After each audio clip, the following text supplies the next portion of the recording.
All right. The time is 0035 Zulu time. Let's go and begin. Oh, once I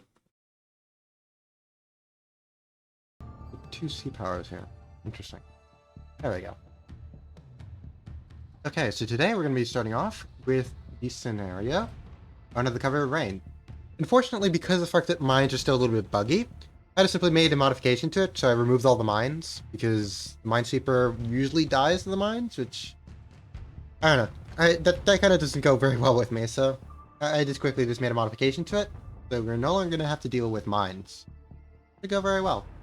So overall, our major objective is that with both sides aircraft pinned to the ground due to constant rain, NATO Command tries to sneak a reinforcements into Narvik. Small Soviet task force is sent to intercept. Begin.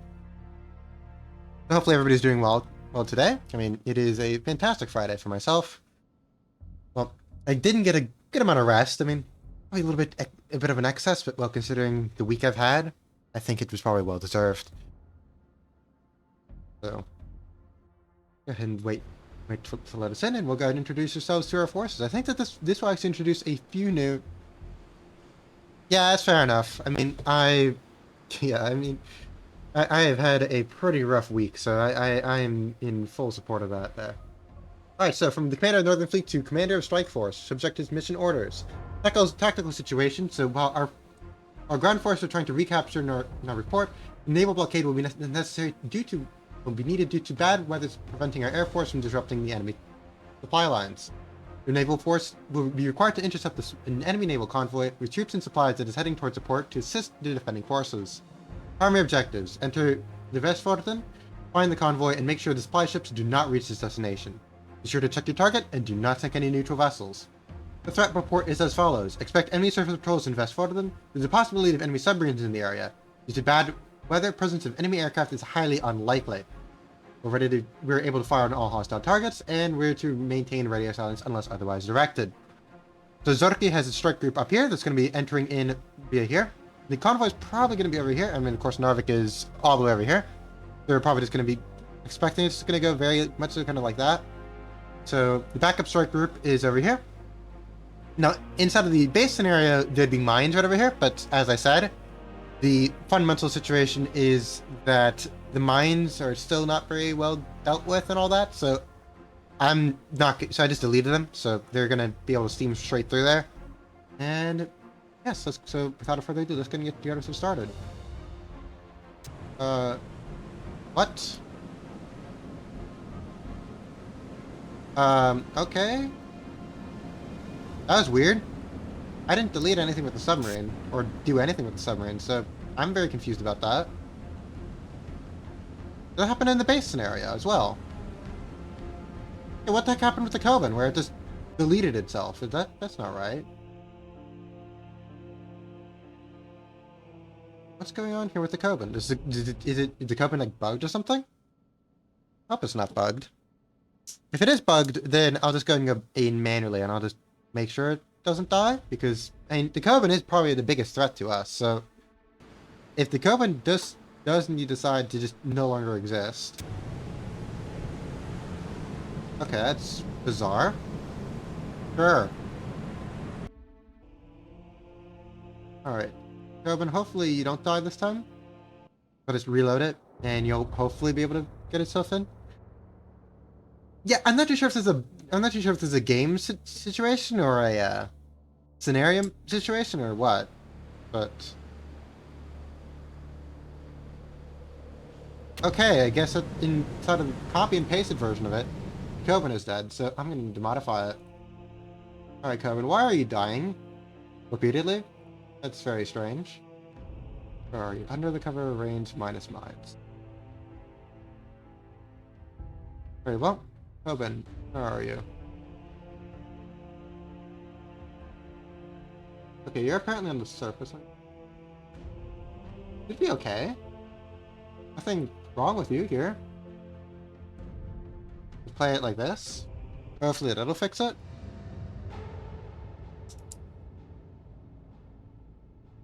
Not, then we'll just play it with the mines, and we'll just say, you know what? Screw you, Northern Force. Whatever happens to you, is what happens to you.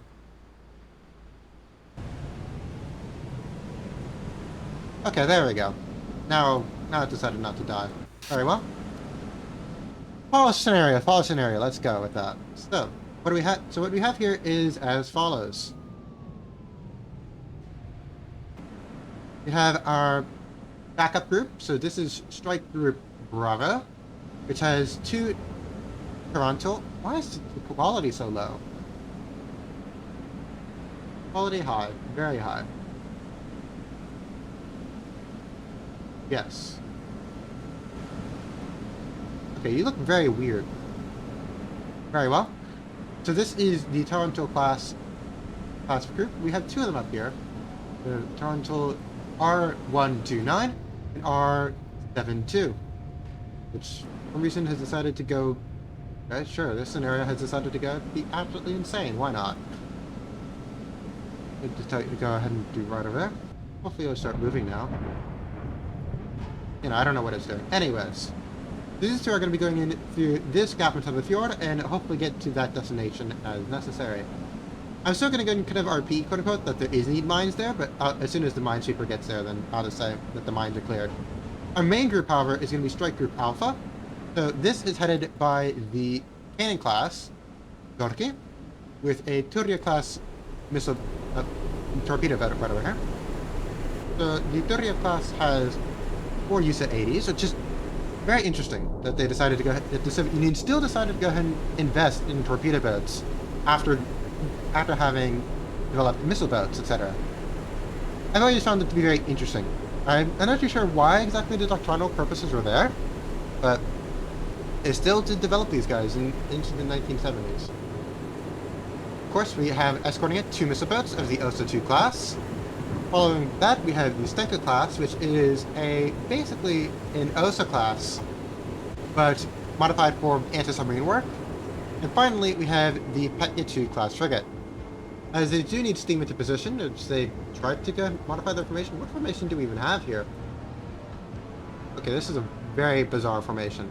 I'm going to move our PSKR up to about there. We have T61. Maybe like there, I suppose. And I guess everybody else can kind of stay. I'm going to move SKR 6 to be like right about here-ish. And I guess everybody else can just stay next to Zurki like this. Sure, we'll do that. Alright.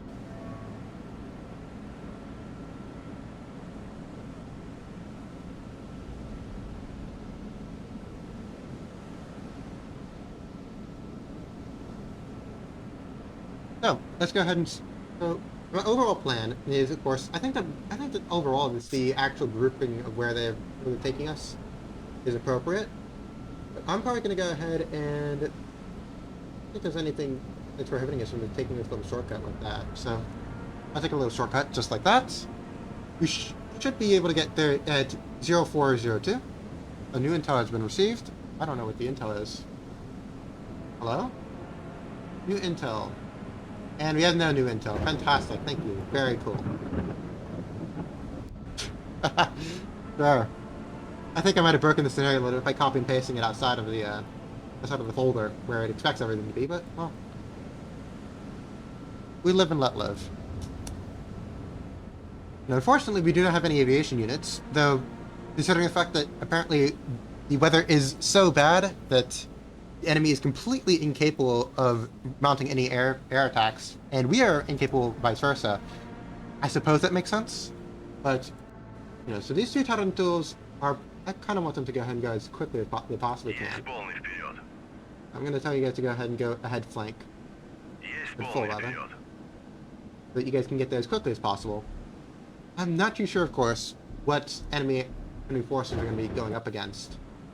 I mean, we're obviously going to be having a Coven somewhere, but I mean, that was kind of anticipated since it did say that we're going to be having submarines. I'm going to tell you to go ahead full. That sounds about right. Now, thankfully for ourselves here, in terms of strike group, our Bravo strike group actually, ironically, is going to probably be our strongest formation, as it has 2 Tarantul class, which of course have 2 SSN-2Cs. The SSN-2 just sans suffix inside of this game is fairly poor, I'd say. Mainly due to the fact that this has very bad electronic countermeasures. You can decoy those things very easily. If you remember from earlier when I went ahead and played the Sino-Vietnamese War scenario that I made, where the Soviet Union got involved, they were firing tons of SSN-2s, which if they were SSN-2Cs, then I would be screwed. That would be a very poor time. But well, alas, the Chinese never got the SSN-2C, so I was able to go and decoy them fairly easily. But that will not be the case for the Norwegians here. Not be the case at all. So for ourselves here, the main air defense unit that we have against any enemy missiles, because of course the Norwegians. But thanks for the follow. It should say the following. Oh wait, what was that there? I got a thing there that. Oh, that was a gift sub. Thanks for the gift sub. Oh, new intel has been received again. Sure. Thank you. I mean, I made it myself, so I'm very happy about that. I mean, it is truly one of the models of our time, as the youth would say it. In this case, I am the youth who is saying it. Let's see. Do you have any? Okay, the intel thing there is broken.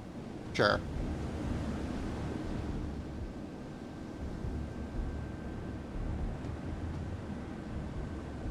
Hey, Crespian! You know, we're starting ourselves up here. You know, it is pretty nice. I mean, I don't think that I do know that there's some people like Ainsley, which I think I should have him as inside of my whatchamacallit. Oh, thanks for the hydrate and fix processor. Yeah, I need to fix my processor there a little bit. I think I just drink water. I'll drink water again. Why not?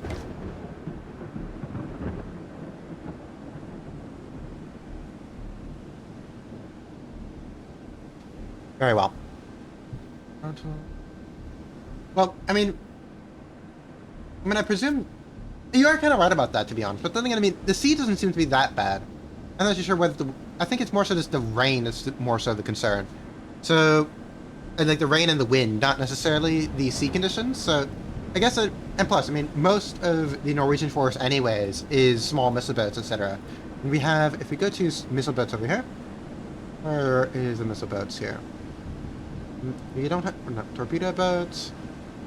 I don't actually know how on earth they organized this list here, because it would probably be best for them to do it in alphabetical order, but they do not have it as in alphabetical, so I don't know, very strange. Regardless, we have the Snog.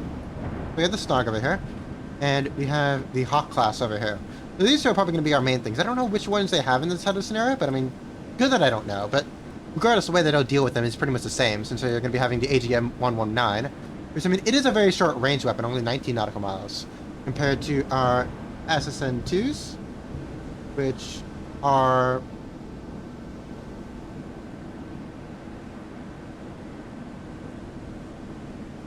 Well, the scenario maker had it so that the scenario maker inside of the description for the scenario says that apparently the weather is bad enough that both sides of air forces are grounded. I'm not too sure exactly how realistic that would be. I mean, I suppose that if it really is bad weather, then because I mean, all weather capability is really, I'm not, you know, I don't know how strong the weather actually has to be for the air forces to be grounded on both sides. And of course, all weather night capability as well. Just I mean, that would really be more so radar. But I do presume that if the weather is bad enough, then they can't. And they would not be completely unable to go ahead and get any strike forces up.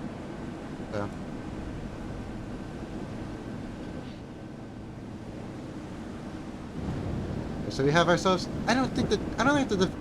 Oh, you guys have 76mm up in the front. I didn't realize that. I don't know why I thought it was 57mm. Regardless, I'm not too sure if the 76mm would really be all that useful. But well, we'll see how things proceed with that. Yeah. Of course, we do need to have a little bit of close-in weapon systems in pretty much almost everything, so we should have a little bit of self-defense capability against some of those AGM-119s, but overall, I think that when it comes to that, it might be a mutual kill. So, that will be kind of tricky. Of course, the other air defense that we have is needing this SAN-5 system in the back, but, well, I don't think that poor Ivan here with these man-pads are really going to be able to take care of any missiles. But... the water is also very shallow here, so that is something very interesting to take note of. You know, there was indeed a Tonto class on display, in museum display in the United States, in Massachusetts, in Boston, Massachusetts. It was the former East German Hidden Sea, which was a very nice boat when I went ahead and went on it. It was very cool, since I had no experience with any, because that was before I actually really learned anything about the Soviet Navy, or read for naval capacity. So being on that missile boat was like, wow, that's really cool. I didn't know that this was something that they had. So you could walk all on it, and they had like an SN2 kind of inside of the missile tube there. I know we're taking a convoy. The convoy is like roughly over here, and it's going into Narvik. So so we're really preventing it's basically a convoy strike. I guess that theoretically we could also go into deal with the submarine, but yeah. I mean, a surface strike group is sufficient for the purposes here.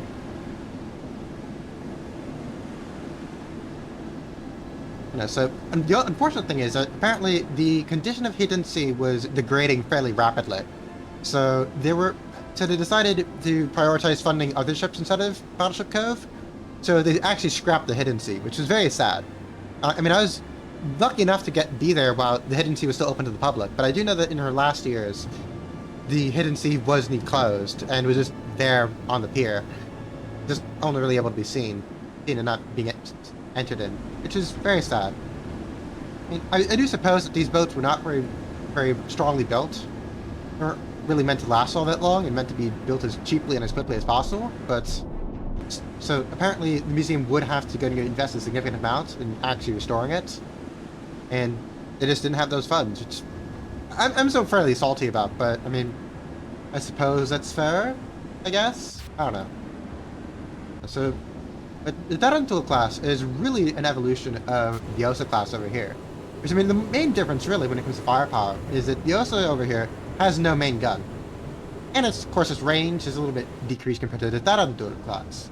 The main reason for that is the experience in the Yom Kippur War was such that they realized that after the missiles were expended, that Israeli missile boats, which did have guns, I mean, you could go and see them right here since they're already modeled in. Surface ships, missile boats, we're talking about the Sa'ar class. So Sa'ar 2, Sa'ar 3, and Sa'ar 4. I don't think that the Elia class and Hetz class were in just yet. I'm not too sure when these guys are commissioned, the 4.5 class, but regardless, these guys do have guns. I mean, this is a Mark 75. I think this is a 3-inch gun. Yeah, this is a 3-inch gun over here. And you're also a 3-inch gun. So 3-inch gun here, 3-inch gun here. The Sa'ar 2 and the Sa'ar 1 only really have, they only have 40 millimeters, but, so I mean, they're pretty much on par when it comes to the Osa 2s, but, yeah, so they did decide for their next class that they would be upgrading them to having the 76mm gun, as you see here. So hopefully Bravo can do fairly well there. Of course, for our cannon class over here, this is a modernization, a deep modernization. Oh my. I mean, for naval gun at this era, I mean, a 3-inch gun is not really all that. I mean, it isn't any smaller than the usual 5-inch gun or 130mm gun, but it's not small by any means. I mean, a small gun in this era would be a 57mm, which is precisely what we have here. I mean, we have two sets of 4 570mm guns, so these are primarily for anti-air defense. They're kind of outmoded by this point, though. I mean, they're definitely outdated. I mean, yeah, I guess, but I mean, they're definitely more potent against any surface threats than 30mm or 20mm or 40mm. But well, the 57mm is more so an anti-aircraft, not so an anti-missile gun. I mean, even then, at this era, 57mm guns like this are very much outdated. They're much or something of the 1950s and maybe even like 1960s, but definitely not something from 1985. But well, this is an older second line ship. They did need because originally these ships were the Krupny or Project 57 BIS rocket ships. So rocket, missile. It's very interesting that I don't think they actually differentiate between rocket and missile in Russian, or at least raketa is the word that they use for missile. even though, of course, it does sound like rocket. So, I unfortunately do not know Russian. That is something that I should learn. I should learn Russian. But I guess I'm kind of in the same boat as many people when it comes to Japanese media and learning Japanese. But, well, I mean, I still do know enough words that I can navigate myself around articles, etc. when I'm trying to go look up things. When I still can't go ahead and load up Google Translate to go and read it. Alright, so we have these guys going around like that there. Okay, so the Zorki here is, as I said, a deep modernization of the Krupny class. The thing with the Krupny class is that you have, Google Translate or DeepL. I also use DeepL. I also use Yandex as well. I think that Yandex is a translating software as well. I like using Yandex the most, really, because, I don't know, Yandex is pretty nice, especially I like their reverse image search and their search as well. When it comes, I suppose it does make sense from a certain point of view, since it is a Russian search engine, which, even though that, if I'm not mistaken, when it comes to market share, Google and Yandex are like 50-50 thereabouts, or more so like probably like 40-40, and like Bing might be like 20, something like that. And you can get to search it up, but if I'm not mistaken, it's something like that, right? What do you mean working properly? Oh, do you mean like in the region where you're at, or?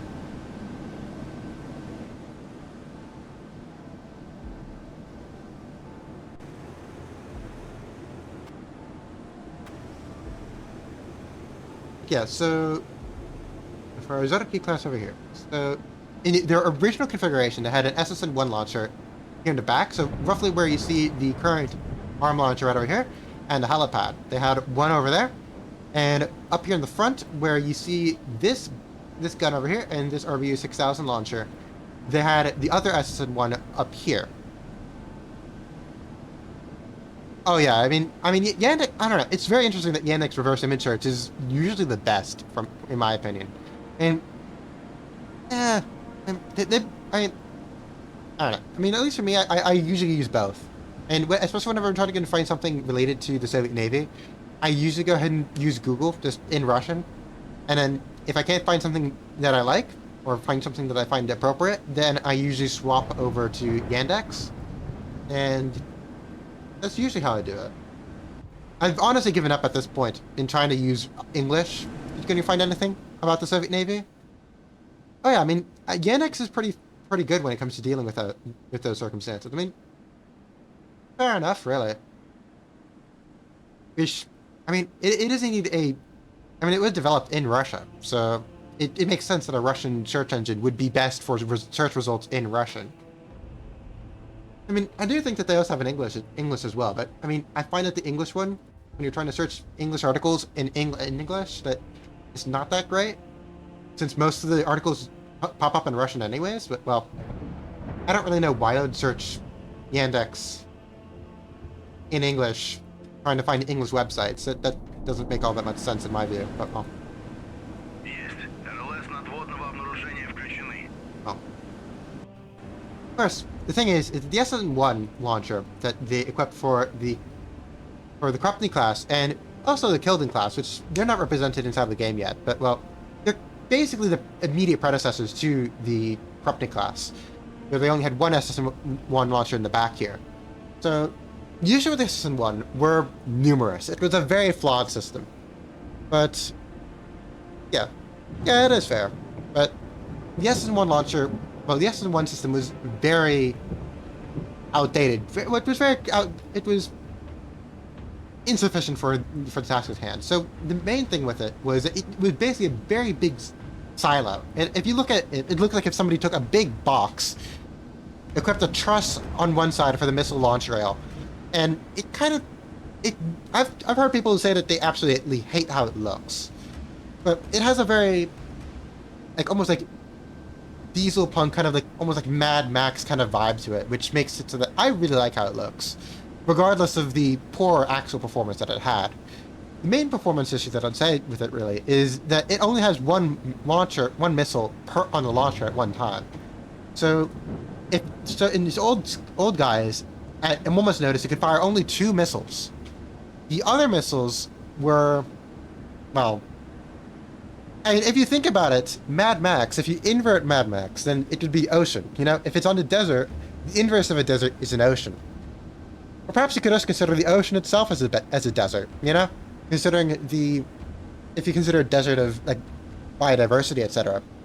Really, it's more so the open ocean.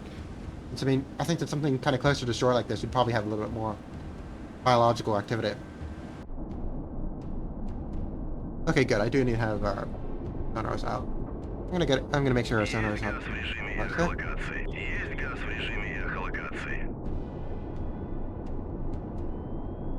Oh, interesting.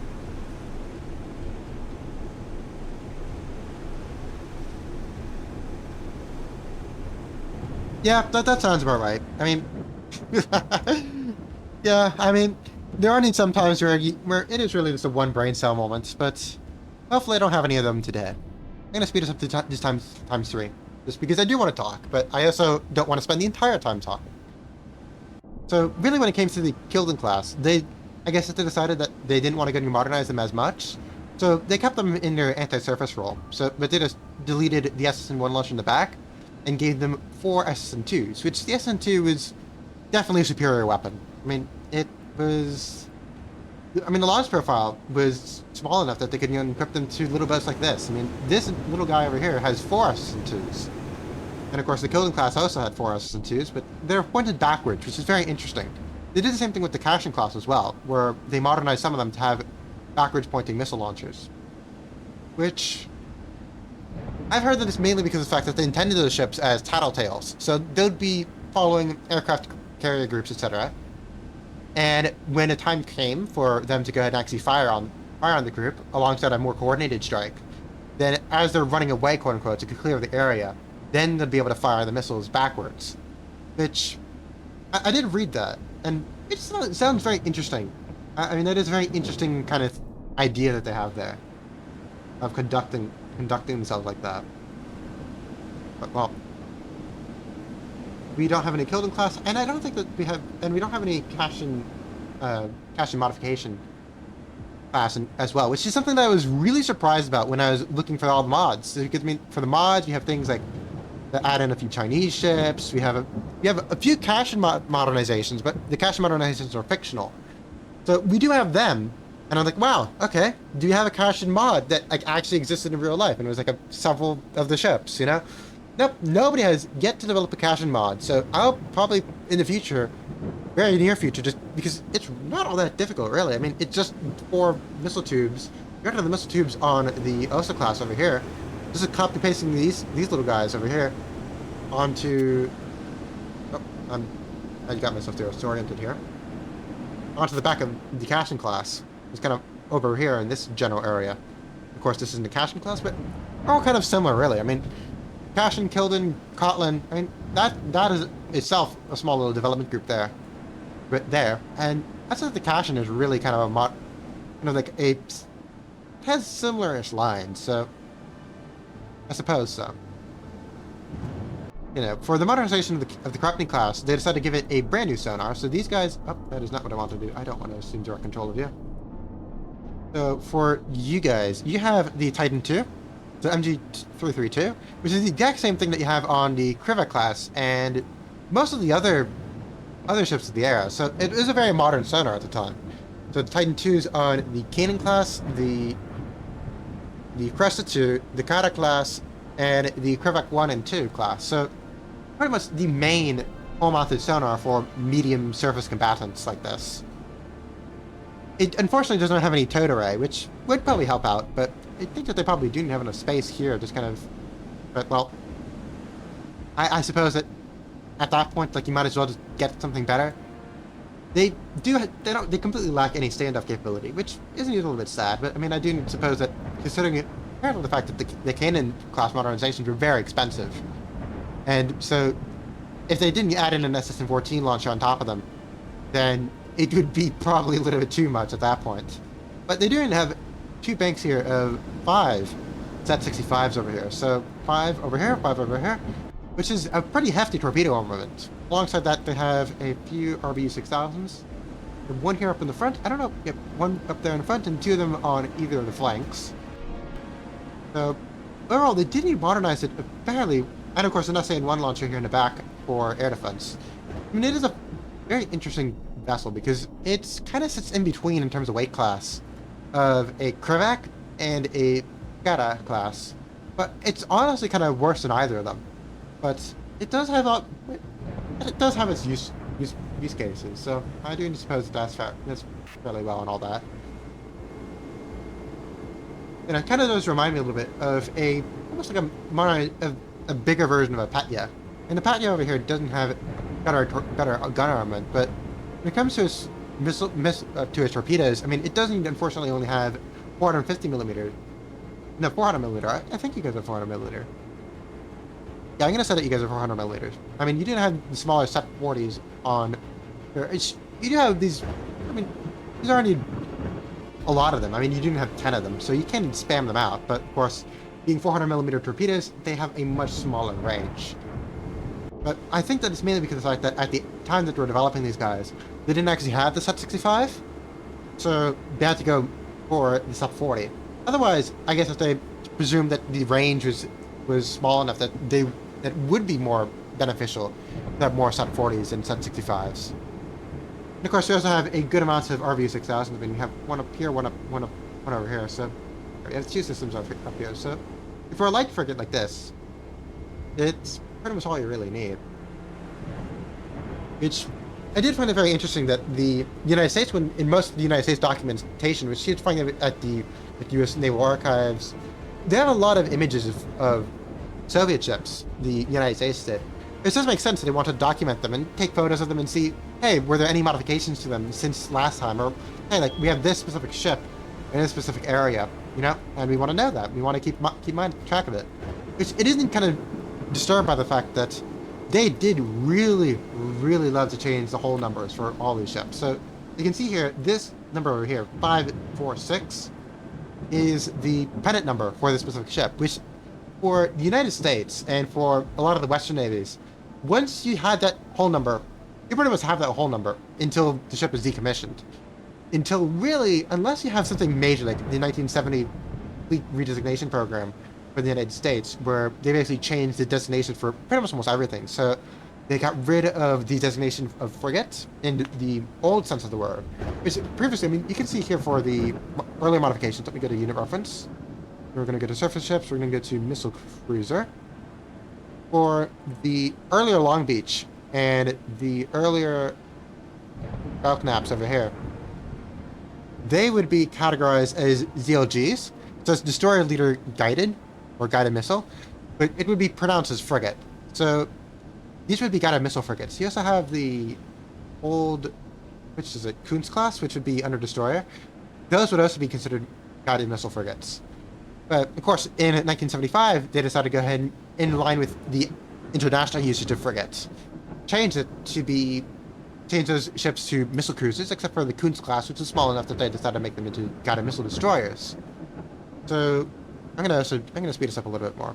Yeah, I'm gonna speed this up to 30. Because it's gonna take a little bit of time for them to actually get in over here. Now, I do need to have this guy over here in a very specific role. I do need to anticipate that this little guy is fairly far away from the main body, that he will get fired upon by anything, or at least he'll get the first view of anything that comes in. And I do have, I should go and get the surface radar on as well. His current visibility is fairly poor. Oh well.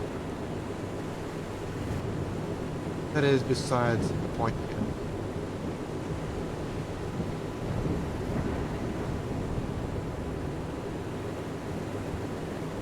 Yeah, so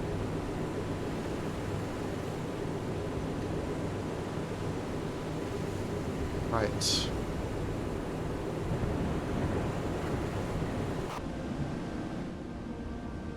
Turkey looks very nice in this. Okay, so when you have the change, I actually completely forgot what I was talking about. I got just derailed by the fact that I got a Discord message. So hopefully we can get ourselves into range here fairly quickly. I'm gonna move you They can get me start turning over like that. Very well. And the Minesweeper is all the way back here. I mean, the Minesweeper would of course be useful in the previous iteration, where there was mines, but of course I deleted the mines specifically because of the fact that the Minesweepers in this game are not very good at dealing with mines, and mines were also... But what are you guys doing over here? You're going that direction there. Just gonna have fun with that.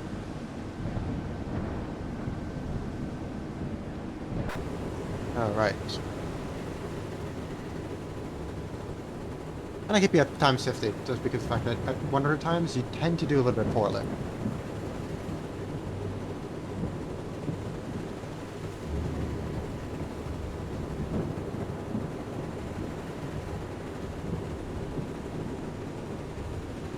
There we go. Good amount of hydration there. Really needed that considering the circumstances at hand.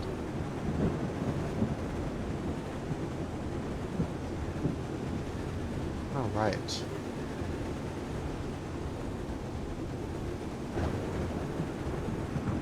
No, overall, I don't think that we're going to be doing anything that bad, honestly, at this point.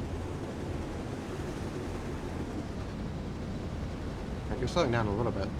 But I guess it's just because of the fact you're turning around now. What are you guys doing? Okay, I guess that you guys are turning around to keep information. But I do want to... Okay. Well, I don't want you guys doing this. I want you guys... I'm on the outer flanks here. Because I generally don't really want... So you're going to be going in like there. And there. There. I'll keep you guys kind of like that. Very good.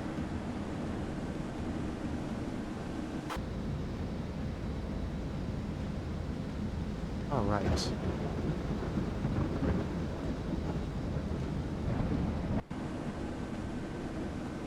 So our primary objective now at this point is to get close to Norwegian shore on this part, and hopefully be able to find our group. Of course, we have no aviation yet, so we don't really know where it is, but we do have our radars on, so hopefully inside of the...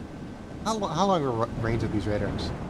We have the Palm Front here, which would be 24.8 nautical miles, so you do need to have at least something to figure out where these guys are.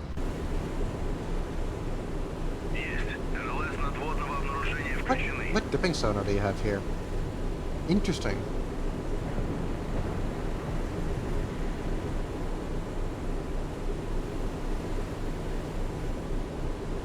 Okay, yeah, you have to go and be stopped in order to use it. I'm actually going to tell you to actually leave. I want you to go ahead and just stop here for a quick second. I'm also going to tell you to go ahead and get a little bit out of the way here.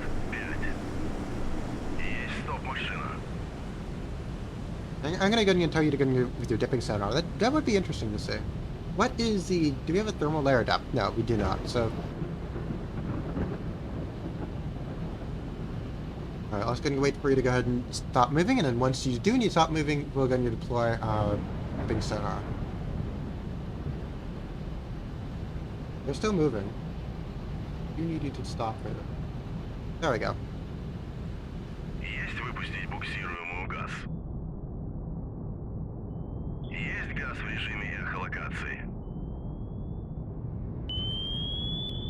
Okay, we have nothing. Good.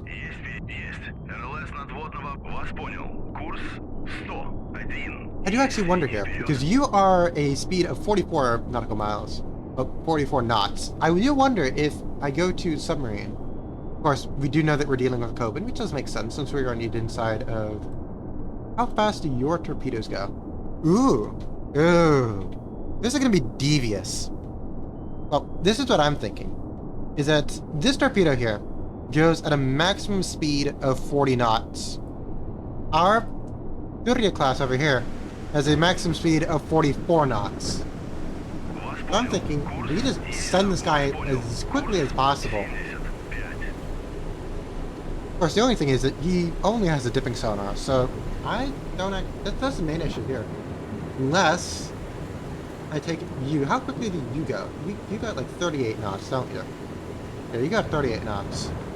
I'm gonna separate you from the formation as well. I'm gonna make a little anti-submarine task group here. Oh. Can I do that here?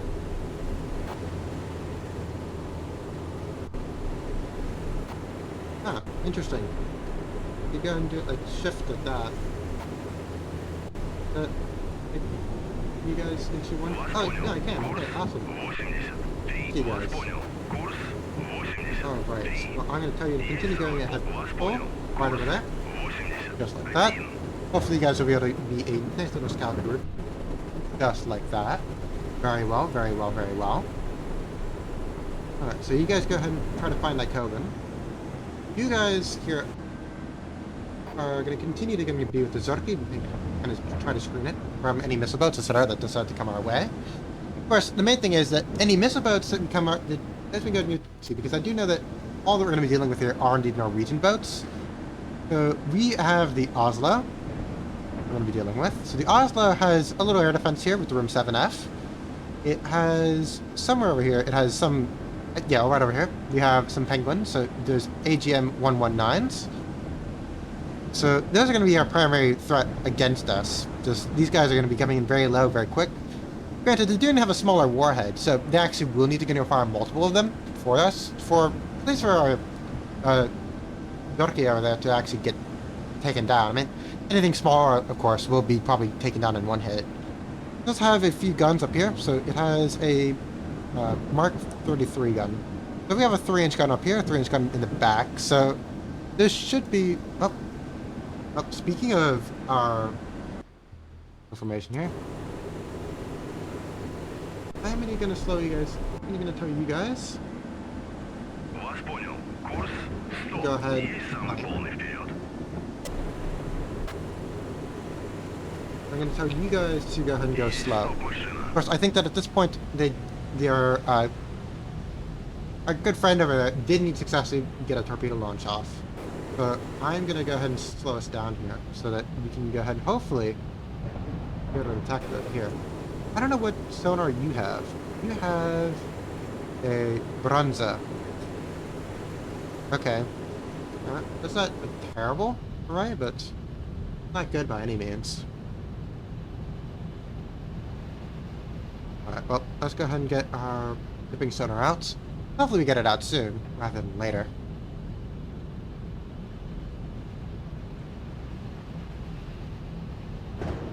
Alright, yourself to 1 knot so I can deploy this place. Alright, let's see this here. Get a little bit of an image of what particularly is happening right now. Let's see, you don't want to dip? Alright, I'll go ahead and make sure that you guys are doing well. You guys seem to be doing alright. There we go. Back to 0 knots. Let's go and dip this sonar. Hopefully you'll be able to do something.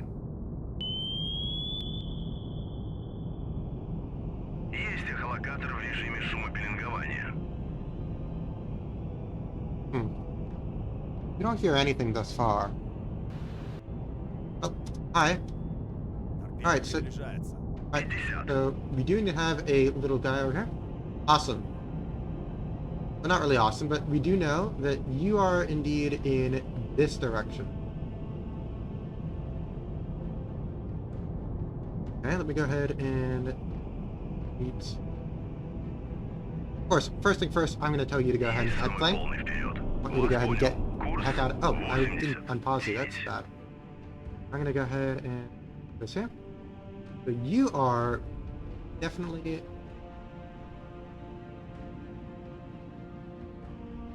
So you're somewhere in this area right over here.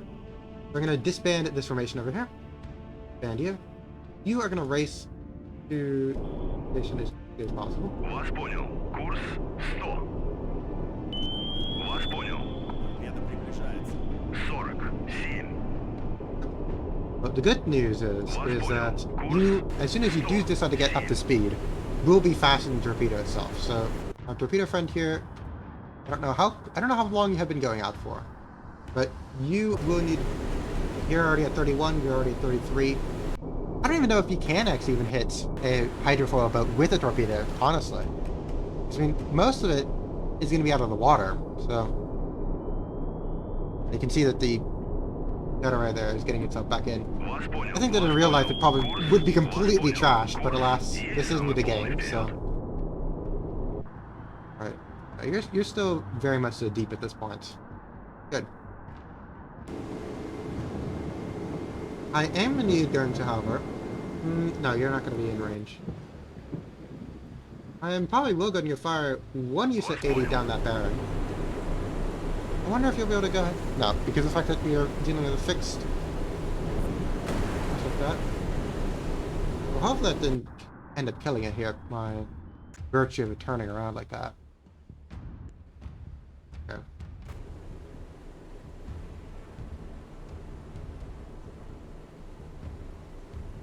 Alright, and you're now fast enough faster than the torpedo. Great. Cool. So you might still be going for one of these guys back here. So I would be telling you guys to go ahead and head flank. Turn around like that.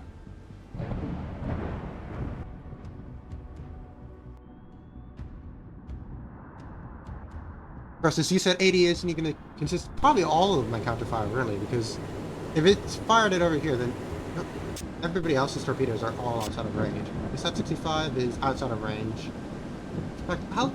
Okay, no, actually, I don't need to move the Zorki at all. The Zorki is completely outside of the range here, because if I'm not mistaken, let me see, let's consult our unit reference here. Royal Submarine Koban, PP613 has a range of 10.7 nautical miles. So it does have to be in this general area. So that has to be where our target is. Okay, here. So, seems to be... Are you going up now? Yeah, it's trying to get you... Uh-oh. Got up to 44 knots. Good thing is that if you're traveling at 44 knots, and if you're traveling at 44 knots... If you're traveling at 42 knots, if you're traveling at 44 knots, then you can't actually catch it. Of course, you said 80 is the going out, so hopefully our USET 80 will be able to find it. I did launch it pretty much on the same bearing as the torpedo, so I'm expecting something to happen.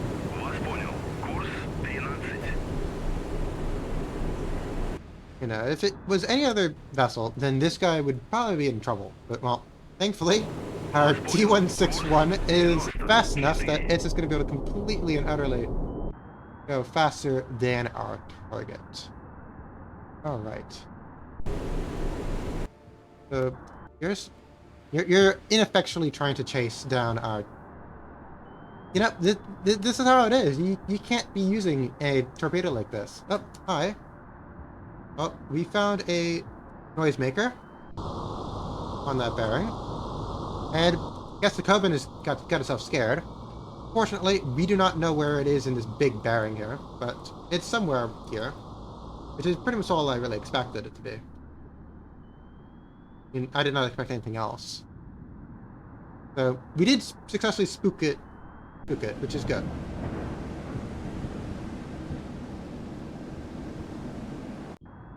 Alright. Of course, the big question is our USET 80 that we launching counterfire actually going to be able to find it, or is it not?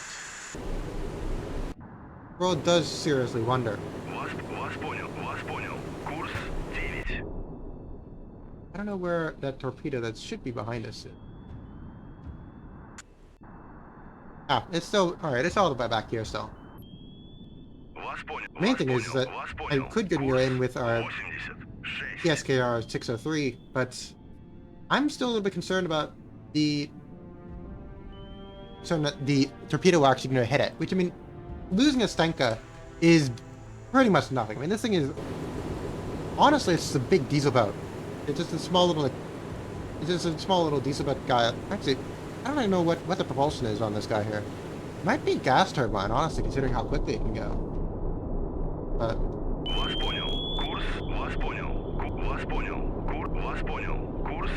I do wonder if when that torpedo is going to be getting out. Yep, submarine is indeed the name of the game here. Now, USET 80 is indeed on the prowl, but it's not able to find anything yet.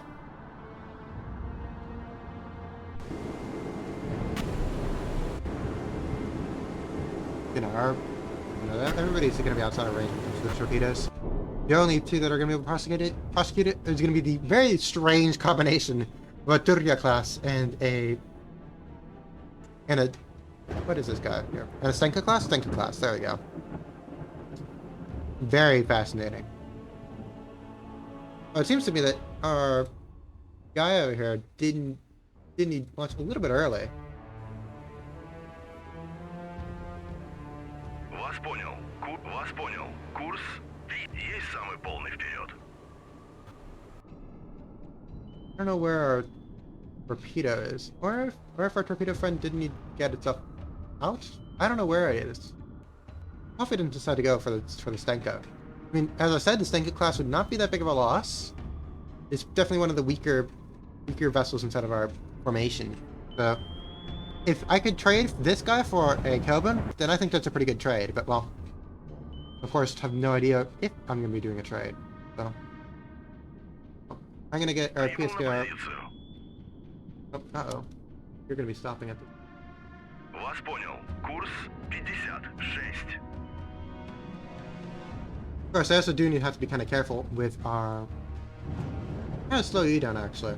Есть самый малый вперед.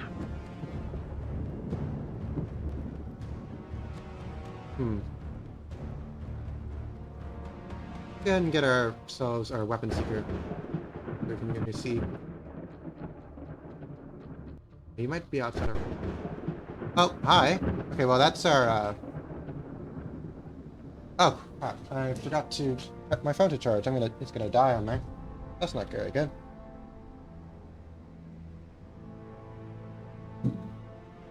There we are. Sorry about that.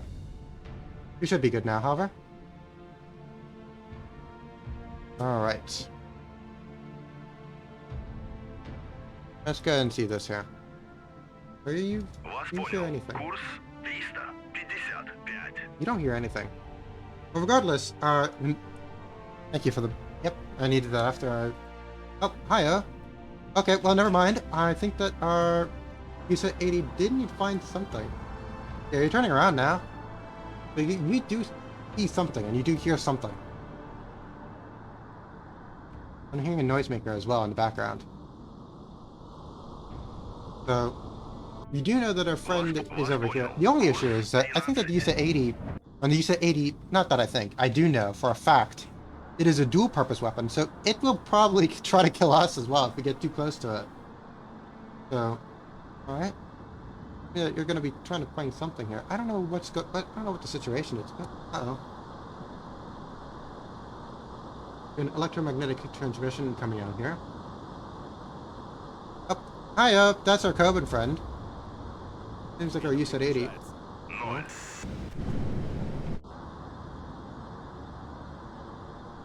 You know, it's just getting a little bit scared from,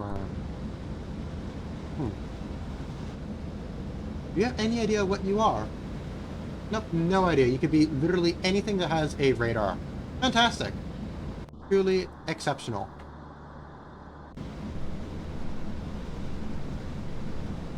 Вас понял. Вас понял. Курс Regardless, 100. Вас понял. it Курс really helped that our 100. USAT 80 managed to get itself on target here. What are you doing here? Because you should be able to see the Coben. I saw the Coben with my own eyes from here. So, if you just missed the Coben...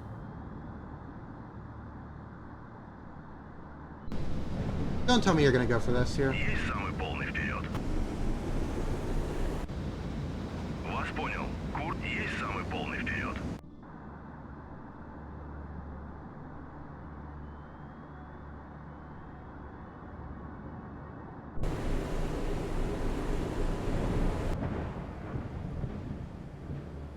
Так точно.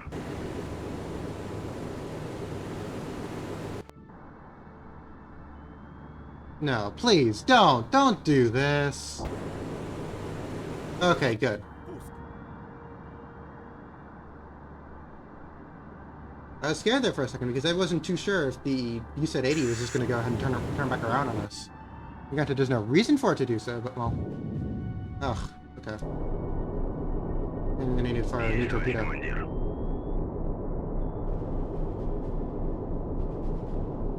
Есть прекратить огонь.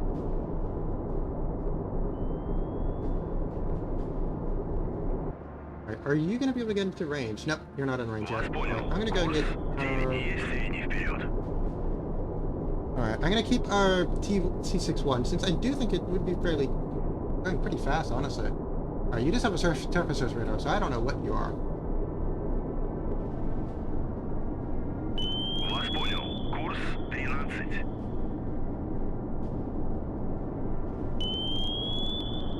Alright, come on. Let's get you into position here. Есть самый полный вперед.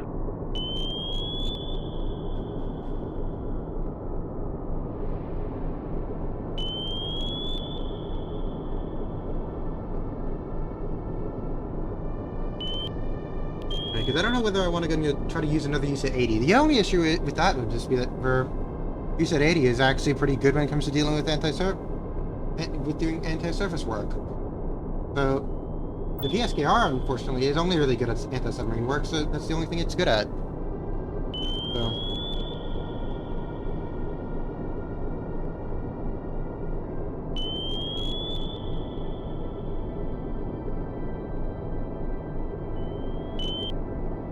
I do want to go and remove my little thing of probability here.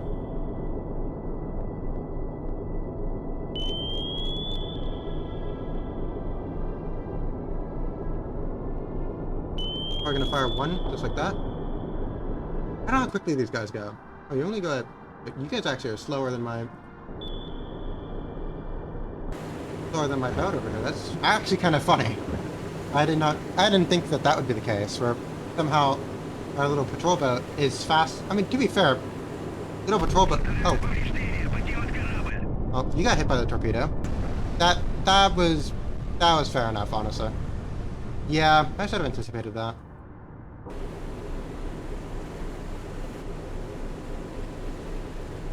That was a shock, but, well, yeah.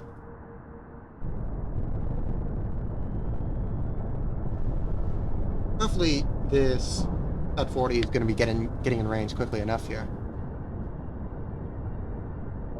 I don't want you to get too far away though. 359.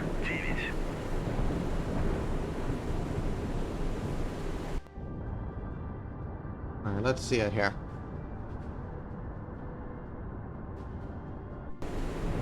Вас понял. Курс 350.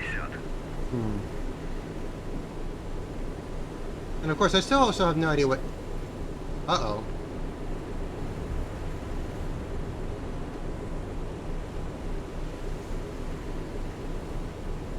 Вас понял. So that's decidedly not good. Вас понял. Курс 283.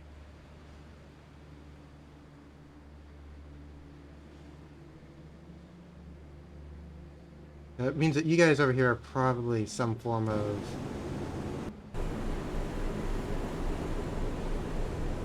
And I'm not at all very... You're probably going to get eaten here. Alright, well, if that's going to happen, I'm just going to launch all my USAT 80s. Вас понял. Получили попадание. Unfortunate. Really bad. Alright. So we're not doing very good this far. I do know for a fact, though, that you guys over here are indeed, at the very least... Есть. I РЛС надводного think that, есть no. выключить Okay. РЛС надводного обнаружения. Alright, so I do know that this target up here is probably some form of patrol boat. Their only real objective is to go and kill the convoy, so I'm probably just going to just bypass them. And that we lost Ituria, though. Not really that big of a deal that we lost our Stenka, though. But... Oh, uh-oh. Oh, no, that's same one over there. Over here. Yeah, no, it's definitely from you. I am indeed tempted to go and launch something. If that was indeed from a missile boat, what defenses would it have? It would be from, let's say it's from a Nog class. Okay. Alright, cool. You just have guns. Very well. Be firing a single shot from you. Так точно. Right about that. Фатальное повреждение. Покинуть неконтролируемые затопления. Покинуть корабль. Ракета выпущена.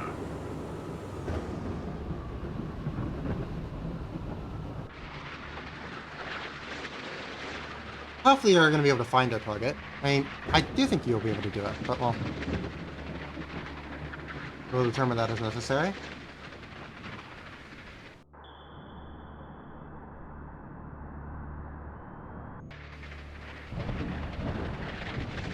Okay, hopefully it's going to get a little bit of revenge here.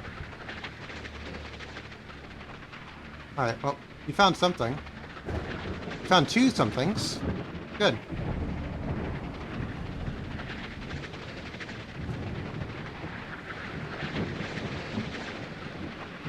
Alright, let's go and get a little bit of revenge here.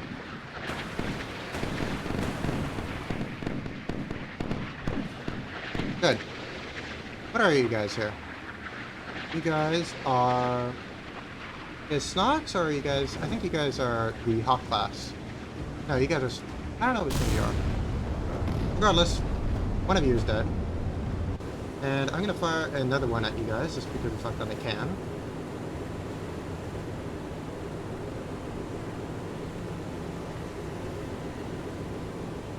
It looks like roughly here. Есть, товарищ командир. Hopefully that was close enough for you to be able to get that on target. Ракета выпущена. Alright. We killed one missile boat thus far. And we killed the second one. World wonders. And I wonder too.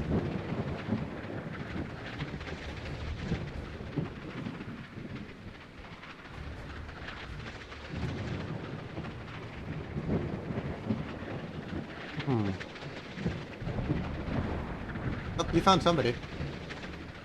Very nice. Hopefully this is our second guy, and we can then get this little task group. Alright, see you, Theta! Nice of you to drop by. Alright, I'll hydrate real quick.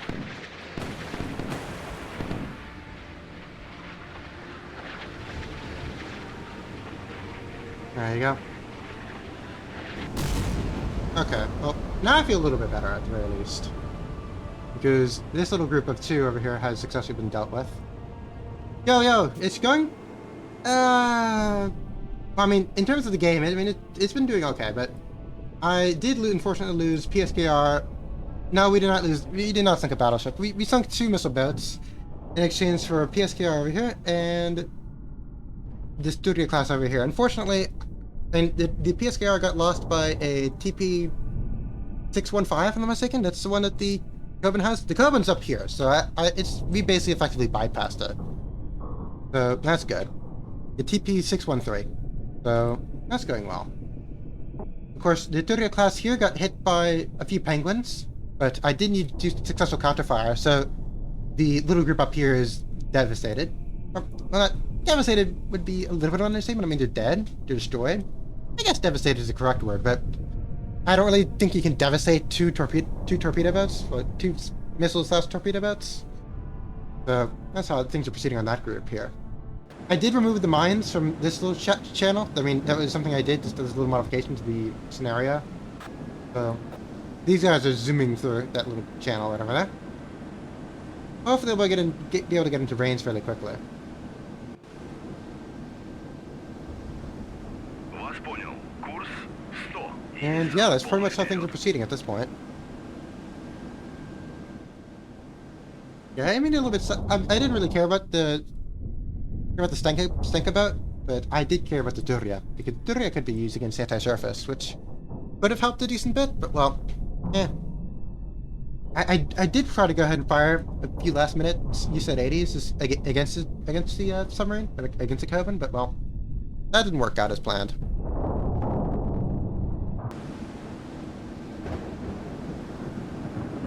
Вас понял. Курс 107. You know, so I'm really going to try to go ahead and go against this coast here. Of course, since they're only probably escorting some convoy, their speed is going to be a lot less than ours. So if they, of course, I don't know if they're behind that point or in front of that point. So we will need to determine that. If we had something disposable, then I would have just rushed ahead with it. But We unfortunately are completely out of disposable Есть units, самый полный вперед. like the Stanka, so Вас понял. Курс we have to figure that out 150. here. 3. Alright. Uh-oh. We have some electromagnetic frequency coming from this direction here. I'm gonna shut off. You are being detected by. Uh-oh. Okay. Alright, well, we do know where the convoy is now. The convoy is Вас in понял. this Вас general понял. area. Курс 90. Bad news is, I don't know how far away you are. So, that's good. For our surface search here, do we have anything that would actually be... Yeah, you detect the Peel group as something. Есть I'm gonna впереди tell you guys to go on молчания. MCON. Because I definitely do not want any penguins coming in my direction. Yep, here's our little convoy group, so that's good. Вас понял. Курс Honestly, out of all these ones here, 73. it's the Osas. I mean, the Osas are definitely disposable, but yeah, this Osa here with 2 would probably be the most disposable out of all of them. Oh. Alright, well, hopefully we can get a triangulation here from an ESM from one of these guys over here. Oh, you Есть go on впереди MCON. режим радиомолчания. Есть you go on впереди MCON. режим радиомолчания. Very well. So you're expecting it to be roughly around this area, which maybe seems to be correct. I mean, I do know that you can't be in this area over here, so you really only have this stretch right over here where it could possibly be. Oh. Let's see it. Let's see it here. Alright, we're telling you guys to go full speed ahead because there's really nothing else I think preventing me from doing that. So. Alright. We gotta put ourselves up to 30 times speed. You know, we still have not gotten you detected by... Oh, you're dormant now, are you? Interesting. Yeah, this group is indeed traveling at 15 knots, so we will be able to Вас outpace понял. them. Вас понял. Курс Something like that? 88. Вас понял. Курс Alright, that seems appropriate. 8. Put you to 50 times speed, and we're gonna hopefully continue to close in here. I think that probably our 2 Tarantula class will get in range before anything, before our Strike Alpha gets into range, which will be fair enough, I suppose. Will be fair enough. Not too sure what exactly the best formation is when it comes for these missile boats here. Oh, we acquired here. You know, we got it from both R45 and R128 here. We're gonna go ahead and get these guys into a line. That makes the most amount of sense. We're gonna get our formation here. Go like in a line here. I presume that would make the most amount of sense, since that would get both of them on roughly the same-ish. Есть полный I'm gonna also вперед. tell you to go ahead full just so you can slow down. So you can go ahead and get yourself into formation. Might also help a little bit with triangulation. Now, how big of a range do our 6s have here? Nope, I didn't want... Here. Let's do it here. 6s are... Yeah, okay, yeah. You know, the SSN-2C has a much bigger range than the SSN-2 Sans Suffix. So we have a 32 point... 3.2. Let me get you to draw a little circle around you.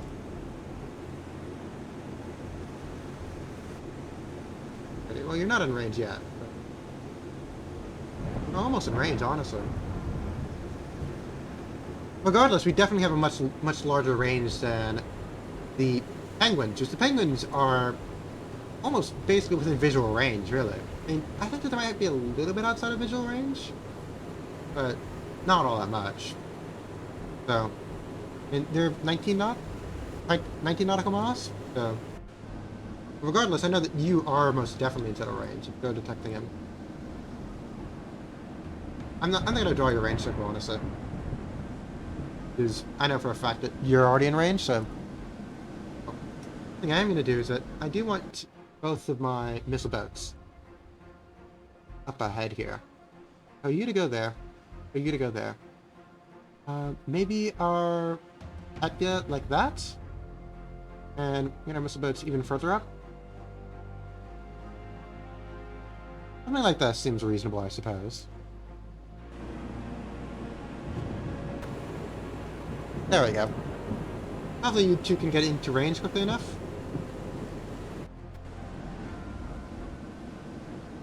Regardless, I do hope that we can go and get ESM on that is not just this Oslo. I do hope to get... Oh, we have a visual contact here. Visual contact is from the... Alright, here's some vessel that is large. But we're going at 13 knots, so you might be merchants. And considering the fact you are large, you probably are merchants. A random merchant ship. And hopefully you can start classifying it a little bit quicker. It'd be kind of interesting if there's like a confidence for visual contact as well, but well, that's not in the game yet. Also, I don't really know what that would even mean, honestly. I don't know. But we'll wait and see. Actually, no, it doesn't even make any sense. I mean, the visual in this case would probably just be like, hey, hello, yes, we see something on the horizon 18 nautical miles away, and the only way that I'll be able to get any better idea. I'm going to divert you. You know, minimum range shouldn't be that, you know, so if this isn't something we need to take down, then we'll just take it down. In the meantime, you guys are doing what needs to be done very well. You're going at 42 knots to go and get into formation. You're moving into attack formation very well. Alright. What is you... Alright, you are... Alright, you seem to be a merchant, you think. Yep, you're a merchant. Good. I'm gonna go ahead and delete this little waypoint here. There we go. As I can. Now let's get ourselves back on target. Okay, we do know for a fact it's in this little bubble here now, so... We honestly might have ourselves good enough to actually get into a... We might just fire now, really. But I'll probably refrain for a little bit. Do we get perhaps a little bit thinner? Yeah, I'll go ahead and wait until we get our painting class to get its ESM on it, so that we can hopefully at that point be able to basically triangulate it. Because we do know it's... Oh, we have another one. Alright, we have two Oslos, very well. Two Oslos, and we have a lot of merchant vessels here. Makes sense. Fair enough. This is Oslo here, and we have Narvik over here. Kind of ironic. Narvik's right over here. But well, I don't think that Narvik is going to be able to get Narvik, unfortunately for him. Unfortunately for him. Alright, I completely forgot about the advertisements. I gotta make sure that I actually, like, make sure that, like, I pause if necessary. Like, or snooze them, or run them a little bit early. Things like that. Because I know I'm pretty poor when it comes to dealing with that. I should make an overlay. Like, on my, because I'm doing a one monitor setup, so I really have no idea what's going on half the time. Except for, of course, chat, because I have a application that has a chat overlay for that. But other than that, I don't really have all that much. Alright. So you do have a pretty good fix on both of these Oslos here. All that really remains at this point is getting our stuff on target.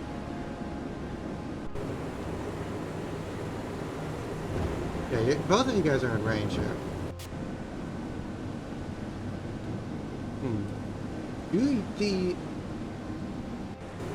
Do you guys not have any ESM? What ESM do you guys have? No. Oh, okay, well you have Beltap. Beltap is C and X band. Interesting. What is... Because of course, what we're dealing with here is AWS-9. What is that system? Specifically? That AWS-9 is an air search radar on the S-band. Ah, that's interesting. That's something to take note of. Because I think that you don't... Yeah, S-band. Yeah, so you guys actually can't detect that air search radar. Because it's not in the correct radar band. Interesting. Interesting and fascinating.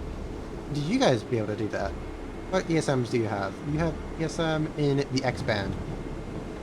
So, no, the 2 can't detect it. So, I presume that you're probably advanced enough. You probably have a... Okay. Oh no, that's a electronic countermeasures. We're looking for Watchdog. CNX. Fascinating. What is your bandstand? Okay, well, that's somewhat surprising to me, honestly. I didn't expect that the Taranto class would have the best ESM out of all of them. But evidently so. I mean, it seems to me that you don't have anything better than bandstand. You don't have anything better than... Yeah, you don't have anything better than bandstand. Yeah, you just have Watchdog, and Watchdog has CNX. Really interesting. Cool. So, I should not expect you guys to be able to get a better contact on here. No? Alright. I'm honestly pretty much ready at this point to get you start firing with our Taranto class. If you have a decent enough picks, I mean, our Assassin 2s will be able to do the rest. I'm not too sure whether I want to fire 2 at... Because we have 4 missiles in total. And these Oslos do have in the back here a Rim 7F. Granted, I'm not all that fond of the Sea Sparrow, but at the same time, they're also firing against SSN2s, so I don't really expect... So I do expect them to do fairly well. Of course, I'm not too sure whether it would be appropriate for me to go and launch all 4 of them. Just dump all 4 on the Oslo, on each Oslo, whether I want to dump 2 or whether I want to dump 3 on each. I'm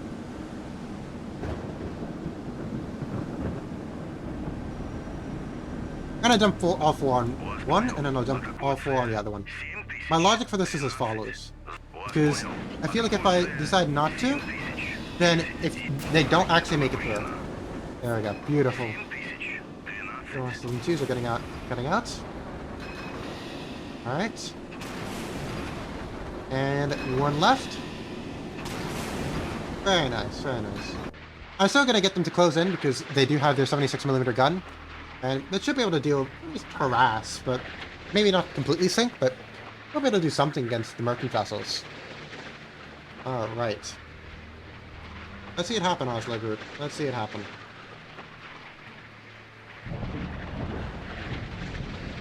Alright. Now hopefully you guys also don't get confused by all the merchant vessels, etc. Hopefully you guys go for the Oslos instead of just doing whatever the heck you want.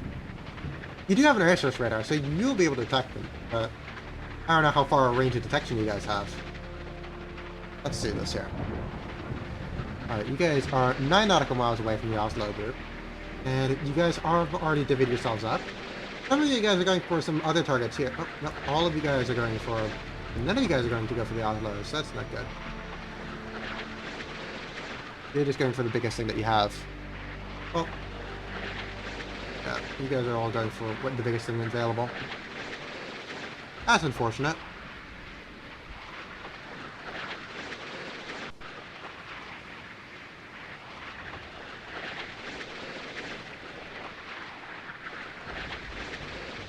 So we have an Oslo and we have 3 merchant vessels. We have an Oslo and we have 3 merchant vessels. Unfortunately, it seems to me that... Oh, you're going for a chaff here. Okay. Well, I don't think we need to hit all of you guys. All of you guys need to hit the exact same target here. We went into the ocean here. Okay, fantastic. You guys managed to get all of your missiles on the exact same target. Very well. Not ideal, but well. At least we have 1 target down, I suppose.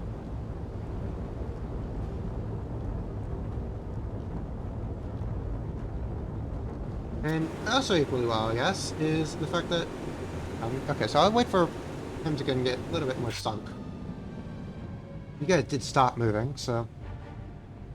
Good, I suppose. Maybe you guys... You know, I guess that they're trying to get fix their formation up in here a little bit. One thing I do want to do is that I do want this group to not get inside of Oslo range.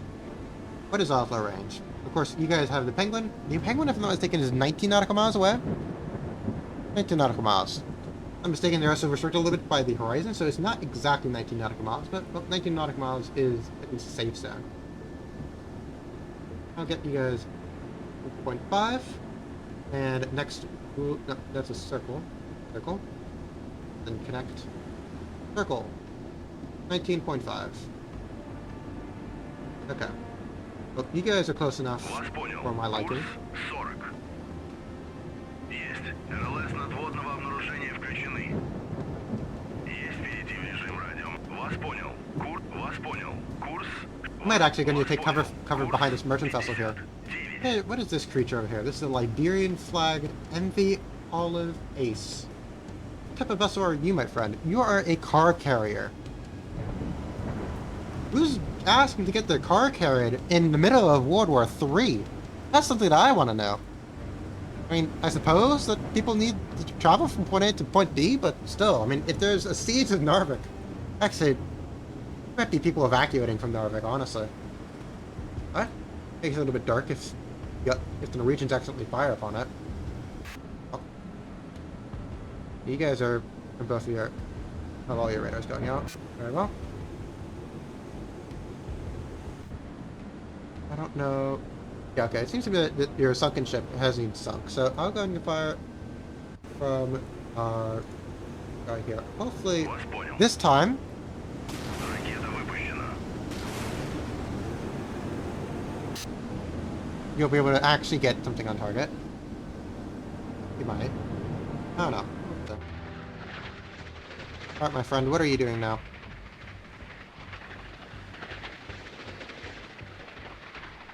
Let us listen to. Let's get ourselves out here.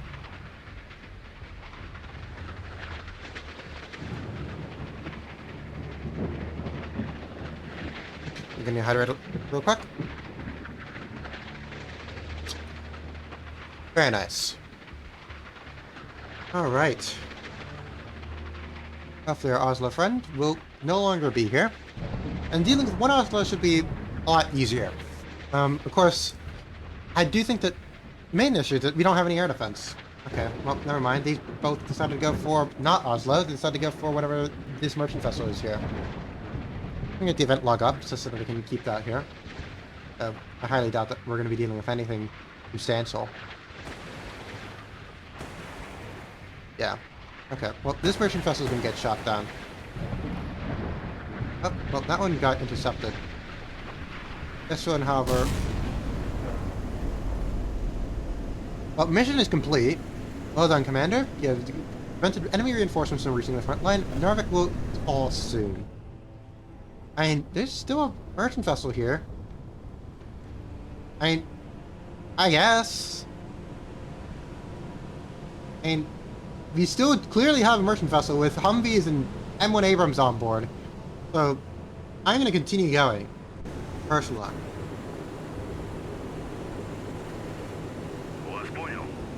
Alright, I'm going to fire 2 more sticks into the formation here. Hopefully one of you guys will actually kill the Oslo.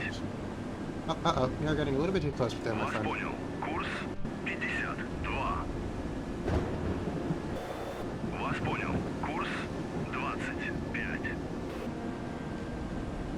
No, because each one of these guys has 6 penguins, which is a lot.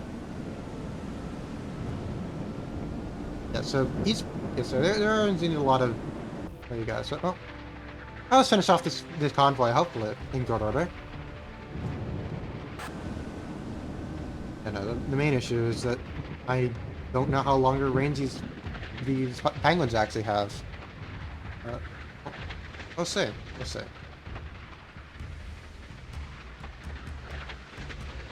Right, well, we also need to see what these guys are going to go for now that...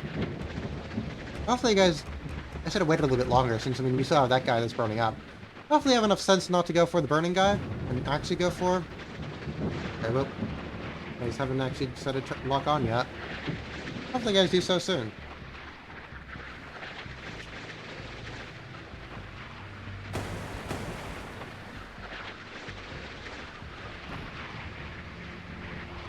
Are you actually going to go for your target? Or what are you doing here? Aha, there we go. Well, we got one Oslo down. Very good. And I suppose that the only thing left now is to go ahead and wait for this Oslo to sink, and then the only thing left, and then we'll just sink the other Oslo. And after that, I think that we just run in with guns and just take it out like that. All right, Oslo here.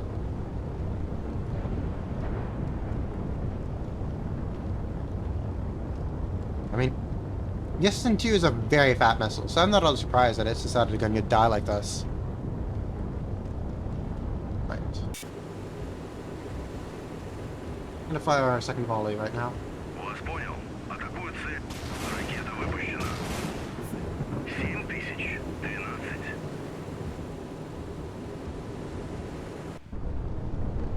You know, hopefully at this point you are the smaller radar cross section.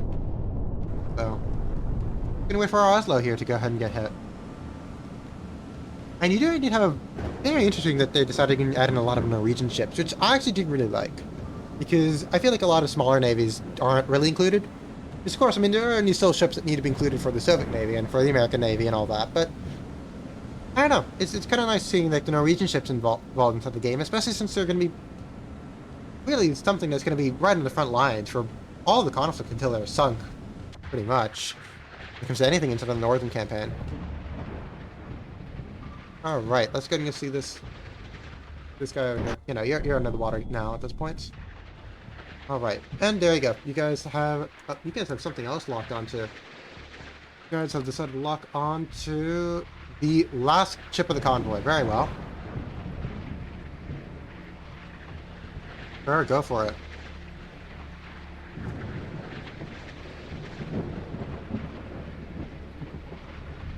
And there we go, this merchant. Alright, there we go, okay. We have objective completed, so we've managed to sink all the transports.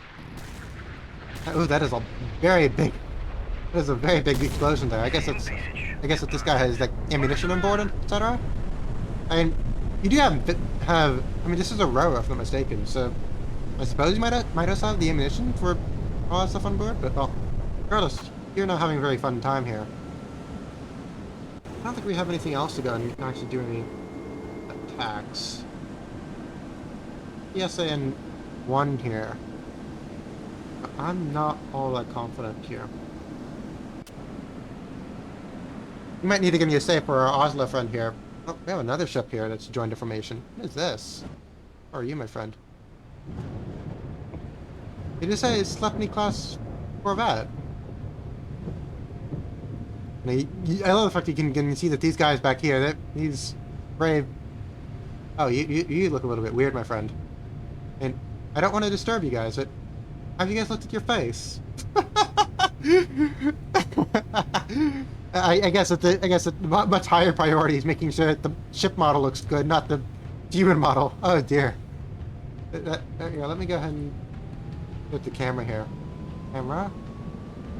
Yeah. Near clip plane, I want to take that to 0.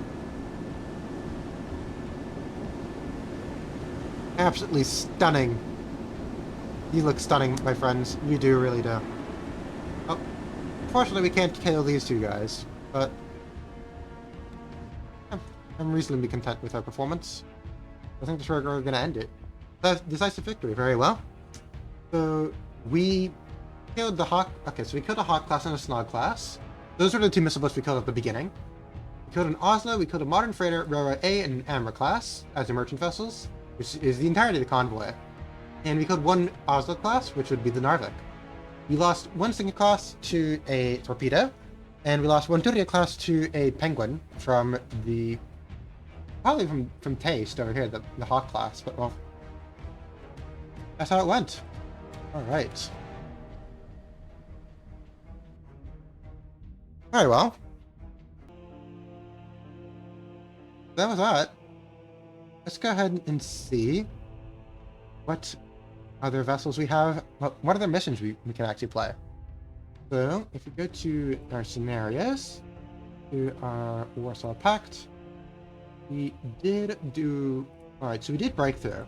Crimson Tide is kind of boring as Red Side. I mean, it is nice, but you're just one submarine and you just have to be to stay undetected.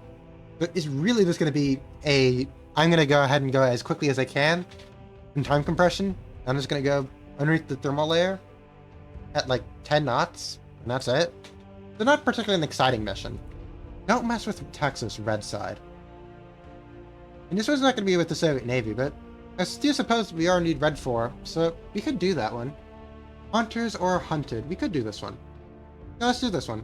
I guess today we're kind of doing a little bit of a shorter mission era, since previously we've gone ahead and gone all the way until about 5 hours or so, 5 hours and 5 hours and 30. I'm going to get any updates. Right over here. Hunter or hunted. Alright. Actually, no, it's going to be 23 minutes. Alright, so we are going to be intercepting a US submarine. So it's going to do this. I'm going to turn on our air search and I'm going to turn on all of our radars. Mainly because of the fact that if there is indeed the remote chance to fire harpoons, I do want to be aware of it. So, alright. I'm also going to tell you guys to get onto weapons. Alright, we're off. See you, Crespian. Alright, you guys are all on weapons type. Very well. Very nice. And of course, I'm going to get our... Alright, my posture's pretty good. And... Alright.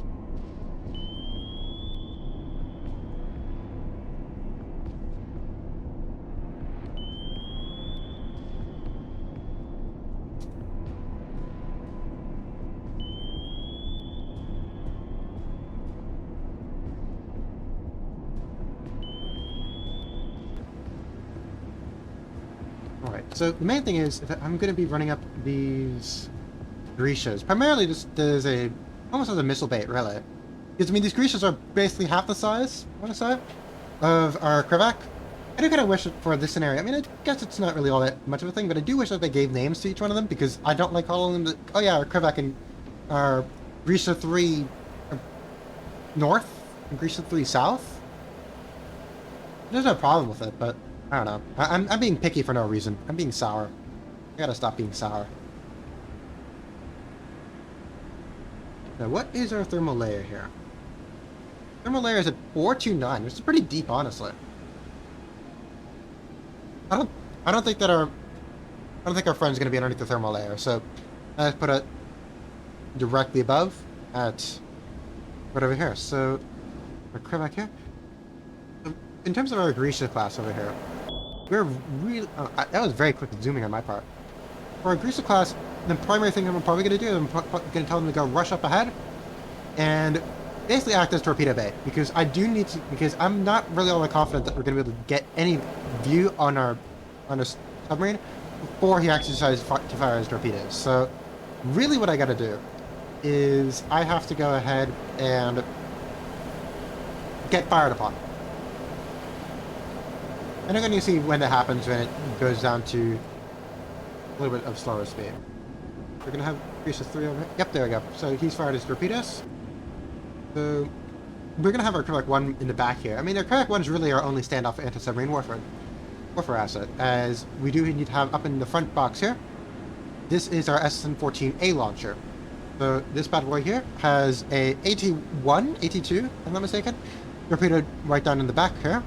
And we're going to be able to fire that and hopefully kill any submarines as necessary. Hi. Yeah. Alright.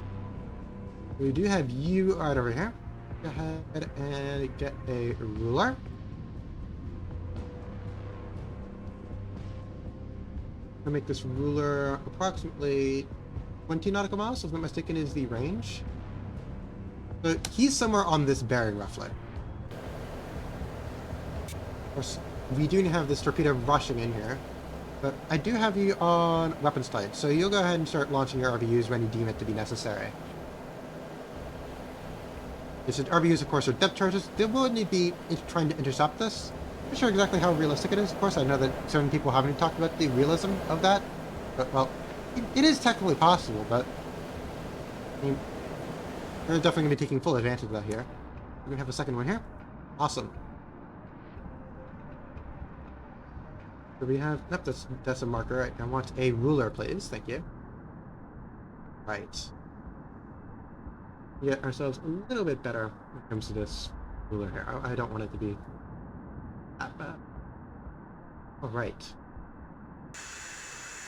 Alright, well. So, of course, in this case, we've basically done pretty primitive triangulation here. I'm not very satisfied with how... Okay, grab this one here. Okay, you gotta be a little bit further up here. I'm gonna bring you down. Hello. I'm grabbing you. There you go. Thank you. Grab you and hopefully get you a little bit more on parallel here. Like that. Something like that. Alright. So now we do have a triangulation on our enemy. Fire a SN-14 right in that direction. Let me just see. Alright. Alright, well, we have your RV-6000s that are launching out, so hopefully you're going to be able to get these guys. Come on. Ooh, that looks good. There we go, we got him. Alright, so that North Grisha is safe. Is our Southern Grisha safe? We'll determine that as much as say. Alright.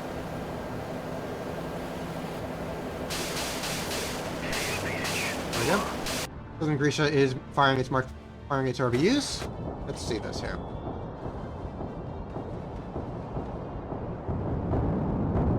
There we go. Alright.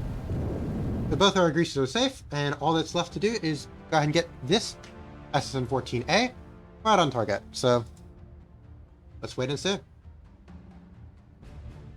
Right. Hopefully he's right here, and that ends the scenario pretty much. Okay, it is an AT-2. Good to know.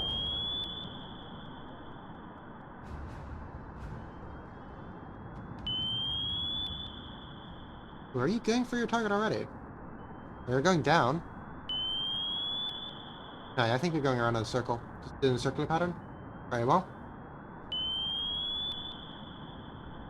Yeah, you're going around in a circle. Okay, cool. Hopefully, he does get scared enough by it.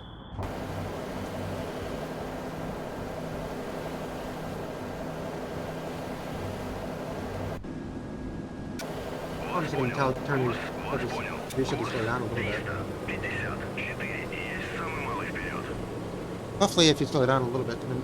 Alright, there we go. Well, we found it.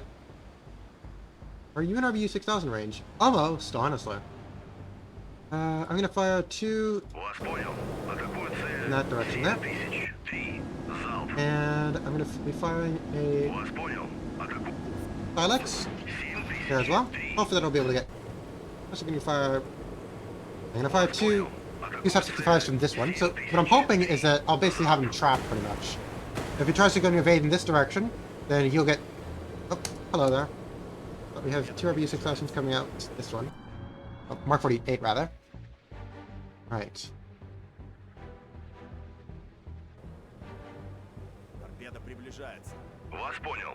Okay, and of course we have...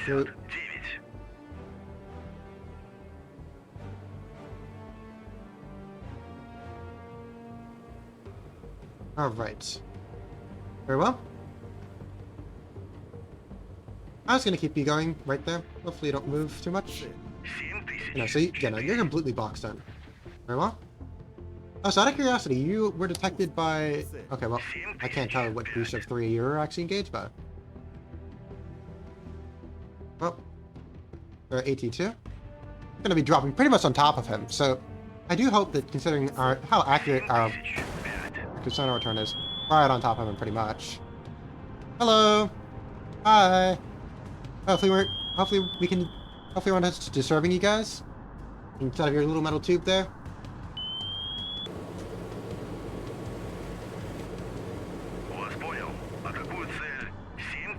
Uh-oh.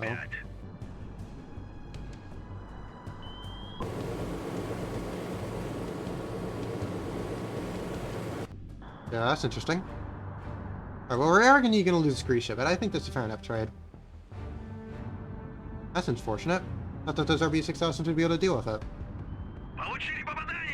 Yeah, we lost. Yeah, unfortunately, we lost one creature, but I'll consider it to be fair enough, I suppose.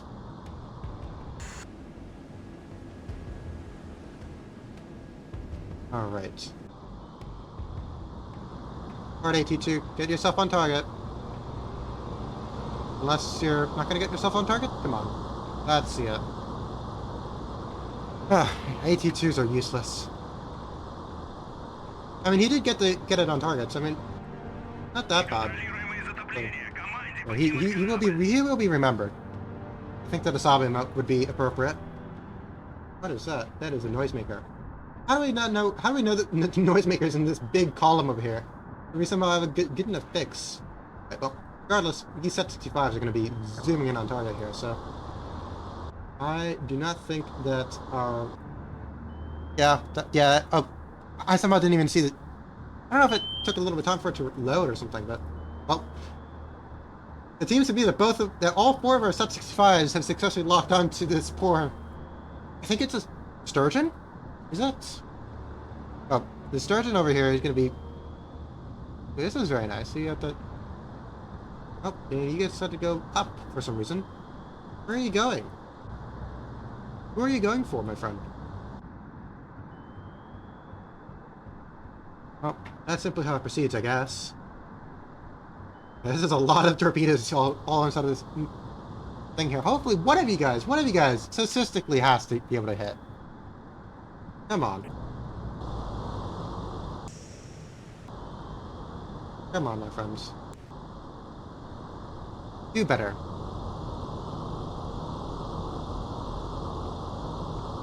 Let's see it.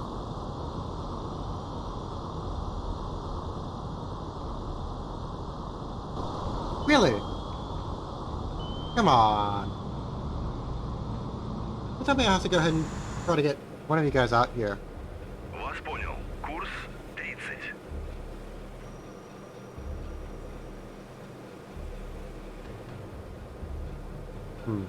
I'll tell you to go ahead. I'll head 1/3, and hopefully can RBU if you don't want to cooperate. Oh, hi. Alright, well, we found all the noisemakers, which is fair enough. The only thing is, I do not want to find a noisemaker. I want to find our contact. Where is our contact? Nobody knows. The only thing that I know is that there's way too many set 65s here for it not to be completely dead at this point. Now this one's going all the way over here. Where are you going, my friend? Like, seriously. Where are you? Could be here.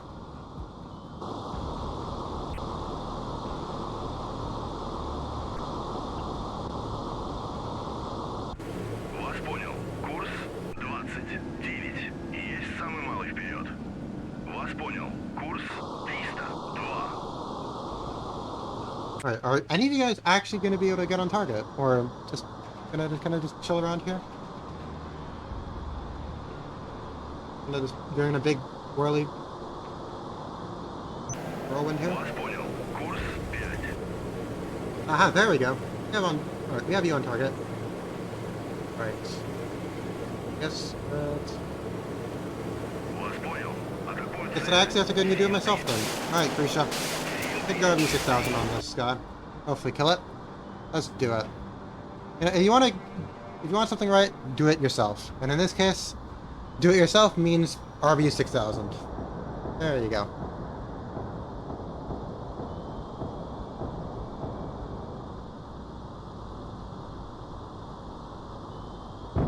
There you go. Very well. Well, the RBU 6000's got some pretty good hits on him. Hopefully, the rest of them are going to be able to get something. You guys are just trapped at the surface here. Not sure what's going on with you guys. Ugh, okay. Let's see what's up. I'm wondering if there's something wrong with the intercept. Because you guys seem to be... I'm not too sure something wrong with the intercept code. Well, finally one of you guys is going to be able to get something on target. Let's see this here. There you go. Oh, you're going down fairly quickly. There we go.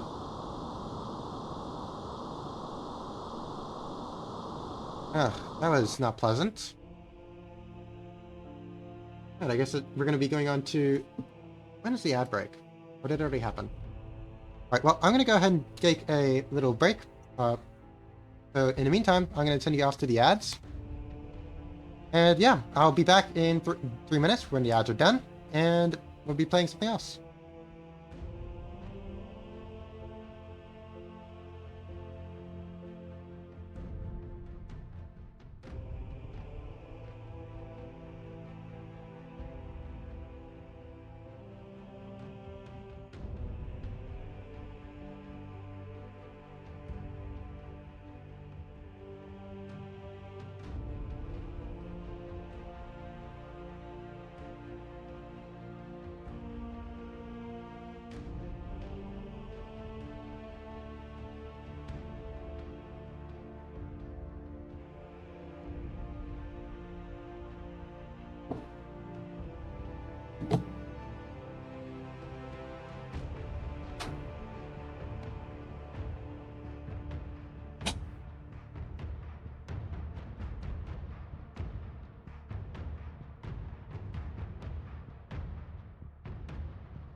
Alright.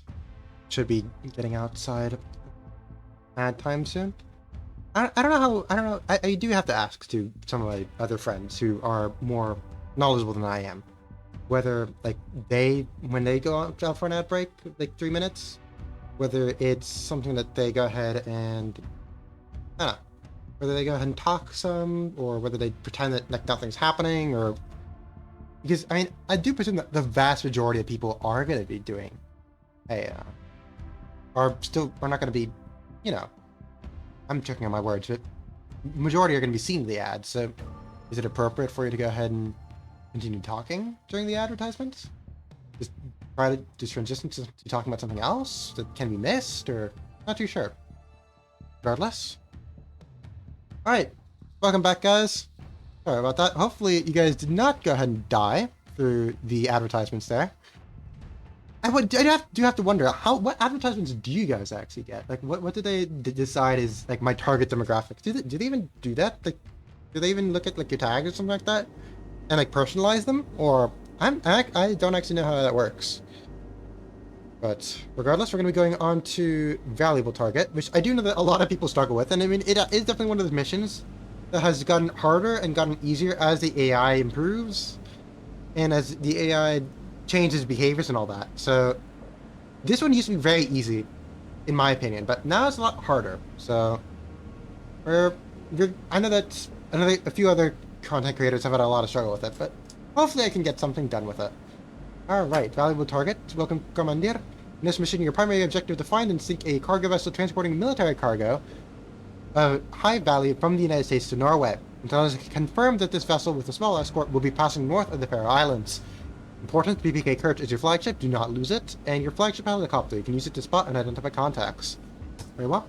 So the primary thing is that we have 3 ships at our disposal.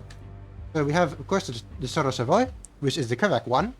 So we've seen seen ships like it many other times, but it's a submarine warfare frigate. In this specific version with the Krivak 1, it does not have its dual-purpose anti-ship, anti-surface armament, which is very sad. It would be very useful, but alas, we do not have it.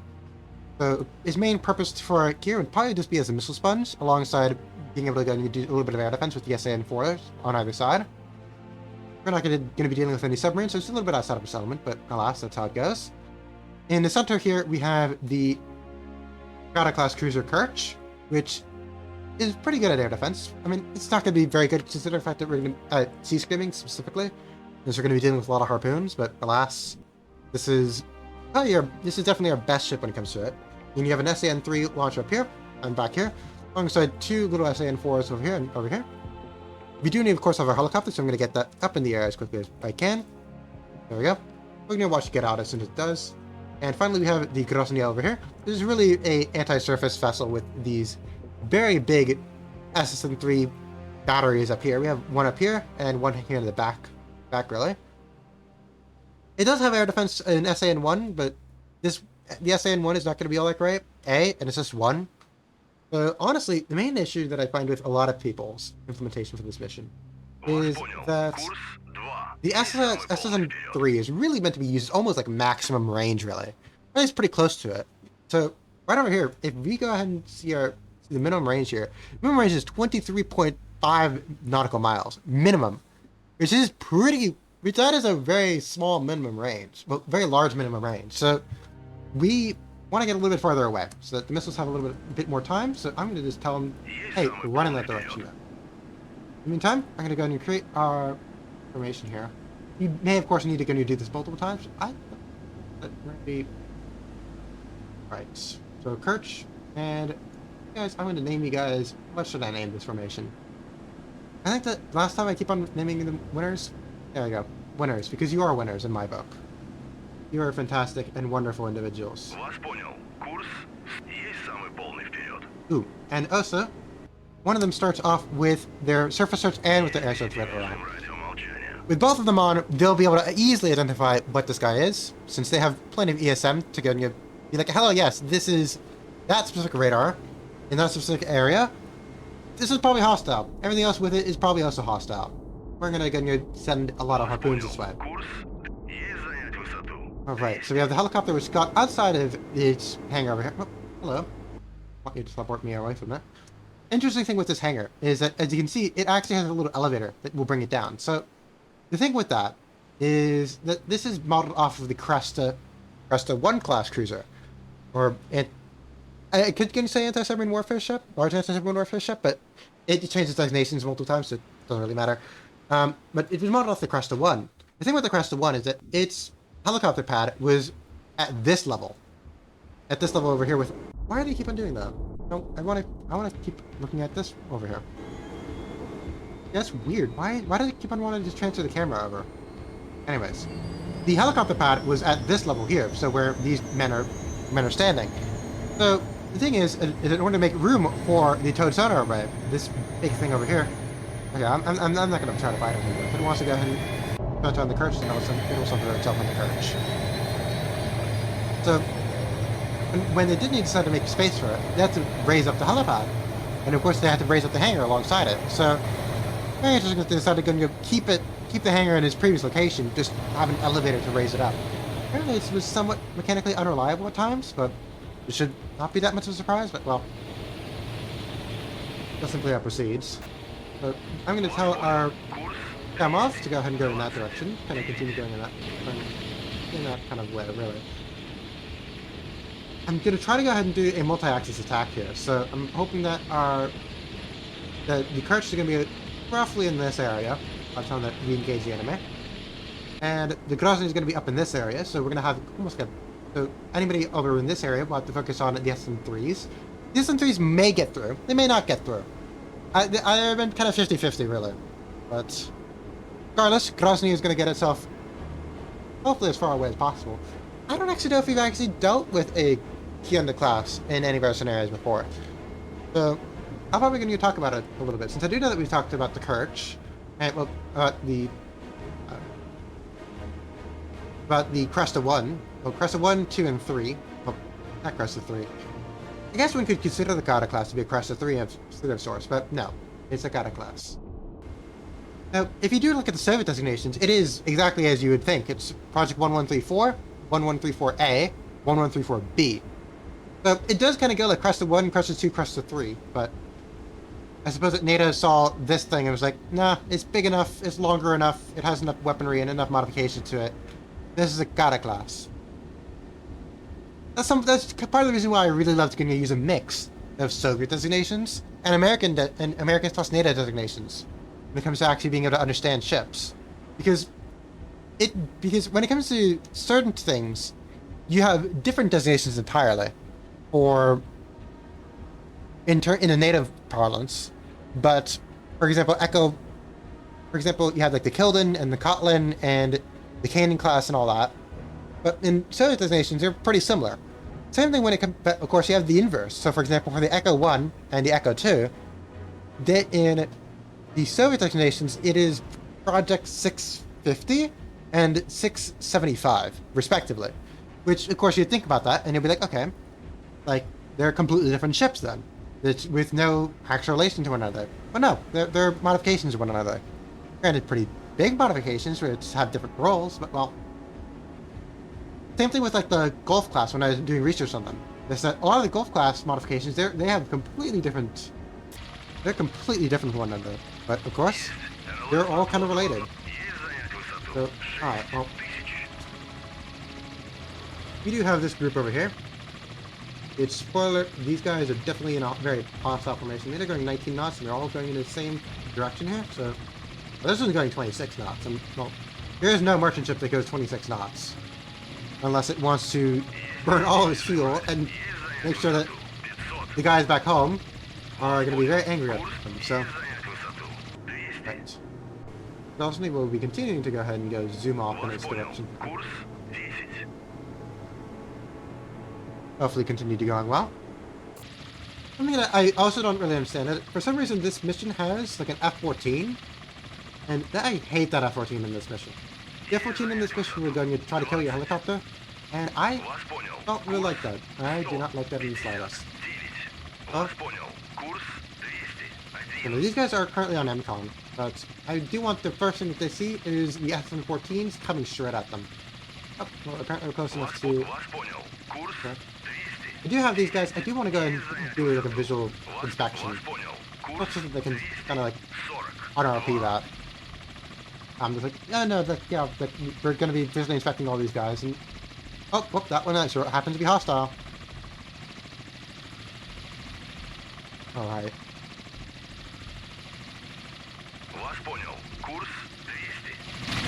Alright, Kilo, come up. What are you going to be seeing here?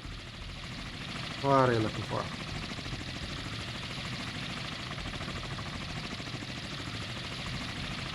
That's much enough. Very well. Alright.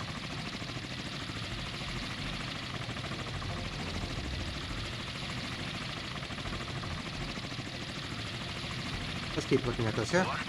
I don't know where they went, but well, if I turn on my radar now, then they'll definitely get shot down because they'll just detect immediately that it's a mushroom. So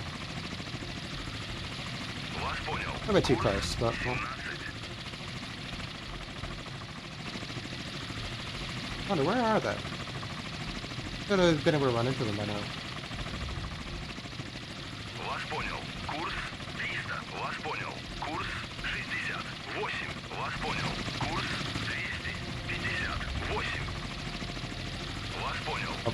But in fact that I completely lost track of where they were. I'm going to go ahead and go retreat back a little bit.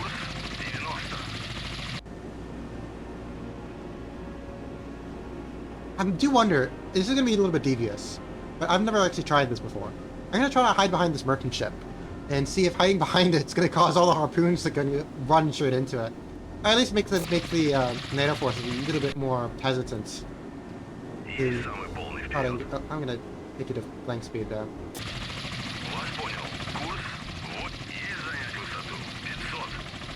There you guys are.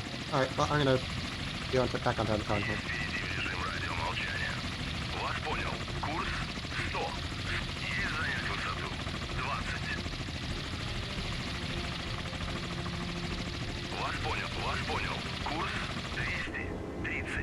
Alright. I could also keep on going. Yeah, because the main thing is that we do need to have For these guys, we have the SN-14Ds, which we can only fire 2 of them at a time since they use the fire control computer, or fire control systems, if I'm not mistaken, of the SAN-3, which is only meant to accommodate 3 at a time, which is unfortunate. And of course, this guy has the SN-14A, so it can't do anything against surface vessels here, against any of the enemy surface vessels. So we're kind of in a little bit of a pickle, but alas, we'll deal with that as necessary. I'll go ahead and get you here, and hopefully you'll be able to visually identify it.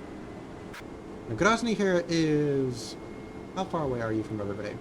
That is a marker, not a ruler. Now, you're already like 40-ish nautical miles away from people.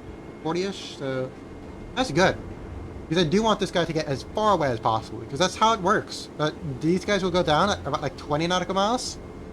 So if you fire them at like the minimum range, they're just going to go up, climb up, and then they're going to climb immediately back down, which is kind of silly. You know, like you want them to climb up, and then once they're kind of in attack range, they'll climb down. You know. So, all right. Oh, there's our.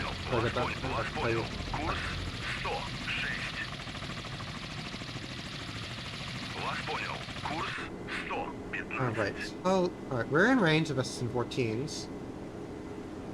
Alright, are we in range for SAN-3s? Not quite. So regardless, I do hope that I can go ahead and get you guys hopefully behind with merchant ship here. Of course, it's gonna be a little cheeky, but well.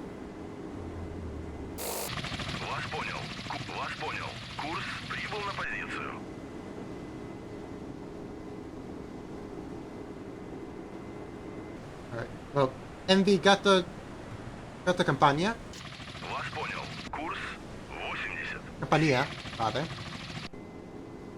Gato Campania? I don't know what that means. Gato is obviously cat, but I don't know what Campania is. Campania? The Campania. There we go. I don't know, do any of you guys speak Italian?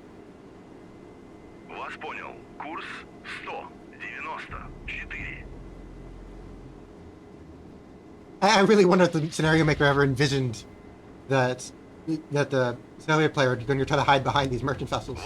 Oh, hi. Well, are you in visual range? Oh, okay, you're in visual range of the Gamma. Okay, now both of you guys are in visual range of the Gamma. Okay, good. But do not want you to be within visual range of... Alright.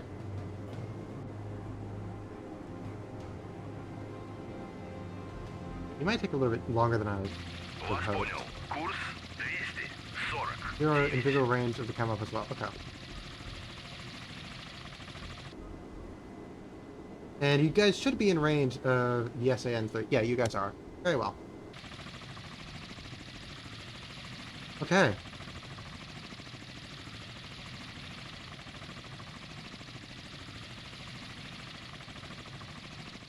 Вас понял. Курс 178.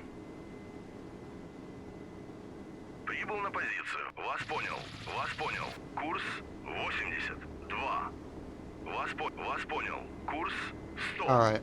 Hopefully you guys can go ahead and get yourselves in before anything bad happens.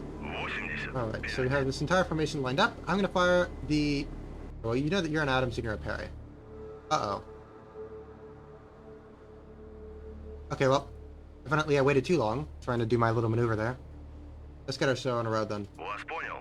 Атакую цель 7015. Залп. Okay, this is not ideal. Not ideal in slightest. Because I did not anticipate that we would actually... Okay, well, good to know. How to do that.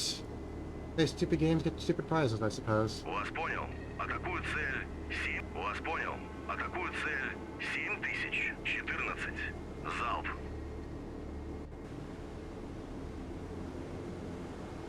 Alright, this is gonna be a failure. I know this, but, well...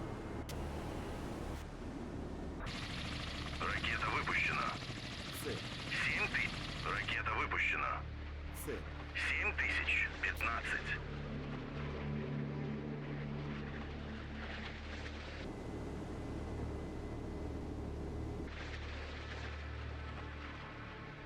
Okay, well, hopefully you guys go for the Compania, please. Ракета выпущена. 7015. Alright. Yeah, let me go ahead and get these guys up here. This is going to be probably my first failure, honestly. But, yeah, it was completely my fault because I tried to do something funny. And alas, Выпущена. we should not have tried to do something funny. I should have tried to be serious.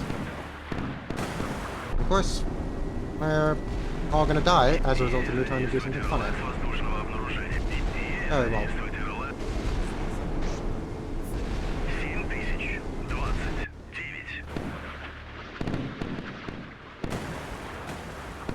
Isn't it a bit of a shame, though? You know, I mean, we've already lost. Shame that I thought that they'd try to go for the merchant vessels, but... Nope. 7029. Regardless, you know, this is not gonna work out. Okay.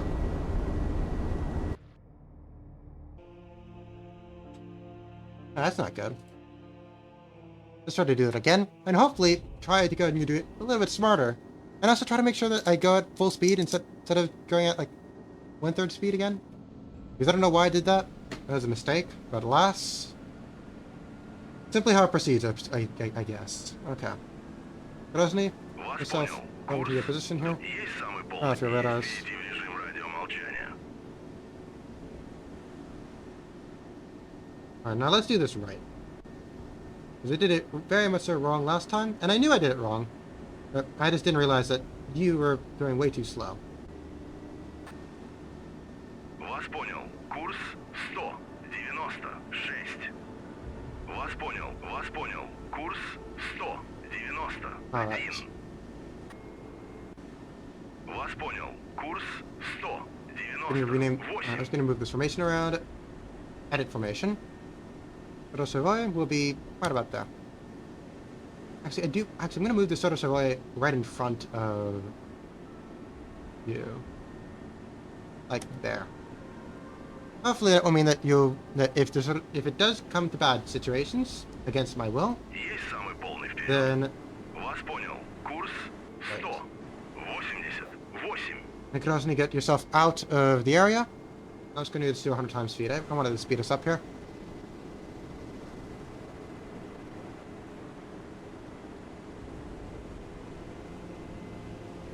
Now, something you can also do to help differentiate military ships versus non-military ships Вас понял. is Вас понял. when you don't actually have 90. exactly what the radar is, or if you just have like a generic surface search radar, then it's usually like the power output.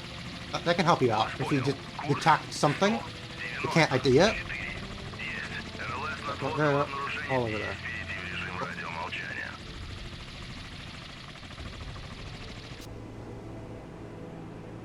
Now, hopefully this time we'll be able to get ourselves into our position sooner rather than later. Вас понял. Курс 195. Есть самый полный вперед. I do wonder, however, if I go and tell you to go and disband, Есть самый you полный get to вперед. 30, Есть самый полный to вперед. 29. Вас понял. go this way. Курс Please go this way. есть самый полный вперед. Okay, I guess you're only limited to 39 for some reason? Interesting. Regardless, you're going faster than you were earlier with 38, so Есть. РЛС надводного. Есть. you guys are all over there. Радиомолчание. Alright, Grozny, get yourself into position. Kirch and company is going to be there in about... You know, that's very interesting, because when they're in a group, they went at 28 knots. Now they're going at... Uh-oh. Oh, wait, nope. Are you too far high up? Есть You're too- занять yeah, высоту. yeah. 20. Возвращаюсь на базу. Вас понял. Курс есть занять высоту. 20. Вас понял. Курс 80. Вас понял. Курс 53. Вас понял. Курс 33.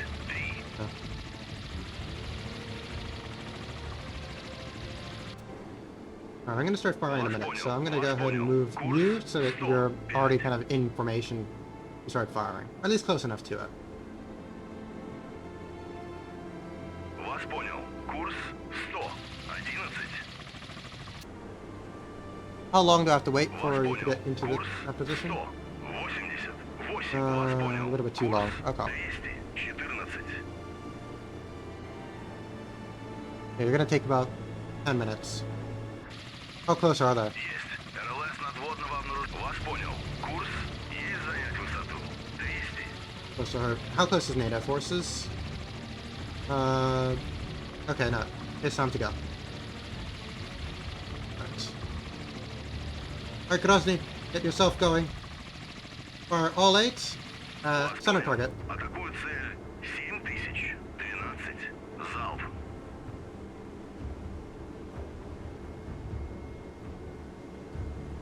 Alright, let's go. We're going to turn off your radar, and hopefully you can duck underneath.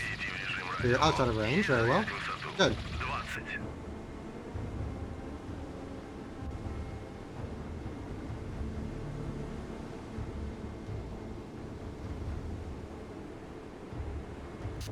Alright, Grozny. Alright, Grozny is going to be starting to fire. Unfortunately, it does take a little bit. They need a pretty long cycle time for each one of the missiles, so it's not going to fire immediately one after the other. But, Alright, so hopefully doing this primarily is going to help out by making sure that these two over here, the Perry and the Charles F. Adams, since their harpoons are all inside of their single arm bandit, so they only have one missile launcher. So, and has dual purpose between harpoons and standard missiles. The main issue with that is that if you want to fire both of them at the same time, you can't. So we're in the advantage when it comes to that, but still. My big hope is that these guys will be able to do fairly well, which they very well might. And they're going to be, of course, since they're firing from a much farther range than they usually are fired by most players inside of the scenario, then they'll all be able to get themselves up. And now they're going to be able to do their normal attack profile, which is going to be quite nice. The Chateau Savoy is a little bit closer than I'd like, but well, that's something I'll have to see. Of course, once they go ahead and do this, then we'll get all the ESM support that we can get, and we'll know exactly where everybody is. Вас понял. Вас понял. Курс 213. In the meantime, I'm going to go and try to... I'm still going to try to do what I did previously. Alright, well, they've detected it because you've decided to get yourself active. Very well. And I do hope that we're going to get both of these guys, both the Spruance and our other guy, but we'll see.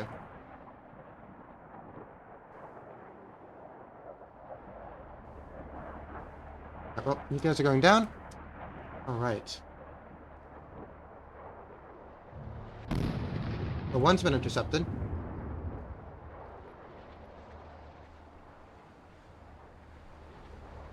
Вас понял. At this point, I'm going to fire two 1010. Залп.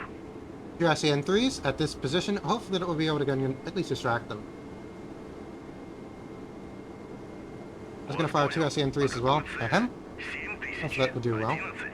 Залп.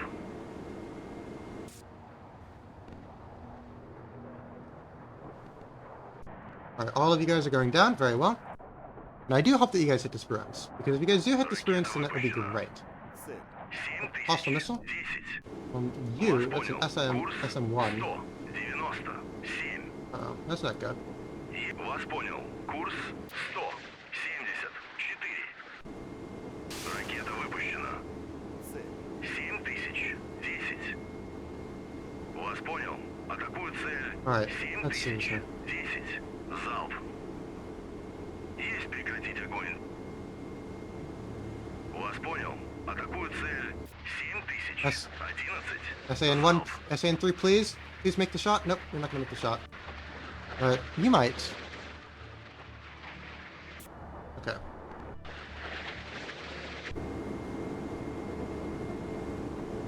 Hopefully.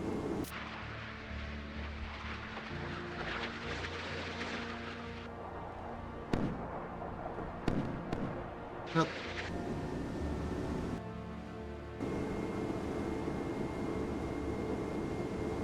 Alright, I'm gonna get a little bit nervous, because this mission is difficult. Цель 7000. 10. Alright, we have not. We, alas, have not, because this mission is hard, but might be able to get something going. I do hope that you get something going here. Ракета выпущена. Now, alright. 7000. 11. But this mission isn't very much so draw the luck. If you get it, if you get something good with your SAN-3s, then you're gonna be good. But otherwise, you're gonna be a little bit of a tricky situation. You know, I think that we're gonna lose this one here.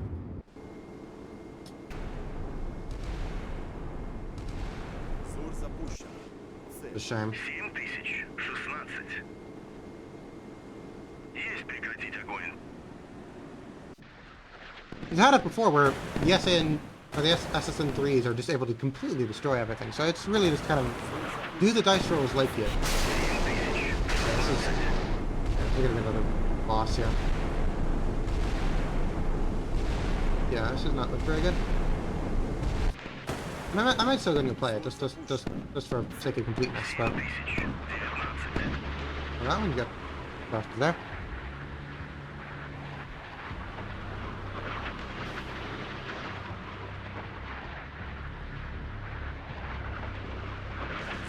You know, you're not, yeah, you know, you're gonna die. Okay. 18.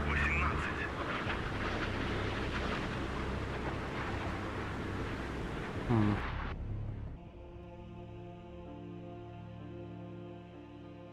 You didn't do this very well previously.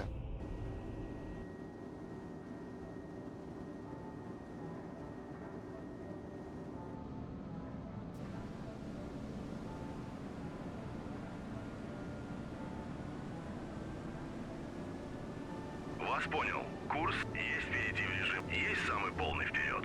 Вас понял. Курс есть полный назад. Есть самый полный вперед. Вас понял. Курс есть самый полный вперед. Now let's try to do this again. We're gonna be going up north. Because I did do this very well previously, but I guess that just the variables and the dice rolls, etc., are not very stacked in our favor.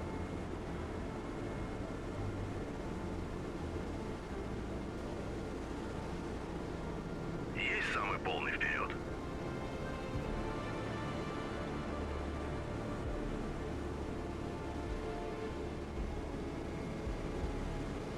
Вас понял. Курс 190. Вас понял. Курс 198.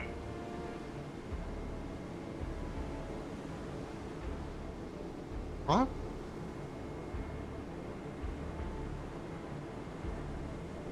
That's not good. That was weird. Вас понял. Курс 85. Вас понял. Курс 200. I hope their helicopter Вас friend can понял. then get itself over here. Понял. Курс 204. Есть. РЛС надводного обнаружения включены.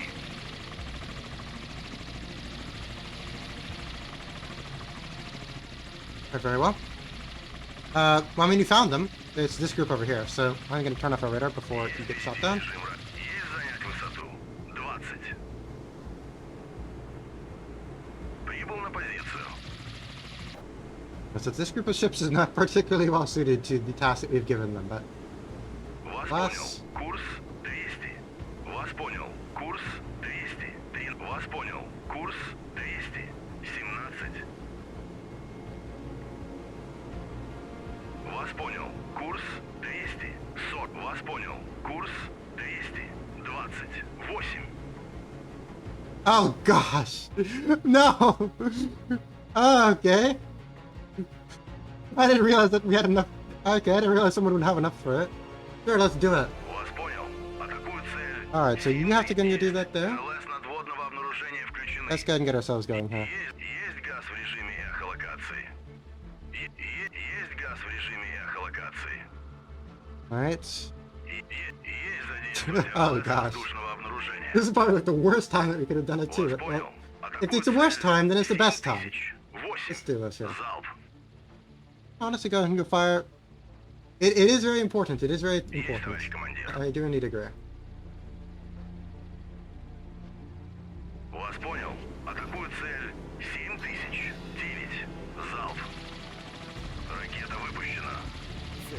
7000. 9.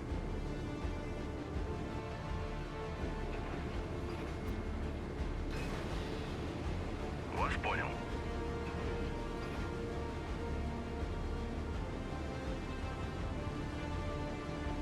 Вас понял. Атакую цель. 7000. 8. Залп.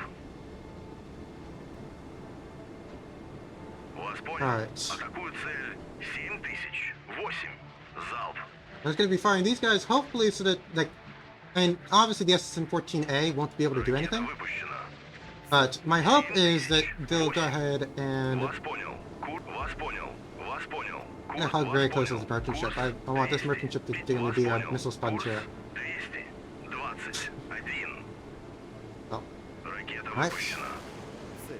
7000. 8. Alright, let's continue to see this here. What do we have here?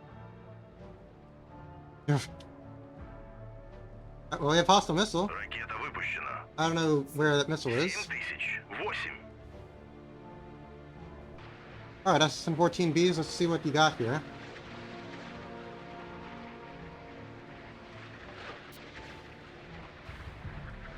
Alright, Ракета that one выпущена. missed.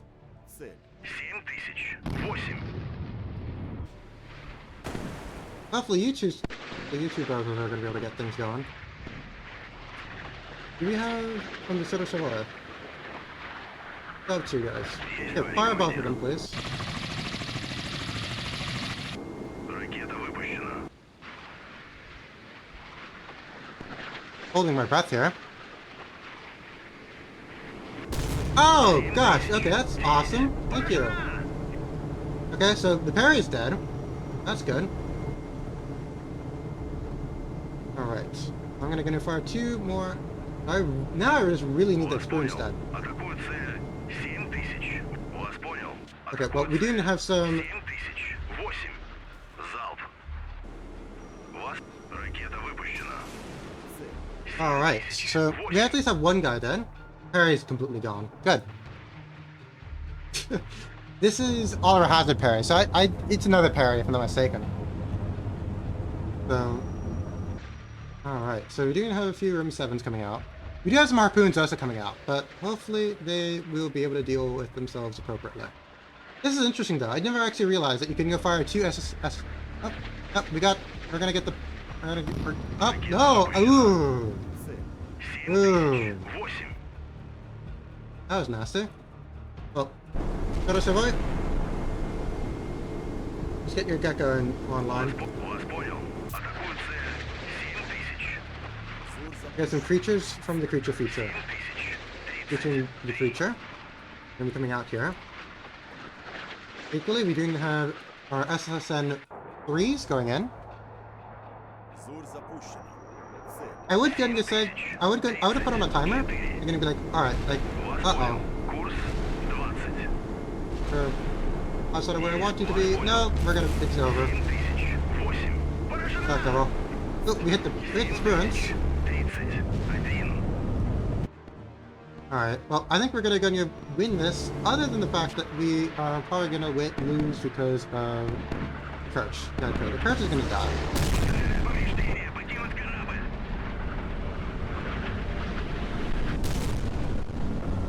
The Kirch is dead. Which unfortunately is what we needed to survive the mission, but I'm probably just gonna play it anyways. Because, I don't know. Yeah, no, because we did win the scenario. We did successfully kill everybody, so, there you go. Фатальное повреждение. Покинуть корабль.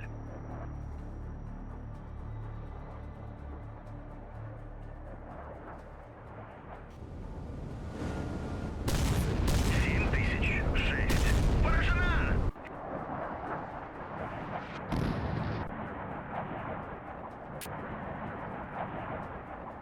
Alright. I might as well continue playing this, I guess. I'm not too sure.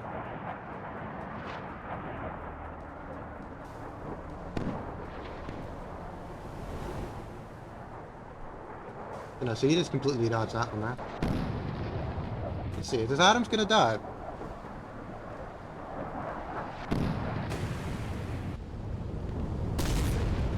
I still have us. 6. Поражена! Guys coming from you. You're dead. Oh, and the Adams is dead.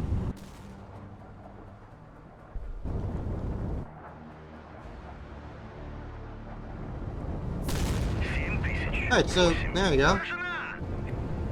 Yep, and you're gonna burn up as well, hopefully. Do I need to get send you a few missiles just so that you go ahead and cooperate with that? Regardless, I mean, okay. Well, I don't know. Okay, well, this is considered to be a decisive victory, but we did hurt to not survive. So, honestly, all things considered, considering the fact that I did have to go ahead and reveal myself earlier than I wanted to, it didn't go as badly as I thought. Alright. So, let's go ahead and try to do that with... So, I consider that a victory, but of course, let's try to do it without losing Kirch. Let's see this here. Yeah, that's fair enough. That is fair enough.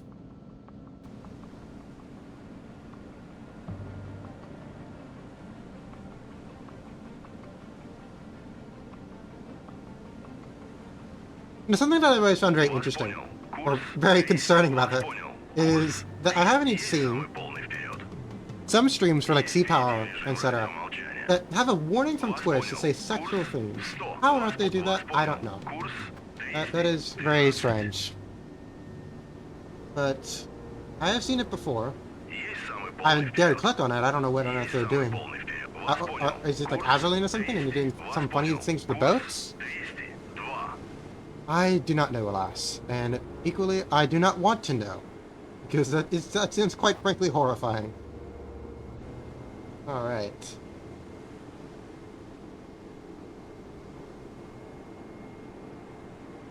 Let's go ahead and get our helicopter up. This might as well. So I don't forget it. Вас понял. Курс 157. Right.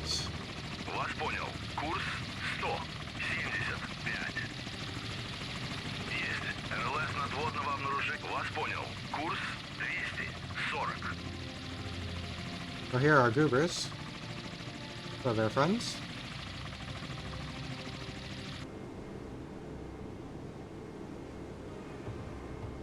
Everybody's in SSN-14 range.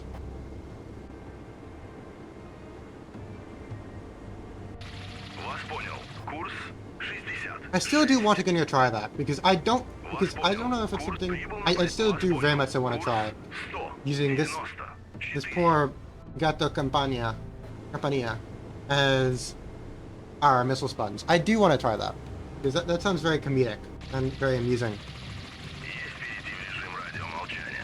I'm just going to tell you to go a little further away. Вас понял. Курс 81. Blocked. Because I do know I can get you in range.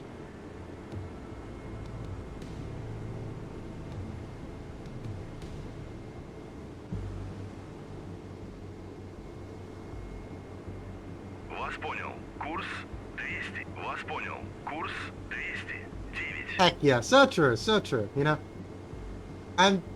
we're doing a little bit of trolling. We're doing a little bit of trolling, as the youth would say it. Есть малый вперед. Okay, I'm gonna order you to be Вас 13 понял. knots. Курс I want you behind our 140. missile sponge, though. So, Вас понял. Курс прибыл на позицию. Есть малый вперед. Есть средний вперед. Есть малый вперед. Вас понял. Курс есть малый вперед. right. Есть средний вперед. Uh-oh. Вас понял. Курс 20. Вас понял. Курс 57.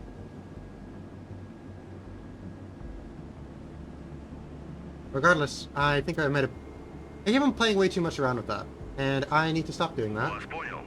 Alright, well, you go ahead and start getting your missiles going, because you need to get that going. Вас понял. Курс 55.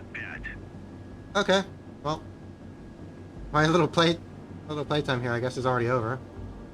Because we got some more missiles incoming. Right. Вас понял. Атакую цель 7009. Залп.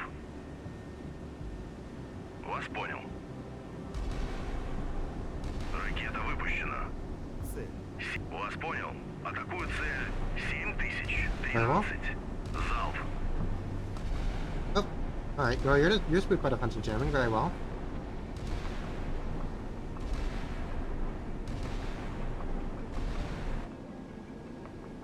Зор запущено. Цель. 7013. I've never seen you actually use this much defensive jamming before. Interesting.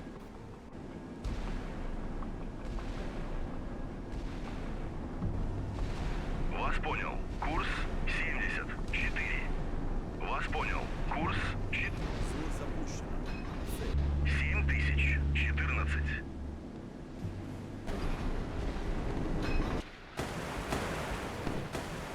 You have to wonder what this harpoon here is going to be doing. No, you're okay. I do wonder. I think it might be because of the fact that our merchant vessel might actually be having a bigger radar cross section. 8. The radar cross section for this guy is probably pretty big, but I mean, that and the fact that the cone here is probably too small.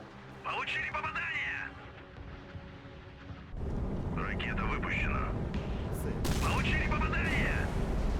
Yeah, okay. Now I'm just gonna play this mission regularly. I'm not gonna try to do any funny business about it. Because doing funny business is funny, but alas, it has not worked because, well, it has not worked. So let's actually do this properly. So, get that going, hopefully. All in good time.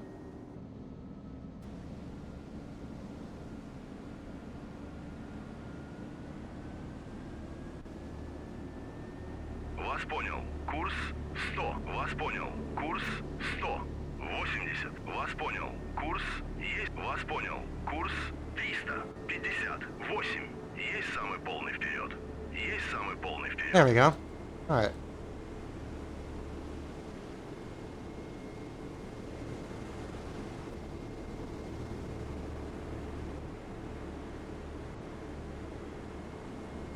Вас понял. Курс. Вас понял. Курс 210. Did I tell you to go and turn off your radars? I did not. Перейти в режим Oh, радиомолчания. there you go. Вас понял. Курс 100. Вас понял. Курс Alright. 55. Прибыл на позицию. Есть. РЛС надводного обнаружения включены. Есть занять высоту. 500.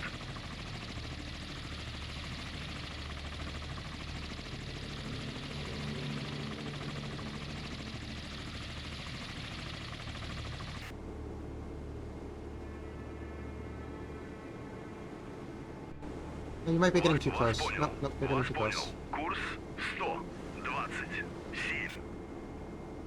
Alright, I'm gonna get you start firing with the Grozi now. Вас понял. Атакую цель 7009. Залп.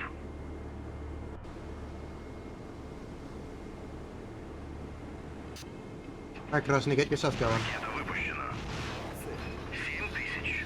Okay? Ракета выпущена. Okay, so while the Grozi is firing, then you 7000. see, are you in range? Yes. Are you in range? Not quite. That's not good. Вас понял. Атакую цель 7010. Ракета выпущена. Цель. 7009. Well, I will try to go and get you going. Ракета выпущена. Цель. 7010. Hopefully both of you guys are going to get yourselves timed roughly as you need to be.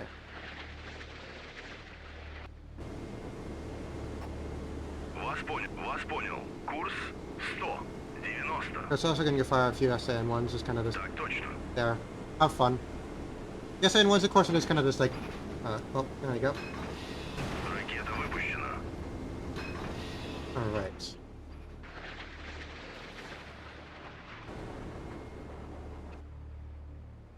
Alright, so I've fired a few of you guys out. Some check. Or too far. Okay. Вас понял. Атакую цель 7000. Of course, if you're distracted on the SSN-14, then you can't actually go ahead and have any fun with our SSN-3s. But hopefully, you will be actually right. I remember that.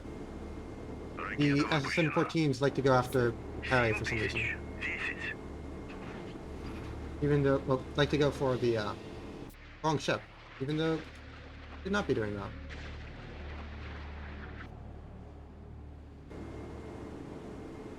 I'm gonna. Есть прекратить огонь. I want you to go in your Russian as quickly as possible because I Есть do самый need you. полный вперед.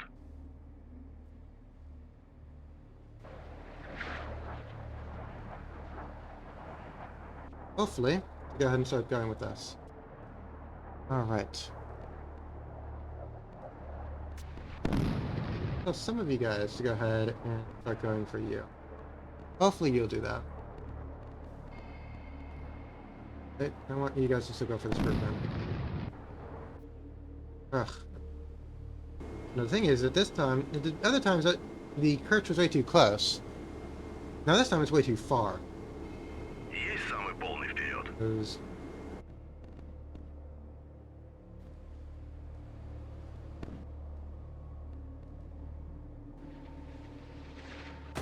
Вас понял. Курс 100.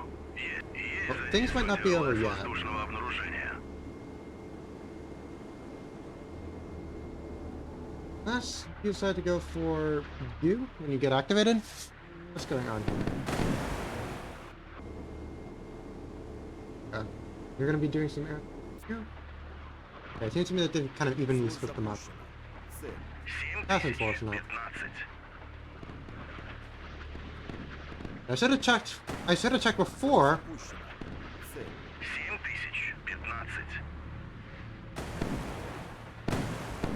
Зуль запущен.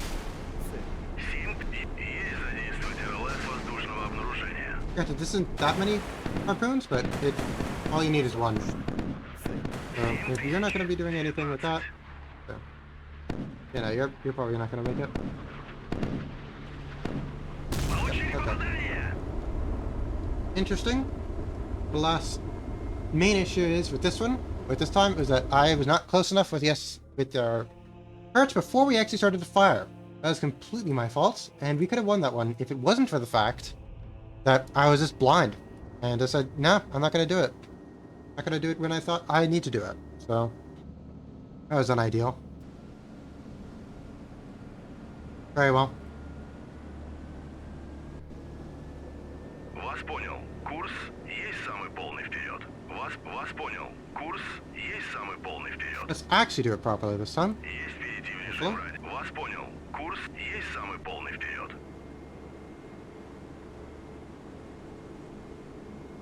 Вас понял. Alright. Курс 100. Let's get you into the air, and as soon as you're into the air, then we'll just go to 100 times speed. Есть. РЛС на 2. Вас понял. Курс 100. 64.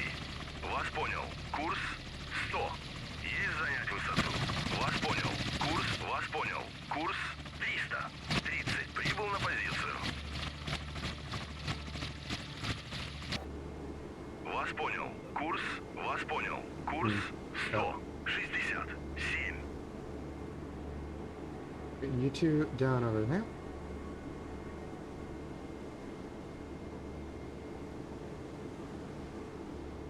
Alright, let's get you to see this here. So hopefully we should be able to get, because what I've done Вас previously понял. Вас понял. is that I'm going ahead and go a little bit underneath like this. Вас понял. Of course, I also need to get into range with the SAN3s and with the SSN-14Bs. Because of course the SSN-14Bs have a higher range, so it shouldn't be all that bad. But I do need to get into range with the SAN3.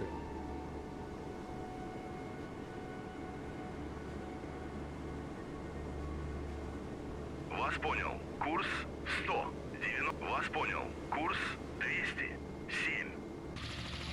Вас понял. Вас понял. Курс 146. Вас понял. Курс 121.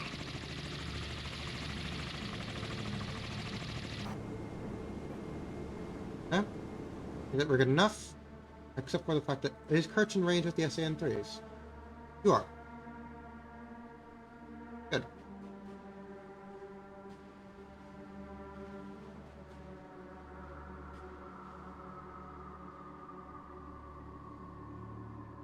Вас понял.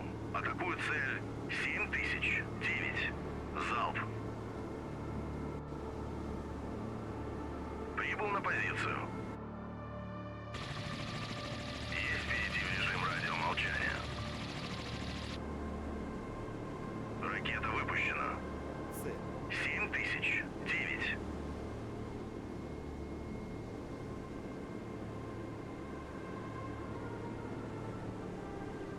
I do know that the SSN-14s will be going for the screw can anyways. Ракета Just выпущена. fire them like that. Цель. 7000. In the 9. meantime, or you two Вас just like понял. that. Атакую цель. 7000. 6. Залп. Ракета выпущена.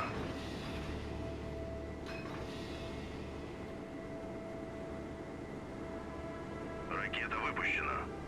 Цель. 7000. 9. Alright, hopefully, be able to do at least a little bit better. Ракета выпущена. Цель. 7000. 6. Вас понял. Вас понял. Вас понял. Вас понял. Курс. Вас понял. Okay. Курс 280. Let's see this out. 9.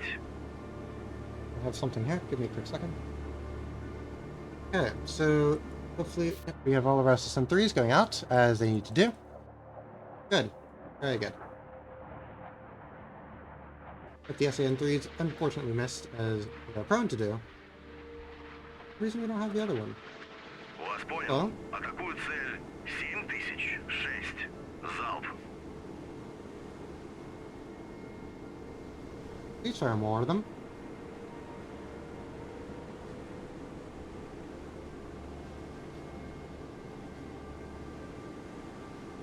Ракета выпущена. Цель. 7000. 6. Вас понял. Атакую цель. 7000. 6. Залп.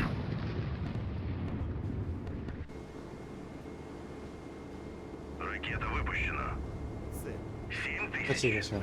6. Hopefully we'll be doing a little bit better this time. SAN-3 is going out. Вас понял. Атаку. Ракета выпущена. Alright, good.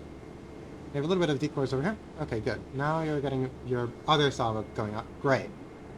So all we need to do now is hopefully go ahead and Вас knock out. понял. Атакую цель.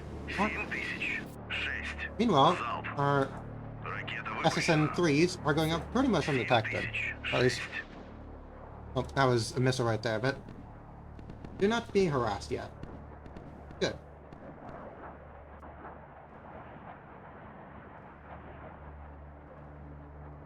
Please continue going for this target here. Цель. There we go. 7000. 6. Alright, so the parry got hit. In the meantime, let's get him swap over to the screw can. Hopefully the screw can has not gone ahead and done anything funny yet. Okay, SSN-3 is doing funny thing. Yep. The SSN-3 can do whatever the heck it wants. What I care about right now is killing the Spruance. If we can kill the Spruance, then we've won. Unironically, too. Oh, really? I'm gonna cry. Okay.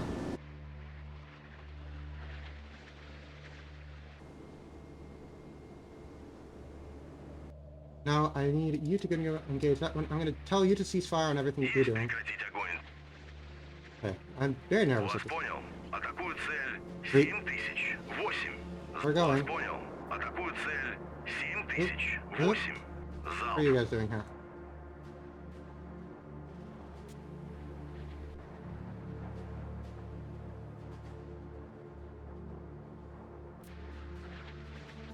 Вас понял. Курс есть самый. Вас понял. Курс 315. SN3, why are you going all the way over there? Please don't do that. Okay, well, SN14Bs, what are you guys doing? That is everybody here doing. Цель. 7000. Okay, we have a harpoon coming in. Вас понял. Атакую цель. Есть What is our situation задействовать here with me? воздушного обнаружения. Crap. We are not doing well. Зурь запущена. Цель. 7026. Okay. Вас понял. Курс 290. Вас понял. Курс 3. Зурь запущена. Цель. 7020. Hopefully this is just 8, but I'm not all that convinced we're going to be able to take it. You know, I don't know if we're going to win. Цель.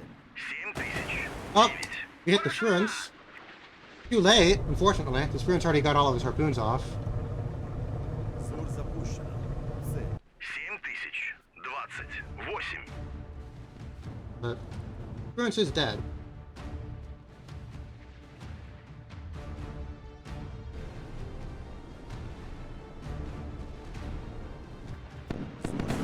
You're not gonna, yeah, no, we're not gonna make it. 30.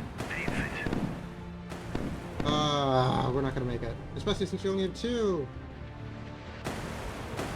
No. Oh. God.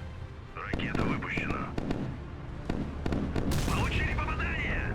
I'm still gonna see if we can get you survive this, but I don't think so. Вас понял.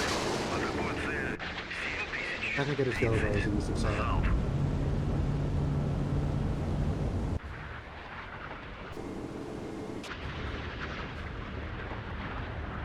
That's by 2 harpoons too. Получили попадание! Yeah, that's over. We did better. We did a lot better, but unfortunately, the Spruance is the main issue. Honestly, is that if you can get the Spruance killed before it launches harpoons, then we're in a very good situation. Of course, we need to get the Spruance killed before it goes ahead and does any of that. So that's our main issue.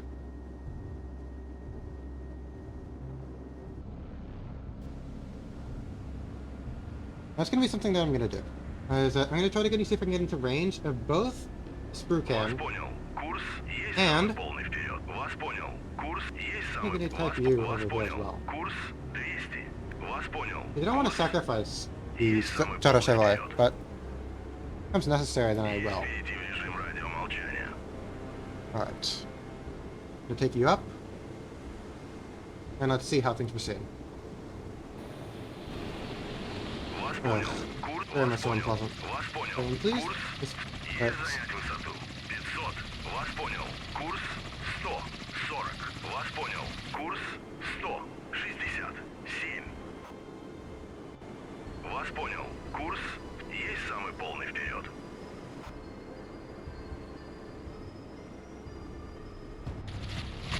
Есть перейти в режим радиомолчания.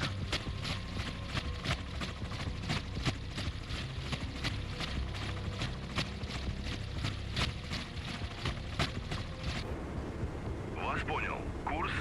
Вас понял. Курс. Вас понял. Вас понял. I'm going to see actually if I can get right behind, right underneath the formation. Be interesting.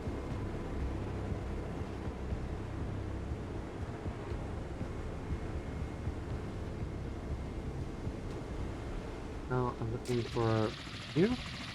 Есть. РЛС надводного обнаружения включены. Вас понял. Курс 100. 50. Вас понял. Курс. Вас понял. Курс 80. Вас понял. Курс 100. Вас понял. Курс 100. I'm going to get you draw like a 20 nautical circle around here.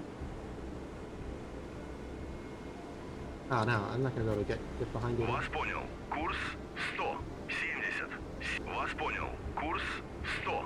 65. Вас понял. Курс 100. 53. Вас понял. Курс. Вас понял. Курс 100. 60. Вас понял. Курс. Вас понял. Курс. Вас понял. Курс. Вас понял. Курс 100. Вас понял. Курс. Вас понял. Курс 100. 75. Вас понял. Курс 255.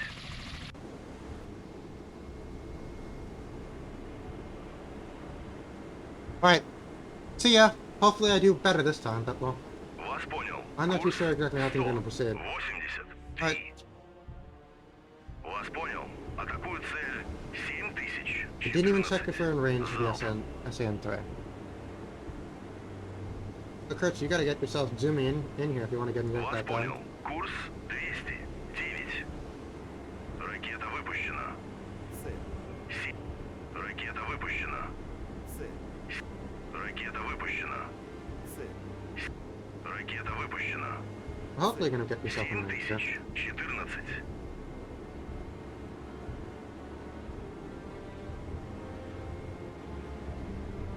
Alright. Прибыл на позицию. Вас понял. Атакую цель 7000. Вас понял. Атакую цель 7015. Залп. Ракета. Вас понял. Атакую цель. 7015. Good. Залп.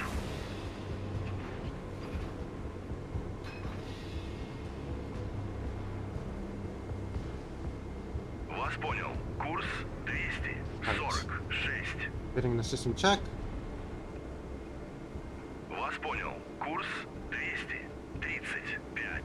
Вас понял. Вас понял. Курс 225.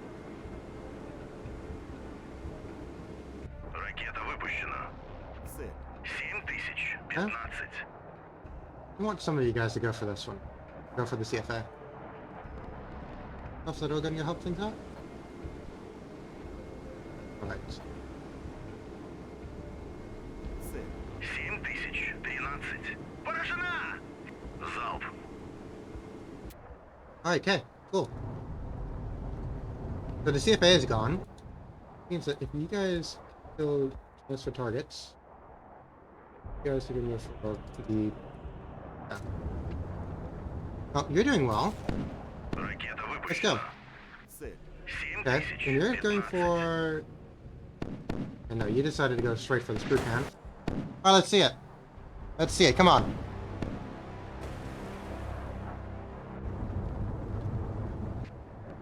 Alright, you got intercepted by CWI. IWS. Very well. Атака невозможна. Необходима цель. Ракета выпущена. Цель.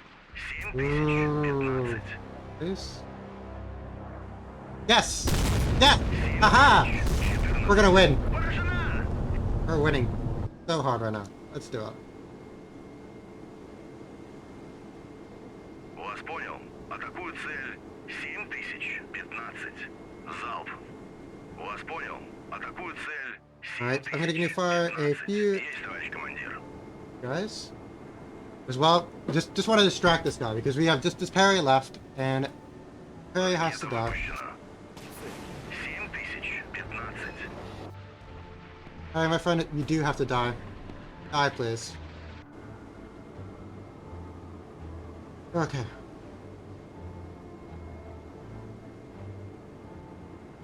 Атака невозможна. Необходима Right. цель. Вас понял. Continue going. Ракета выпущена. Цель. I need as many Получили missiles. попадание. Oh crap! I forgot about my helicopter. No, poor little helicopter guy got shot down. Well, I'm gonna. Where are you going, my friend? No. Ракета выпущена. Цель. Right there. 7015. Oh no, this is Есть, you. товарищ командир.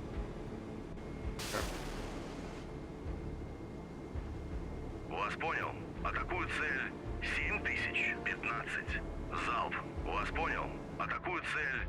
Well, these are unfortunately our SSN-14A, so we're not going to be fully distracted there.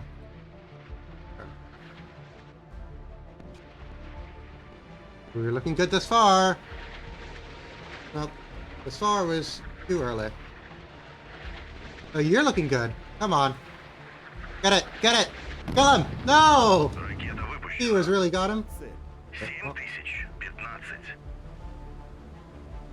Oh, really? You're gonna go for the merchant? 7000. I'm honestly crying right now. Hopefully that's not enough to take him down. Ракета We got выпущена. harpoons. 7015. Есть задействовать РЛС воздушного обнаружения. Вас понял. Атакую цель. 7029. Залп. Вас Oh, we понял. do have one harpoon going out, but it should only just be one. 20. I'm just gonna fire up all four SN3s, SN4s in it. Hopefully it'll be sufficient for it.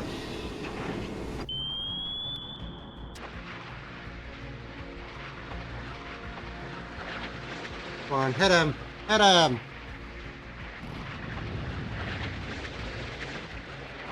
Come on, put your nose on him and kill him already. Let's go. Yeah! 7015. Поражена! Вас понял.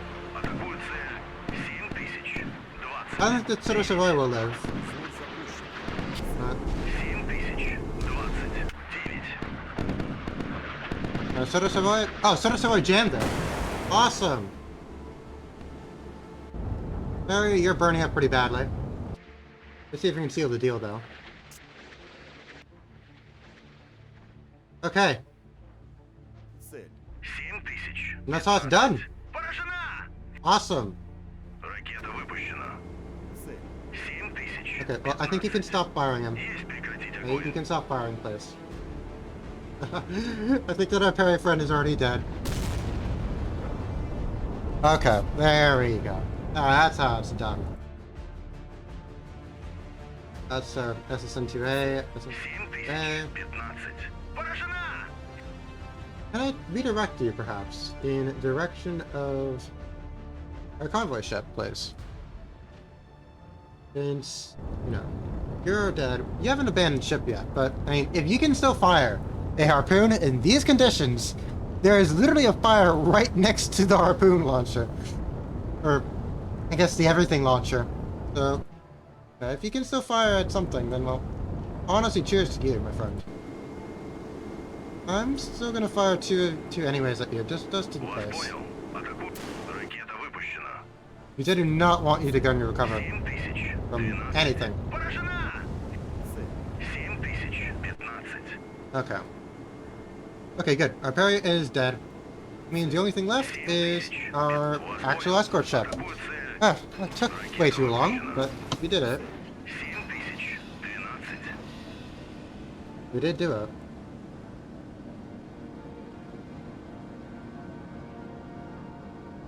Alright. SN14Bs, get your... Oh, nope, we got it. Cool. There we go.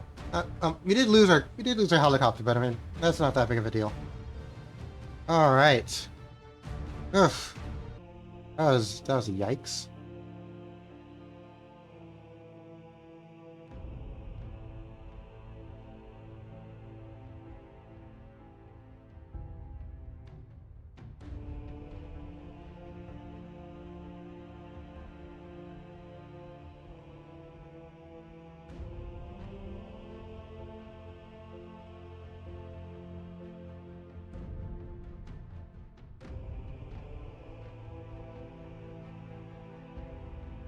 Okay, I was miserable. I did not realize that the advertisement was in the middle of me actually finishing that scenario. Ah, that feels bad. Alright, so we've done valuable target, we've done under the cover of rain.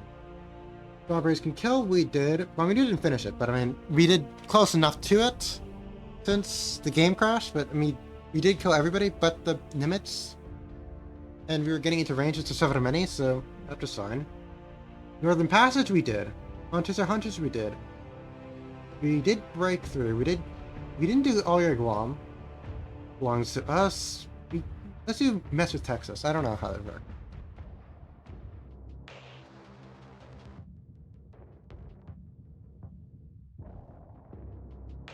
Alright.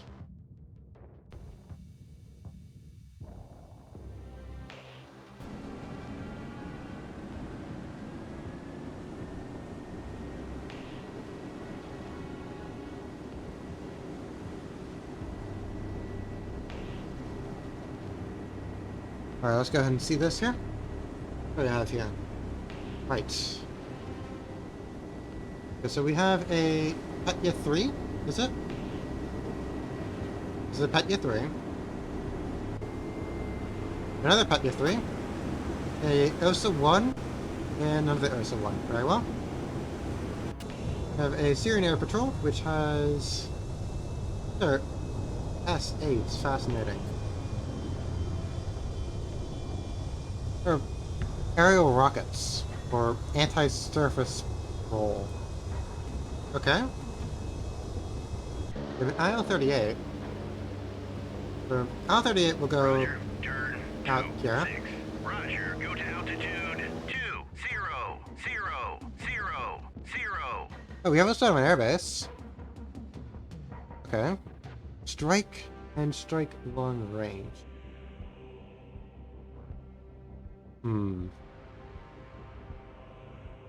Okay. Get a group of 4 MiGs on a strike mission. And probably maybe something like the same number of MiGs? Close air support. I mean, strike.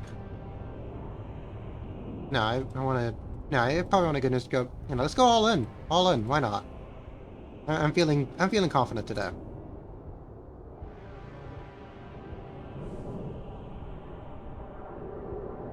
Good. So you're scrambling all of your stuff out, which is as you need to do. Very well. I'm not gonna get you to attack yet. Roger, turn 2-6. Roger, go to Mainly because of the fact that I don't really care for the SA or a rocket loadout. Roger, I want to bomb them. 2-5-7. Roger, turn 2-4-4. Alright? Roger. You guys are going to go out like that, and you guys are going to go out like that. Let's see. We're going to see what is happening at the airbase. There are wonderful MiGs. Roger, turn We're going out. 2-4-2. On station. Very well. It's a little bit vertical to me, honestly, these takeoffs here. Where's our... Here, yeah, let's go see.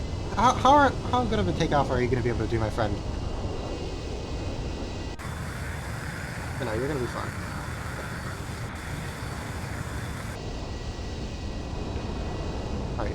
Alright, you're next on the takeoff list. Let's see. How is this going to proceed?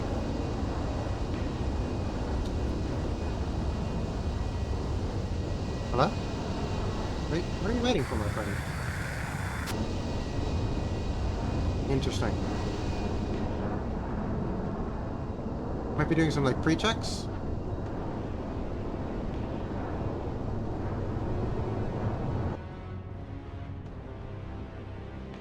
Oh, you're launching.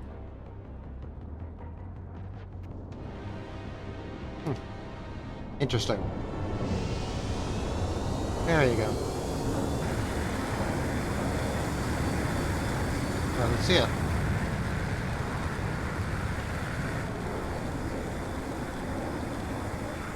Not that vertical, honestly.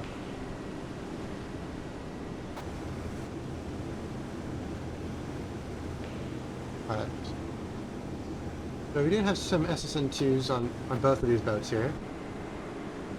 Unfortunately, for our poor Petya 3s, I'm not too sure what they can actually realistically do. I do have visual on our 3 hostiles over here, and they're all information, so I'm going to presume they're hostile. Well,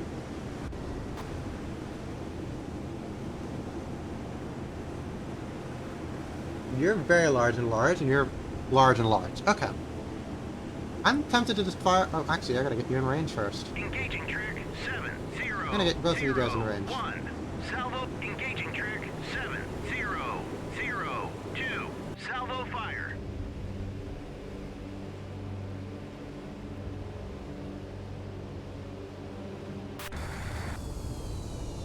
On station.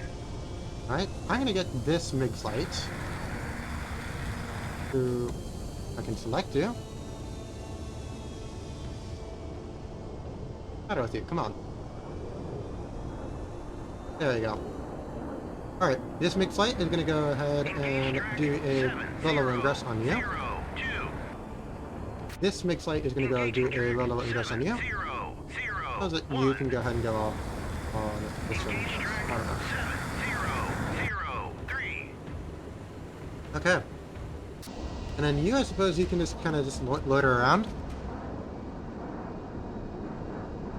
Hopefully you do well.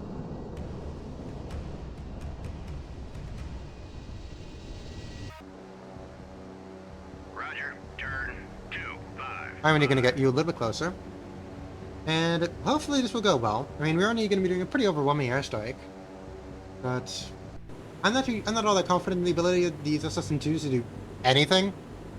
But at least it'll distract them, I guess. No. I want you guys to cease fire. Ceasefire, track. Oh, I want the formation to cease fire, rather. Ceasefire, track. Okay, I guess you guys need me to manually tell you to cease fire. Track. Cease fire. And cease fire. Ceasefire, track. Good. Tell me when you guys are in range. Not in range yet. Let you guys continue going with the formation. Turn to course 291. Turn to course 286. Hell my. Roger. Turn 254. Roger. Go to altitude 30,000. There we go. We have everybody up. Great. This group of 4 should be going after contact 7002, as they are. This group of 4 should be going after contact 001, as they are. And this last group will be going after Engaging track track 7006. Very nice. And I want our MiG flight to go in first. And then as the MiG flight is happening... Oh, hi. Somebody is getting shot at. Roger. Turn 069.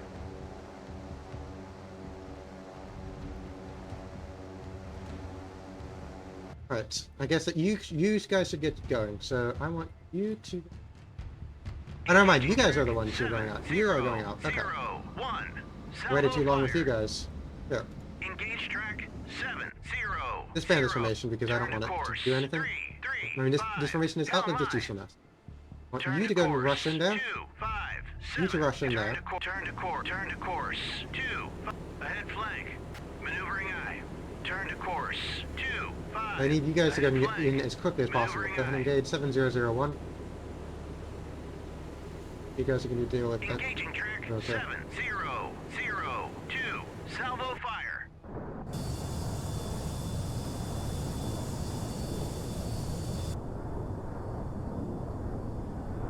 Alright. Good. Well, hopefully you guys are able to get yourselves into range here. Based on a bearing that you guys Going down, like. going down, punching out. Oh dang, okay. I don't know, make that. Engaging track 7002. I'm hoping that you guys would be able to get in a little bit better.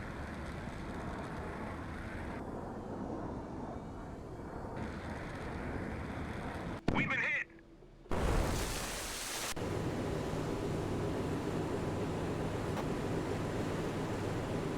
Okay, maybe I want you guys to actually go ahead and wait here a little bit. Track. Okay. You guys, I'm gonna wait for you guys to get Station. collect yourselves. And you two over here, I'm gonna wait for you two to collect yourselves. 2. I guess you guys will be able to go ahead and do whatever you guys want. So please go MCON, ahead and secure collect all everything. emitters. Roger. Turn. Roger. Go to altitude 20. Well, it seems like if Petya 3 is gonna die, which might as well, I guess. I don't really care for it. All hands abandon ship. Alright. Let's wait for our SS2s to go out. Come on, my friends.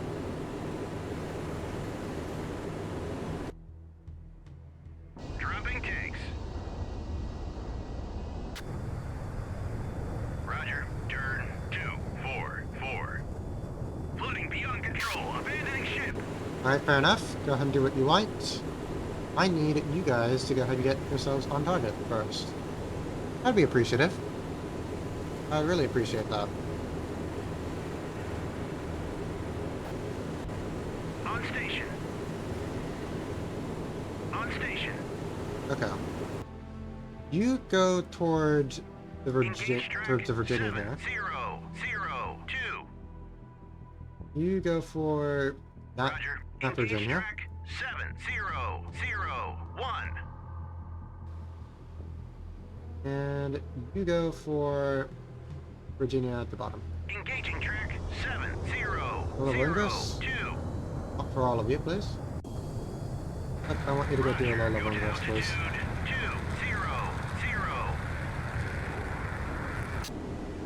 And if I don't care at all, but this guy, so you can do whatever he Hell wants. my. Respectfully.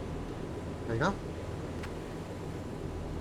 But you two are both still going out, so hopefully I can get you time the airstrike Roger, go to altitude with the missile launchers. 200. I don't know if that's going to happen though.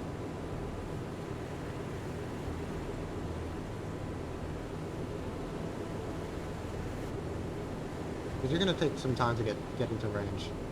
Not much longer though. But they're already going out with it.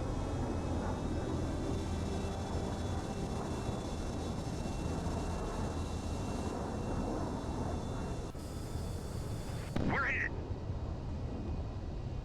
Roger, Gate. Roger, Gate. Out of control. Eject, eject. Why did you guys not actually go on Afterburner? I only just realized that. Why are you guys not going on Afterburner? Let's go on Afterburner. Engage track 70. Roger, Gate.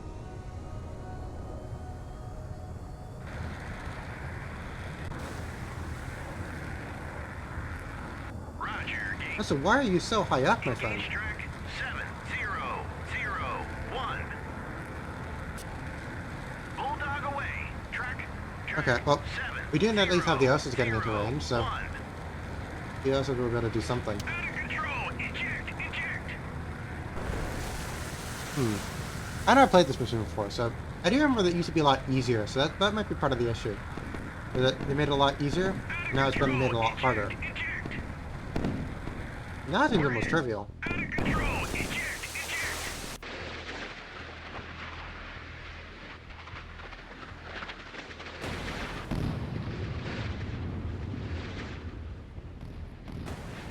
And I don't think I can get these Syrians here to get you to do anything actually worthwhile, unfortunately. That's unfortunate.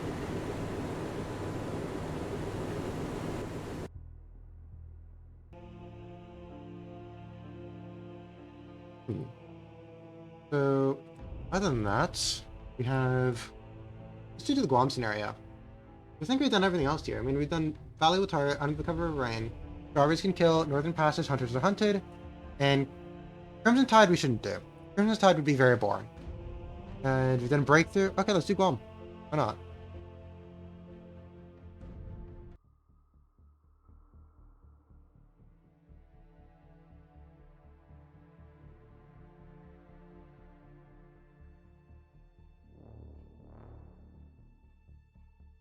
Alright.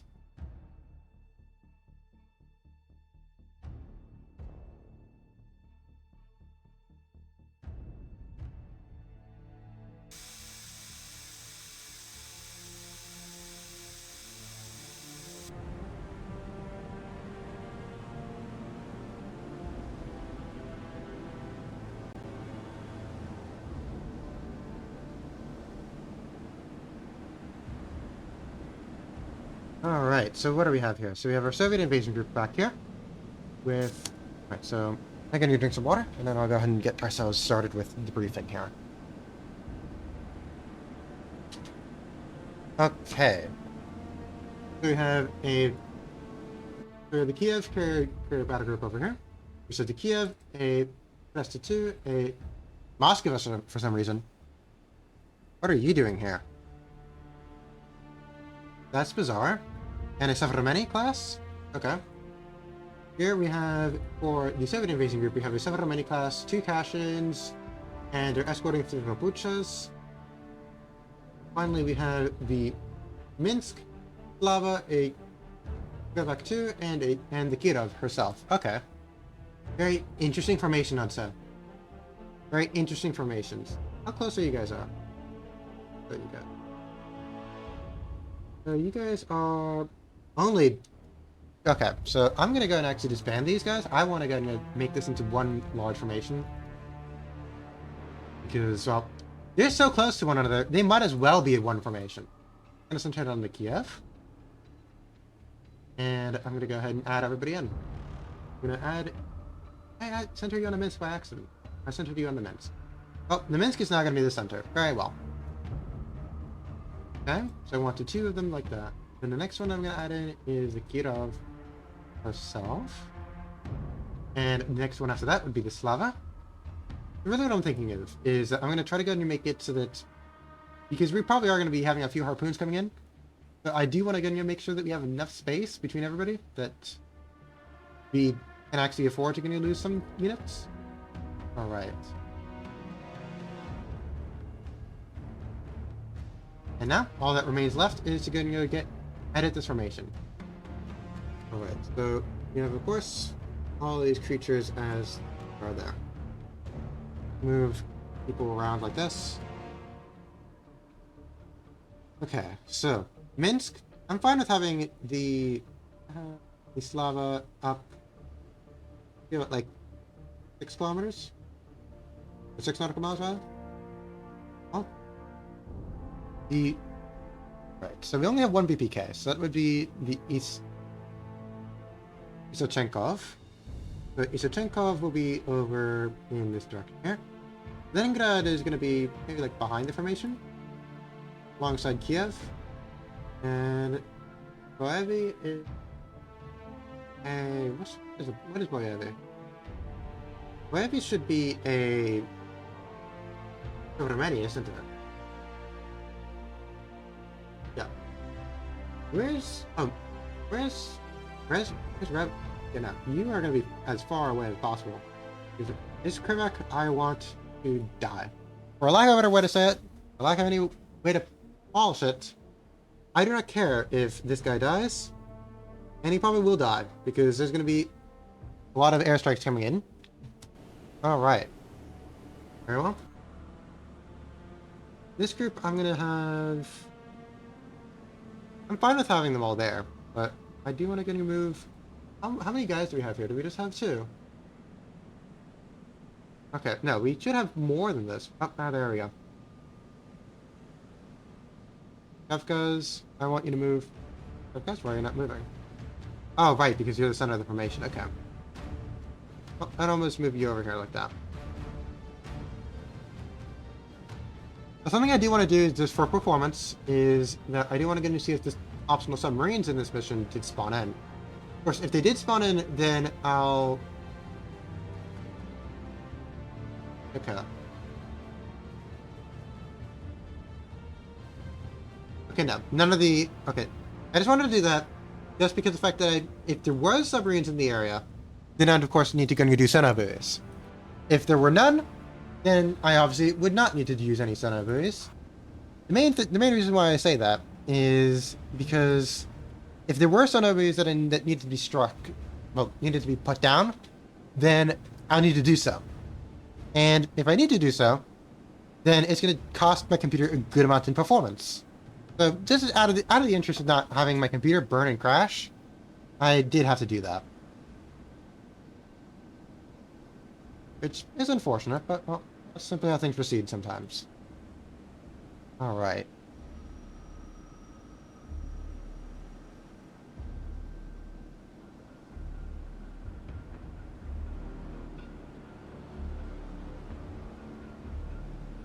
Let's go and see this happen here.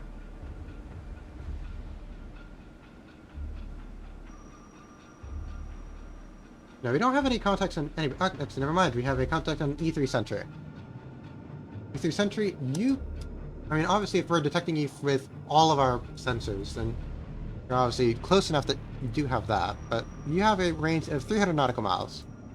Well, so draw a circle for you in the 300 nautical mile range. Oops, sorry about that. Is it good now?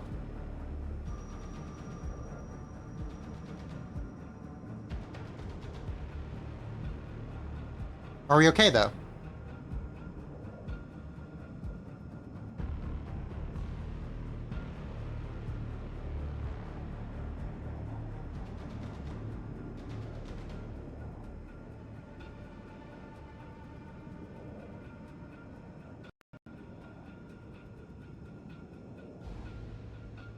Ah, yeah, that's fair enough.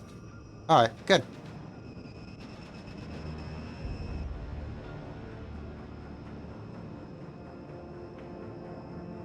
Okay, so we didn't have this E3 Sentry with about that range, so that's unfortunate. I don't really want an E3 Sentry going around, but well, if the E3 Sentry is going to do that, then it might as well do that. I'm going to get a small little air combat patrol here. Over to air. Actually, why am I launching it in groups? I want to launch it in groups of 2.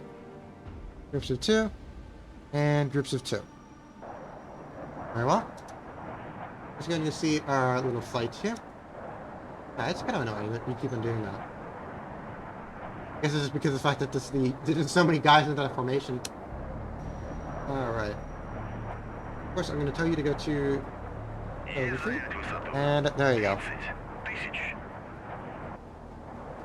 Вас понял. Курс 100. Есть занять высоту. 30 тысяч. Okay, so I want you guys going in from there. Oh, did I? Вас How many понял. groups did I Курс bring up? 100. 26. Есть занять высоту. 30 тысяч. Oh, where is Kiev? Oh, where's... Yeah, because we're currently launching from Minsk. Where is Kiev? Kiev should be right behind... Actually, right, because everybody's from here is zooming on over there. Well, in that case, I'm going to launch a few of you from you. Ooh, I also should launch up some TS. As they're pretty much going to be our AWACS. I mean, they're really going to be only an anti-surface AWACS, but some reconnaissance is good regardless of where it comes from.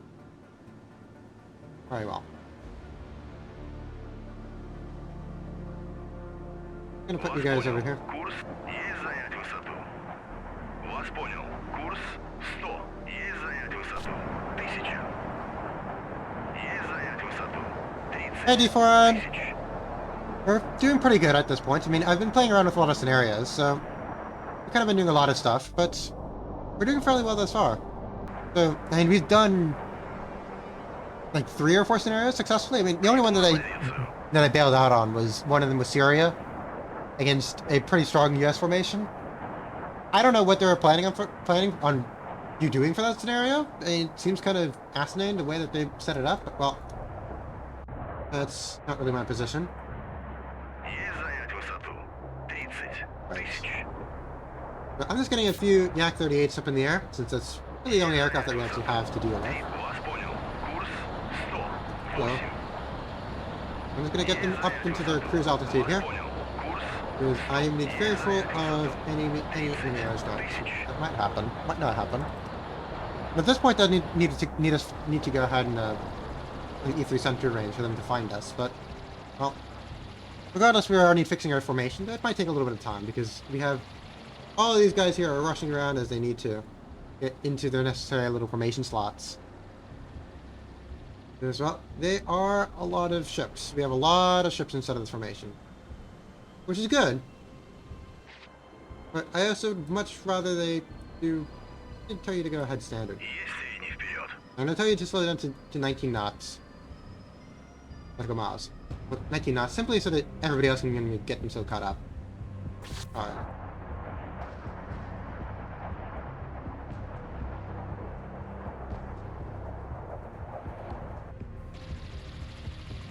Есть. РЛС надводным. Вас понял. Курс 100. Есть занять высоту. 3000. And I don't think that we have any actual enemy surface units kind of in this general area, but... Well, they do want to make sure that... How are Yak 38 flights doing? They do want you to go and you cruise around. Make sure that you are cruising.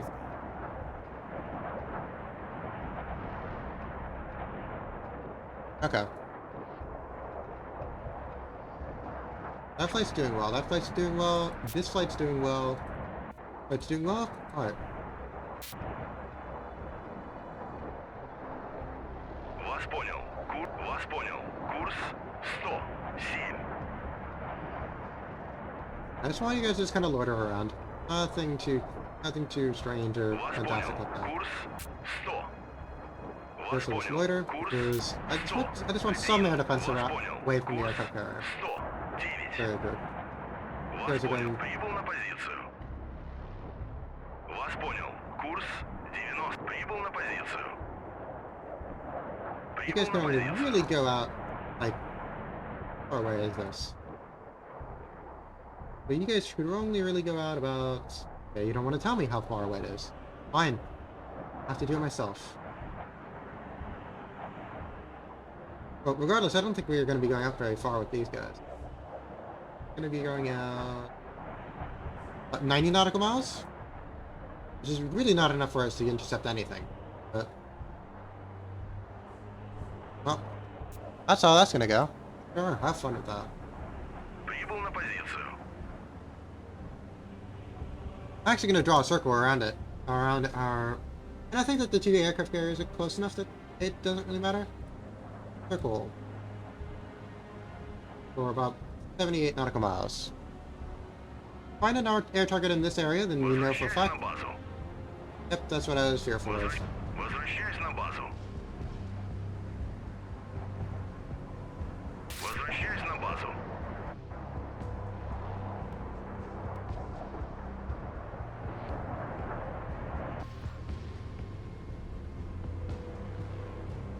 Возвращайся на базу.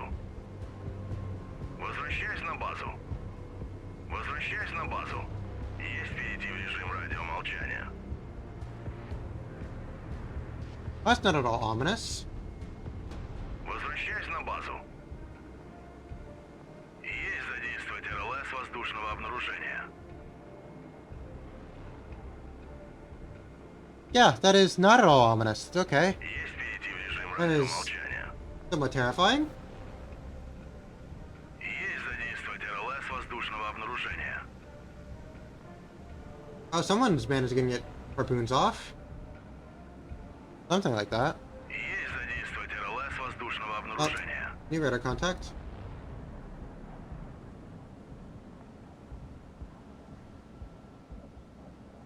Yeah, I guess it is you guys. Alright. So I suppose that we should prepare ourselves for some... РЛС надводного обнаружения Very включены. well. Есть. РЛС надводного обнаружения включены. Есть задействовать РЛС Well, if воздушного harpoons are already обнаружения. out, then there's no point in Есть doing any more задействовать Amton. РЛС воздушного обнаружения.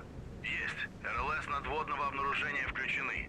That sucks. Есть задействовать РЛС воздушного обнаружения. Есть. Есть задействовать РЛС воздушного обнаружения. Есть задействовать РЛС воздушного обнаружения.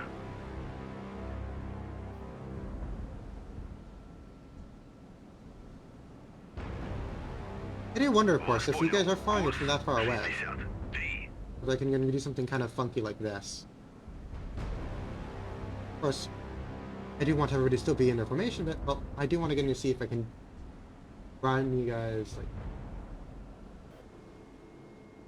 You know, it seems that unfortunately, because of the way that the mission is set up, where everybody's in these very close-knit formations, I don't actually have the ability to...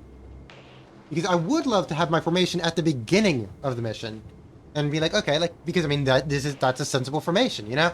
Because the way it starts out is pretty much almost in parade even then formation. Возвращайся на базу. So, you know, I try to get to see if these Act-38s would be able to get far enough away to get intercept these guys. Alas, it appears the answer is a resounding no. So, have a lot of... If I'm not mistaken, these are B-52s with harpoons. So, we're going to be in for a world of pain, but well, Возвращайся на базу. at the very least I do have everybody's radars on. Возвращайся на базу. So, they'll at the very least, it'll detect it when it comes. Hopefully. Возвращайся на базу. Make sure that you guys get turned around as well. Вас понял. Курс 50. Есть самый полный вперед. Because this is not very ideal in any way that ideal can be Есть defined. занять высоту. But alas, 1000. what is ideal for me is not really...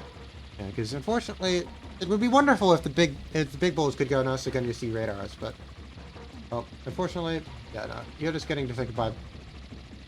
Mainly it's the big ships. I mean, Isakov, Kiev, Leningrad, and Minsk. I still am so surprised. Why did they throw the Leningrad in here? I don't think the Leningrad even operated in the Pacific, honestly. I think that both of the Moskva class ships really only served in the Mediterranean and in the Northern Fleet. So that is kind of surprising. Well, it is unfortunately besides the point. So, well, got our now everybody's going to start detecting them. Yep, and your B-52s because you're turning on your radars. Very well. Oh, there's not much that we can do. And the only thing that I can do really is Есть самый полный вперед. tell you guys to hopefully just move this so much that their missile launches will be incorrect. But the worst thing is that we're still having our formation split up. So So our missile sponges, which would be the Revnosti over here. The Revnosti is not nearly far enough away to going to prohibit any harpoons on the formation just all going for him. Which is sad. Because they're probably all going to go for the Kiev instead. The Kiev or the Minsk or the Kirov or one of our very high valued units. No, because you have to go all the way over there. That's sad. It's also sad that we're stuck on 10 times speed until these harpoons are knocked out. So, and you see our little wonderful B-52 friends. Of course, I do know that these are B-52Gs, so pretty much at this point, the actual, it should be able to automatically classify it, but, well, alas, it has not. Alright.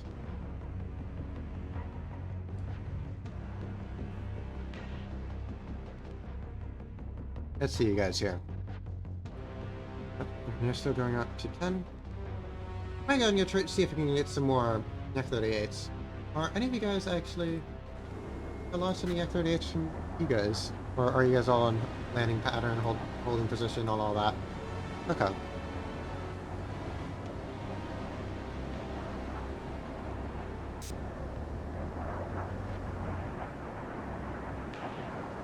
I do think that there's a decent chance that I could, if for whatever reason they decide not to go ahead and launch just yet, that I could intercept them.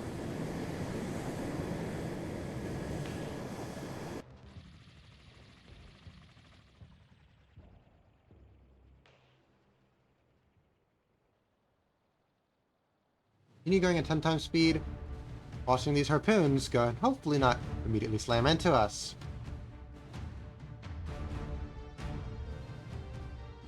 I know, that's our R-25, okay.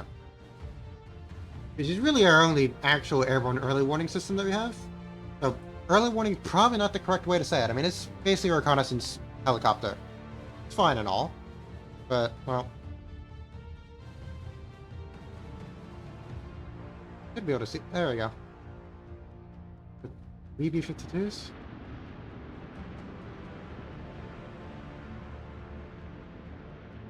Oh, those are all the harpoons we launched, so... If I'm not mistaken, the B-52 should have itself... I mean, you guys should have a range of 120 nautical miles, I want to say? Where over here? You'd be in... aircraft? Strategic bomber? B-52? Yeah, because you did have a range of 120 nautical miles. So, you did not need to launch that earlier, but, well, you guys did. But, launch that late, rather. You guys did regardless. Now, we're going to be in a very tricky position here. I'm still going to tell you to go ahead 2/3, simply because of the fact that I want... I think that when it comes to... After this, it's... I think the surface units for this mission aren't that bad, but the main issue is actually dealing with the B-52 swarm that is happening. That is going to happen. Alright. Well, that Yak-38 is going to be going back in. That Yak-38 is going to be going back in. This one's going to be landing. And this one should also be landing. Okay. Well, I don't think it's really all that worthwhile, actually, now, at this point, to go ahead and even launch any more aircraft. So, aircraft, I'm going to abort your launch.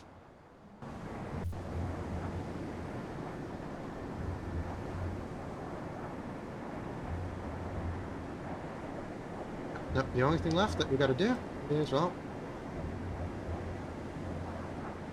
Oh, you're some other thing. You're not actually part of this group. You're some small aircraft of unknown make. Okay, interesting.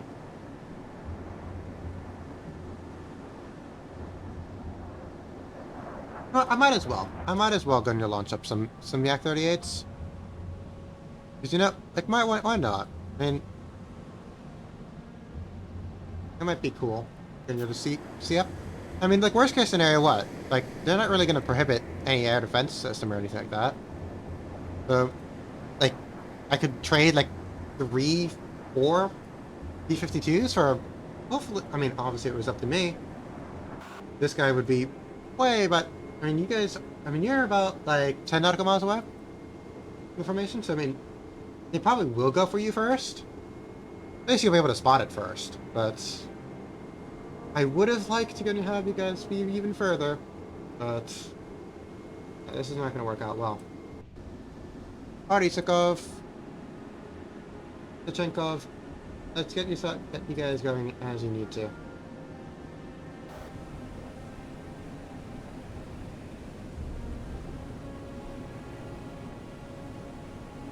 Now, the Grumble will be able to at least be of some use. And they also fixed the Grumble, because the Grumble was earlier broken, but they have it fixed now, so that's good.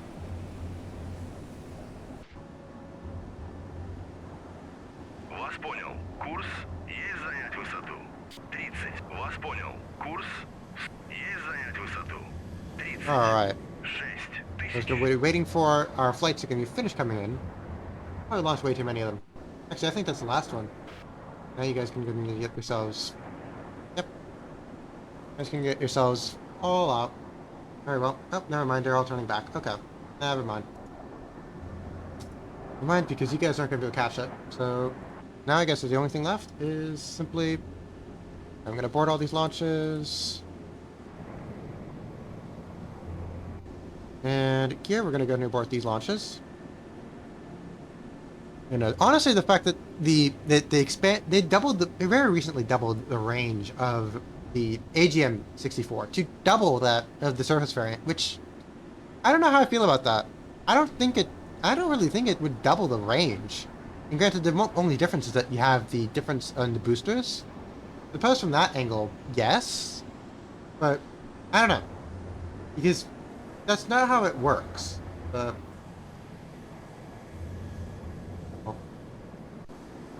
Hopefully everybody will be able to get themselves... I mean, I just really need you as far away from the formation as possible. I want you to go and catch all the strays that are be coming at us here. Unideal time for them, but well... You... new radar contact. Thing. Hi. Well, we see all of our AGM-84s now.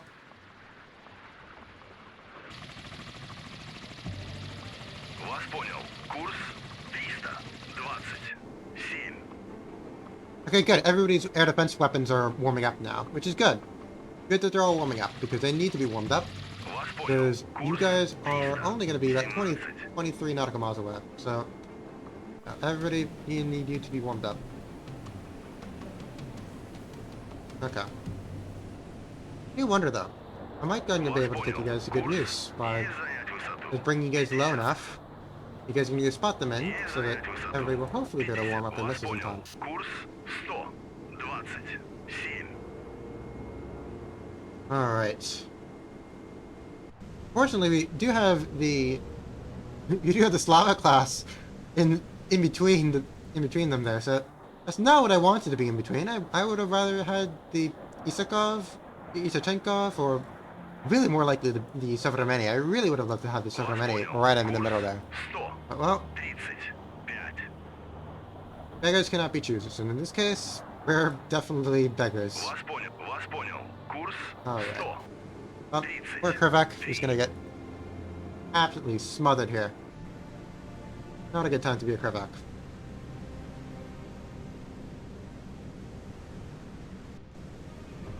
Oh, here we are.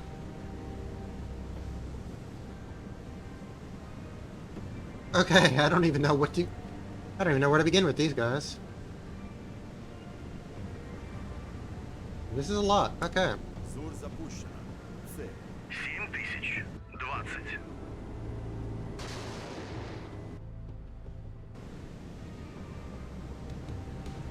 Alright. Why are you not going out with your... I do want you to go ahead and start going out with your grumbles, please.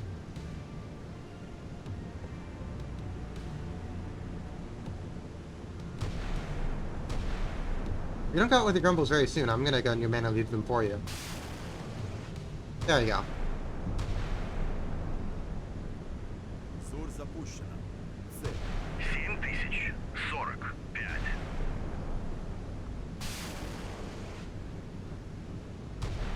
Well, here they come. Engaging idle. Really? Oh no, you're just turning around. Okay.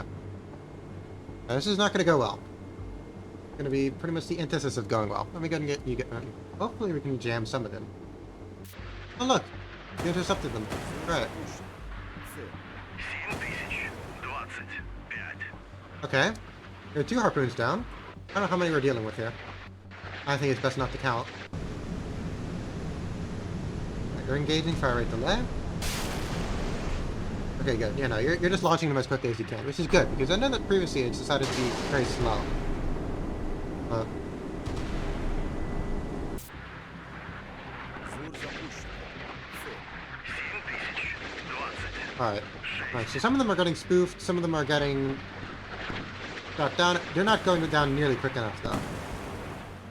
You guys are missing.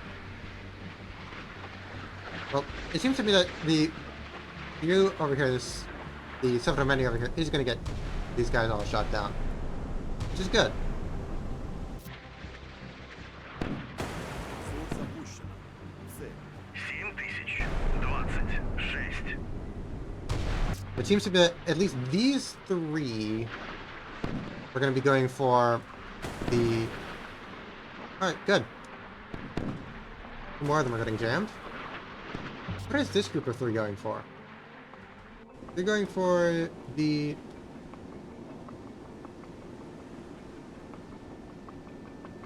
Вас понял, вас понял, вас понял. Атакую цель 7000. Okay, I want you guys to go ahead and take Зур care of that. запущен. Okay? Цель. 7027.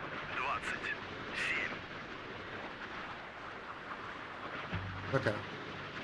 Well, at the very least, you are only going to be a missile sponge for these 3, so have fun with that. Oh, never mind, unless you decide not to go for it.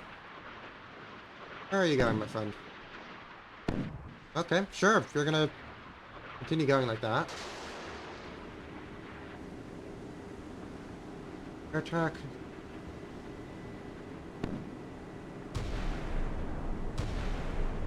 You know, you evidently not far enough away for you guys to actually be a Вас valid понял, missile вас sponge. понял. Атакую цель 7000. Just not good. 27. Залп. Вас понял. Зур запущена. Цель.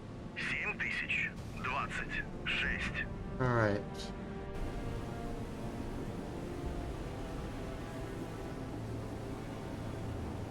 Вас понял, вас понял, вас понял. Атакую цель 7000. Вас понял. Атакую цель. Вас понял. Атакую цель. Alright, Kirov, I need you to go and get going, please. 30. Because I Залп. really need you to hopefully get some of these guys knocked out. Alright, Minsk, you're probably going to be the next biggest threat. The next biggest target on your back, so hope you Вас can понял. get some Вас of these понял. out here. Вас понял. Вас понял. Атакую цель 7040. Alright, oh, 8. we have another... Залп. Bayovi got another one down.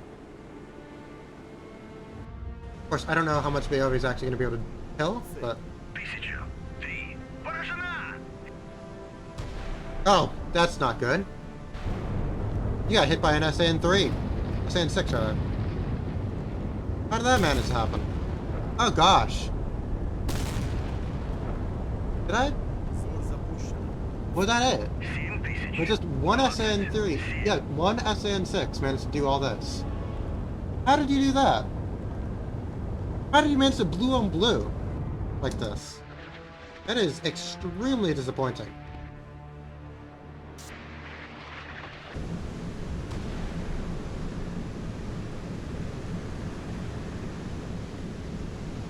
Вас понял. Атакую цель 7020. Вас понял. Атакую цель 7033. Залп. Alright, sure. Go ahead and after you aim, go for your enemy. Or go for your friend. Why not?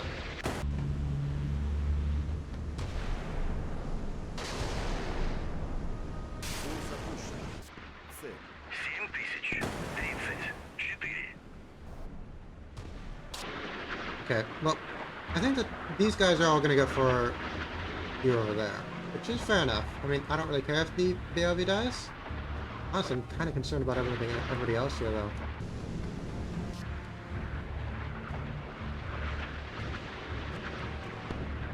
Okay, well, you're good.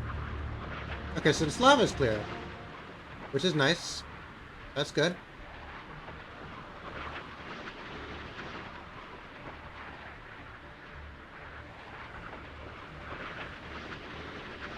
Вас понял.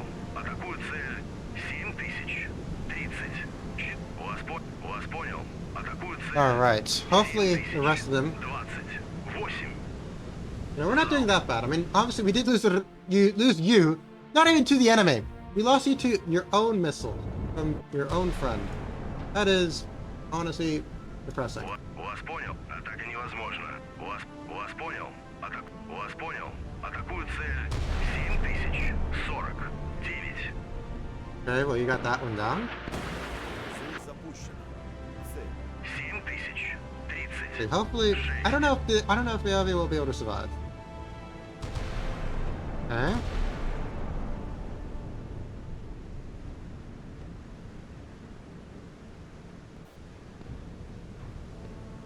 Okay. We're still not doing bad. What, like a blue on blue like this? Blue on blue like that? I mean, I do suppose that it probably Вас понял. Вас понял. Вас And понял.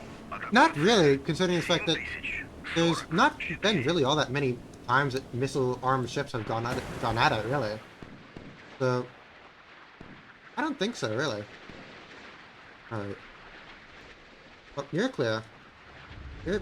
Right, go ahead and... Зуль you're- запущена. Цель. 7040. The some of the many here is gonna die, but it was a missile sponge anyway, so I'm content with this. Okay, well, you didn't save all of them. Which is good. We do still have 4 harpoons over here. I need you guys to die. Please die. Вас понял. Атакую цель 7034. Залп.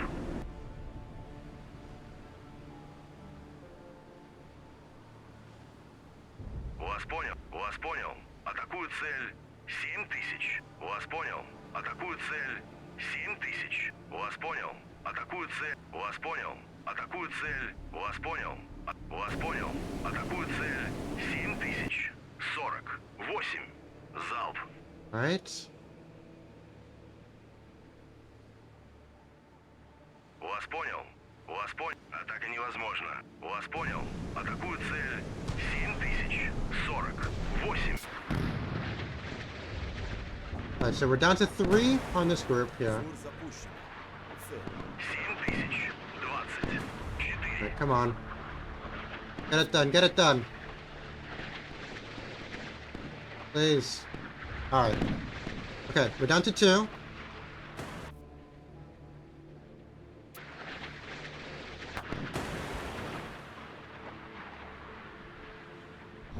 Okay, Beovi is dead. I'm gonna go ahead and detach Beovi from the formation. Please. Okay.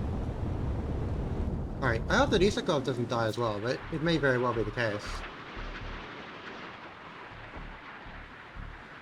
Вас понял. Атакую цель 7024. Вас понял. Атакую цель 7020. Hopefully you guys get kill this one here. 7085.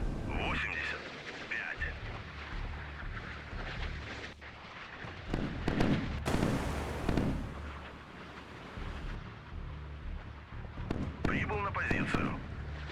Come on, kill it already.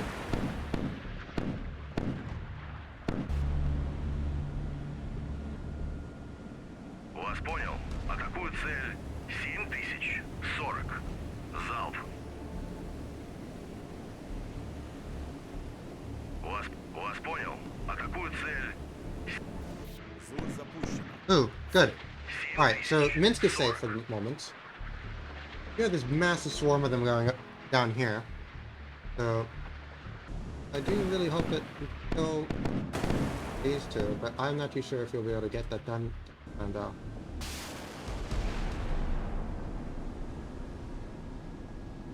Вас понял. Атакую цель 7024.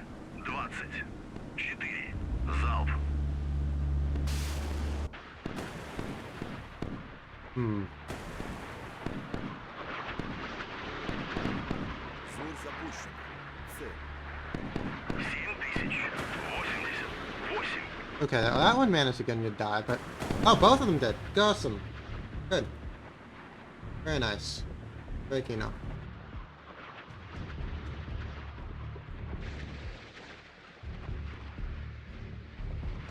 Alright, so we just have this group of 1, 2, 3.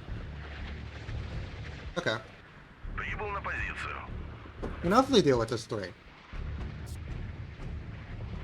Alright, we have 2 left.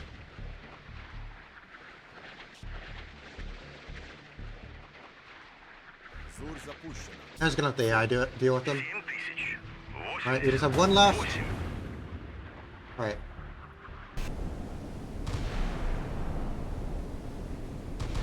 Вас понял. Атакую цель 7082. Come on, get it going. Come on, kill it already. Please?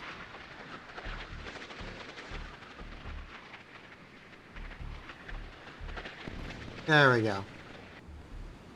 Okay. So the fleet is in a state now.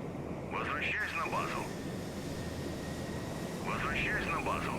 Okay, so thanks to the very big airstrike, Контролируемое затопление. Команде покинуть корабль. that was just the Boyevi, right? Oh, look. Okay, so we are need a little bit reduced, but thankfully our missile sponges didn't need die as they needed to. I suppose that's good. I'm just gonna keep Isakov on this side now. Then Ukraina. Very well. Okay. That could have gone a lot worse. I mean, I've seen that some people have done much worse. Okay. Вас понял. Курс 126. Вас понял. Курс 144.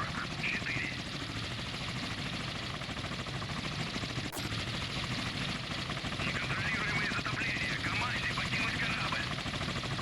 Yes, I understand that we're abandoning ship on both of them. Alright, well, all we have left now is just to go ahead and go hold head flank. Есть самый полный вперед.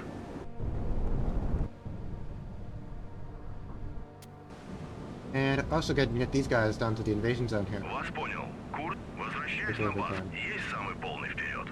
Very well. We will need to go ahead and take our... from the Minsk probably again. I'll take a... Ka-25 TS. Very well. Alright. Oh, we have an ad, so I'm gonna go and run it right now. And I'll see you guys after the ad break. Once it starts. There we go.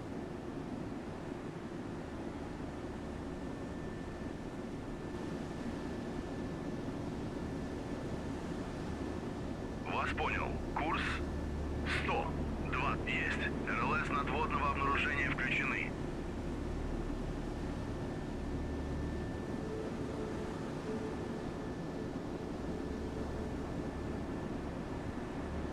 Alright.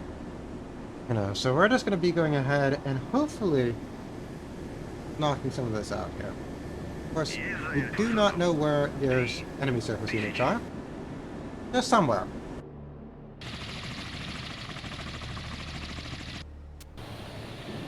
Вас понял. Курс 130. I don't know how long of a range these, the Minsk, of course, and the Ka-27PL. Go with the empty.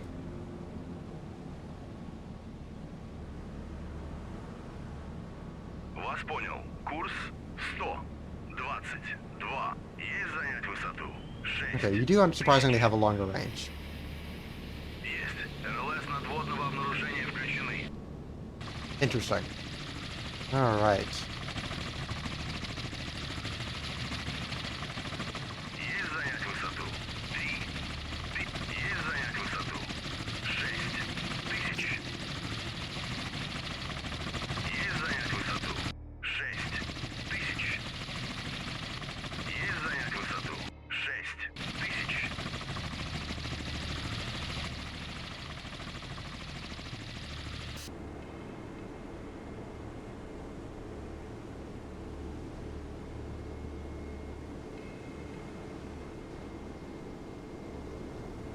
Вас понял. Курс 19.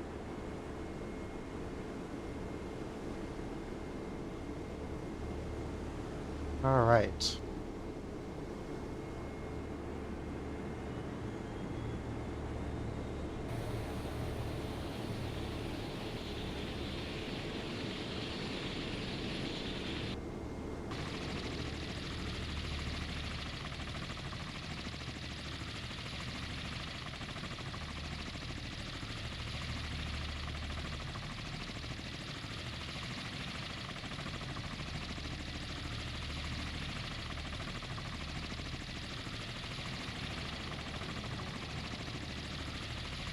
Alright, so hopefully we're back from the advertisements.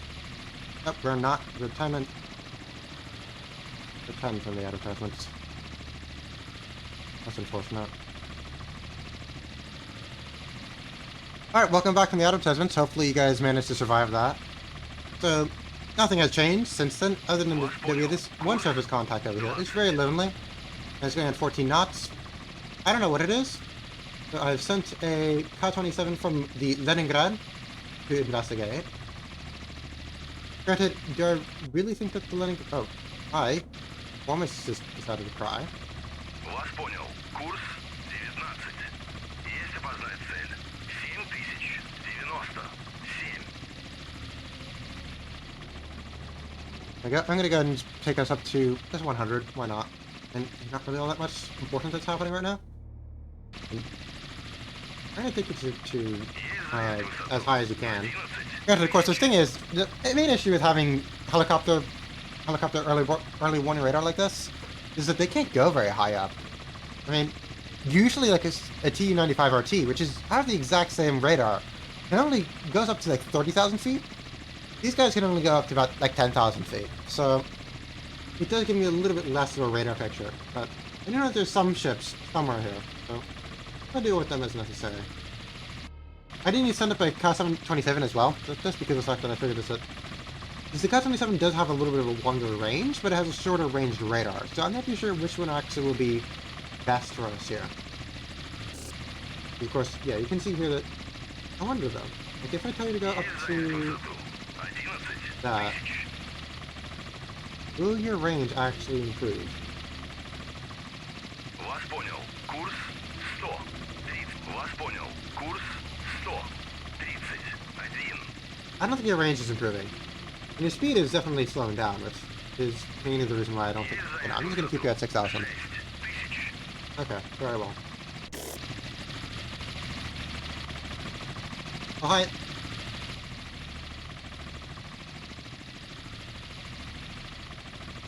Okay. But we do need to have some aircraft of some unknown type and description. I'm also going to go and get our Ka-27. Alright, so you're not going to respond. You're probably an enemy of some kind. What precisely you are, I do not know. But this is detected from Leningrad, Kiev, Isachenkov, and Minsk. And fortunately, you're outside of the range that I can scramble and intercept out, so there's somebody. Something doing some... You know, you're something, but you don't have any radar going out, so... Hopefully you become a non-issue fairly quickly. So someone's launching a helicopter or some strike or something. Good to know. And I've fallen off of a radar, so I doubt that. Alright, so we're still kind of waiting for our radars, for the rest of our ships to actually get into range here. We're going at 13 knots. Is everybody in position? Yeah, okay. So, I'm going to tell you to go ahead and get going. Ah. Yes, Minsk, I want you to go ahead and get head flank. I want you to zoom in to position. Actually, what I might also do is that since I do know that the only real threat to this formation is indeed the submarine, but there's no actual submarine inside the scenario, because of the fact that I checked so that I didn't actually kill my computer with, what's it called? I'm actually going to do a little cheeky thing. You guys are going to be going over here. Kavkaz. Right. I want you guys to going to act as new missile sponges. New missile sponges have been added to the formation. Congratulations. You've been promoted, as the youth would say it. Kafkas. Alright.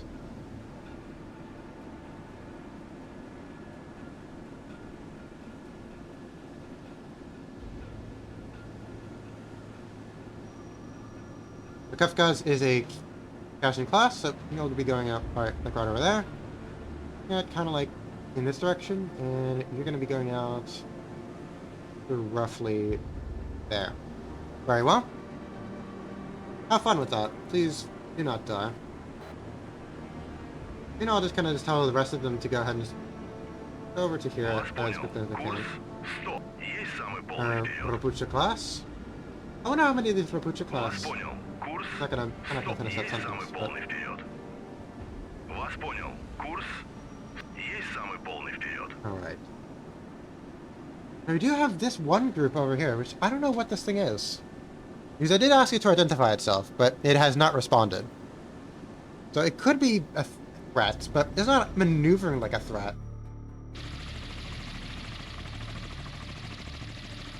So you could be anything, honestly. I mean, it's semi-small, so I don't know if anything like what's it called? Any aircraft carriers are semi-small. Not aircraft carriers, but anything like an F4 airliners. That's what I'm trying to say. There we go. I'm not sure if any airliners are semi-small, or if they're all considered to be large, or what exactly they are.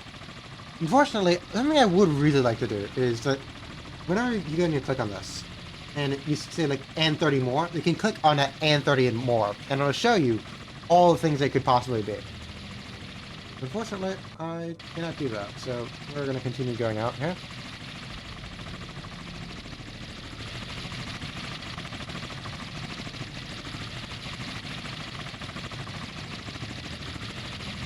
Alright.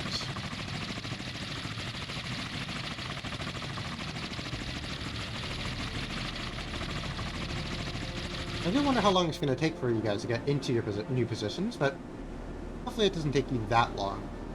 It's going to take you probably about an hour or so. Okay. An hour, it's going to continue to climb up a little bit. Okay, I'll say like maybe like 2 hours it might take you guys. Okay. Fair enough, I suppose. And you guys are going at 27 knots. Okay, I'm going to tell you guys to go down to head standard. Вперед. Give our new friends some time to go ahead and catch up here. 2/3 actually. Есть малый вперед. Because really the scenario only ends once the Rapuchas get into range. It's... They will, in good time, but... that good time is not yet. Alright, so our combos are both going out now. I do wonder though, if I bring you down to 3,000, will your range improve? Есть занять высоту. Because your speed is also going to improve.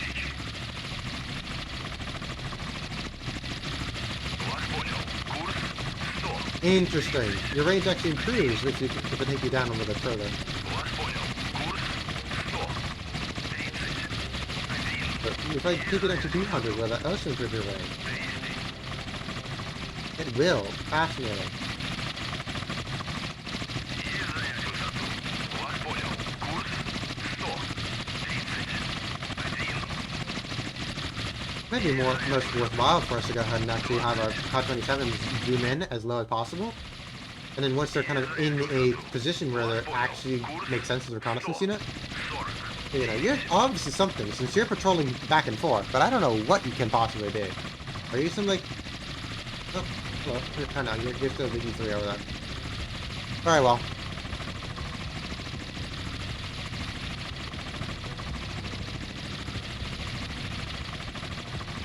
Alright. So, we're just waiting for our... We're honestly just waiting for something. We're just waiting for any contact or anything like that. Of course, we also are waiting as well for our 2 Sovrameni class and our 1 Cashman class to go ahead and get into formation so that they can go ahead and be new fleet screens for the rest of us. And hopefully that they can die to any AGM-84s so our Kiev and Minsk do not have to.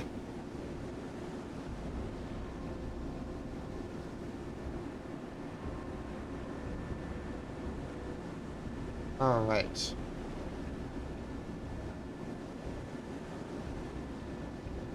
Let's get to see this here.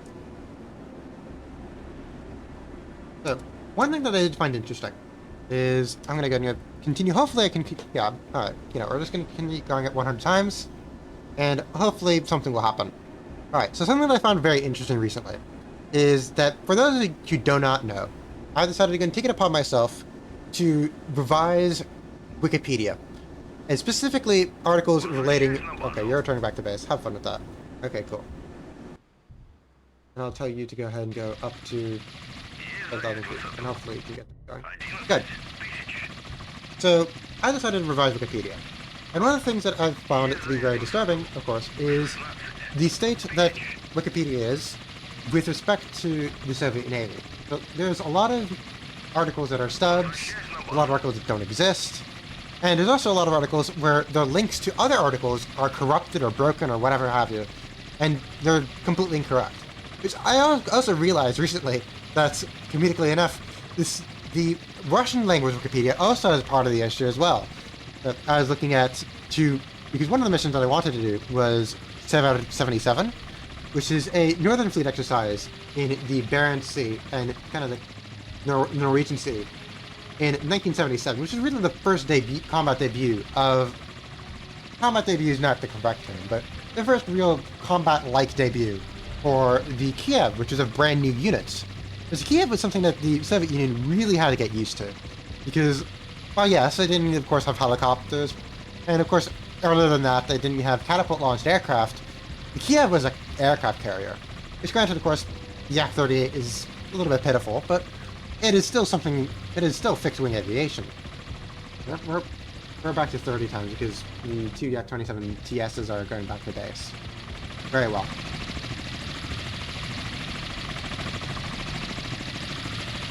And we also have our identification on that. That's just a random merchant behind us. I figured it was a random merchant behind us because I don't know how on earth I don't want you to be rebased. I want you to return to base. There we go. Have fun with that. Our Ka-27 EL is continuing to go on. I don't know how long of a range you actually have. How long of a range is your mushroom? Oh, you have a wet eye. Wet eye is 150 nautical miles. Very well. So draw a circle of 150 nautical miles. 150 nautical miles. Just like that. There we go. Good. So, one of the things that so 7 out of 77. So, it was also very interesting to me because it was also tied into an air defense forces exercise as well, which I forgot the name of that one specifically, but it also has Dash 77 at the end of it. Which was very interesting because the fact that I was reading it, I realized that part of the strategy that the Soviet Navy / Soviet Union had was that they wouldn't be using air defense fighters and interceptors as well, interceptors for the fleet as well. Because they did recognize that the Yak-38 was good. I mean, it was good at dealing with ground targets, etc., and kind of reaching it in that sense, but it was not very good as an air defense fighter. So they realized that if they're going to bring in Su-15s, Yak-30, Yak-28Ps, etc., from the many air defense bases in the Kola Peninsula, that would actually be able to help out with air defense.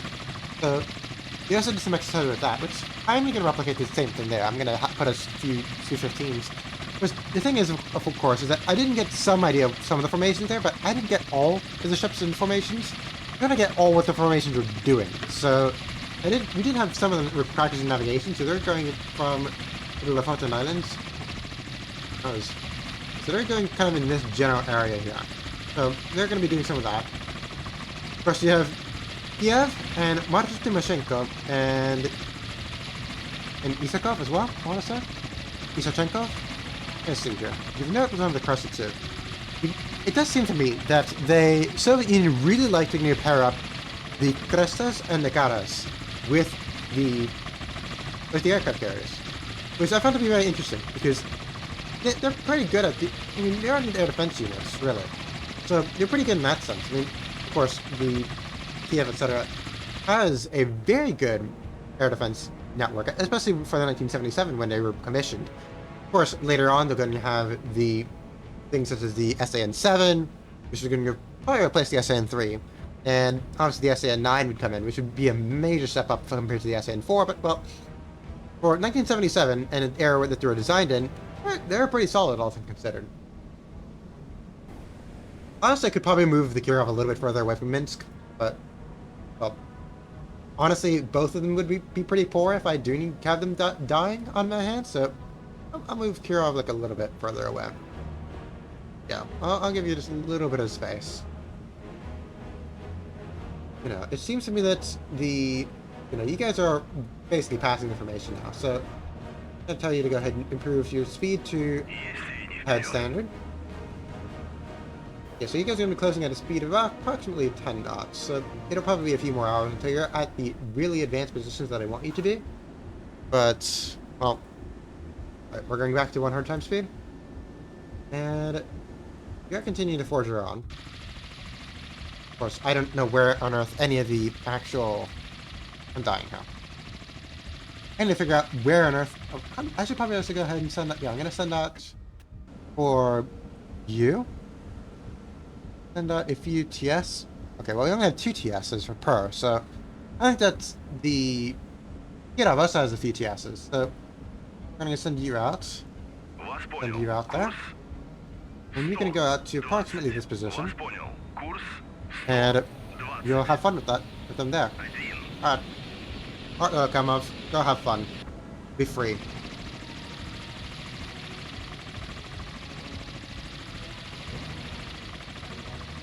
You know, the range of the AGM-84 was still 65 nautical miles, the same as the surface launch variant, same as the submarine launch variant. So I mean, I could go ahead and kind of guess, like, yeah, like, it might have a little bit longer range, but double the range? That's, I don't know how they managed to determine that one, though. But that is quite substantial.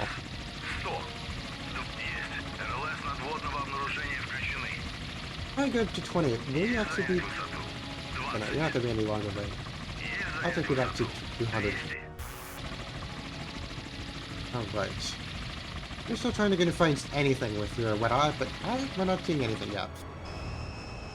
Of course, the E3 will need to spot our entire formation, so I don't really care about that. Sure, go for it. Alright, and we do have Krasnikovas, which is going to be going pretty much right next to Kirov, really. So hopefully they don't collide. I mean, I know sometimes they can be a little bit silly. I'm still very annoyed about the fact that this guy got killed by his own friend. It got killed by the Czerwona Ukraina. Like, really? Like, the Beovi makes sense, because the Beovi had, like, a bunch of them coming in, which, I mean, that's fair enough, but really? That's beside the point. And something that I do find really interesting when it comes to the Pacific Fleet in general. The Pacific Fleet tends to have a lot older units. Compared to the other fleets, the Pacific Fleet tends to have kind of almost anything it can get its hands on. I mean, it is the biggest fleet in terms of overall numbers, but I think that's mainly because of the fact that the Baltic, Black Sea, and Northern fleets can all kind of mutually reinforce one another. So ships from the Baltic Fleet can go ahead and go over to the Northern Fleet fairly easily. I mean, granted, of course, in wartime, it would be a lot more difficult. But, well, you know, so Krasnikovas here is hopefully... So you guys are going to be able to be doing okay? I do know that if they do need to kind of boop each other, then they'll be fine. But if one of them does run each other over, then it will not be fine. So, let's see you guys here. Will you guys be okay? Yeah, you're gonna be okay. Air Force Krasnikovas. Go for it. Continue going, my brave soldier. Alright, you're good. And what about our other two? Alright, you're passing by Leningrad at this point. You know, Leningrad in 1988 in the Pacific Fleet. I wonder if that's historical. I really do wonder if that's historical. Yeah, Bloppy! I'm doing fairly good. I mean, I don't know why I'm decided to start streaming a little bit further. Alright, well... Alright, nice. Have a nice one, sweet nausea. Hope it goes well for you. Sweet dreams.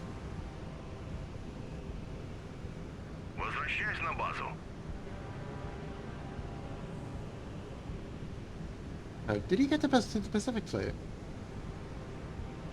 Okay.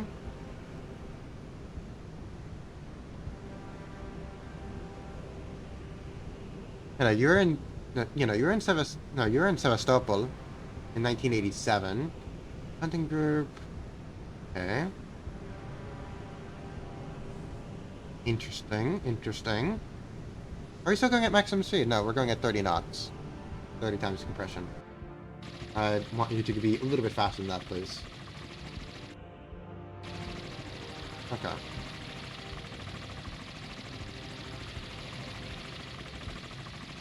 Very well. Get in your seat here. What was Leningrad doing at the time?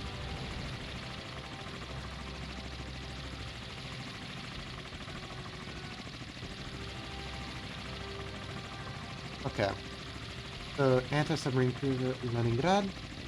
In 1951, if you're excluded. Alright. Anna, you should have been in the Mediterranean. Because, I mean, you were 1990, you were in the Mediterranean.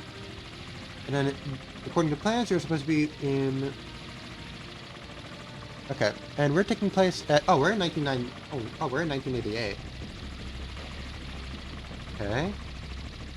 You're in Nikolaev, and you completed... so you should be in the Mediterranean at this point. So, you're not actually where you're supposed to be. But, well... Leningrad, you can have fun with whatever you're doing here. Sure, go ahead and just teleport over to Pacific Fleet. And the main issue with this is it's the simple fact that frame rate is not liking us. The main issue with this, honestly, is that the Leningrad would be in a very bad position, honestly, in the Pacific. In the Pacific Fleet, I mean, the Pacific Ocean is a lot more difficult conditions compared to the Mediterranean, and these ships are very famously top-heavy. And a little bit unstable, so I would not... Also, what's going on here? What are you doing there? Excuse me? Are you considered to be your own air search radar? No, because that's the head... No, because you're heading at sea. You're topsail. Okay. I'm gonna tell you to cease fire? What are you doing, my friend? Are all of your... No, because you should be in static position just like you. So, you shouldn't be doing anything funky like this. Okay, I guess Leningrad's... Sure, I mean, in real life, you're kind of coming to a time where you need a refit, so... Okay, I guess you decided to go full search radar mode. Have fun with that. Yeah, everybody else's air defense radars are doing perfectly fine. And are in the appropriate standby modes. Not Leningrad. Leningrad, you have decided to do some very strange activities. For that, I have no idea how to respond to you.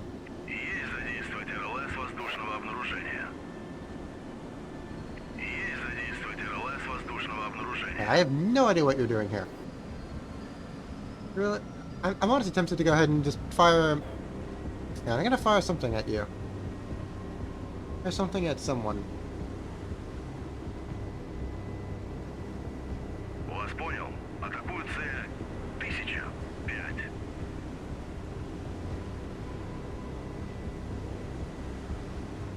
I'm gonna hopefully be able to go and catch you right before you actually fire. Okay. Where are you going? You're trying to engage something in space, my friend. You're trying to engage something in the middle of space. There you go. Okay, I want to ceasefire on you. There you go. Hopefully you're in standby mode now.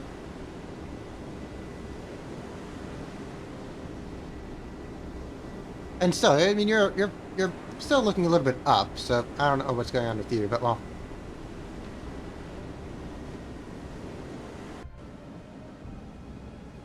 Hopefully you're in a decent enough position at this point. Alright. I'm taking you up to your maximum altitude here. This will tell you to stop moving. You have a big bulge B, which has a range of 205 nautical miles. And it'll draw a circle 205 nautical miles. That's a ruler, not a circle. And that I have failed geometry class. There we go. Oh, you have a new radar contact. Okay. Well, that's hostile. Very good.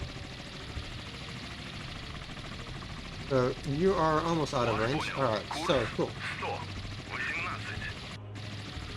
Alright, so I probably want you to continue going. Курс Continue moving forward here.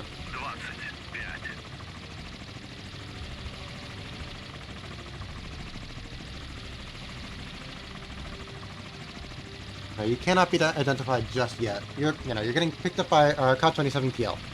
Very well. Hopefully, you are going to be able to be knocked out in just a quick second here. That's unpleasant. Boom.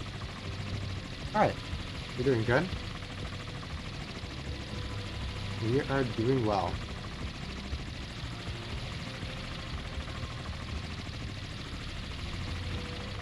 Okay.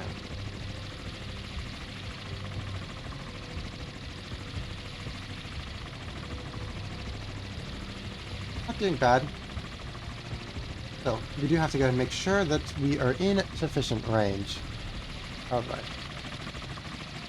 So how far away are you? You are 140 nautical miles away. Very well. Let's hopefully just continue going at maximum time compression. Our Ka-27 TL, yes, is still going to be a little bit of a... Still has a little bit to go. You're very large, so I'm probably going to send... Or I'd probably need it at this point. Start drawing up missile ranges. So we of course have you, which has your SN-12 with your 297 nautical mile range. I have heard of it roughly. I haven't actually heard much about it, but I do know it. I do know it's a game that exists. Unfortunately, I think that's pretty much all I know. E7. At 287, that seems a little bit much. Yeah, 287, okay. Oh, let me get you pause this here.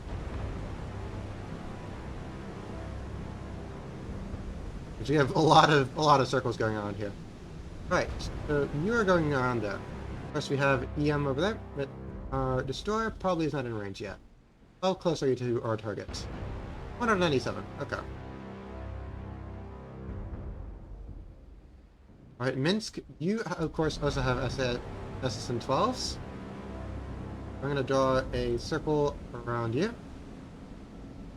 297, about. I'm just going to draw you, yep, 295. Alright. I don't really care. A little bit off, but that's that's within a few degrees. It's within the same same order of magnitude. So fair enough. Alright, and of course we have Gidov next. Gidov, my friend. Gidov reporting.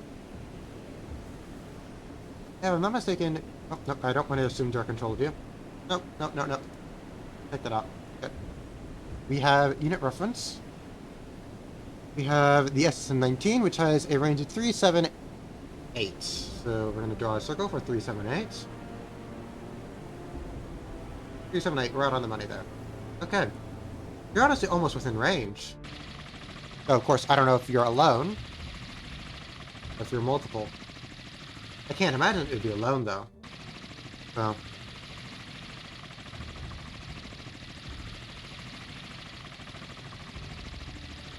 I'm probably gonna go for... Who has all of their... No, you have both your TSs, so I'm gonna fire up a TS. Send you out. I'm also gonna send you up a new Ka-27 PL. I'll send to both of them. Why would not? I seem to... The pair of them seems to be good enough, so... And one of them has a little bit longer range. Longer range? Like parry range or service range, but has a shorter range radar. One of them has a little bit longer range radar.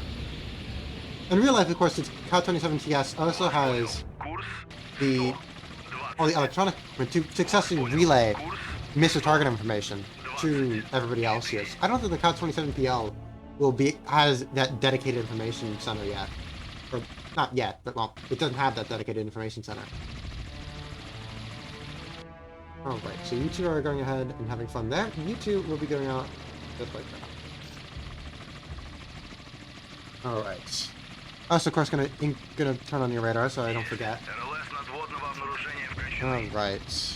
Very well. НЛС надводного обнаружения включены.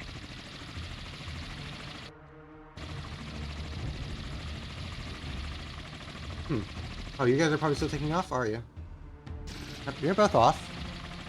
Okay, we're still stuck at 30 times speed, though. That's a shame. No, I do have to wonder. Is there... Because if it is one ship, then that would be kind of insane. Oh, there we go. We're back at 100 times speed. Great. I really hope it's not just one ship, because that means that something probably for the AI has gone terribly wrong if they're sending out one ship to deal with our massive fleet, but well... that's how it goes, honestly.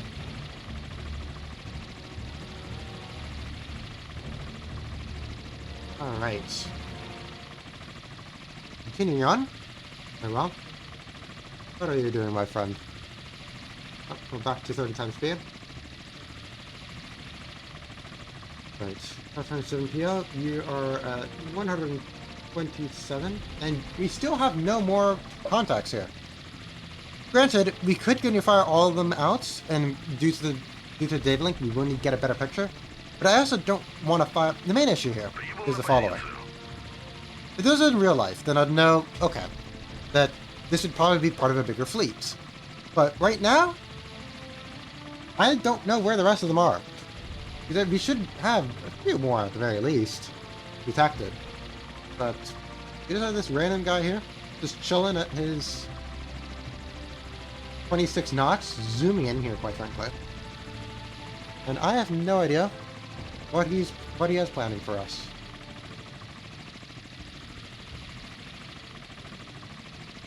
I really have no idea. But we have few more helicopters out here to hopefully be able to ascertain the situation.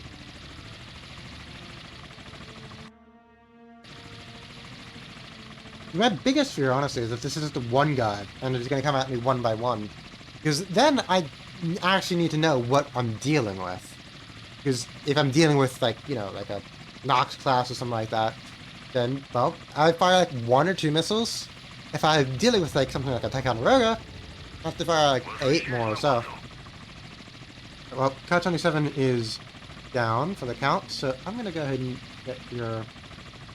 Oh boy, I have to try to find out which one of them it is for the eraser. That should be you. Okay, cool. I'm also gonna go ahead and take our 527 TS. I'd also lower you as well, so that you get something a little bit faster.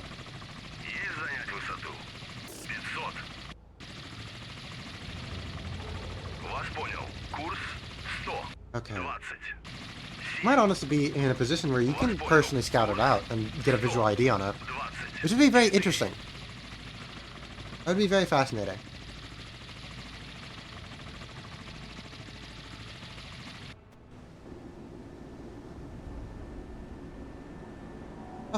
How much farther do you have to go? Okay. Not too much farther to go. Alright, well, I'm going to go ahead and personally modify our information a little bit further even still. I want the Krasnikovas to be approximately here.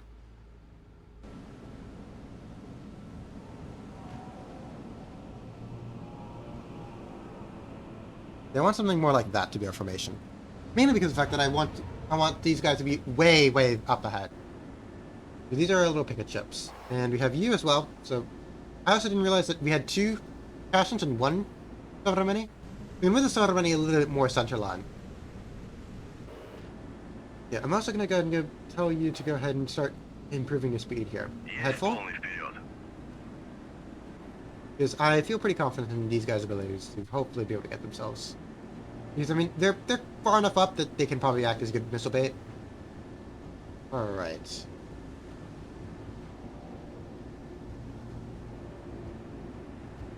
The Ka-27PL. Come back. I'm just waiting for these guys to go and get something going. I need to put you 100 times speed. Hopefully, that you.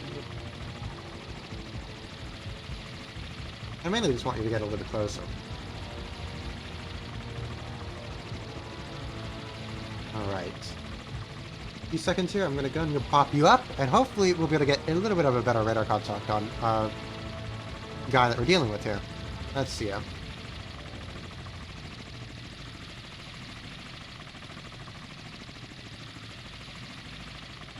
Alright.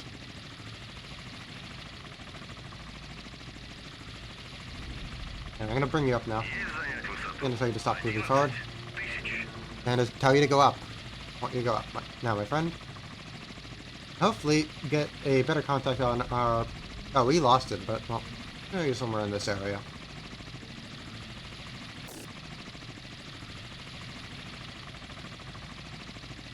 You know, you're probably going to be able to go at least a few hundred nautical miles further than our previous Ka-27 TS. Once this one doesn't get there, I'm probably going to tell you to go back to base. I'm just going to do a little shift rotation like that. Now, interesting that the Ka-27PL actually is better as a reconnaissance unit than the dedicated Ka-27 TS, which is a dedicated reconnaissance unit. I mean, I guess it does make sense. You are dealing with a much newer platform with the Ka-27PL. So the range is a lot better. I think that's the main thing. Because if the range was better for the Ka-25 TS, then you'd definitely be in a position where you would need to go and send out scout Ka-27 PLs. But we are indeed in that position. Alright.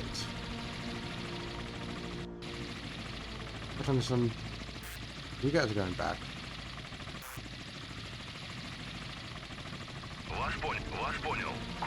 How much further more can you go up here, my friend? Up, that is a marker. That is not. Okay, now you're gonna go at approximately that much further up. Very well. Okay, no. Very nice.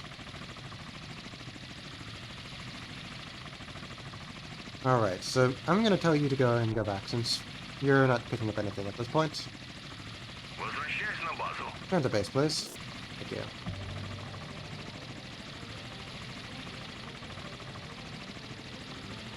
What would be really fun would be trying to do anything with the Yak-38 when it comes to the anti-ship roll. The Yak-38 really does not have all that much when it comes to the anti-ship roll. If I'm not mistaken, it has bombs. No, it does. No, it has something. It has strike precision. It has carries. With the carry, I don't think is really going to be all that good, unless there's just nothing in respect to their anti-ship capability. Well, not their anti-ship capability, but their anti-aircraft capability, rather.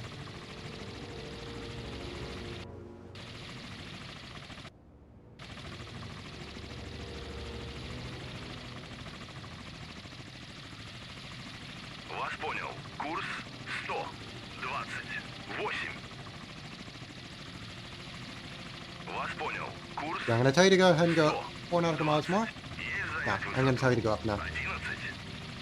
Hopefully you'll be able to detect something. I don't know what you'll be able to detect, but well, something is all I really need. Высоту.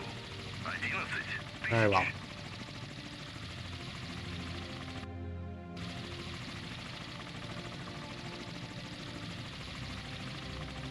Есть занять высоту. In time, I'm going to take you up a little bit as well. Hopefully you two are going to be able to find something. Let's see ourselves here. Up high. Alright. There we go. Alright, we have multiple. We have one here. Alright, we have 3 at the very least.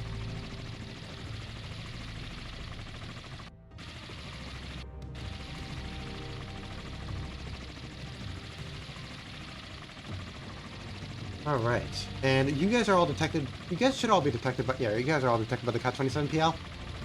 Shame that, because it did want to go and try to do some reconnaissance with TS, but well, 100. the TS simply does not have the range, really. 6. Вас понял. Курс Out of curiosity, because I don't know exactly what the maximum range is here. Of course, the maximum range surface area missile that they have is the SM-2ER. There's no guarantee that they have SM-2ERs, but well, if they do, I do not want to get shot down by them by accident. So, where is our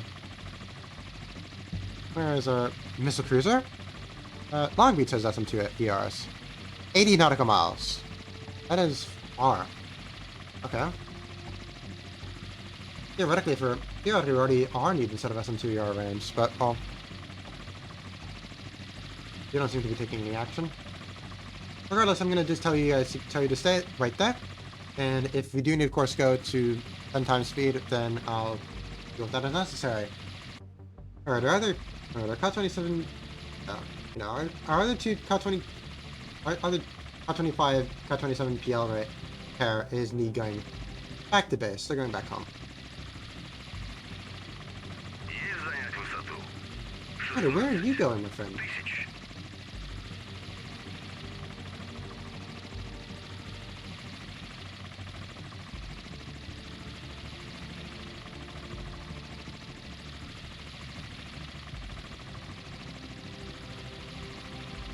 Did you decided to slow down to 7 knots? Obviously, these two guys are obviously military. I mean, you're in the same formation as them, so yeah. But what are you doing, my friend? Traveling 7 knots like this.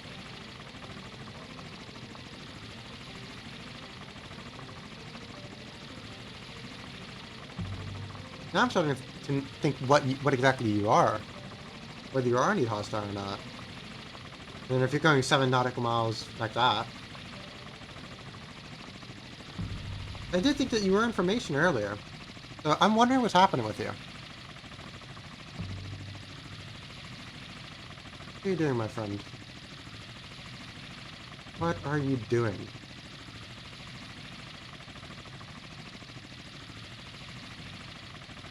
Because you're turning around and doing maneuvers, but why are you turning around? Oh hi, we have a helicopter out here. Cool.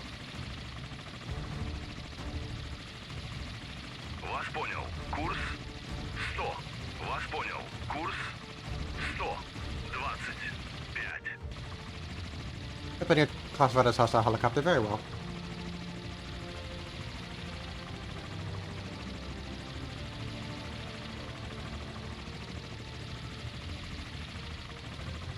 But at this point, I'm very much tempted to go ahead and just fire a lot of missiles with extreme prejudice at this formation. But I don't know how many missiles I want to fire against this formation. Okay, well, here's what I'm gonna do. And see if you... Okay, you're detected by both the Ka-27 ES and PL. Very well. I'm gonna send the PL on MCON. Go ahead and do a little bit of visual range scouting.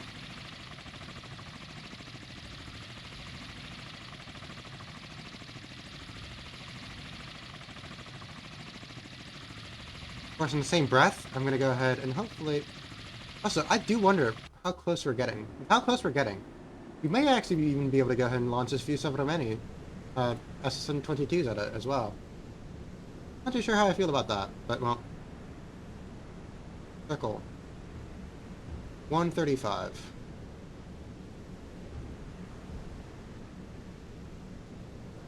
I mean, there's nothing that's stopping me from going ahead and closing the distance to that point. Because the surface launch harpoons only have a range of 65 nautical miles, so we can definitely go and just decide, hey, you know what, we're gonna launch them. And boom, we launch it. Right, I'm gonna take up another Ka-27 to go and get up to that position. Курс 125. Есть. РЛС надводного обнаружения включены. Good. And you, of course, are indeed going down as necessary. Are you still changing your course? Because I don't know what on earth the AI could possibly be doing, where they're changing their course like that. And the game does not like me for something that they're doing.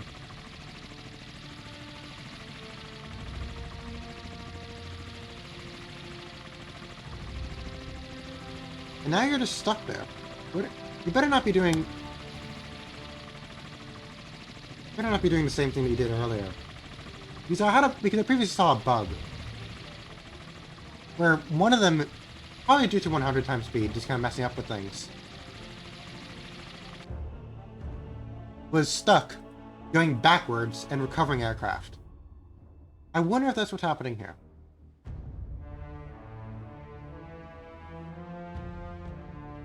If it is, then that would be incredibly annoying. Here's how it's here. Gonna go. There you are. And what are you doing back here, my friend?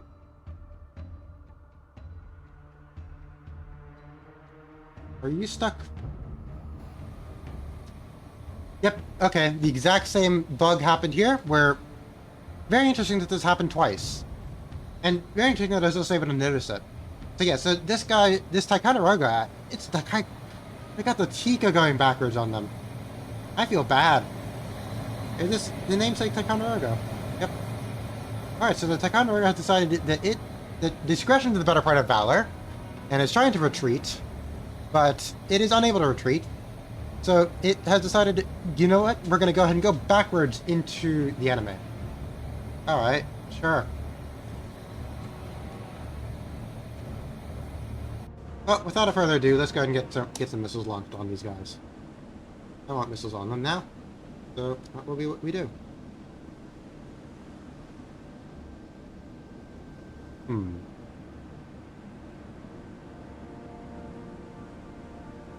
What I'm thinking is the following. I'm going to fire all 8 from our 2 aviation cruisers. I'm going to fire half from our...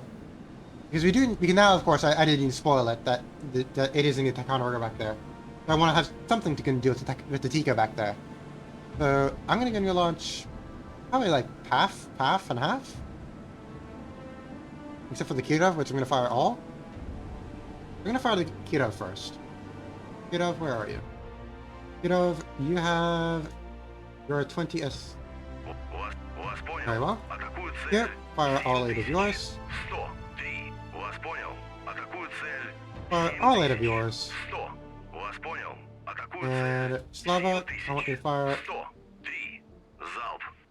8 of yours. Nah, I'm gonna fire all of them.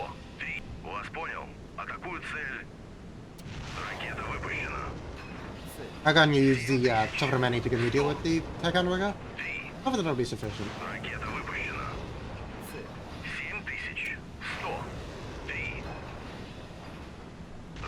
Alright.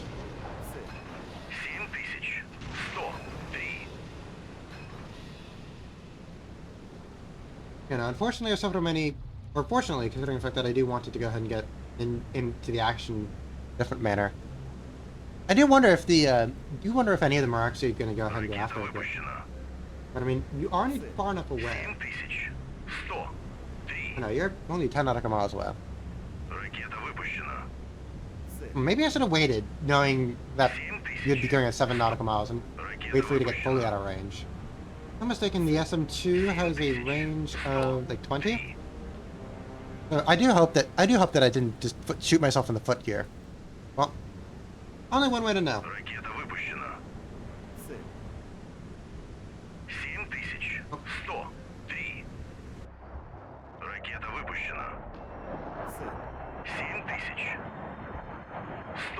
I do wonder, where's our SS-19s? We did launch our SS-19s, did we? Okay, yes, they're all out.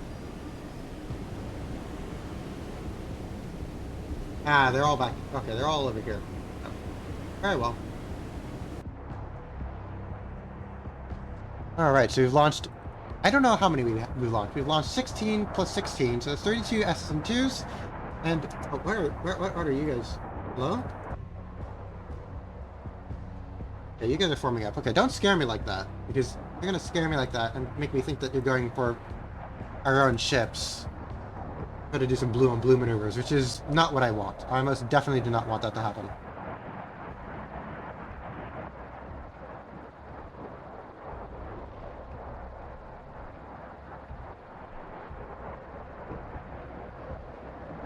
Alright.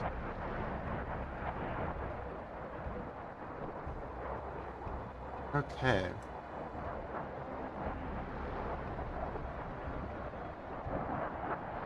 Let's see this here. You need to go over? Okay, good. Our SSN-19 flight is up first. So hopefully these guys should be able to do fairly well. I'm going to go ahead and also pull up the event log.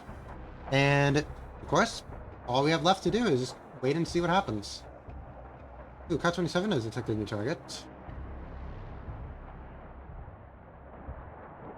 Yeah, it's just all of these guys up here. We're just going to get more and more of them. Есть занять высоту. 6. Well, now that I've already fired all of mine at the main fleet, Подводного обнаружения включены.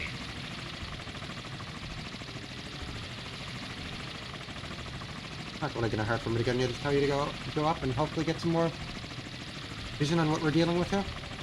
Of course, once they do need to actually get in, their own radar seekers will go in and they'll just divvy themselves up amongst the available targets. It is a bit of a shame that the Ticonderoga is back here. I think that it probably will still lock onto the Tico though. So hopefully some of them will go for the Tico. But well, I don't know what's gonna happen. This missile salvo here is what determines our life or our death. Whether all those losses on the Beovi and the other Krevak and the Krevak 1 we had were actually worthwhile in the end. Of course, if they were not, then well, they're all gonna die. All these missiles are gonna die for nothing. Well, we do have a few waves coming out, so we have these two waves of SN-12s. So we do have 1, 2, 3, 4, 5, Возвращаюсь на базу. 6 main groups. Okay, well, one of the Car 27s has decided to go back home.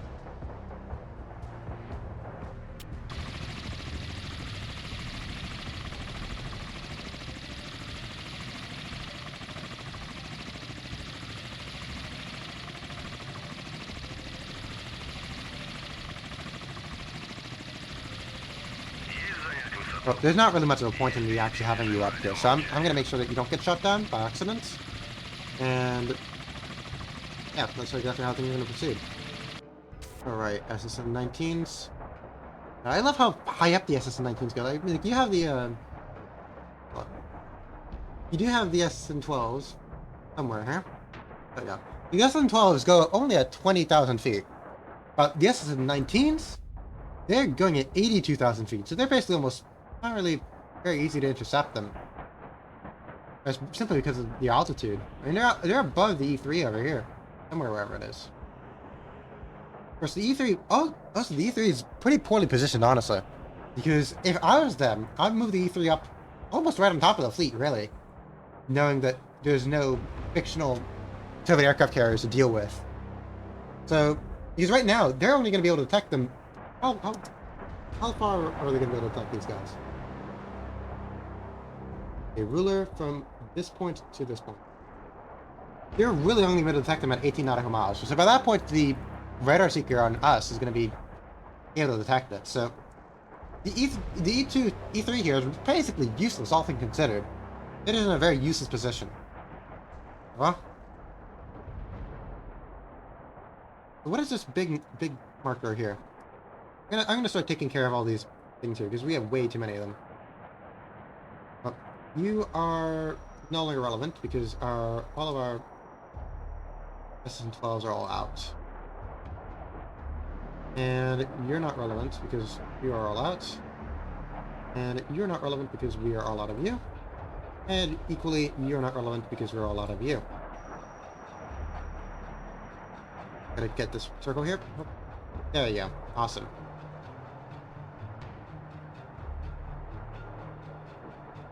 Well, this is a radar ring, so I don't need that radar ring anymore. Right. So we only have our two things that actually matter. Our Severomenes, missile range. And you guys are decreasing now, very well. Very good.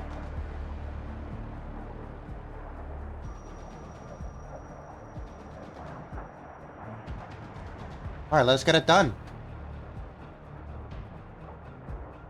I wonder how big of a flight this SS-19 flight is. We have 1, 2, 3, 4, 5, 6, 7, 8. So this is a flight of 8.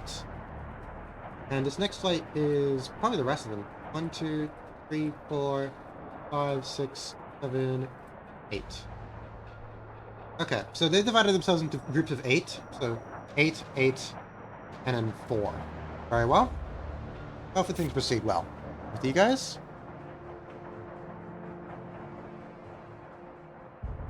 It seems to me that you guys have already divvied yourselves up. Nope, you guys have not divvied yourselves up amongst the targets. Alright. So continuing at times 10. Hopefully you proceed well. I think there probably is just these 4 targets, and then we have the Eco in the back there. That is, unfortunately, still going backwards. Fortunately for them. I mean, fortunately for me, I guess, since it's going to mean that... I don't know, honestly. Because, I mean, Tico is still very much in a position where I can defend the other targets. But I'm gonna see this here, though. Because I don't know how far a range does the SM2ER have. I say it has 40 nautical miles, but let's see. Let's see. Missile Cruiser Ticonderoga. SM2MR. You know, you have 40 nautical miles, so you will be able to defend pretty much. So you're still going to be able to defend pretty much almost everybody. So, that is a bit of a shame, but yeah. I mean, at the very least, you guys are indeed already going at your, like, medium cruising altitude. So, I don't, of course, have no idea if you guys are actually on MCON or not. I hope that you guys are, because that would be very comedic seeing all of these missiles come in very quickly. And, well, destroy them. Alright.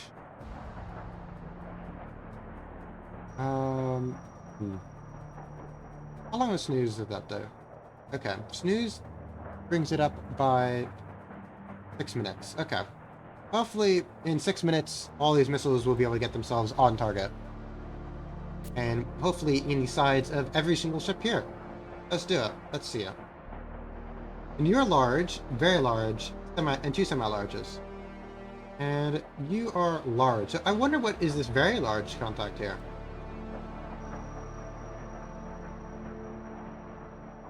Alright, well, you're decreasing even further, so you're going to be now in sea-skimming mode. Alright, well, already two of them have been shot down by, probably that's the Ticonderoga there. There's 2014, yep, the Tico's firing at them. Alright, so we have a few SM1ERs. So, we probably have, I don't know what we have that could possibly be having an SM1ER.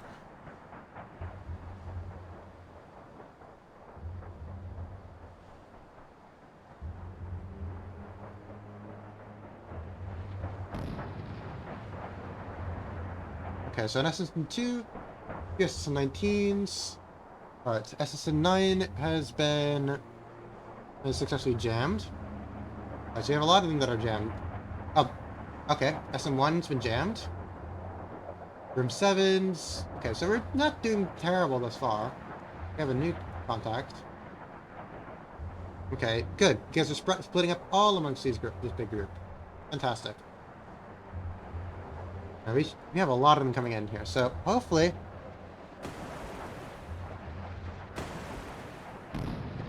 Alright.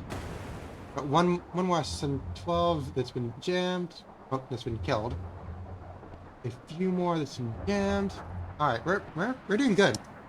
Alright, and we have at least one missile on everybody inside this formation. We don't have one on the Tico, but everybody else in this small formation here, they're going well. Which is good. I don't know who to get watch first here. I hope. Okay, we have another. Alright, so we have 2 SSN2s that have been taken out. Alright, well, this one seems like it's going to be taking you out. Hopefully? Hello? Alright, well, we have 711. Who just got hit? Oh, 711 is the one over there. Here. Well, we hit you.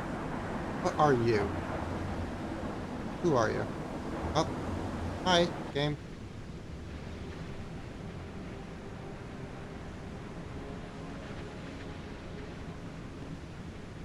I don't notice any damage on you. Gonna be real with you? I really don't.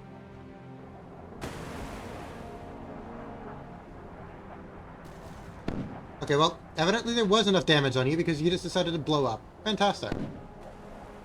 I think that was a Belknap back there. No, that was probably like a Virginia, wasn't it? Not too sure. Oh. Oh, you just... Thank you, camera, for just sliding me over like that. Alright. This is a... What are you here? A dual launcher in the back. Is it Charles F. Adams? I can't ID this thing. Here, let me get you to pull up our unit reference. See these guys as a... Here's our unit reference. I don't know where it is. It's over. Can I go ahead and go all the way over here to find the unit reference? Yep, there we go. Alright, so we do have with one of them there. That was a... There's a... Should be... I think it was a Virginia. Or someone that we killed afterwards. That was definitely a... Would that be a Fleet class? I'm not too sure. Anyways, we already have 2 of them down. I think that the rest of them will probably burn down in pretty short order afterwards here. Alright, well, SN-12 got intercepted, but, well, you're not having any fun here, my friend. So, you decided to go break off into that. There. Well, this is a screw can. So, screw can cannot. Very well. The screw can is gone. This is a Nox back here. Was a Nox back there. Very well. I wonder, do we still have the capability with any of these guys here? Do we still have any connections? Or are all of you guys already connections lost?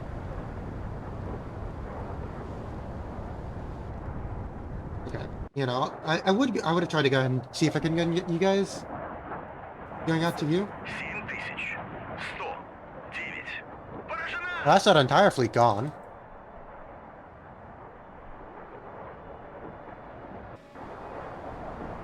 No, we have some more SS-19s going out. Oh. You still are trying to go and defend yourself, so I mean, honestly, cheers for you, but, well... It seems to me that, unfortunately, this fleet is not going to be able to survive much longer.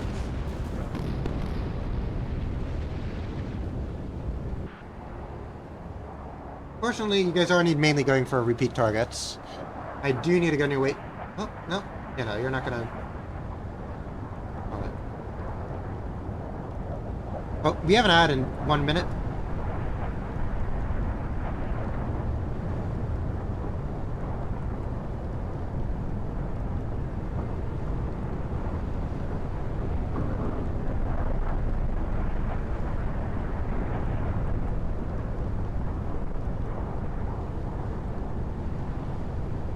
Whenever it's starting? Hello? Can you please start? So I can, like, continue going? Or it is not gonna do anything. Hello? Oh, hello, advertisements. Okay, well, if they're not gonna start, then I'll just keep on going. 7109. Поражена!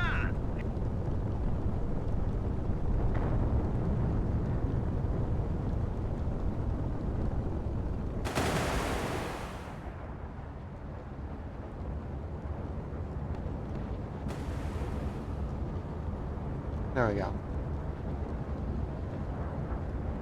Good.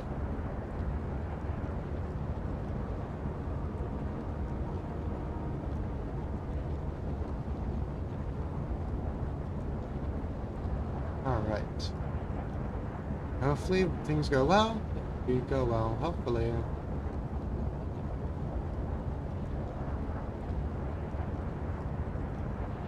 Alright.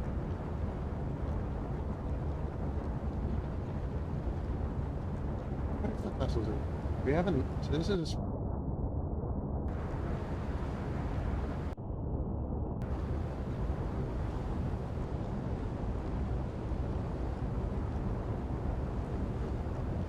This is a Nox.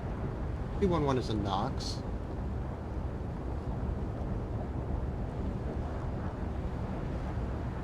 Should be a Spruance.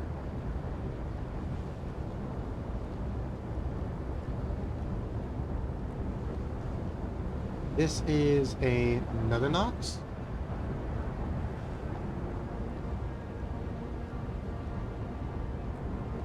And it might be another Nox on top of that. No. I have some missile launcher on the back here. Are you a Kunz? You look like a Kunz to me. You are a Kunz. Very well. I'm almost certain of it. And then all we have left here is... Are you? Who are you? You are...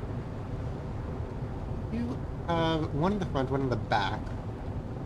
Okay, you are a Virginia. Very well. So this is a very weird fleet here. I guess it makes sense, but I don't know.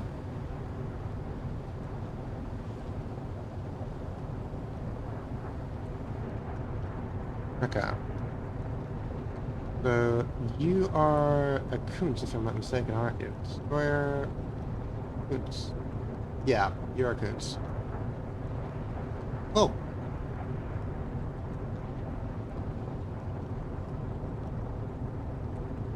So hopefully it's going to see this Virginia die. As soon as, of course, the advertisements are over. Are you over? Okay, you're over. You will be over. Alright. 10, 8, 7, 6, 5, 4, 3, 2, 1.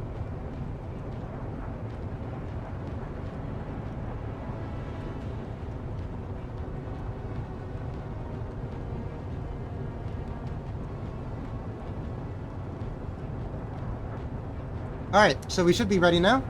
Hopefully you guys are back from the advertisements. Yes, you guys should be. Okay, cool. So, let's get to watch this Virginia nuclear cruiser die. And that will be it. Yep. Fuck. That was cool. You had both of them coming in just like that. Well, that's it for him. That's all she wrote for him. For those two guys. Hopefully one of these guys is able to go ahead and decide, hello, yes, all of these people are dead. Let's go ahead and go for the Ticonderoga. Well, our Ticonderoga friend, of course, is going at a very interesting pace here. Yeah, you're using a lot more missiles than we needed to. We still have a lot of you guys left, so well, that's sad.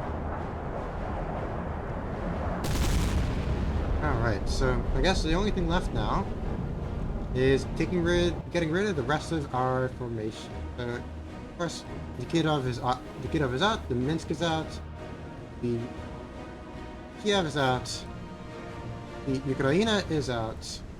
So all we have left is just 8 Sunburns in from our good friend, EM over here. Where is our EM? Sovremeni. There we go.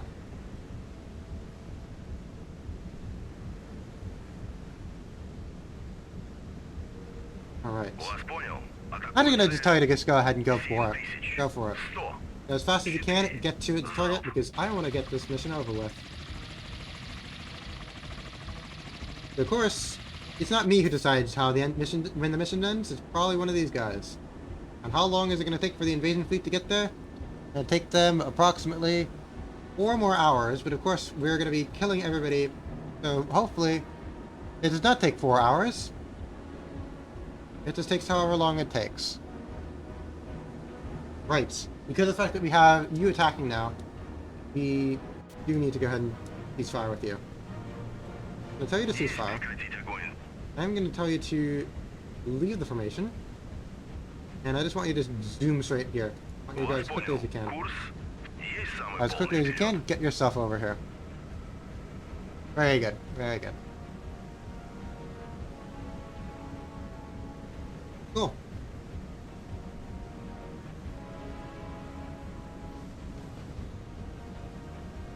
Is there a Cut-27? What's their Cut-27 here doing? I don't know what you're doing. I'm gonna tell you to go back up there.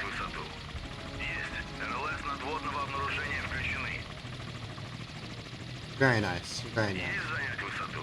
6000. Alright, so all we have left is just to go and get our Silver Many on target. Let's fire all 8 SSN-22s. I mean, there's not really any purpose to hold back. And this is the entirety of the Guam Defense Fleet. So, they're gonna die. And yeah, that's really it. So, have fun, please. Right. Now my little line here is a little bit off. Gotta move it to where it needs to be, which is 13500. On a dot there. I can't grab it. Hello, I grab you. There we go. Now we should be in. Yep, the red circle is directly on top, and all we gotta do is just wait for our 30-time timer to go ahead and go off. Very well. So I'm probably going to talk about future plans then. So when it comes down to it, the following is going to be our circumstance. That I'm probably going to be posting a few long-form videos, and a few shorts as well. Probably going to post like a long-form and a short at the same time on the same subject. We're going to talk about what would I like. A quesadilla would be nice. I think I have a pretty good history with quesadillas, so we'll do that. He might not be there anymore. I'm not too sure. Actually, you probably just joined in, so that's probably how. This mission's going a little bit longer than I thought. It always goes longer than I thought, but to be fair, I've also played like 5 or 6 missions, so I've gotten greedy, and we're gonna go on a lot longer than they need to be. It's not good. It's not good, but well. That is simply how things are proceeding. We're waiting for ourselves to get into range because this Ticonderoga decided in its infinite wisdom, as it usually does. Actually, I gotta make sure that you don't get shot down here, my friend. We'll be back for.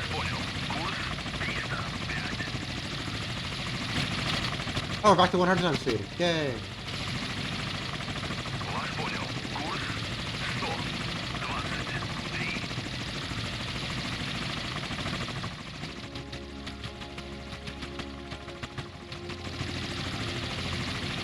Okay, hopefully we can get this mission done and dealt with. As soon as we can kill the remainder of our force. Yeah.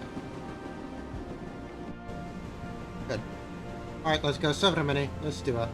Can you end the mission? Right then and there. Now, something that makes me that would be interesting would be seeing a guided missile submarine with SSM-22s.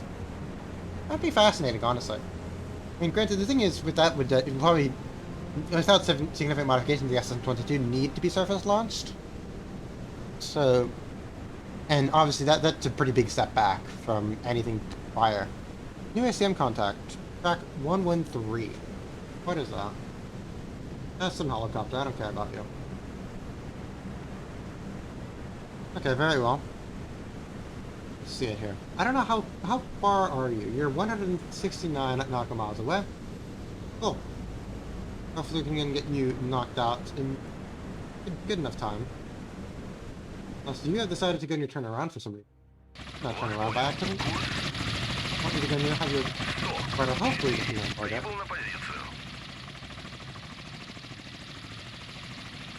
Actually, I'm probably going to go and move you back a little bit just like that. Good. We have our Ka-27 TS moving out as it needs to do. I'm going to tell you to go on up now. Go ahead and go up now. Tell you to go ahead and go back home.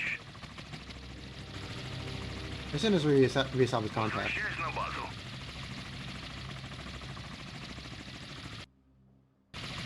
Yeah, we have a reestablished contact, hopefully with our Ka-27 TS. It doesn't want to tell me. But did we reestablish contact with our Ka-27 TS? Yes, we did. Okay, cool. I'll tell you to go back home, because I want to try to reduce lag as much as possible. And well, the one way to do that is by making sure that there's as few units in the air as possible. Alright.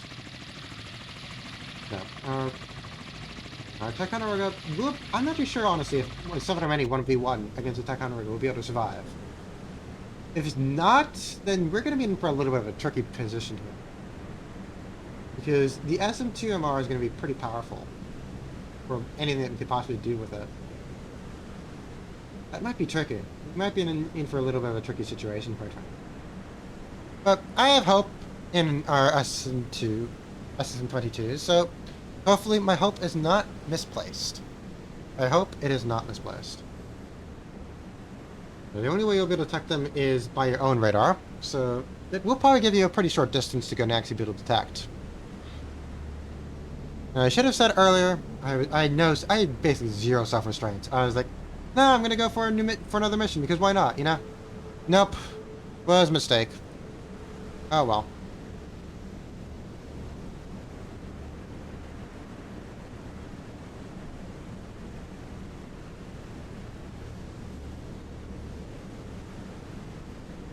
Womp womp. Alright.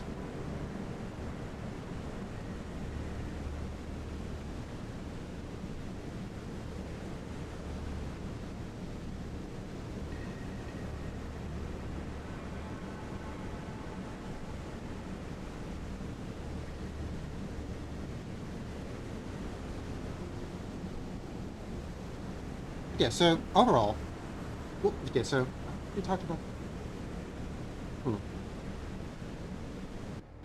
Now, something that would be quite nice is that if for what okay, the game is not liking me at this point. Sure, go for it.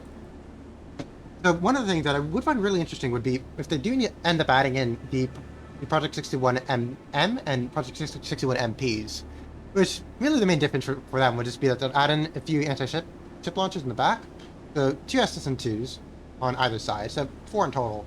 Overall, there's not really all that much firepower. I mean, it is pretty much equivalent to the same as a missile boat, but it is something. It is something, and it'll also make sure that these Passions are at least somewhat formidable.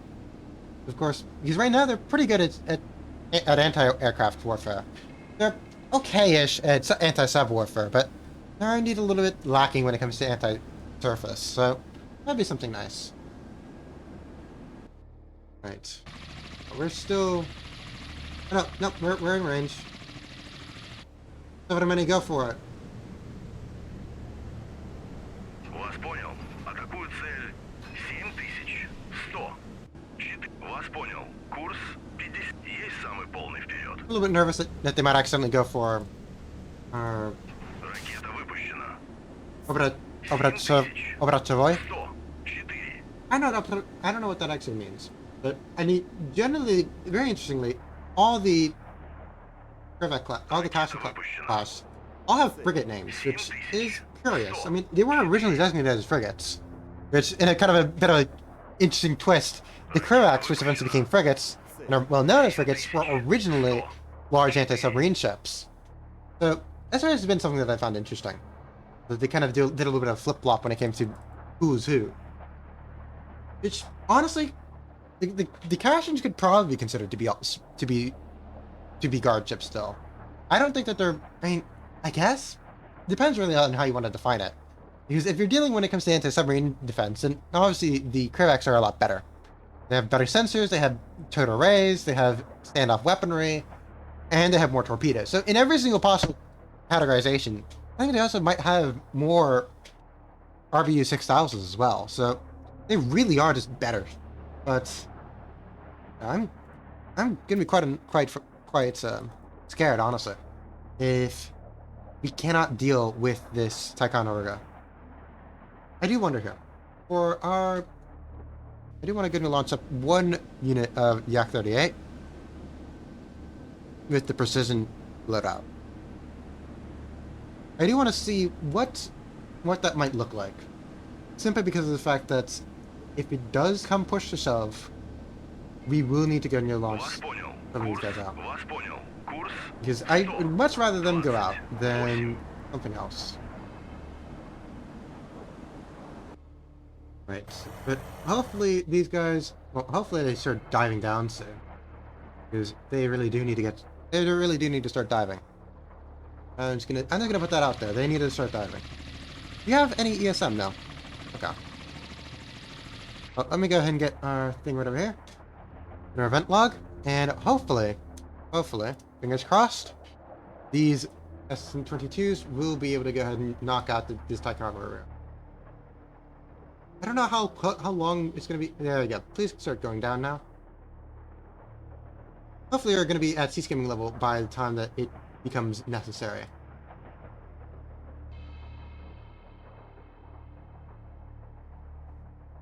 Alright.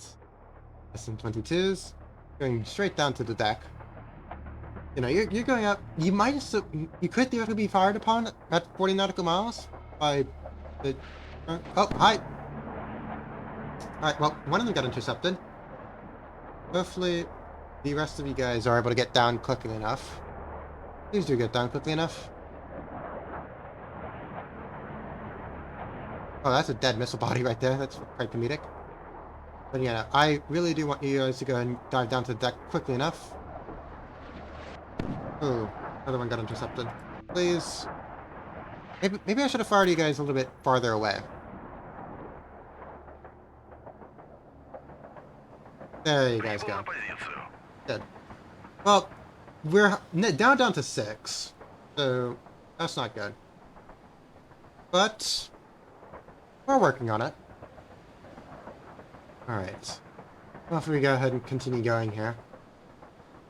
Alright, you've successfully found a target, so you're locked on. Alright. Good. Oh wait, from track? Oh, okay, that's unknown weapon track 1, 2. Okay. I was worried there for a second that there's a track 1211 that was going out for anti-ship, and I was like, what? I know. Okay, well, we're down to 5. We're closing rapidly, as these guys are known to do, but hopefully we're closing. Okay, those 2 were misses on his part. All we need is 1. All we need is 1. 4 nautical miles. 3.5. 3. 2.5. 2. 1.5. 1. And 0. Let's go. 100. Ticonderoga is out. What were you doing there? Alright. Got you knocked out. Hi, don't go crazy on me, camera. Don't go crazy on me. Alright, and you're done for. You're done. Alright, so that should be all of the enemy at this point. Прибыл на позицию. Alright, so we've killed all their enemy ships. And the only thing left is we still have this invasion zone. So we have to get, I think that we probably have to get somebody to the invasion zone. Alright, well, I'm gonna get the EM. Alright, well, I gotta fix our position here. So now, of course, we have no more sunburns, so I'm gonna lock out you. Where are you going? Lock you out, please. Nope, you're not gonna. Where did I draw the line? Ah, you're over here. Good. So all I gotta do now is I'm gonna join you into the formation, just like that. And modify our formation a little bit. Still gonna keep it roughly in the same way, but I'm probably gonna just keep everybody a little bit closer to where they are now. Alright.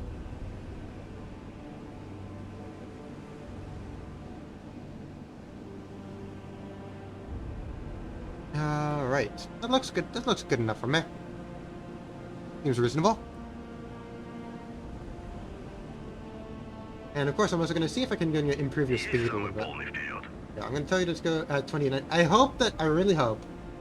I don't know what the case is, but I really hope that the only thing I need to go and actually pass this mission is just get Вас понял. them into the bubble. 100. If I can get them into the bubble, and that's all I need to do, that would be amazing. If I have to get one of these Rapuchas into the bubble, I'm going to cry. Вас понял. Вас понял. Вас понял. Вас понял. Вас понял. Курс 100. These Rapuchas here are only going 17 knots. Yeah, these guys are only going 17 knots, so it's going to take a while for you guys Вас to get понял. into it. Вас понял. Вас понял. Вас понял. I was going to try to see if I can get you guys as Вас the понял. thinnest, Вас closest part of the понял. circle Вас here. понял. Курс Okay, 100. very well, very 22. well. And you are going to be going Вас in понял. Вас понял. Вас понял. Вас понял. Вас понял. Вас понял. about there. Okay, 100. cool. 21. Of course, you guys are going ahead flank, so your machine is going to be done for by the time that you guys get over there, but well, I might also go and consider it a victory if I killed all the enemy AI. Alright, we killed all of them. Okay, well that's it. Good for them. So I'm probably just gonna... I don't know what I want to do here. On one hand, I could be like, yeah, like they're all dead. On the other hand, I could be like, well, we still have the E3 over here, and we still have the island. But it's also gonna take... How long is it gonna take for everybody to get over here?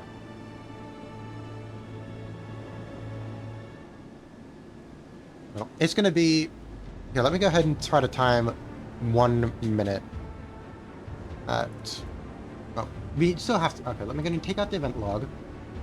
And we do have the F-38 here. I'm gonna take out the CF-38. We don't need it. We don't need it to be anymore.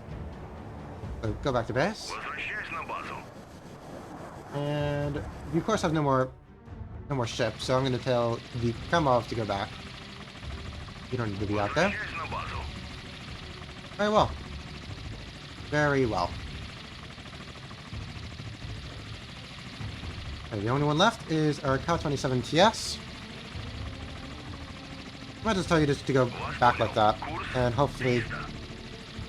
So, yeah, the Yak-38 is going to be landing. Let's write his landing here. I mean, the thing with the Yak-38 is, of course, that since it's a VTOL aircraft, there is no real wire that it has to aim for. So, that isn't even unfortunate, but, well...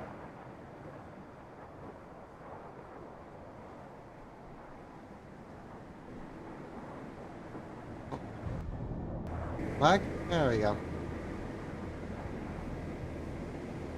A little short landing there. Very nice. Very keen up.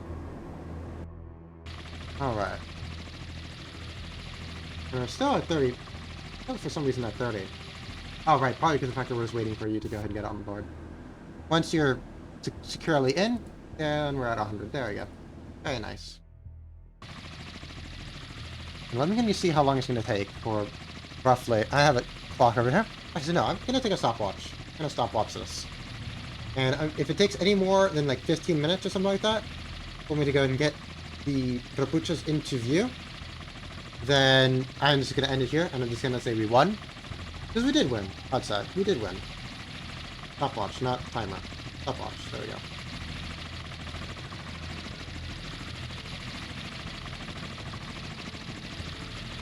Okay, so it takes about 3 seconds per every minute. So we have in total... Well, Desmos here. Approximately, okay, so 3 seconds a minute. 3 minutes. 1 minute is equal to 3 seconds. Okay. So in reality, because of frame rate issues, we're really dealing with a speed of around only like 20%. Not the 100 times that we have.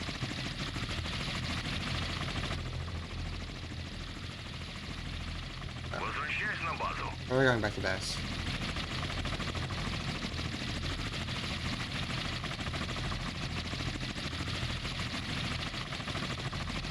Alright, so if it takes me 3 seconds to get me taking from 1 minute, well, how many minutes do we have left until the Rapuchas get over? The Rapuchas are going to get there in... I presume that's 2 hours. I don't know if that is 2 hours local time or if that's 2 hours Zulu time. So, let's go and figure that out. You are... I guess we're doing some mathematics today. Guess all the mathematics I did during my midterm were not enough. So you are 330 nautical miles, going at 17. That's going to take you approximately 24 hours for you to get over there. Oh wait, what the heck? Did my tracking die? Whoops. I didn't realize that. I think it was for some reason it opened my camera on my phone, which was not what it was supposed to do, but well, that's what it did anyways. Alright, are we good? Yeah, we're good. Awesome. Okay. It's gonna take that long, which means that it's gonna take that times that, divide that by... What is the conversion ratio? It's going to take that many minutes. It's going to take 27 hours. multiplied by 60, that's going to take... Oh, so I gotta make sure that I'm at 100 times speed here. Yeah, because I'm wasting time. Boom. Alright. We have that as our time. So we have 100 minutes. Divided by 3. Be 5 to 1 second, which is going to be... Ugh, that's going to be 8. That's going to be almost 8 minutes. 8.5, 3 minutes.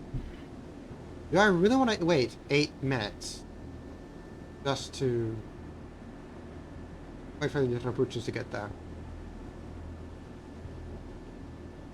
Let me see. What is going to be our objective here? First, we have those 8 minutes for the approaches to get there. Now, honestly, I don't think we have anything else that we could actually do. I mean, we do need to have that airbase still. And we also have all these, this absolute swarm of sea sprites over here. Of course, these sea sprites are not really relevant anymore. I mean, they're all should die. So, I'll probably, I don't know whether I want to go ahead and wait. I might honestly wait for our fleet to get in. Yeah, I'm gonna tell our fleet weapons free. It should be weapons free anyways, but well, I'm gonna tell them weapons free. Unless you didn't. Okay, sure. I have to manually go through them weapons free. Probably realistically only just these 3. Because these 3 are going to be the only ones that are going to be able to interact with the enemy. Yeah, something that I've been really fascinated by is the development of cruise missile submarines in the Soviet fleet. So we do have at least some of them here, so I'll go ahead and bring them as necessary. We're going to be looking at guided missile submarine. All these are Soviet, but that's mainly because of the fact that the United States really did not prioritize anti-ship capability, well, missile anti-ship capability from submarines until they started to put harpoons on the UGM-84s on their submarines. They actually stopped doing that in the 1990s, thereabouts, but they're starting to reintroduce them to the fleet, which I think is something good. I personally think that having that capability to give you launch standoff weaponry like that is something good. I mean, because not everything needs a Mark 48. A, and B, you're not always in Mark 48 range. So, my own personal opinions on that aside. So, of course, you have the harpoon over here, as we do. But every single one of these from the Swiss Star class is a mod, but they of course also have the harpoon as well, since that's part of their. That's part of what they have here. Oh, the MOS. I realized, you guys don't have the MOS, do you? No, you guys don't have the MOS. That's fascinating. Why didn't the developers decide to give you guys the MOS, but you guys gave us, with our Victors and all that, the MG44, P44. That's fascinating. But regardless, really, it starts off with Whiskey class derivatives. So the Whiskey class is basically a version of the very late war Type 2021 U-boat. So they basically the Soviet Union basically took a few of them, and based off that, they modified their ongoing design that they had into the modern day Whiskey class. Modern day, not really modern day by any means. More so the Whiskey class that we got in reality. If we have here, we should be able to go to the patrol submarine. We have the Romeo. It kind of looks like this. The Romeo is just a derivative, an improvement really. It's meant as a direct improvement really. So it's kind of fulfilling that medium diesel electric role. Here, let me go and speed us up to 100 times. Good. Because otherwise we're gonna be here for way too long otherwise. So with the Romeo. So you have the Romeo. I should drink some water because I'm gonna die here otherwise. Because I'm really quite dying. But well, dying or not, we live in a society. There we go. Okay. So we have our Romeo class. Well, the Romeo is completely irrelevant to our discussion actually. So we have the Whiskey class, which is the immediate predecessor to the Romeo. And what they did was that they added in some cruise missiles to it. They added in the SSN-3, which you have this right here. Wonderful missile. In fact, that is actually my profile picture and everything. If you see that one missile there, this is the SSN-3, which we did have which it is the P-35. So it also has the P-6, and I think there's another variant as well, because it's the SSN-A, SN3A, SN3B, and SN3C. The 3C, if I'm not mistaken, is the earliest variant. Well, which is kind of backwards, but NATO learns things late sometimes, and that's simply how it works. The SN3C was a specific land attack variant, so it didn't actually have any mid-course guidance or anything like that. It just got fired, the inertial guidance brought it home. Fairly similar to, honestly, in implementation to something like a Tomahawk. Very early Tomahawk. The only thing is, of course, is that it had none of the technology of the Tomahawk. So it really kind of struggled when it came to actually getting anything on target. The only way they were able to get it on target, in fact, was nuclear warheads. And they brought all of their Echo 1s primarily to the Pacific Fleet to go to deal with large fleet facilities in that front. So attacking things like Pearl Harbor, attacking things like the Panama Canal especially, like anything kind of really on the west coast of the United States that was strategic, they'll try to go and send a few Echo 1s you're going to deal with. Because the Echo 1 is pretty almost identical to the Echo 2 right over here, really, when it comes to the way that the missiles are all laid out, etc. The only real differences that we have are that the Echo 2 has a actual fire control computer. Well, actual fire control radar up here in the front. Which, that's really what differentiates it once they develop the E-35, and once they also develop the actual ballistic missiles that can be used against the United States. Because these previous strategic attack cruise missiles, main issue with that is that they're pretty liable to get intercepted. I mean, any surface-to-air missile launcher worth its merit, you'd probably shoot down an SSM-3 just cruising at very high altitude, especially without any guidance or anything like that. That's kind of just... It wouldn't be very pretty for any SSM-3 strike on the United States. But, well, regardless of the actual efficacy of that, they decided that they're going to be using ballistic missiles, considering the fact that anti-ballistic missiles were pretty much in their infancy at that point, and they'll later, of course, get banned by treaty. Actually, the anti-ballistic missile treaty, if I'm not mistaken, did need to allow for one system per each that they could deploy where they wanted. If I'm not mistaken, they deployed the Soviets deployed theirs, of course, by Moscow. I think that the United States deployed theirs by Washington, D.C. I don't remember what we had as our ballistic missile defense. Sounds about right. Something like that. Probably something around Washington, D.C.? Regardless. So, you of course have... Let me go back. I don't know why I closed our... I don't know why on earth... Yep, yeah, I mean... Okay, where's our Echo 2? Echo 2 right over here. Oh yeah, and of course, as necessary, I mean, we do have my own routine, but explain further. I mean, this is basically a perfect time to use it. Of course, if you do... I probably should have it so that you have like a manual text input. That you need to put some text with it so that you can actually tell me what to explain further. Regardless. So, you have the Echo 2. The Echo 2 is the anti-ship version of the Echo 1. The Echo 1, of course, since the S3 was such a poor weapon by that point and pretty much outdated, they didn't take the Echo 1s and they replated over the missile launcher inputs, which is these ones right over here. This is where the missile exhaust is. So right over here, right over here, right over here, and right over here. So they have those on either side. So in total, it would be 8. So they replated them over and they made them as fast attack submarines, which wasn't exactly a role that they were very good at, but they did do fairly well with them. And they weren't very good at it, but still, regardless of them not being the best when it comes to technology, they still had pretty history careers, so good for them. But for their pretty close brethren, the Echo 2, those had much more active careers in the anti-ship role and the missile role.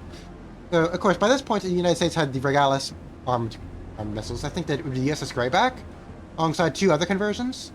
Of course, it would be about 40 years until the United States would use the SSGN hull designator again, which that would be with the Ohio-class cruise missile conversions into Tomahawk carriers, which they gave them 192 Tomahawks, if I'm not mistaken.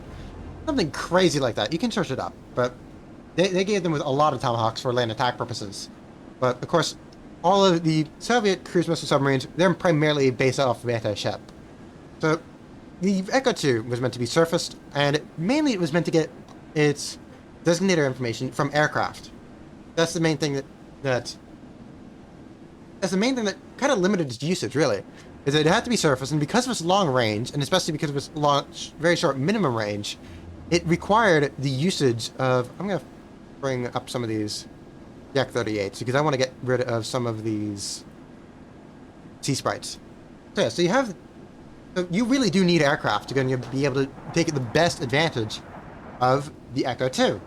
So really what you have is that you have the Tu-95 RT. If you have the Tu-95 RT, it would be under probably reconnaissance. Yeah, it's under reconnaissance.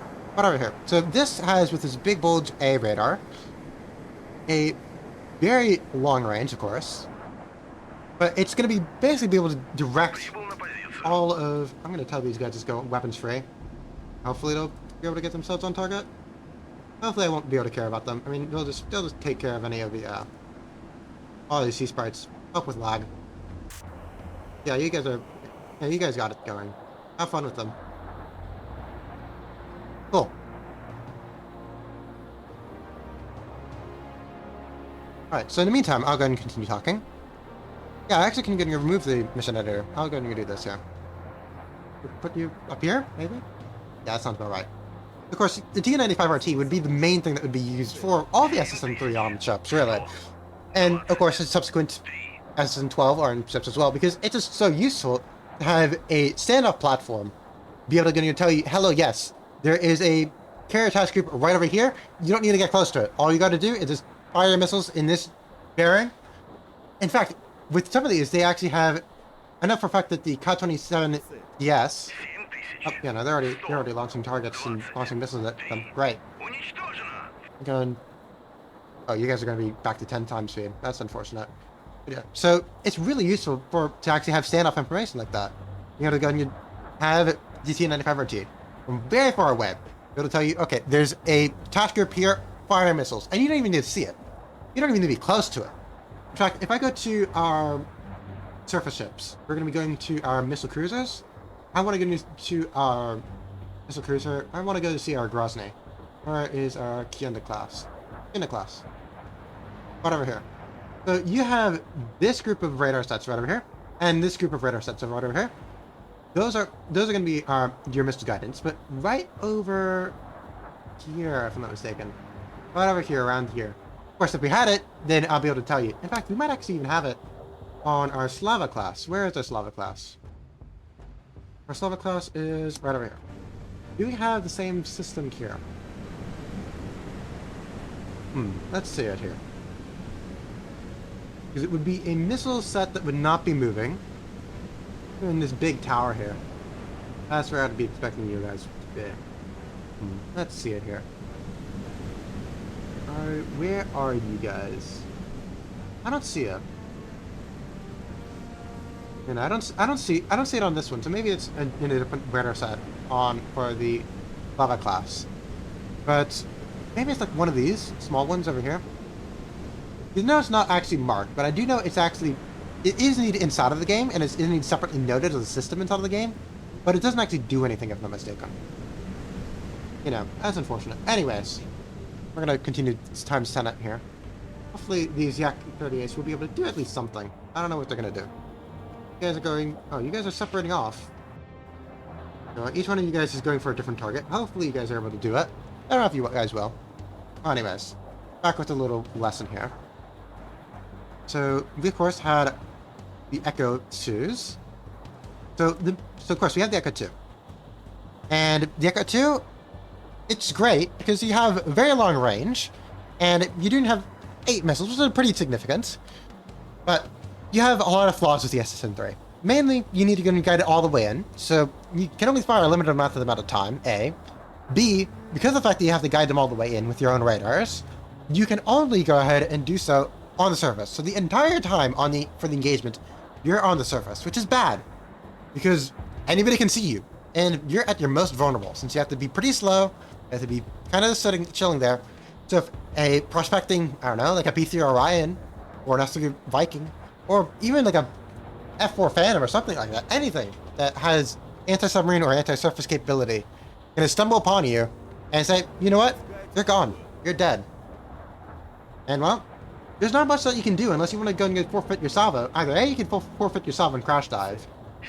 7000. Alright, well that's one piece right dead. Very well. 4. Уничтожено. Yeah, I don't know if you guys are going to be able to actually take care of the rest of them. You're going to be a little bit outside of range here. That's unfortunate. Yeah, we're going to need to fire get a few more of you guys up.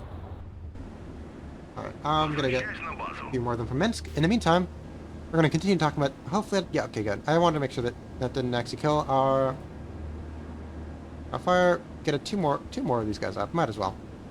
I don't really care. Alright, so the main issue is that you, of course, as I said, it's a surface launched weapon. So you wanted something that was submerged. You wanted something that could be a little more sneaky, a little more discreet. Of course, that would need a lot of design compromises in the actual missile itself. Because that's where the Charlie 1 comes in. Charlie 1 was... It had a lot of... It was... And the main issue with it was that it had to be built very light. Because the people who are actually building it are all the way right over here. Basically outside of Moscow. So how on earth do you get a submarine built in the middle... Almost in the middle of the country to the sea? Well, you gotta take it by river. And well, if you're going to be taking it by river, here and I think that they also built them at from Smolensk on Amur, which is right over here as well, inland. So these are pretty small boats. They have to be, because they have to be transported by barge down the river. So they had some compromises. They wanted them to be fast enough to go and take care of carrier groups, to be able to outrun them. Very much like the Victors. That wasn't the case. These are 26 knots. But they do carry 8 SN7 Starbrights. The SN7 is a very interesting missile system because, of course, it's not used very much else other than Charlie 1. And we're going to see why in a few minutes. But, well, it's a fairly short-legged missile compared to the Echo... Here, let me see. Can I pull up the Echo? Yeah, there we go. So the SN3 has a maximum range of 242 nautical miles. The Starbright, only 39. So almost 4 times as small. Not even 4 times. It's maybe like 5 times as small. Yeah, a little bit more than 5 times as small. So you have a much shorter range missile. But what you do have, they have a missile that can be fired using the onboard sensors from your own submarine, which is great because now you don't need to have a Tu-95RT coming in. Of course, it would be great if you have a Tu-95RT coming in to go and help out, but you don't need it. You really do not need it. So this is, of course, also a little bit more advanced. I mean, it's sea skimming as well, but it's not all that more advanced, really. It's a little bit slower, but I mean that makes sense. It has a lot of design compromises. How long until our ads? Okay, we have 19 minutes until our ads. Very well. So that's mainly what we have when it comes to the Charlie 2 story, is that you have a second generation ship, second generation boat with 1 reactor, 1 screw as well. That's something else that's very interesting and very unique about the Charlie 2. It has 1 screw. It's a tandem. So if you go and look at the Echo 2, for example, you have 1 propeller on this side, 1 propeller on the other side. The Charlie 1, since it only has 1 screw and 1 reactor, which is something that the USSR never really actually did for any of its other nuclear submarines, is that this is pretty much the only 1 reactor, 1 screw boat. The United States had all of their boats, pretty much. I think that the Nautilus and maybe the Skipjack? I think that even the Skipjack, we can see, of course. We can see if the Skipjack has... The Skipjack has 1 screw and 1 reactor. So I think only, like, maybe the USS Nautilus, the very first U.S. ballistic missile submarine... Got my words caught up. Very first nuclear attack submarine. Or just nuclear-powered submarine in general. In fact, the first nuclear-powered submarine in the world. Oh. Hello. Okay. That's scaring me. Thank you, Frames, for stuttering out on me. Alright. Alright, I forgot to go ahead and tell you guys weapons free. Where is my formation manager? Formation manager. Weapons free, please. Please do kill all those that need to be killed. Good.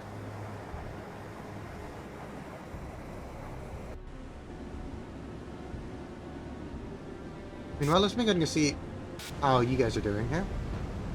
So you would probably need to go and wait for the SAN-3s to get into range to clear out you guys.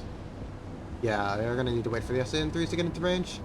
But for you guys, Kirov, how far a range do you have for against these targets? You know, because they're very close to the water. So, that's forgotten. That's kind of unfortunate. Oh.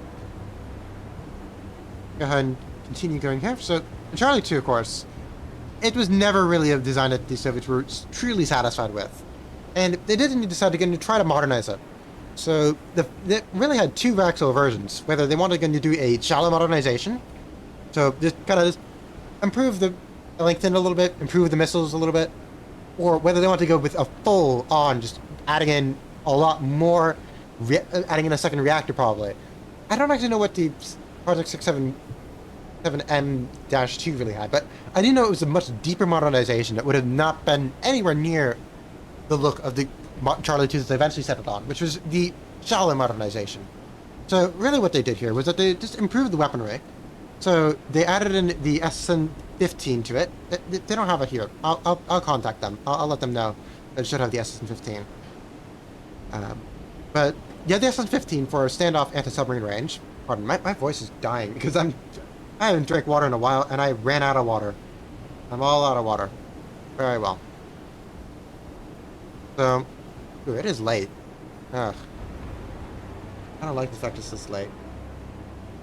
Probably just finish up my talking and I'll say I'll say that we're close enough, we're good enough, because there's no way I'm going to be able to get into this invasion zone while retaining my sanity here, unfortunately. Unless I want to just tell these guys to go back to base, and hopefully that'll be it. I don't know. I don't know what I want to do. Regardless, I might go ahead and take an ad break. Yeah, I'm gonna go and run the ad break as I get some more water because I'm dying here. I think you can tell my voice is really dying. So, yeah, this is a yikes. But well, that's simply how it proceeds.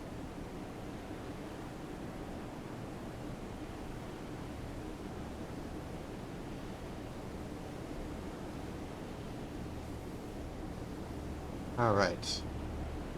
As we're in progress, I'm gonna get some water.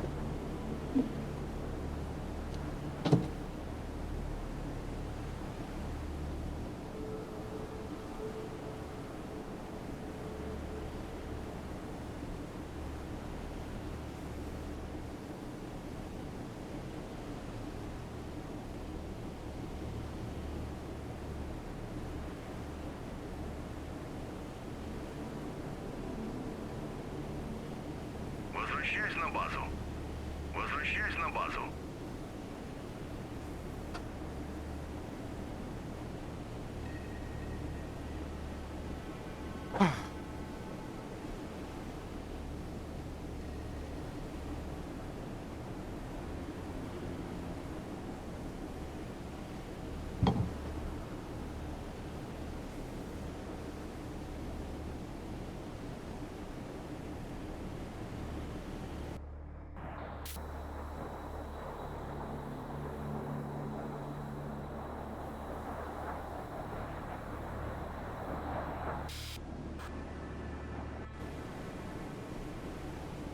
Right, just gonna make sure that everybody's on weapons site.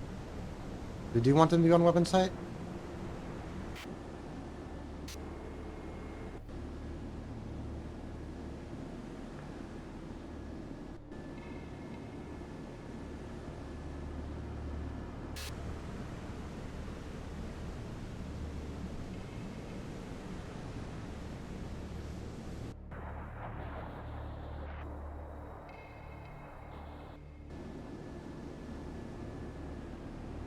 Okay, this is weird.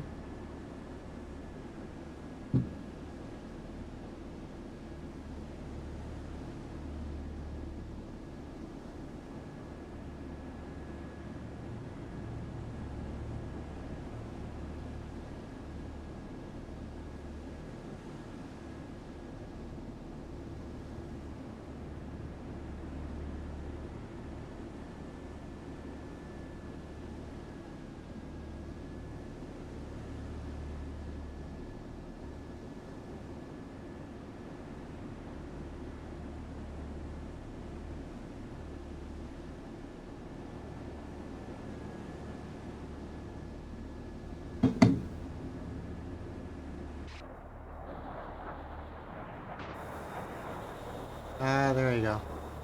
Возвращайся на базу.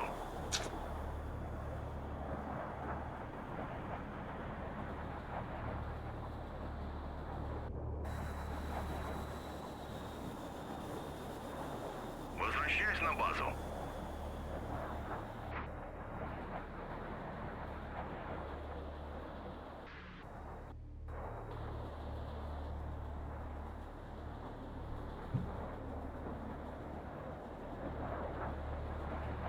Alright.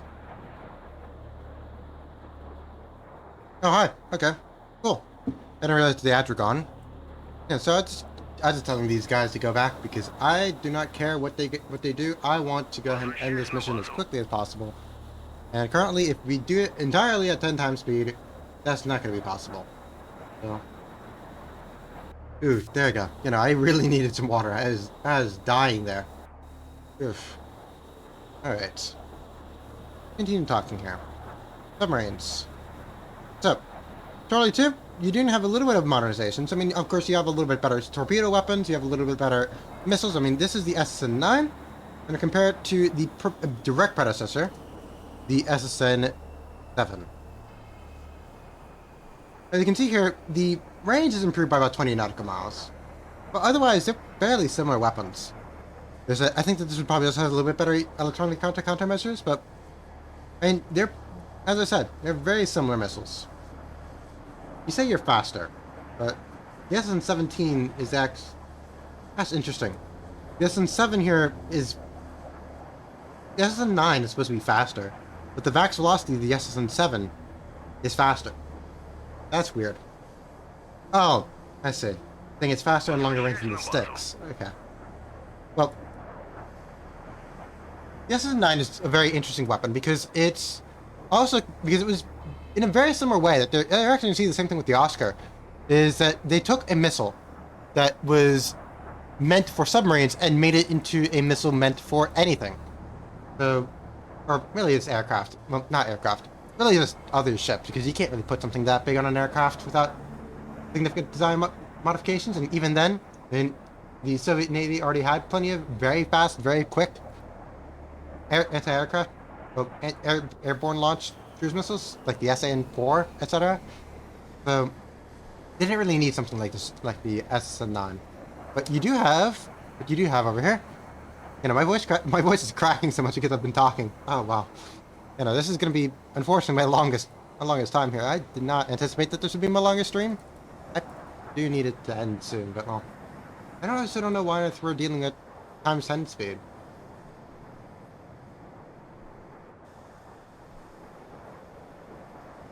My voice is cracking. It is absolutely cracking. But alas, simply how it proceeds, I guess.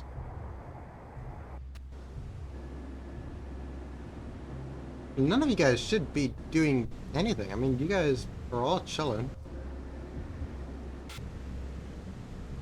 And, I mean, we don't have any other...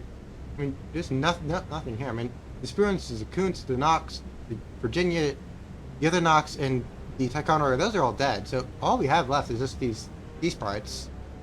And the airfield. The airfield hasn't brought anybody up, so... I'm not too sure what precisely is going on with you guys.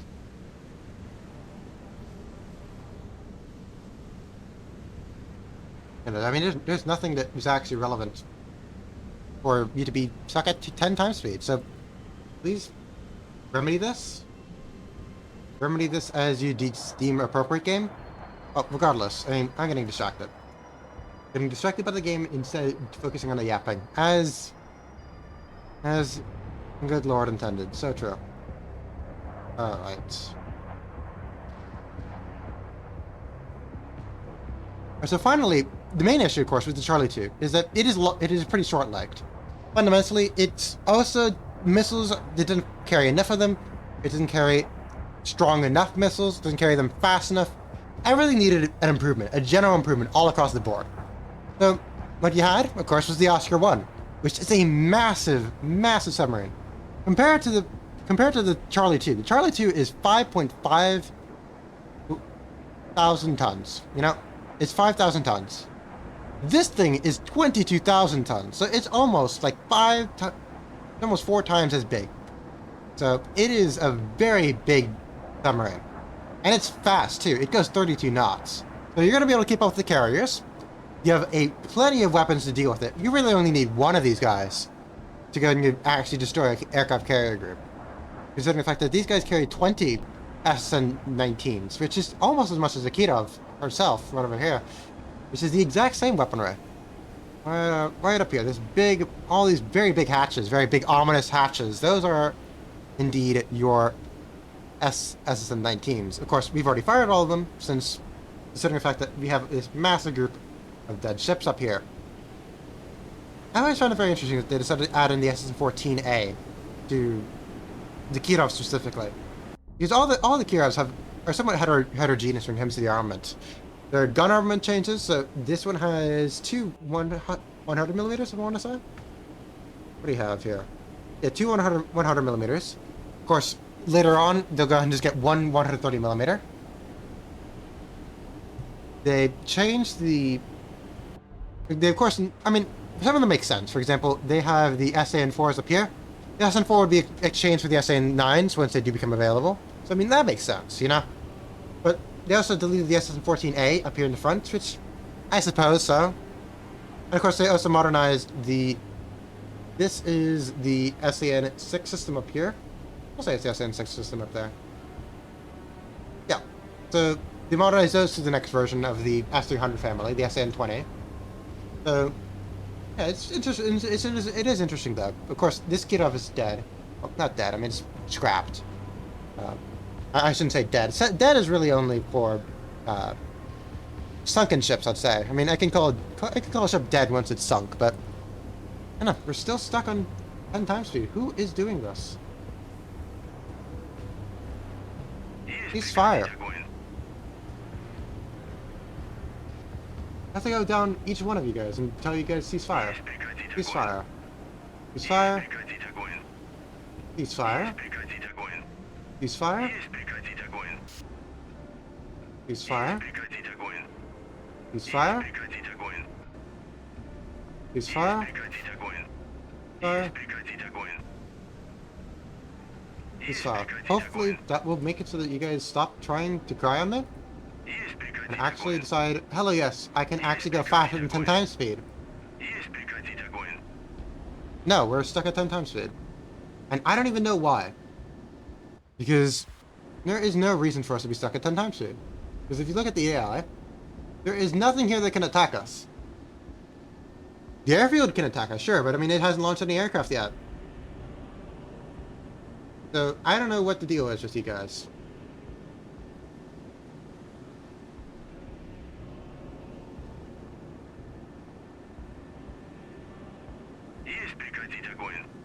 I'm very well might need to just go ahead and bite the bullet and be like, okay, yes.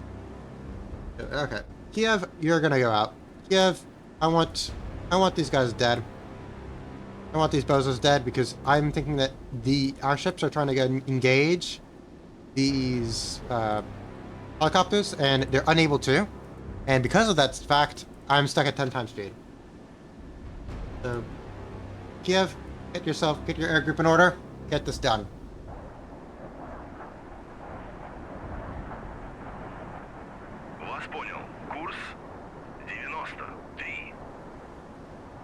Alright. I'm just gonna tell them to go in this direction here. So you guys go for this one here. And you guys can deal with that one afterwards. You'll deal with that group there. And I'm probably gonna get up. I have 3 groups. Okay. So this group just go all the way over there. Very well. Very good. I'm also a little bit hungry at this point too. I mean, it is very late for me. I don't know why I did this. Why did I do it? I don't know why I did it. I shouldn't have done it. Well, this is how we deal with it. This is simply how things proceed. Alright. Guess this is becoming de facto Insomnia stream now. Very nice. Well, where's your second guy here? Okay. Let's go.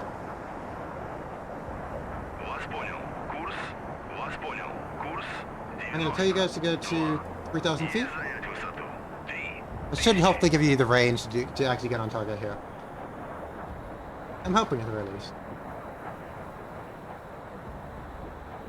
Yeah, good.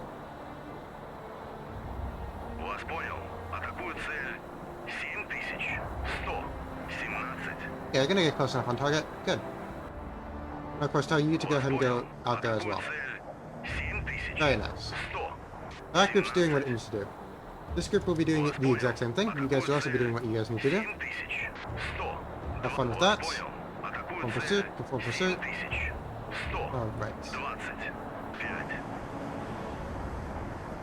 This group might actually be outside, so I'm gonna need to go and probably pull you up there. Deal with that group. And suppose if this group can go ahead and deal with this group. Of course, you're also pretty close to our cash and screen over here. How close are you? You might honestly be able to shoot down with just our cash and right over here.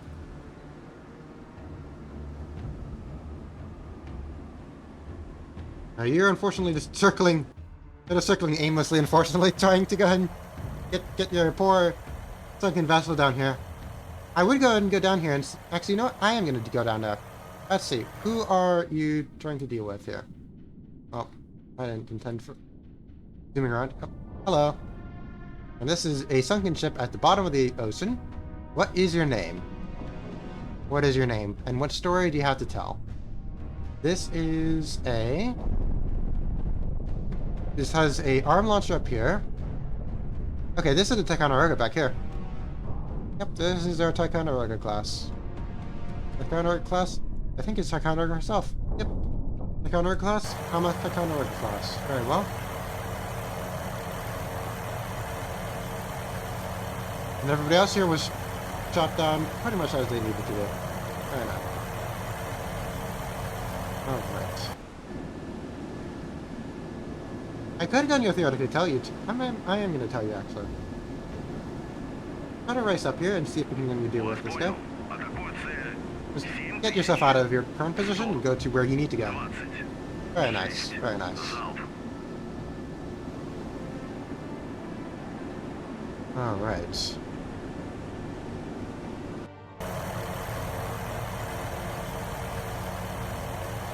So I suppose as these are all going out, as they need to do.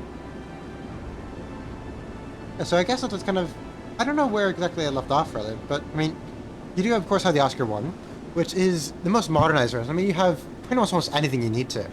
Something that I found really interesting is that, especially in the Pacific Fleet, where they didn't have all that many victors compared to the Northern Fleet or anywhere else, kind of in the western part of the Soviet Union and in the Atlantic area, was that they did use the Charlie 1 as fast attack boats, which I guess is not all that badly suited for. I mean, you do have, and consider the fact that it is meant to be more of a tactical unit, and its speed and its missile count and its range doesn't limit it to that, really. It does, you might as well, really. I mean, it does have, of course, and if we go to our Victors, this has the Kirch, which is a simplified version, a little smaller than your Rubin. So you do have that working for it. So it is roughly kind of equivalent to a Victor 2, Victor 1, Victor 2. Really a Victor 1, I'd say. And it's kind of like a Victor 1. So I guess that in a certain way, the modernized versions of the Echo 1 are kind of like a fast attack version, well, kind of converted version of the Vembers. I guess the Charlie 1s are kind of versions of the Victors. It does make sense. I mean, they are inside of the same generation. So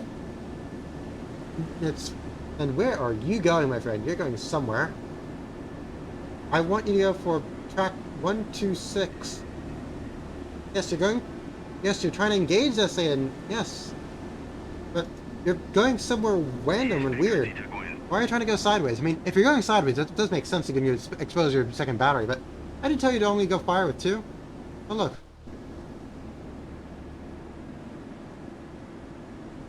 Alright. Let's get you back into position here. Let's do this. Alright, Yak 38 flight 1. Let's see. Are we going to be able to get this guy down, or you're not going to be able to get him down? I'm going to tell you to ceasefire, because I know how this goes. These guys are menaces. In no uncertain terms, you have to keep in mind that whenever these guys with their what's it called? With their aphids, these guys will be absolutely insane. They will shoot each other down. I've seen it before and have lost plenty of aircraft because they will shoot themselves, because they'll shoot their wingmen down. Like I said, it is a cutthroat world out there, but I don't know, if there's one person you could hope to count on, it would be your wingman. But well, these guys are wingmen only in name, really. They're ruthless, and they want to kill for themselves. And if they're ordered to go shoot something down, they won't be like, oh no, like we're probably gonna go for our wingman. Nope, they'll shoot. And if the missile goes for the wingman, it'll be like, well, too sad, so sad. You know? You should have thought of that earlier. Alright. There you go. Пускай тепловую. Вас понял. Атакую цель. Oh, 7000. another little aphid going out. One there. 5. Вас понял. Атакую цель. Alright. 7000. So the two on the flanks are going to be dealt with in pretty short order here. There's the two Yak-38 flights here are kind of merging together. This one here is, yeah, this one up here is on top. I hope that this one is... Oh no, you're not going to be able to get in range. Luckily enough. Might need to tell you to get the climb. Пускай тепловую. Oh yeah, is Ferris still here with the Taco Bell?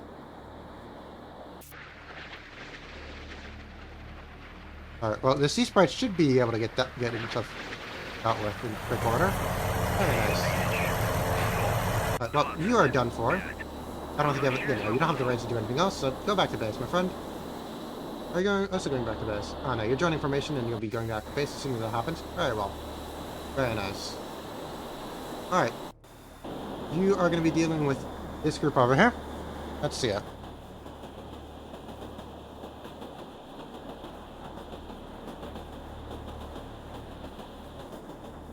Пускай тепловую. I'm gonna fire another one. Вас понял. Атакую цель. 7117. Alright. Sea Sprite, my friend, let's see how you feel about aphids. Aphid is such a non-menacing name, you know, like aphid is the other thing that ladybugs eat. They just eat little leaves. They're basically almost microscopic. Not microscopic, but they're pretty much might as well be. Okay, oh, you miss. Second one. Hopefully you don't miss. Okay, this guy is literally just moving it in a straight line. Really? Come on, fire at him. Kill him already. Kill him. Come on, put your nose on him and kill him already. Shoot him, shoot him. 117. Залп. Yeah, like the other flight managed to get you in one shot. This flight is struggling, honestly, to go you in 4.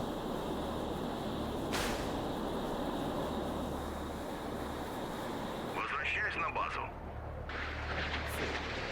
Возвращаюсь на базу. There you guys go. There you go. Very Вас well. понял. Курс 200. And you guys are going to be on... Yeah, you're going to be Возвращаюсь на базу. getting your fuel in just a quick second here, so have fun with that. And all that we have left then is our center group. Center group. How are we doing here? You are not doing here. 30 тысяч. Very well. This bottom flight here is going to be able to take care of it. Возвращаюсь на базу. Hopefully. Измерять высоту. 6000. Yeah, you might be able to, you should be able to deal with it. I hope so.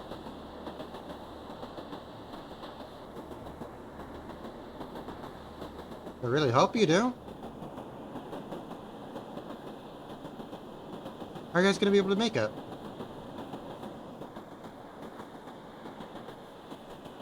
Alright, come on. Come on, friend. Let's do it. Let's gonna put some warheads to foreheads. Let's do it. Come on. Вас понял. Атакую цель. Actually, I'm just gonna fire all 4 of them. Might as well. Атакую цель. You're not gonna have any time for a second pass. 20. Oh, you have a little bit higher range here. Залп. Alright, so you can just fire like 1, I suppose. Вас понял. Атакую цель. Alright. 7000. Aphids out. 100. A lot of aphids out. But aphids are out nonetheless. Пускай тепловую. Let's see it. Возвращаюсь на базу. Возвращаюсь на базу. Alright. Возвращаюсь на базу. Right. Alright, ceasefire is down. And these guys, well, I mean, your wingman is already RTB. Yeah, okay, both of you, I need you guys to go RTB. Alright, doing well. We killed all but one. This last one here, I don't know if you're going to be able to actually be killed, but well. To be fair, are indeed approximately, how far away are you from? I can't read that. Okay, you are indeed 80 nautical miles away, so I mean, you are indeed a decent bit farther than the other flights. But, I don't know. I do hope that you'll be able to get things going here. Возвращаюсь на базу. Вас понял. Иду на крейсерский. Вас понял. Курс 130. Alright.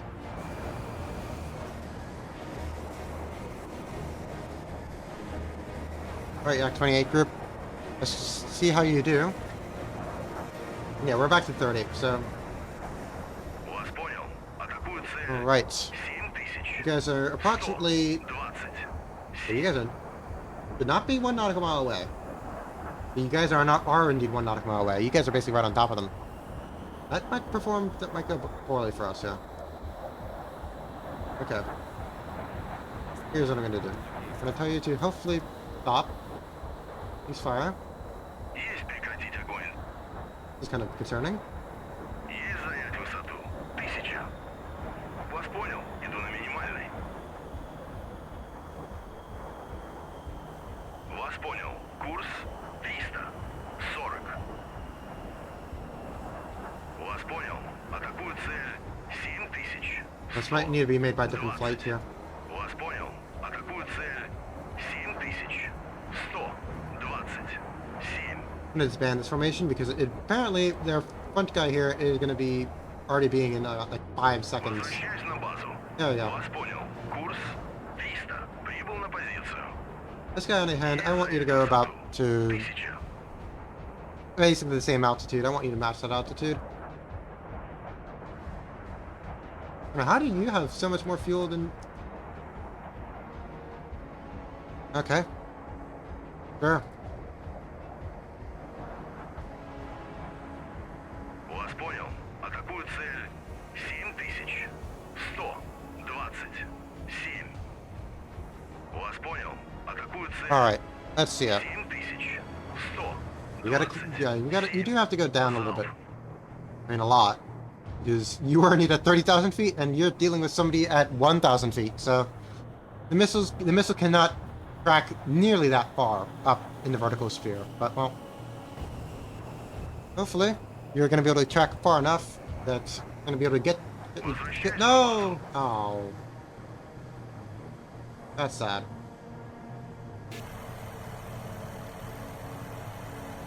Oh, that's unfortunate. How far a range do we have now? Minsk. Alright. I'm gonna fire up another pair of Yak-38s. The Yak-38ing will continue until all the helicopters are dead.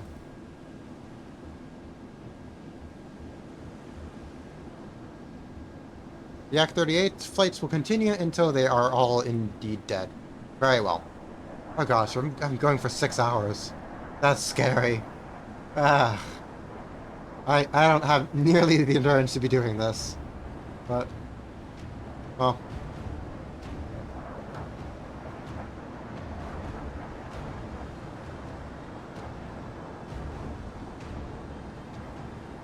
Oh gosh, well.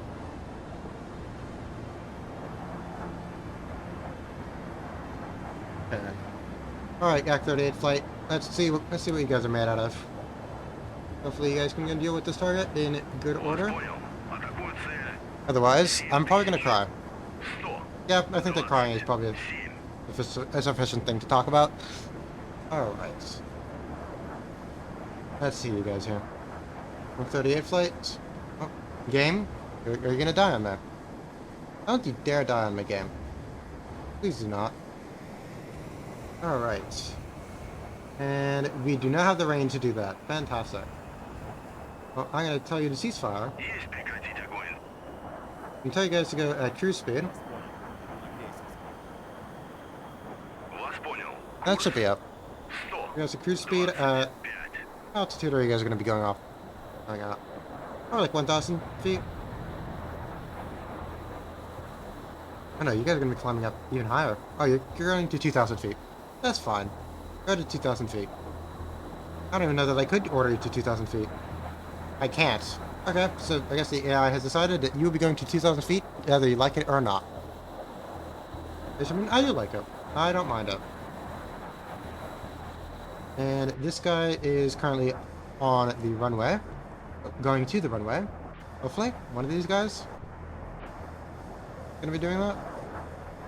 Okay. You guys are going to back to base, aren't you? Yes. Ah, that's what. Because it always likes to get rid of everybody who's currently on the way out. So I should have probably split it evenly between this group, but I mean, Gris group and the Minsk. But they could be like, okay, yeah, like they're not gonna be having nearly as long of a landing queue, but it doesn't really matter. Also, something I find very cute. Fire truck on to Kiev. Little fire truck, all painted red too.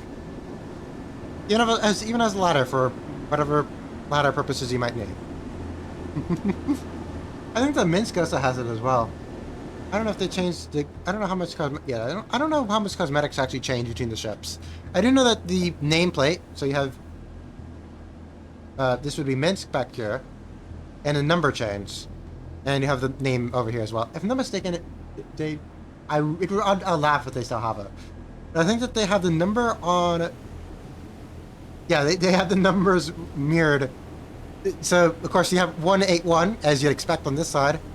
On the other side they have 181, but it's reversed. I don't know how they haven't fixed that yet, but I guess it's just so low on the priority list that they're just like, does it really matter? And I guess they decided, no, it does not matter yet. And considering the fact that they haven't implemented the save feature yet, then yeah, I feel like that's probably different groups. That's probably different groups of the very small team. The coding group is probably getting a lot of flack for not having the saving done yet. But, well, I'm not going to speculate on internal politics of a game development group that I really do love. So that would be basically tabloid tier gossip, which I don't want to engage in. I really don't want to engage in. Right. I'm just going to clean up this last little guy over here. Last little sea sprite. And that should be it for all the helicopters. The only thing left that they actually have is it on Guam somewhere. Probably like on Guam itself. I think this is Guam itself right over here. Right where the E3A is. And that also makes me wonder, why is the E3A directly on top of Guam? It hasn't moved at all. It hasn't even gone down. You've been here the entire time. So, have fun with that, I presume, I guess. Oh, uh-oh. So you died there for a second. Thank you, game, for dying. Alright. No, so I was talking previously about the history of Soviet guided missile submarines. I guess I really don't need to talk about ballistic missile submarines now, but the only thing is that the only one that we have is the Delta III and the Yankee, which is not enough for me to talk about it, because I need to talk about the Gulf and the Hotel, and then the Yankee, and then Delta 1, 2, 3, and 4, and then the Typhoon, and we don't have... I mean, I guess I could probably talk about the Delta 1, 2, and 3 with the Delta 3 pulled up, and the Yankee with the Yankee pulled up, but I really would want to talk about the Hotel and the Gulf class. But without either of them, I feel that that's kind of a little bit of a waste. I presume, what do we have for our patrol submarines? We don't have the Zulu, we don't have the Whiskey.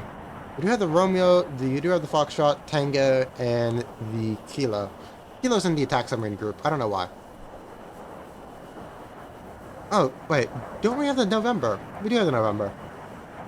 Ooh, okay. We don't have anything else other than November and the Alpha class. We don't have the Sierras. We don't have the Akulas yet. That's... I understand it, but unfortunate. I have when it comes to interceptors, because I also know interceptors very well. Right, we only have the Su-15, the MiG-25, and the MiG-25 variants. Okay. Because something that I like almost as equally when it comes to the actual Navy elements is the air defense units, which for me, I've always found the fact that. Also, where are you guys going? You guys should be going on target. You guys. Okay, no, you guys are already successfully zooming yourselves out. Very well. Is something that I do have a little bit of a pet peeve about. I'm going to detour intend on to get to talk about the PBO. Is that the formation in this game by default, when you start up a scenario, which is entirely the scenario maker's fault. It's nothing with the game. I mean, obviously I've fixed it. And fault is a bit of a strong word to say, but the thing is that real life naval formations are very big. They're very wide. They're not very dense, but they're very wide. Because especially in this era, it's expected if you do have a saturation attack on one axis, specifically in the axis of threat, which is right over here, just directly towards Guam, you're probably not going to be able to defend against it, and you're probably going to have at least one unit dead. Especially if you have them all clumped up in one big cluster, all those missiles are going to go for the biggest thing there, and you're probably going to lose your carrier. I mean, in this case, we are need escorting carrier, but I mean, usually that's what the United States is going to be dealing with. There's a whole bunch of Soviet anti-ship missiles coming over the horizon. And the thing is that, especially with these missiles, that you only have so long to actually deal with them. So, of course, with the Ticonderoga, it becomes a little bit easier, but still, I know that there's one YouTuber, which I do highly recommend, who's a former Oliver Hazard Perry sailor. I'm not too sure exactly where he was inside of the command structure there, but he is a wonderful guy. I should pull him up because I want to shout him out. Just kind of just because I can. I'll search him up because he is power. What is it?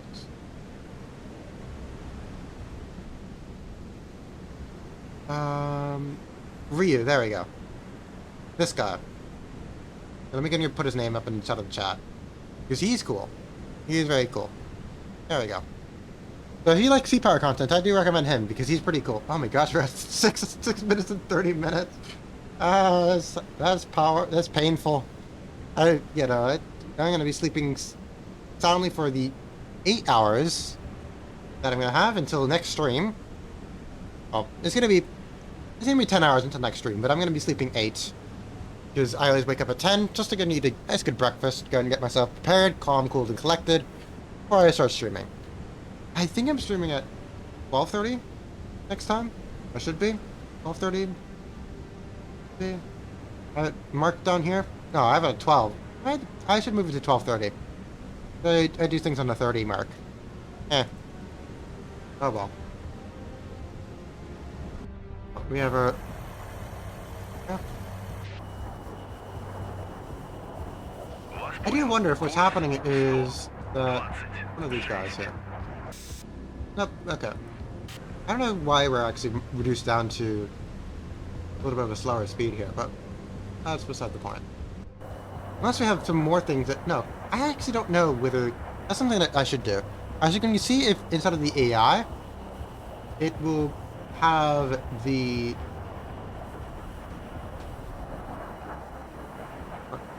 Oh. Alright, let's see it here. I'm just going to be dealing with this SH-2F. Very short order. Very quickly here. Hopefully, at very least, we're going to be going in there 10 times speed. Like a minute and a half or so. How long range do we have? Okay, cool. I'm going to tell you to go and just go for it. It's just speeding up, and hopefully, you're at the same level. Come on, let's get it going. There we go. Missile out. Box 2. And do you have it in the AI? No. Okay. Good to know. But if you didn't have a missile out, then it doesn't actually appear on the AI. Well, little aphid, what are you going to be dealing with here? What are we dealing with here? Okay, you're looking good thus far. Keep going, little aphid. That we can get in. Oh. The game shuttered. Guess it might have been doing with the last minute calculation here. Oh. Awesome. So now you guys go back to base. You also go back to base. I'll just tell both of them to go back to base independently. And now we're back to 30 times speed. Because of course, all we have to do now is wait for our guys to finally start re-landing. Oh, reloading. Landing, not re-landing. I guess the re-landing is what happens when you miss all the cables, etc. and try to go back for another landing. But regardless, that's not what we're going to be doing here. Alright. Yeah, so what you do need to have here is that mainly what we have is that we have a few missile sponges, primarily to soak up a whole bunch of harpoons. Because I do anticipate that we're going to be getting a lot of harpoons. I mean, we did manage to survive our harpoon launching fiasco, but we did need to lose Bayovi in the process. Bayovi right over here. This poor guy sitting at the bottom of the ocean to suffer a many class. We didn't lose Nastoni as well. The main issue with this guy is that he got hit by friendly fire, which is something I've never seen before in an air defense context, but he did get hit by an SAN-6 by the Slava and immediately blew up. So, Czerwona Ukraina, not the. I'm mistaken. This is now called Variag. I don't remember because there should be 3 of them. Obviously, Slava becomes Moskva, which the fate of which is well known. Variag is mainly in the Pacific Fleet, I want to say. Missile cruiser. I'm going to be going to Slava. Slava right over here. Marshal Ushinov might actually be Variag. What does Marshal Ushinov now? Let's see. Let's see here.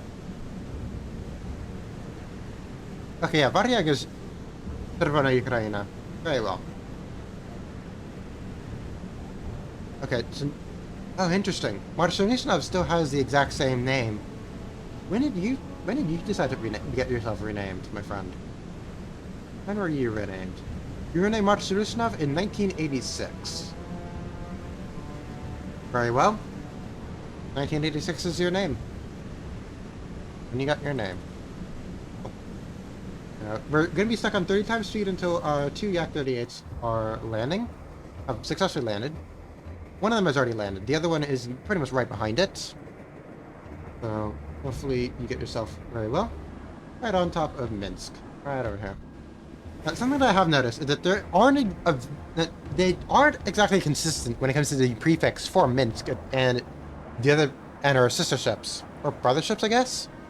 And in Russian, you use masculine pronouns for ships, so I guess brother ships. That sounds weird. I don't know if I like that. Regardless of whether saying brother ships or sister ships is the correct terminology when it comes to these ships, sometimes they're just TAKR, which is like heavy aviation cruiser. I don't know what the V here actually stands for. If any of you guys know, do let me know, because I do not know what it stands for. And TAVKR. I also don't know if they're like going to pronounce it as one word, or if they're like going to say TAVKR, like that. I mean, if it has a vowel in it, and if I can't pronounce it, I will pronounce it. But I mean, obviously, if it's something like BPK, then I mean, there's no way that you can pronounce BPK. I mean, and even too when it comes to the EM, like I could say like M, but I like saying EM more. I don't know, weird.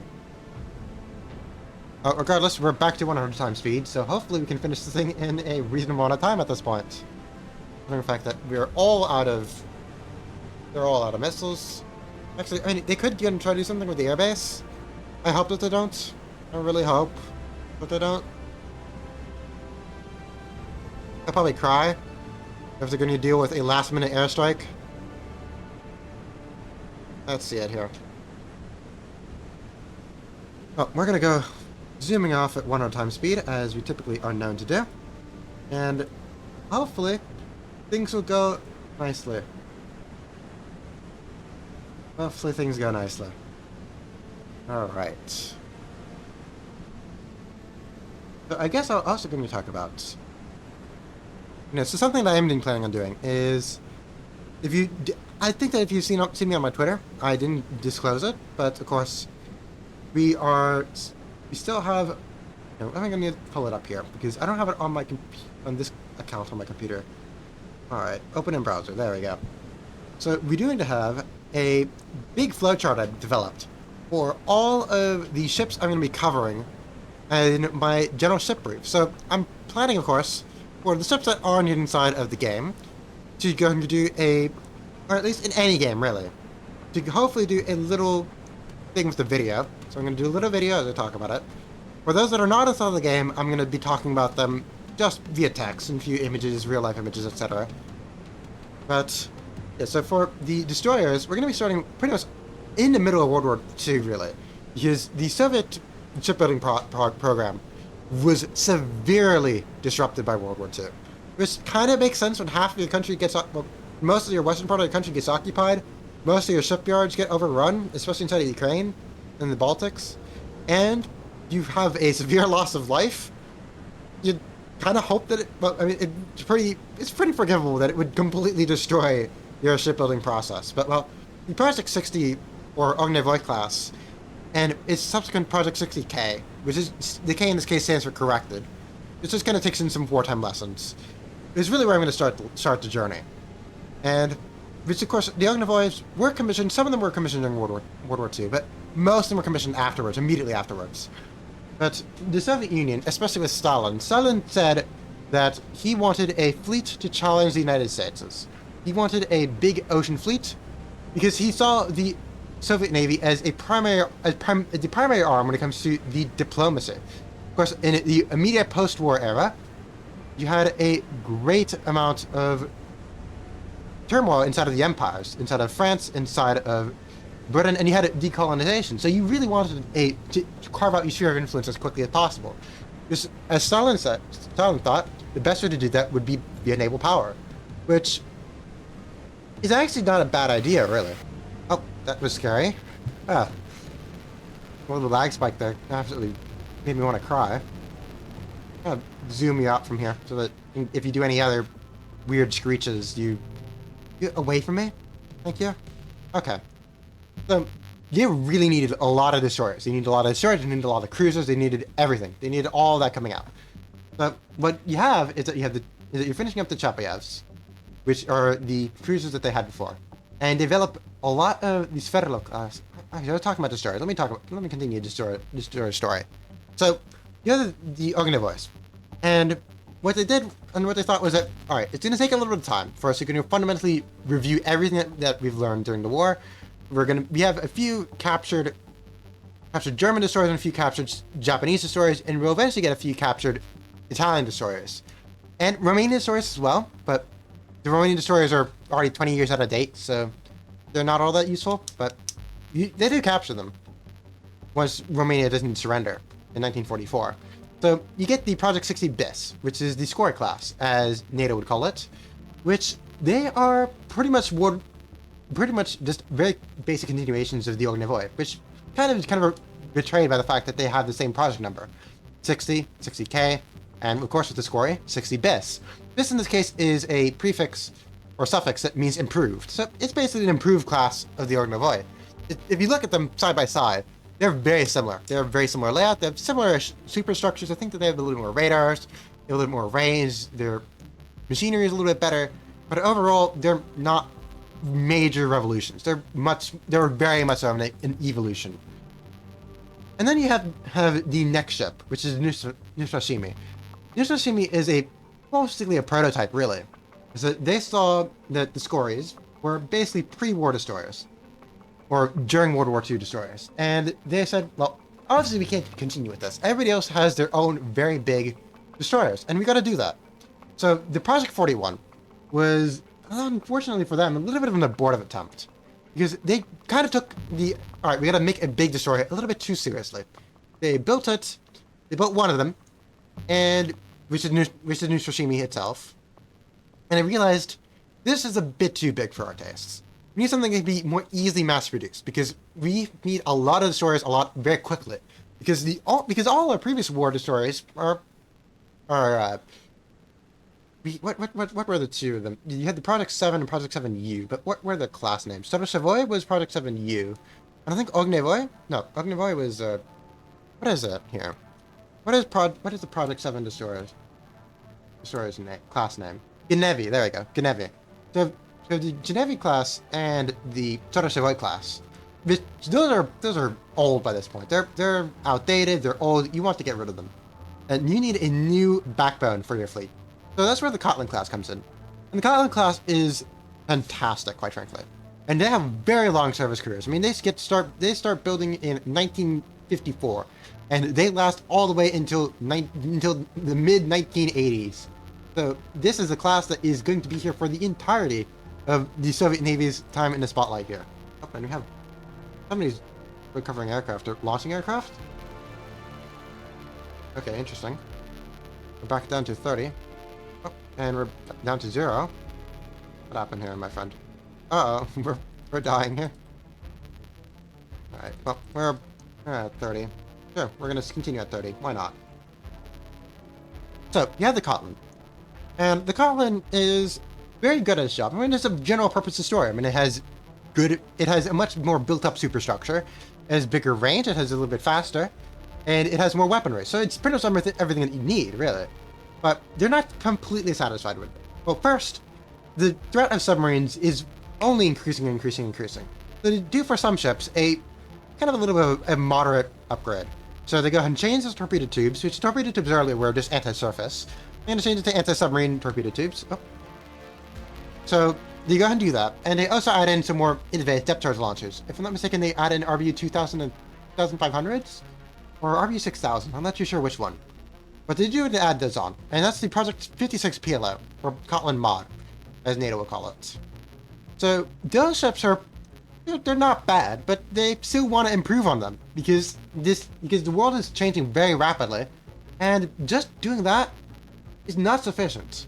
You need air defense, really. I mean, that's something that they realize pretty quickly, is that you need air defense for all of your units, because if you don't have any air defense, especially because of the fact that by the 1960s, you can't really expect any anti-aircraft guns going to take care of any Mach 2 aircraft, you know? I mean, granted, most aircraft at this point can only really do Mach 2 at very high altitudes, but still, I mean, you're not going to be expecting radar-directed gunnery of any type, really, to successfully be able to take out the top-of-the-line aircraft.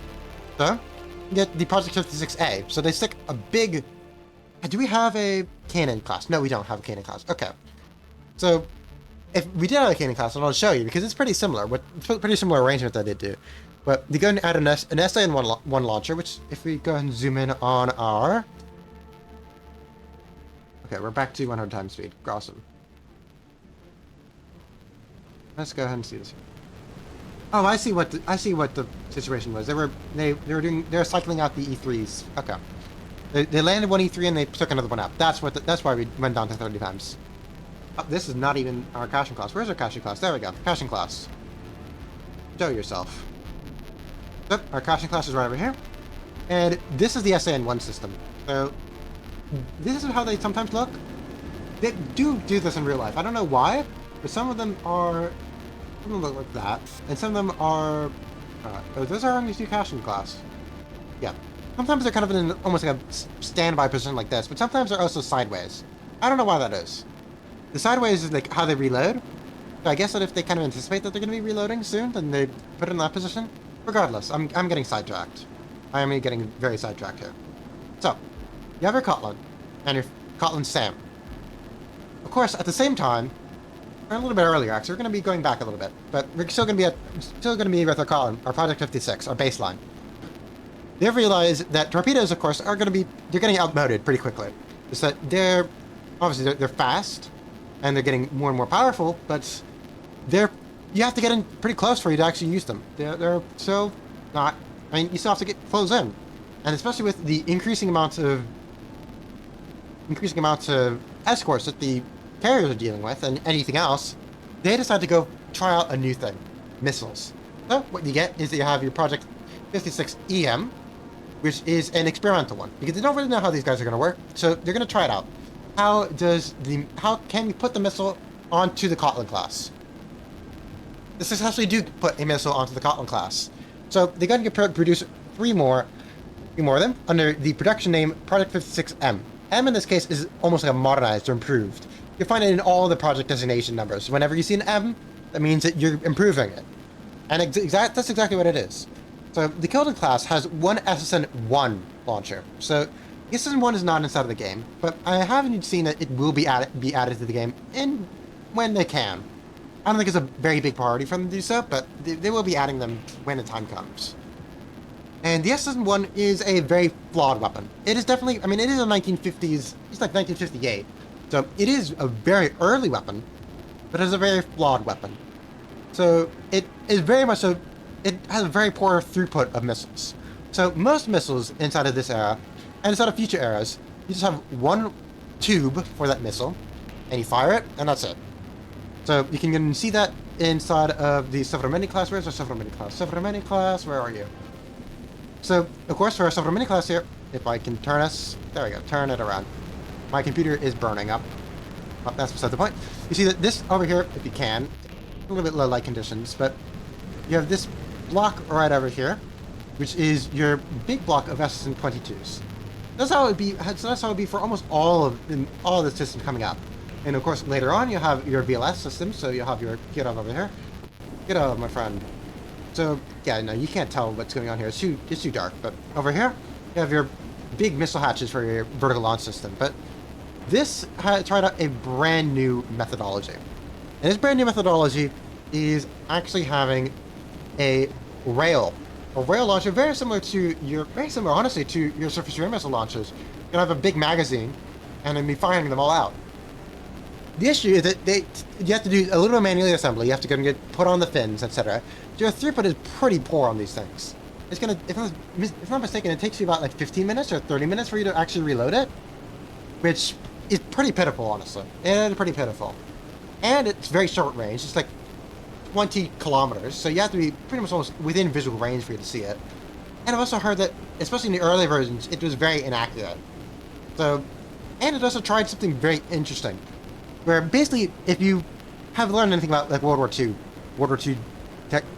kind of stuff, you know that the Japanese were really fascinated with the concept of a diving shell, where you fire an artillery shell, very large caliber artillery shell, and it hits the water, and it'll try to hit the enemy underneath the waterline where they don't have all that much armor.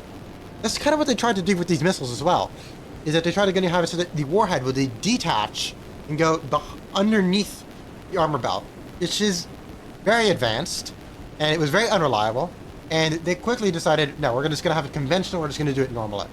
Because, I mean, honestly, if it was in the 1980s, it probably would have worked. But we're dealing with 1958 technology, and it would not work like that. That's not how it works. So, well, that's simply how it works. Or perhaps how it doesn't work, rather. So, that is indeed unfortunate, but, well, that's simply how it proceeds. So the Kilden had one of those. And we'll go ahead, and eventually, once they didn't realize, okay, the SN1 is not good enough, we need to modernize this thing. Because if we want this thing to be anything useful for the upcoming future, we need something that can actually deal with surface notes, you know? So they went ahead with the Project 56U. Project 56U, as far as I understand it, still has the Kilden name. I don't think they even changed the project name for it. But regardless of whether they decided to change it or not, that's how they proceeded to do it with it. So they just changed out really the back of it, which was the one SN1 launcher. They gave it two 76mm guns, exactly the same 76mm guns that you see on the Cashin here. Where's our Cashin? Cashin, can we see anything? Okay, well, you have this gun up here, which is a 76mm. So you have two of those, one up here and one down here. And all along the side here, you have two on this side and two on the other side. Little box launchers for the SSN-2. The SSN-2 was a lot better a missile. I mean, it was a fairly short range when it comes to missiles, relatively speaking, compared to other missiles inside of the inventory. But it was light, and it was very low maintenance.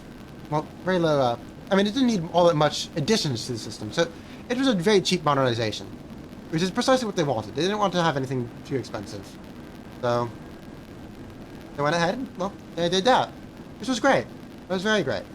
But, of course, they needed to improve even more. They wanted, from the Project 56M, they wanted something with two SSN-1 launchers, so that would be the Project 57 BIS. The original Project 57 was not constructed, so that's why you had the BIS. And, of course, those would have the same fate as the as the Kildans. The Kildans, they modernized them. They got rid of the SSN-1s and they put them with SSN-2s. The Krupnis, however, they decided to go and change it to to become an anti-submarine ship. It's a very deep modernization. They ripped out pretty much almost everything from it. So they went ahead and changed the sonar. They added in torpedo tubes. They removed the SSN-2s on either side. They added an extra 57mm gun. They added in a SN-1 launcher in the back. They added in 2 banks of 5 tube torpedo tubes. They really went all out with them. And granted, there are still second line units, but they were modernized. And they became the Kanan class. Kanan class is actually inside of the game. Let's go ahead and go see it here.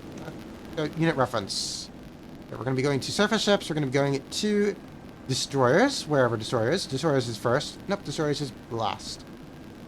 It's third. It's not last. Where is our Kanan class? Kanan class, there we go. So now we actually have it. Of course, we do have Cotton class inside of the game as well. But this is a mod. I added a mod for it, so there's no image, and it's also just the Kanan class that has a few like refits, so they modded it in. So here's the Kanan class. So as you can see here, they ripped out over here would be one SSN-1 launcher. Here would be one SSN-1 launcher. In place of the SSN-1 launcher in the front, they had an extra 57mm gun and an RBU-6000. In place of the one in the back, they added a helipad and a SAN-1 launcher for air defense. Now, for their air defense, which is fairly good. They also added in a few sequence systems. They added in AK-630s, one over here, one over here. AK-230s rather. AK-230s. I apologize. AK-230s, one over here and one over there. You're gonna give them a little bit of close-in weapon system capability. Now, ooh, we're getting close as well. We're not that far away now. Good. Of course, I do hope that all we need to do is get one of their ships involved into the invasion zone. I hope that we don't need to go and get our alligators back here. The alligators are kind of they're getting them the rapuchas rather. They're getting themselves inside of the range as quickly as they can, but well, as quickly as they can is as quickly as they can. All right. So really, that's kind of where the main destroyer line ends. But of course, as kind of alluded to by the modernization of the Kanan class, the Soviet Navy really just wanted to go focus on large anti-submarine warfare ships. They were prioritizing more so towards anti-submarine warfare ships because you have a lot of, mainly because of the strategic deterrent factor, not strategic deterrent, strategic threats that the ballistic missile submarines were facing towards the. I have to drink some water in a quick second. Oh gosh, we're going to 8 to 7. We're going to 7 hours. I want to cry. Well, regardless. Okay. I'm gonna drink some water, and then I'll continue to speaking.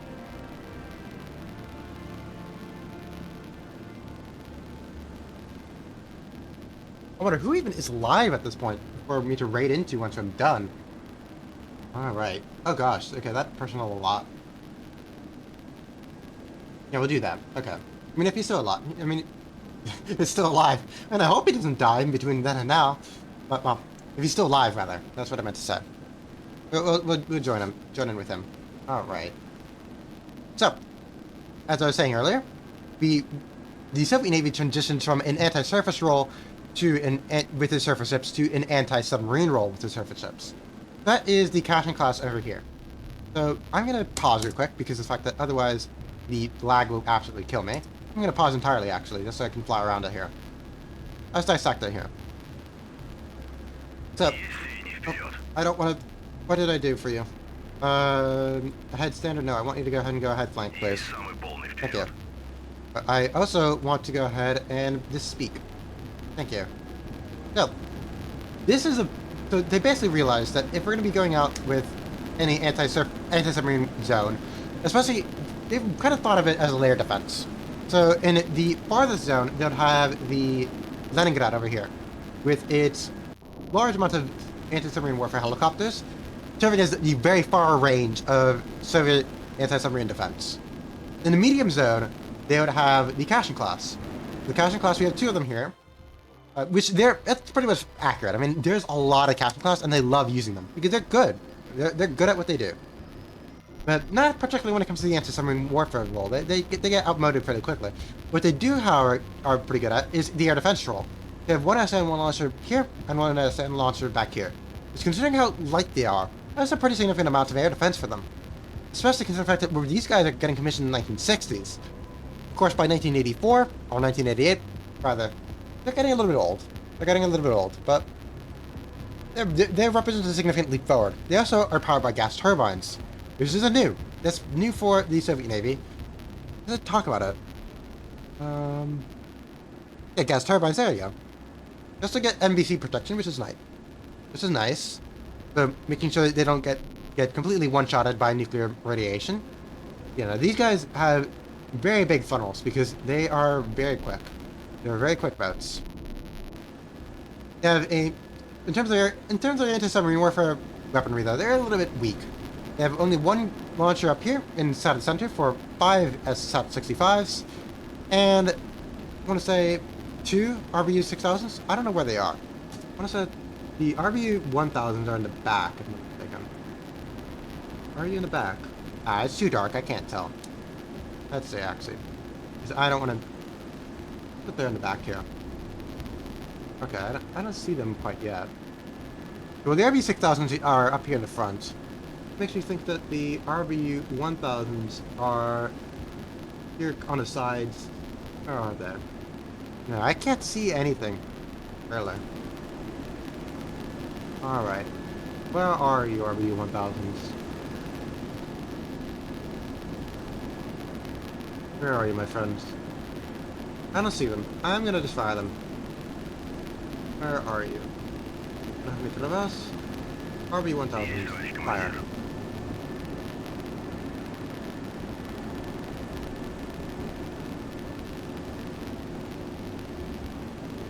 Alright. There you guys are. Wonderful. Yeah, so you're right underneath the fire control radar for the SN1. Fantastic. I'm gonna tell you to cease fire. I don't care. Would you at this point? Good. Alright, let's continue back at 100 times speed. Or 10 times speed, I guess. Because I screwed it up by doing that.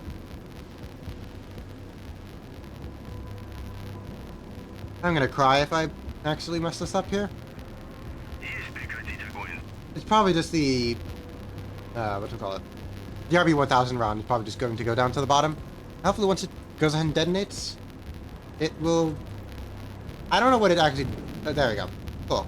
You've detonated, and now we can go back to 100 times speed. Great. Alright. So, let's go and review this here. So, of course, as we were talking about earlier, we were talking about the history of destroyers, and I'm also considering all the large anti-submarine warfare ships of the second rank as well as destroyers. Alongside the Udaloy, I'm going to consider the Udaloy a destroyer. So basically anything that NATO considers to be a destroyer, I'll consider a destroyer for this purpose. So, we have the Cashin class. They did modernize some of the Cashin class to have some SS2s in the same way as the Kilton had. Just 4 of them in the back, pointing backwards. Very well. So, we do have the correct ones, which are considered to be destroyers for a little while, but I'm not going to talk about them. I consider them to be much more of in line with the kind of more so the trajectory that they had going with the patrol ships, really. But they're kind of a little bit of like a Crested 2 that's gotten downsized. So, and you'll definitely be able to get somewhat of a passing resemblance. And it's not, I mean, it's obviously not a strict downsizing, but they didn't kind of be like, okay, the Crested 2s are a little bit too big for our taste to produce in as much numbers as we need them to be. We need something a little bit smaller to kind of fill in the ranks, which is the Krevex. But regardless. Now, the thing is, of course, is that we have the Kotlins. The Kotlins in the 1980s were getting old. They were getting old, they're getting outdated. Some of them have been going on since 1955, 1954. So they've been going on for a long time. So what they decided to do is they decided to go ahead and get some new destroyers. So specifically, in the destroyer role, they're going to be getting the Sovremenny class. Sovremenny is also known as Project 956 Saryach. If I'm not mistaken, that's how you pronounce that. We do need to have a few Sovremenny. Well, we had 2 of them, but we have one. We only have 1 now. The other one died in serving as a missile sponge valiantly. Somewhere back here. Yeah. He got hit by like 3 or 4 harpoons. But these guys are very unique outside because they are meant to really replace those gun-armed destroyers that at this point are into the reaching their 20s to 30s of years of age. So they have to have the exact same armament as well. So that's precisely what they have. So they have 130mm guns, one up front, one in the back, right over there. Alongside that, they said, you know what? Just having guns is not good enough. We need to make sure that this guy is going to be able to protect himself. So, well, they naturally proceed, and they're like, okay. SAN-7 launch. SAN-7 is our most recent medium air defense unit. Well, we'll put some SAN-7s on it. Put one up here, one back here. I got it wrong. One up here, one back there. There we go. And then it was like, okay, well, this thing has guns. We need some missiles for it as well, because, well, what happens if it goes across any missile-armed ships? You know, like, you need missiles to go and deal with it. The main reason why they wanted gun-based was primarily for the littoral zone, and also for any short bombardment. There we go. That's what I'm saying.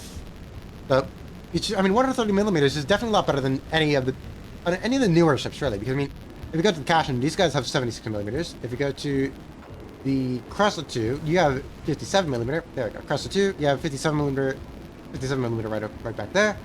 And the Kievs, of course, I mean, I don't know why I'd go and try to do the Kievs in a direct fire roll, but I mean, they also have 76mm. So everybody has basically almost 3-inch guns. 3-inch guns are worse. So they really needed to go ahead and be like, okay, we need something that actually has some good artillery. Which, of course, that is the Sovrameni class. With the Sovrameni class, you have those guns right back there. Very good. And, of course, they decided to go and give them some missile armament. So you have the E-270s right over here. It's really kind of like not really this next generation of the SN-2. So the SN-22 is the successor to the SN-2, really. And they're going to also be modernizing. It's not really going to be modernizing the earlier ships because the SN-22 doesn't have a lot bigger footprint. Well, that's simply how it goes. So, we have an ad in 57 minutes, so I'm going to start the ad prematurely. Of course, we are not really going to be going very much with anything else. We're still going 100 times speed. We have our map. We're still zooming in. We're still trying to get into range. Hopefully we get into range soon, but well, we're still going. And yeah, so I'm going to start a little bit early because it's going to give us a little bit more time in the future.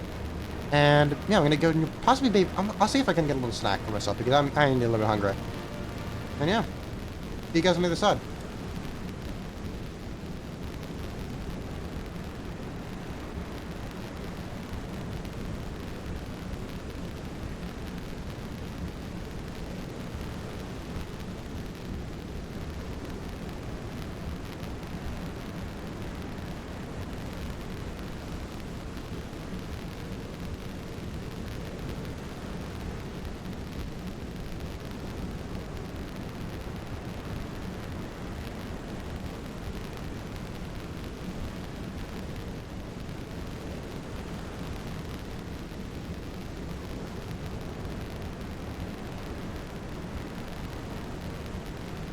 I'm gonna skip.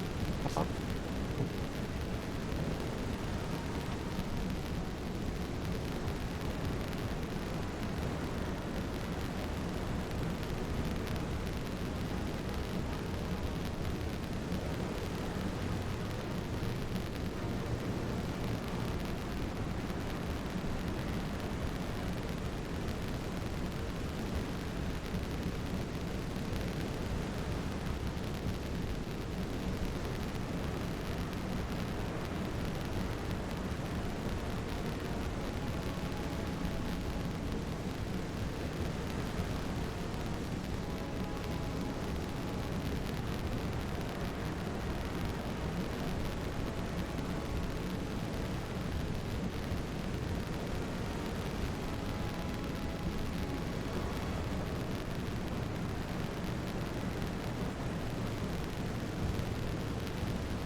Heyo. Alright. Now I'm back. Don't worry about that. Alright. I'm gonna making a little bit of tea, so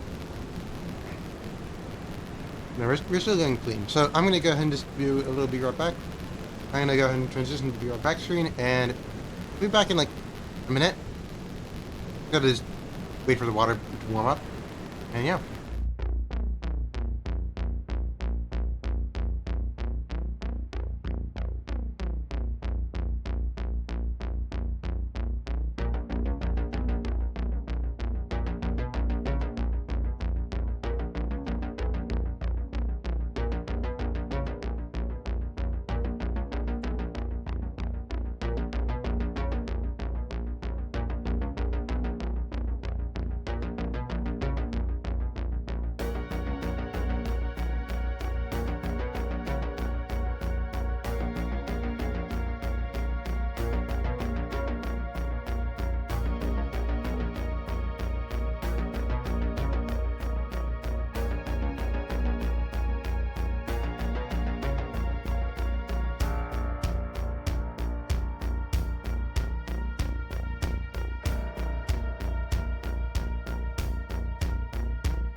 There we go. Okay. Alright, I'm back. Sorry about that. Just that I managed to misplace the top for my mug. So that was unpleasant. So I'm just making myself a little bit of spearmint tea as we await for our boats to get into range. Of course, well, it's going to take a little bit of time, unfortunately. But I am determined to get them there. Alright, so I was talking about the Soderman class earlier. So with respect to the Soderman class, of course, this is really going to be... Actually, it's probably honestly, the top-of-the-line destroyer that the Soviet Union / Russia will ever produce. Well, I mean, that's far produced, rather. I mean, I don't want to make any wrong assumptions here, but, well, when it comes to destroyers specifically, I mean, of course, nowadays, Russia and the Soviet Union still produce more modern frigates than this. But, well, when it comes to the strictly destroyer as classified by the United States / NATO, that's pretty much where this end of the line ends. And simultaneously to that, honestly, I don't really know whether to get and categorize or talk about, because the Udaloys are interesting. Because NATO will categorize them as destroyers. But, of course, these guys are... This is a 7,000 ton destroyer. And same thing here with our Udaloy. Udaloy, where are you, my friend? Udaloy. 10,000... You're 7,500 tons. Like, you're still inside of that weight class for guided missile destroyer of the modern era. Of course, if you see anything like the Cannon class, like these guys are 4,400, 4,000. The Gearings, of course, are closer to like 3,000 in that era. So you do have a massive inflation in the actual viable minimum size for destroyers. This just happens because of the fact that these missiles and these radars and these helicopters and these torpedoes and these guns, they have to all fit, and the range, of course, the range, all of them have to fit on what such a small platform that you have to, it just balloons up. I mean, if I'm not mistaken, the Arleigh Burkes are like 10,000 tons, and they're still calling them. How big are you guys? How big are the Arleigh Burkes? And the Arleigh Burke Flight 3s are going to be basically 10,000 tons. That is the size of a pre-World War II heavy cruiser. Those are big. Those are big guys, big suckers. And if you look at it, our cruiser over here, one of these is going to be these Severna Ukraina. I mean, this guy is 10,000 tons, if I'm not mistaken. He's roughly in that ballpark. Yeah, he's 11,000 tons. So you're just a stone's toss away, really, with our newest ones from out overshadowing the previous day's cruisers, which is kind of crazy when you think about it. But so you do have this. That is something that kind of makes classification a little bit difficult. Is that I have my 4 minutes done. I made myself a little snack because I need a little bit of hunger at this point because, well, I've been going for 7 hours, so, yeah. So I can eat as I talk, and hopefully things proceed well. So you do have that fact, simply is that these chips are just they have to, because the capability creep keeps them coming in. I mean, with these guys, they have, what, 2 SN1 launchers right here, and 1 torpedo tube. And nowadays, of course, for a lot of the NATO surface combatants, let me do it for NATO, because I mean it doesn't make sense to compare apples to oranges here. Let me go here with our gearing. Let's go with our gearing Fram ones.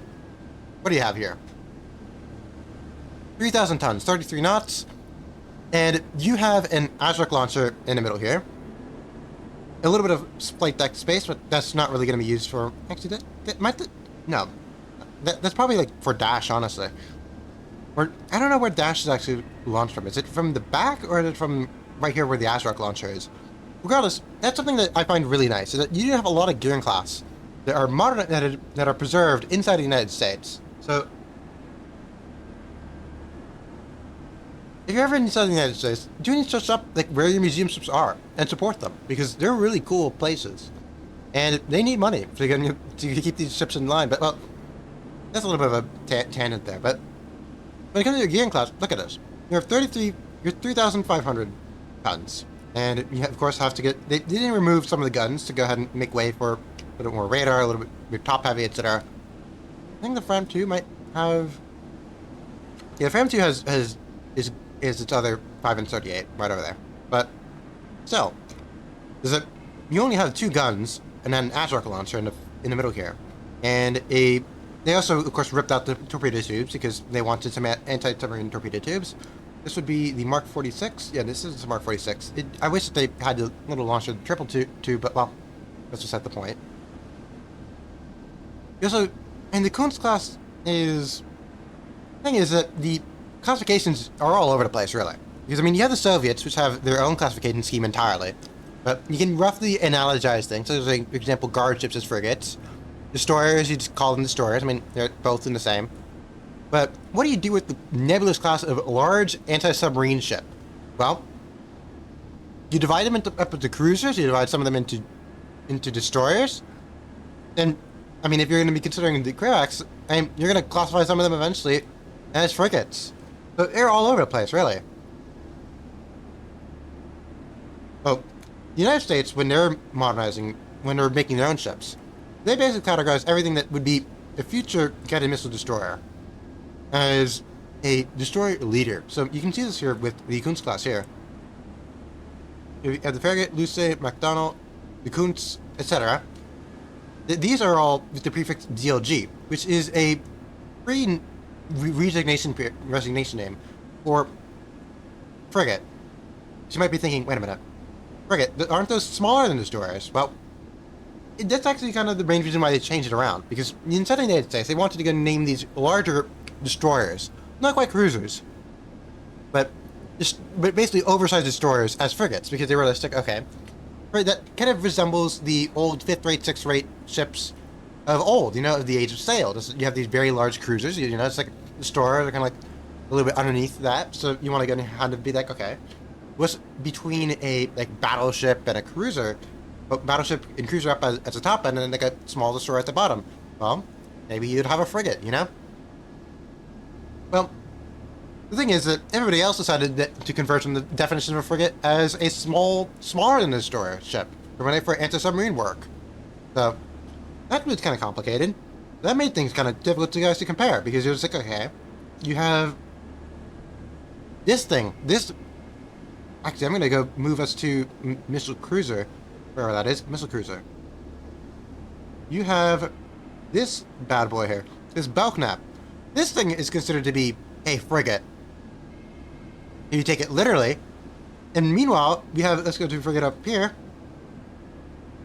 So keep in mind, this thing is 8,900 tons, and it has a, and it's got almost every, oh, that's my tea. All right, good. So I'll toss out the tea bag in a minute, but I'm still snacking on my stroopwafel. That's one of the best things that the Dutch ever invented. Oh. The stroopwafel is a fantastic implement. I mean, it's great. I mean, it's something to eat while you're drinking your tea, or something to eat while you're waiting for your tea to be prepared. It's great. Also, there's a good amount of sugar, which will help out, you know. But you have this thing that's called a frigate, you know. And then meanwhile, we have what do we have here? Let's go with the Petty 2. This thing is being called a frigate. This little guy, 1,000 tons, eight times smaller, and with much less capability. Those two have the exact same designation, but one, you know, like, what's going on here? So, well, they changed it. They changed They changed it in 1970, mainly because of that purpose. Because you have all these things, like all these BPKs, being called cruisers, and the U.S. media is looking at it and is like, okay. They have 22 cruisers. We only have like 10. What's going on here? Like, we need to catch up. There's a missile cruiser gap. There's a missile gap. There's a cruiser gap. You know. So, the United States went ahead, sat down, and said, "All right, we got to rationalize our classification scheme. These classifications are all over the place. I mean, you have ocean escort. You have destroyer. You have guided missile destroyer. You have destroyer leader. You have guided missile destroyer leader. You know, like, oh.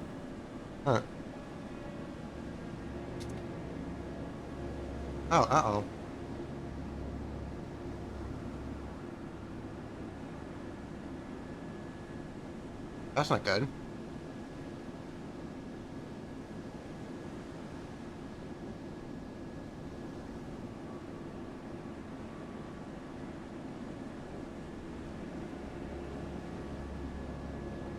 Well, this is not the smooth sailing. I guess we actually have to go and fight for it. Very well.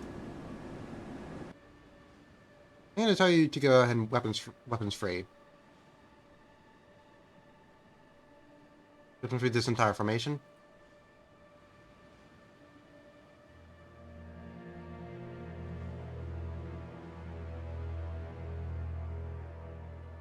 Do have some jokers come in. Hopefully, we'll be able to take care of them. Fortunately, I would have liked to have a few Yak-38s in the air if I knew that we were going to be dealing with this, but well, I was too busy yapping, and I did not think that the airbase would actually do anything with them. Alright.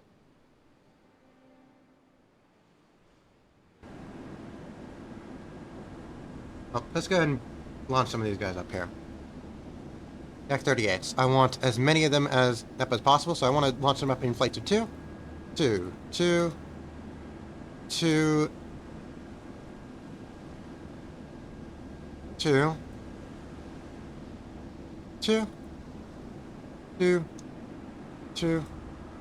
And 2. Alright, so everybody on the Minsk is going to be up in the air. Of course, in a similar way, I want everybody in the Kiev up in the air. I'll be doing a little bit of emergency interception, but well, I don't know what these guys have planned for us, but should be able to notice it in good time and in good order. Alright. Tech-38s are in the air. Very well.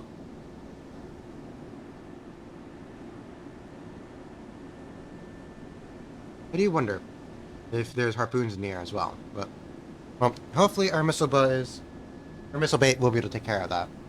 I get my feet not next to me, and I'll just keep the bag in there. Might as well. Oh there. Oh, very nice. It's spearmint tea. I personally like spearmint. Spearmint is a pretty nice flavor, but I mean, I also have Earl Grey as well, but the main issue with Earl Grey is that it's a black tea, so it would have to be caffeinated. Well, for myself, it is 0251, because of course I need an American. So, yeah, so that does complicate. Oh, okay. Oh. Thankfully, we don't have our. Вас понял. Курс 100. All right. Вас понял. Курс 100. What? 30. These guys coming Вас понял. out. I Курс need you guys coming out 100. here. 50. All Вас right. понял. Well, it seems to me that this is going to be the main attack group. 47. Yeah, because this is a lot of vessels here. I mean, this is something. I don't know what this is. It's fast.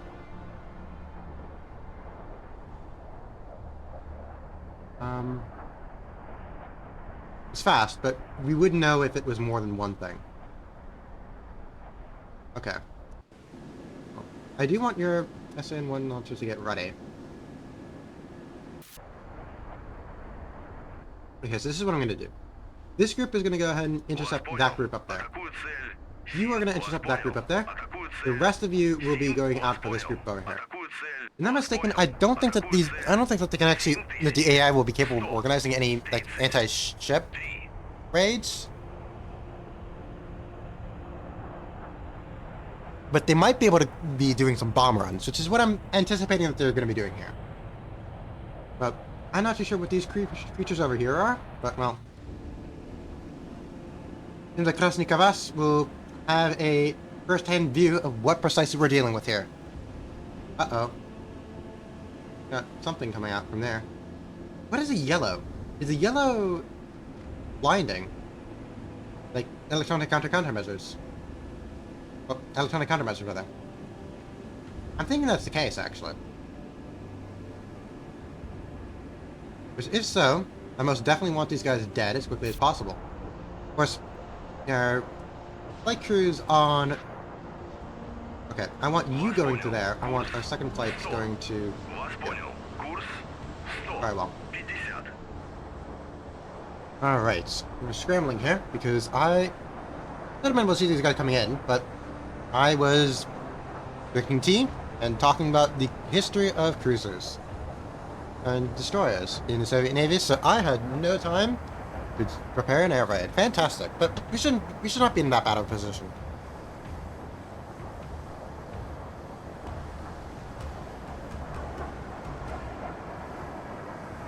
Very nice. Very well.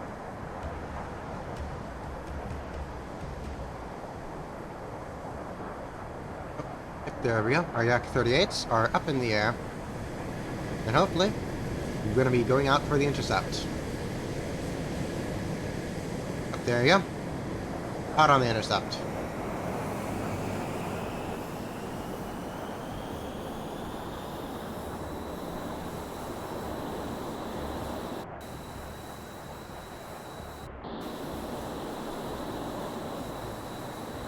Alright, yep, you guys are going up for the intercept as well. So you are going to intercept the northern target. You are going to be intercepting... One of you guys should be intercepting the southern target. Okay, well, you're going to be intercepting southern target. Атакую Right, цель. congratulations, you've been promoted to southern target destroyer. Вас понял. Курс 100. Meanwhile, everybody else will be going out... 100. 60. Вас понял. Курс 100. Вас понял. Wow, we have a lot of them. Понял. Курс. We really have a lot of them. Понял. Okay. Курс 100. 70. Вас понял. Курс. I mean, I did say scramble everything, Понял. Курс 100. 72. because we really might as well scramble everything. And...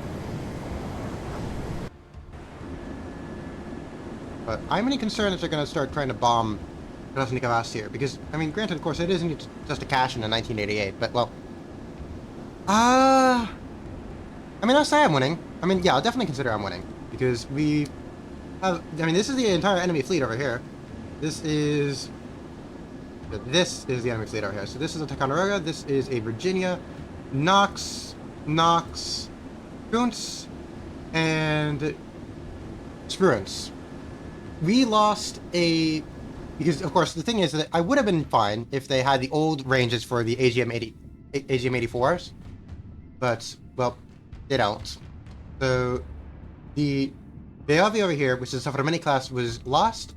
And Nostri over here got lost because a SAN-6 from the Slava class Severna Ukraina decided to go ahead and have a little bit of fun. I was drinking tea, kind of forgot that I was still even playing the game to an extent. And, well, we have an airstrike coming out on us. So, I don't know where they are. But they are here. And they're somewhere. And I am scrambling all of my Yak-38s. And their infinite potential. And I do kind of jest a little bit, but, well...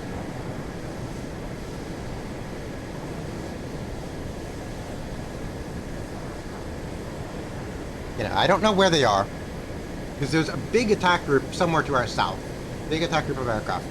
But where? I'm not too sure exactly. I mean, of course, we all have our radars on, so that we can, you know, because we don't have any airborne early warning radars or anything like that. Uh-oh. Game, don't freeze on me. Thank you. That's very rude of you to freeze on there. Okay.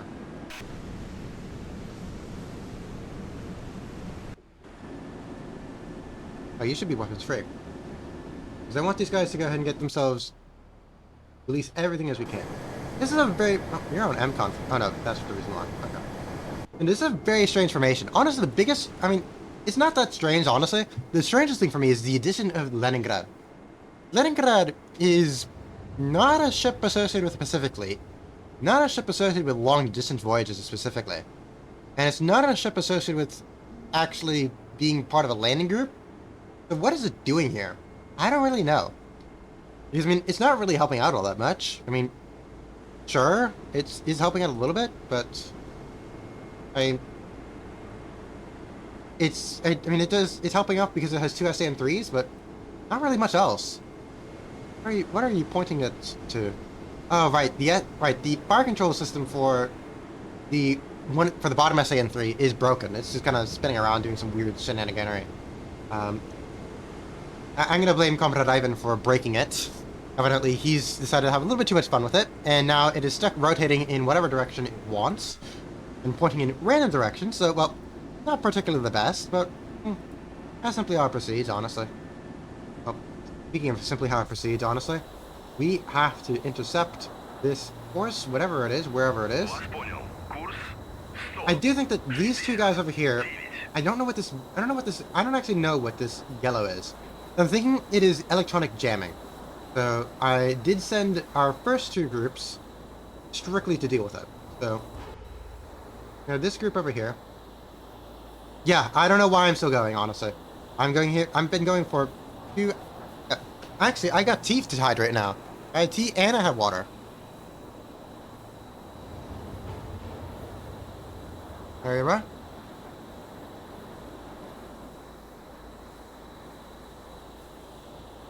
Very nice.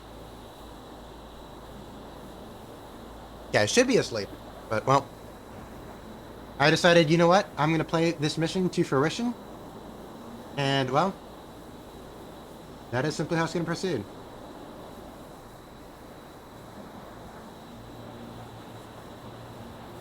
I mean, everybody else is getting sick, everybody else is going, you know, we're at 10 times speed because we don't want this guy dead. I don't know what this thing is, but I presume it might be like an A6E. In which case, I am kind of concerned.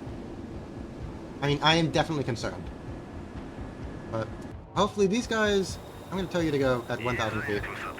I'm hoping that these guys will be able to intercept them just by visual contact alone. I'm sending these guys basically almost on all points of the compass down south. So hopefully that'll get them knocked out. Because otherwise, we're going to be in for a little bit of trouble here. Granted, if they are only going for a bomb run, which they very well might, and I suspect they will, then I'm not too concerned, because we do have the SAN-6 on the Kirov and SAN-6 on the Severna Ukraina. Ah, we found them. Hello. You guys, where are you guys going, my friends? Don't go for... Where are you guys going? Oh, I'm gonna tell all of our mini Yak-38s. Alright, so, you guys go for this group. I'm gonna tell you... I tell you guys... Hello? Uh-oh. There we go. Hello? Game? Вас Are you понял. freezing on there? Вас понял. Атакую цель. Вас понял. Атакую цель. 7000. Oh. 135. I don't know why I can't Вас понял. specifically tell you, but I am gonna tell you guys to go ahead and start going in this 18. direction. Вас понял. Курс. Oh, hi, you're really freezing on me. 9. I do not want you to freeze on me, please.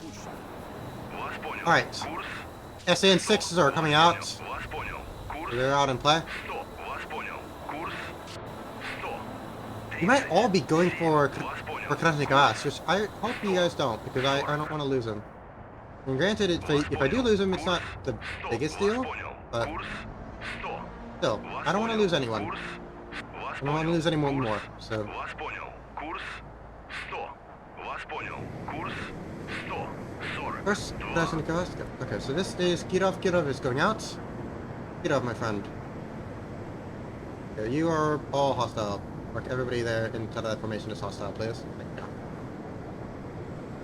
Alright. I don't think you're inside of SAN-6 range. SAN-3 range, rather. Are you in SAN-3 range? Nope. Nope. Not yet. Well, Kirov, hopefully you were able to get a deal with this because, well, I don't know who else will. Вас понял. Вас понял. Вас понял. Alright, that's 6 aircraft. I'm gonna keep that in mind. 130. Where is Severna Ukraina? Severna Ukraina is right over there. And I'm gonna tell you to go ahead and have some work on them. Вас понял. Вас понял. Вас понял. Атакую цель. 7000. Alright. 100. Okay, you're gonna go and at least rotate yourself and get yourself prepared so that once they are in range of you, which will happen, I'm honestly gonna tell Krasnikovas to go and pull back. Fall back as quickly as you can. Вас понял. Курс есть самый полный вперед. And of course, if your missile launcher is warmed up if you need. I don't know if you will need them warmed up, or if you already have them prepared. Вас понял. Атакую цель. Okay, you're warming them up. Okay, 30. good. Get yourself warmed up, and prepare for the events that are coming, because they are going to be they're not going to be fun for us. They are not going to be fun. But, well, what is fun for us is irrelevant to the reality. Of course, if they were smart, then they'd probably be going for something else other than the Krasnikovas, but, well, if they want to go ahead and deal with our missile sponge back here, missile sponge up here, then they're more than welcome to do so, I suppose. You know, I'm going to tell everybody, I want everyone going in this direction here. No excuses. Everybody go straight to the Krasnikovas. Hopefully try to protect it. Курс 100. Вас понял. Развиваю максимальную скорость. Вас понял. Курс 100. Вас понял. Because Курс I am 100. understandably possibly a little bit nervous. 100. Вас понял. Understandably a Курс little bit nervous. 100. Вас понял. Курс 100.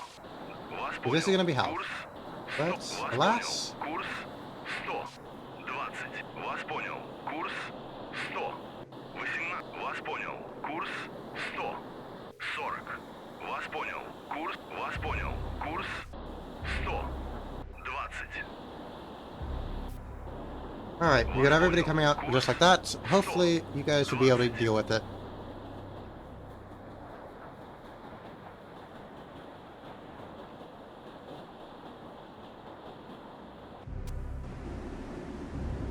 Krasnikovas, I don't know what you're doing, but I need you to go and get out of... I'm going to tell you the information. Вас понял. Information, Курс get in this direction here. 31. Есть самый полный вперед. Вас понял. Курс 310. Pull back from it? Есть самый полный Very well. вперед. Where are they?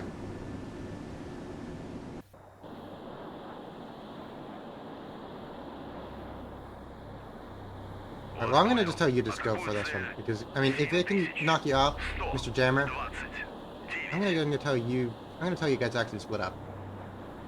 So, our two lone Yak 38s, one of them is gonna be going out to you, Вас понял. Атакуют have fun with цель. them, 7000. and you're gonna be going out for you. Very well. 30. Probably kill some of those jammers, hopefully make our lives a little bit easier. Yeah. Because of course, against aircraft, this formation is kind of a little bit vulnerable. Against missiles, it is optimal. Because really, when it comes to a lot of these missiles, you're not going to be able to actually be able to take care of all of them at the same time. But, well, yeah. Alright. Вас понял. Курс 50. Engage Come on. track. Oh, Прибыл hi. на позицию. Oh, shoot. You're right there, aren't you?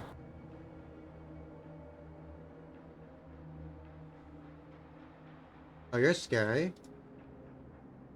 That's what electronic warfare does, I suppose, in this game. Of course, you're completely caught out of position.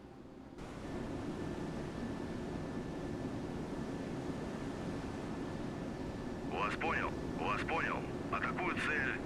7141. Вас понял.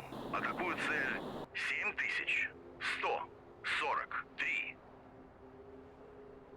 Right. Вас понял. Атакуют цель. 7100. Please attack that one. Вас Attack, понял. attack. Атакуют цель. 7141.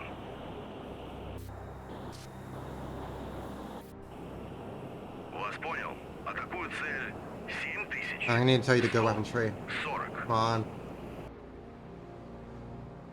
Well, I do know at the release now that you guys need to be very much closer to Вас Krasnikovs. понял. Курс 20. I know, so I'm Вас понял. pretty much doubting at Курс. this point that Krasnikovs Вас will be able to понял. survive. Курс. But Вас alas, понял. Курс. Вас Ты- понял. you do. Курс 100. Вас I понял. don't want to lose Курс Krasnikovs to a 100. random bombing raid. 23. Вас понял. Атакуют цель. 7000. Вас понял. Атакуют цель. Yep, we do have 100. some F4s with bombs coming out.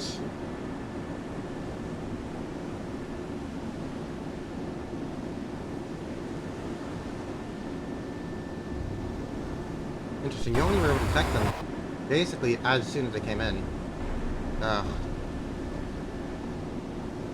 Not good. Now we're definitely gonna lose Krasnikovs. I hate this. I really do hate this. Вас понял. Атакуют. Вас понял. Атакуют цель. 7140. Okay. Зал. Вас понял. Атакуют цель. 7000. Вас понял. Атакуют цель. 7141. Alright, well, you're all in range, so please do just Вас fire. понял. Атакуют цель. 7000. Вас понял. Атакуют цель. 1268.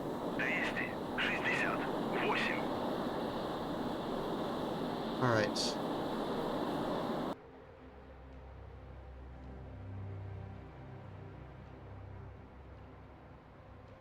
Вас понял. Атакуют цель. 7144. Вас понял. Пускайте голову. Alright, good. I don't know if these guys will actually. I don't know if these Вас понял. shots will actually be able to make it. Атакуют цель.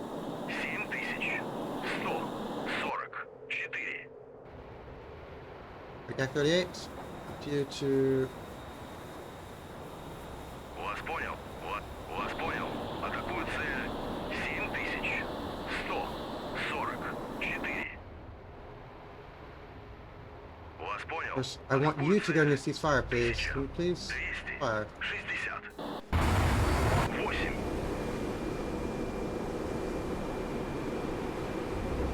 Вас понял. Атакуют цель. Ooh, first F4 missed his bombs.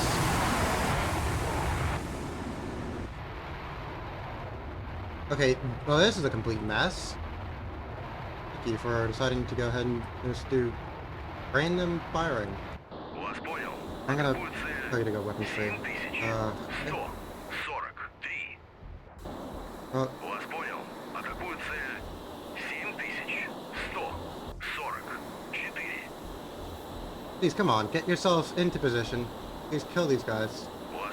I need you to kill them. Вас понял. Please, Атакует kill him. цель. Turn around and kill him already. 143.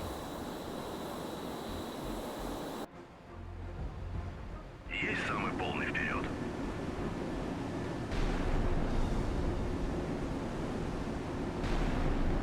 Okay. Don't think of us is. No, this is gonna be tricky here. I hope that these aphids are gonna be able to get themselves into range. To take care of some of them. Unfortunately, this I don't know if the I don't know how to look at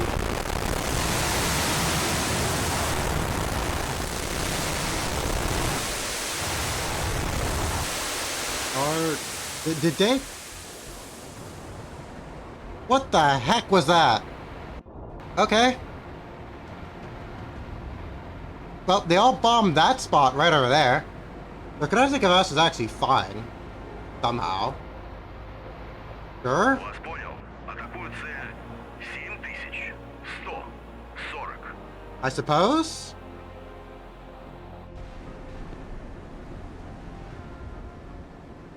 Sure, why not? I am... Alright. Well, one of them... Oh, Flying Fusions, congratulations. You are now the worst squadron inside of the entire United States Air Force. For somehow managing to miss a ship that is going... How did you do this? The fact you were capable of doing this is honestly so shocking. Your flyboys in the EA6s managed to produce such a perfect flight regimen. Perfect. Like you had me dead. And then you pull a boneheaded maneuver like that? Really? Like I'm mad, honestly. I'm mad because why the heck did they manage to do this? Why did they manage to pull such a boneheaded maneuver?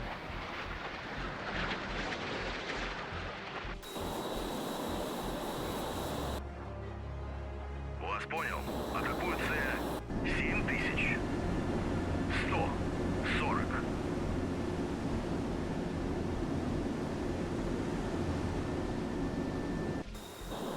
Вас понял. Атакует цель. 7000. Yeah, they managed to do a really bonehead maneuver here. Вас понял. Атакует цель. 7140. Alright.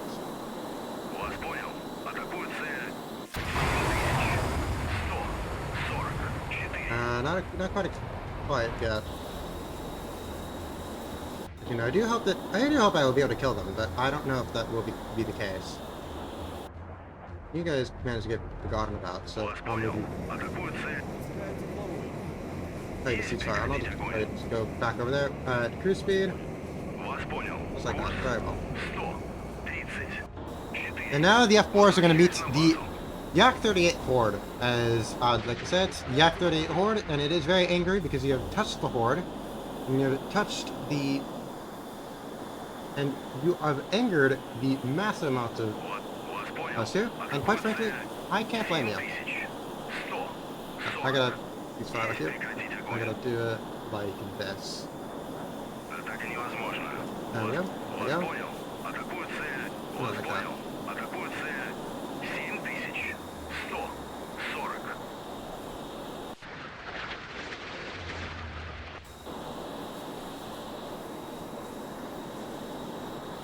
Вас понял.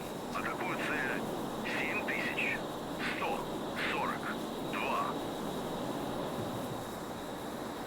Alright. Let's get these guys done. Dead, shall we?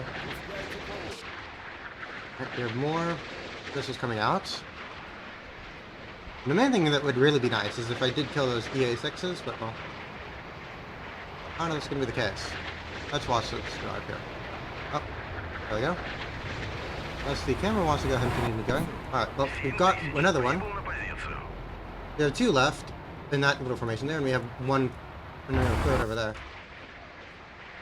Прибыл Ooh, SAN-6 going out to track 17140. Let's see this guy. S300, let's go. Come on. Best of the best. Yeah, I mean, you should be able to make it. I mean, you're going straight. There we go. 7000. Awesome. 140. Thank you. You're Уничтожено. from Kirov? Kirov has successfully managed to get that going. Прибыл And the на only thing позицию. left is, well, you have this massive swarm over here. Of course, now that Krasnikov S is over there, so I mean, it's fully within our massive envelope of nonsense. But, well, oh dear. Oh dear. I am shocked. I am shocked.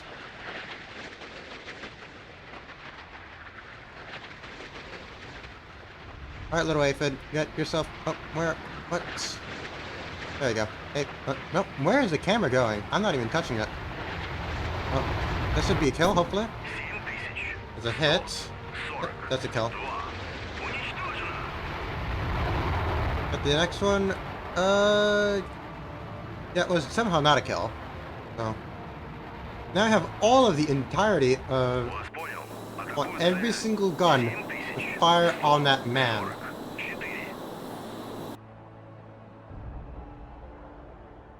Except for the one that is going for... Вас понял.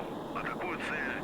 7000. Okay, well, I don't want you to do that, because the thing is, that whenever I try to tell them to attack like that, they automatically get to maximum speed, which, I mean, for some targets, that is necessary. Курс.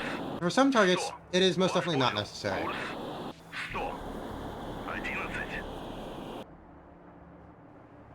Вас понял. Атакуют цель. 7000. 140. Вас понял. Атакуют цель. 7000. 144. Now, unfortunately, the swarm is indeed a little bit slower than our Phantom friend, so we might not be able to actually get the Phantom friend dead. But Вас понял. Атакуют цель. 7000. you know, I would have been able to do just fine if I had realized what was happening, because I wasn't paying attention and I was just yapping. But Прибыл на... no harm. Это выпущено. And of course, Krasnikov got a big scare, but well, you know, it's always good to have a little scare at this hour of the night. Just make sure you don't get too complacent. Вас понял. Атакуют цель. 7000. 140. Вас понял. Атакуют цель. 7000. I don't want you to fire all your missiles, please, just in case, because I don't know if this safe will be able to get it. And I hope it does. I really hope. But I fear not to. Yep, you're not gonna make it. Alright, well, you're going back to base there. Возвращаюсь на базу. Вас понял. Вас понял. Alright, so alright, so now you're gonna take stock of what exactly is happening right now. So, yeah, one of them is going back home for Winchester. One of them's going back home for Winchester. One is just loitering around. Вас понял. So, Курс I 100. suppose I'll just tell it to go here. I guess. This is... Where are you guys going? I don't know where you guys are going. I'll just keep you going around here. This Yak 38 is Вас понял. Курс out of this big group here. 50. Вас понял. Иду на крейсер. Alright, well, we have more aphids going out on this Phantom here, but I don't know if it'll make it. Alright, well. Where were the guys that we sent specifically to deal with the jammers? I hope that didn't die or anything like that. Okay. Вас понял. Курс 138. Прибыл на позицию. I might actually be withdrawing them, so that would be sad if I couldn't actually get them, but well.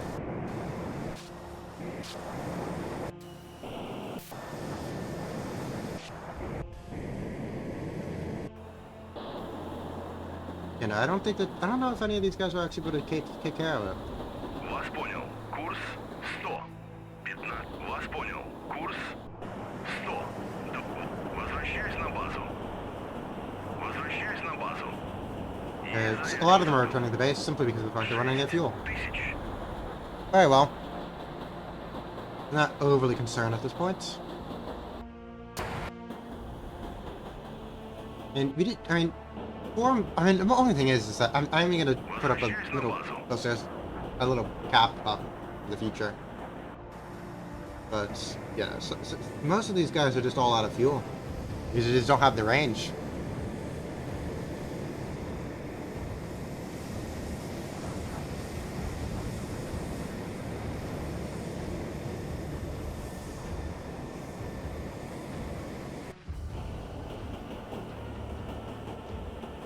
Okay.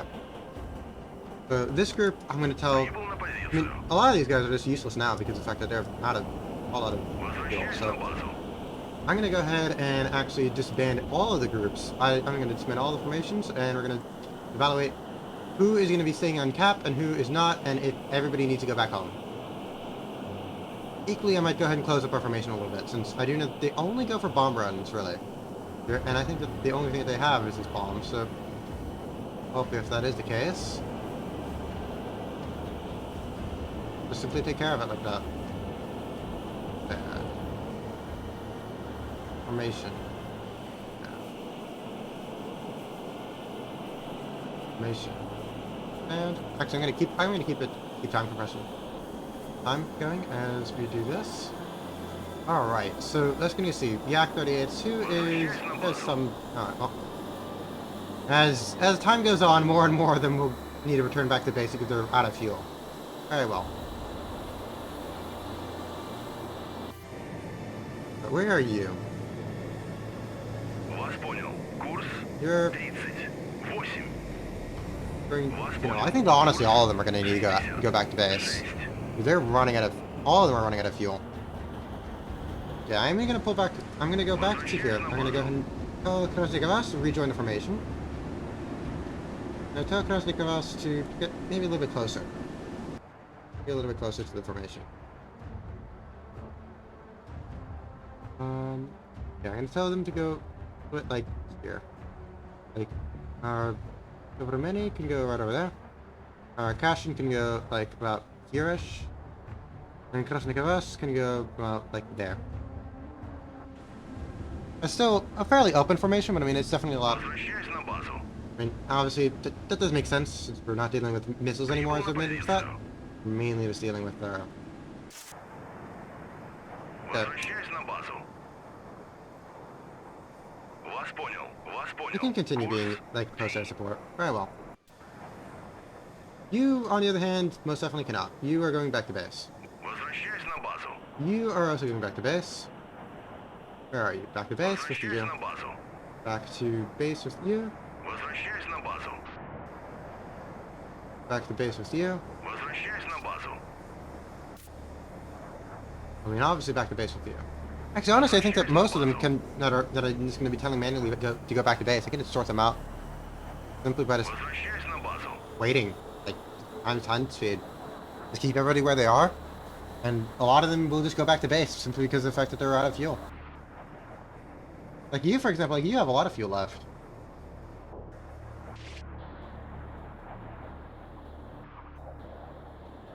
And most of them do not have any fuel. And of course, all of the electronic warfare aircraft are all gone at this point, so Прибыл на позицию. that was a missed opportunity.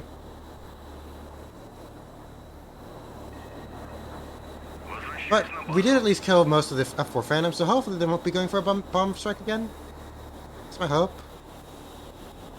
I don't know if that's going to be what's happening, but well, one can hope. Возвращаюсь на One базу. can hope. Возвращаюсь на базу. Alright. I did not anticipate that today would be the day of my first 8-hour stream. This is painful, but well, Возвращаюсь на базу. we live. We do live. Alright.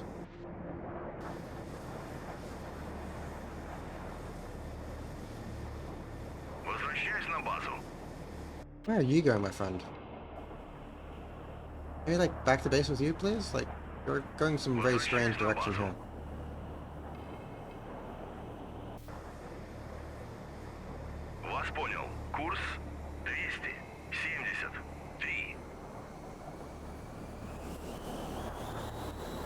Alright, back to 30. So, I'm just gonna keep us at 30 until, I don't know. And Возвращаюсь на базу. everybody is coming back to base, but hopefully hopefully I'll be able to get them back up. At least some of them. And I'm probably gonna just keep maybe like 4? 2 from 2 on 2? Возвращаюсь на базу. Or maybe 4 from each. I don't remember how many Yak-38s we have though, so. Возвращаюсь на базу. Yeah. Honestly, considering the fact that they just launched it, Возвращаюсь на they're probably not базу. gonna launch just another one immediately. But I should go and take these guys and get them back in. Might as well just tell everybody to return back to base. Возвращаюсь на базу. Oh my gosh, we have this massive swarm of Yak-38s here. Alright. And of course we have this massive stream of them over here, and we have a lot of them all around the Minsk. I mean, it is probably just... yeah, this is about as I would expect. And the Minsk actually has 0 Yak-38s on it. That's probably does it to Kiev. Kiev probably also has 0. The Kiev also has 0, so everybody is returning back to base. Of course, we do have some of them starting to land, so there we go. Возвращаюсь на базу. I'm just gonna put it to about 30 times speed. Возвращаюсь на 30 times, базу. 30 times compression. Hopefully it'll get things going good. Возвращаюсь на базу. Yes. Understand. You are returning to base. Very well. Do that. Oh my gosh. There's so many Yak-38s. It is insane. Why did I decide to scramble the entire air wing? Возвращаюсь на базу. Возвращаюсь на базу. Okay, well, you're returning back to base. We only have 5 of them left. Возвращаюсь на базу. 4, rather.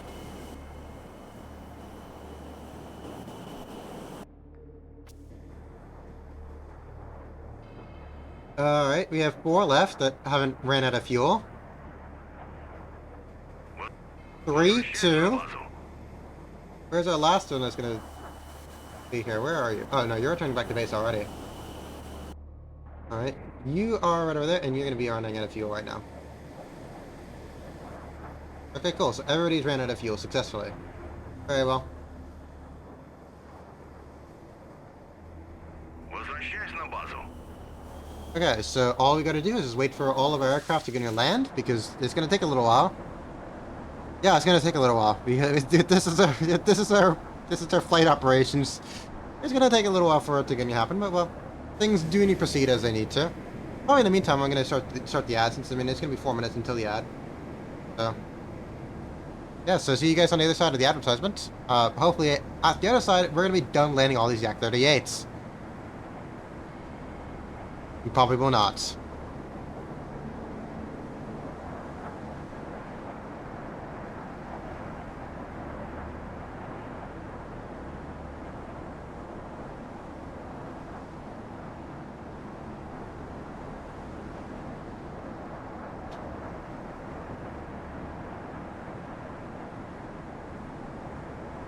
Ah. 330, yikes. Not good. Not fun. Ay, ay, ay, ay, ay. ¿Qué voy a hacer? Bueno.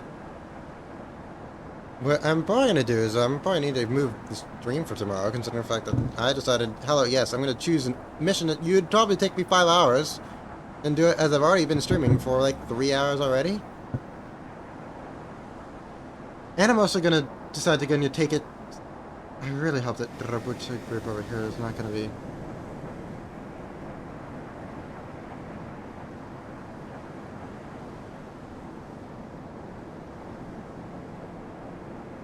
Alright, Kiev, what is your weapon queue looking like? What do we have here? Oh, we still have a lot of... Alright, we still have all of them, but we have some of them in final approach, so they're getting themselves done. Not quickly, they're getting themselves done. Alright, I'm fatigued, but well. We need to keep going for troop morale. Troop morale? We shall improve.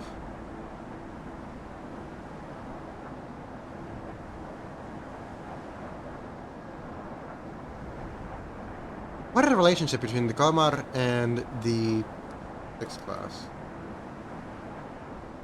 I mean, you're Project 183. Oh, actually, there you go. It literally gives it to you by the project name. Great. It literally tells you, hello, yes. Project 183 and Project 183R. Very well.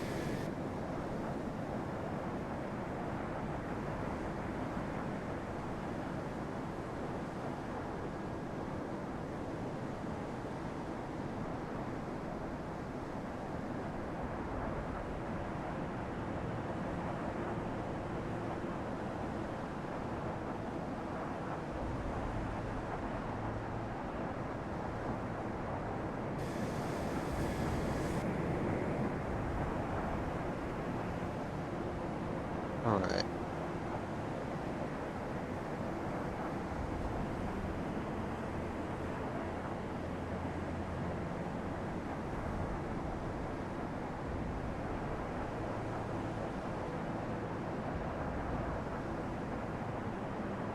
Alright, hopefully you guys survived.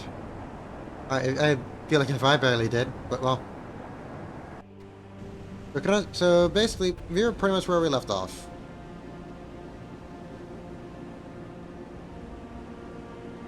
The Kurashiko S is falling back a little bit further. The rest of the company over here is doing the best that they can. And to land, I mean, we still have this massive swirl. This is like total tornadoes around them. Jeez. And hopefully the Yak 38s can get themselves back under, because I think that the next airstrike is probably going to be coming pretty soon. So as soon as these guys can get ahead and get themselves back up, then well, that will be for my betterment.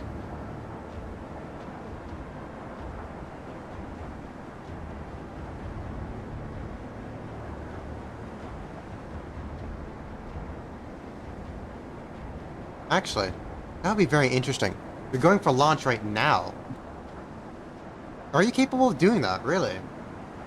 Not event log. I'm not looking for event log. I'm looking for formation editor. There we go. Are you guys actually going to be able to take off like this? Because, I mean, it does make sense, but that would be very nice if you guys could go and decide to just take off.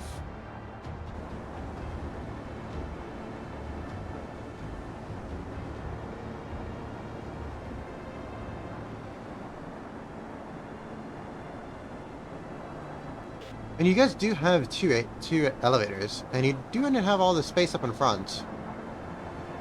So, you might be able to do so. Might not be able to do so. Regardless, I have them queued up so that, you know, you guys are waiting for launch. This is the Minsk. You guys are waiting for launch. And for the Kiev, you are also waiting for launch, aren't you? Yeah, okay. No, you decided just to put them right up here on the...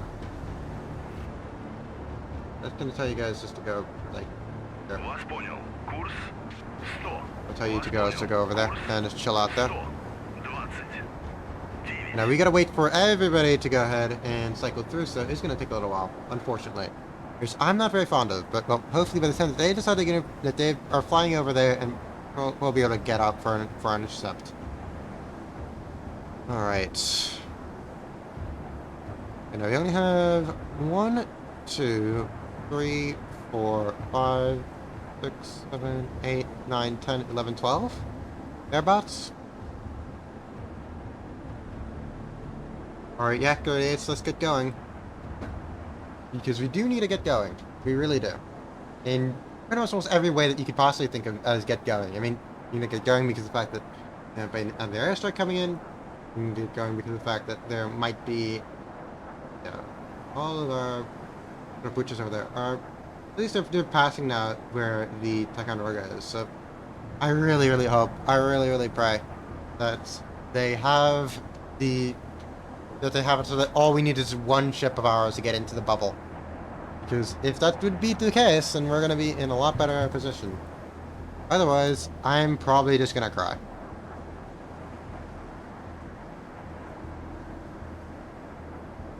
Or just going to, unironically, just going to cry. But well, that's how things proceed when it comes down to it, you know? It really is. Okay. So, Yak 38 are landing. left here. Oh, are you gonna be doing that there?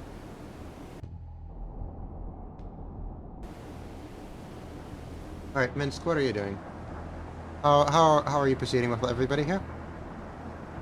Alright, we have most of them in a holding pattern, but we have one of them on final approach, and... Okay. You have 1, 4, 5, 6, okay, you have 6 aircraft left. Very well.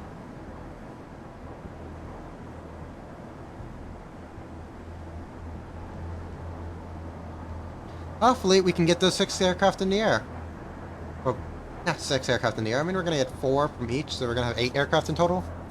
Which is still a pretty significant amount, but I mean, it should hopefully be able to deal with anything that comes our way.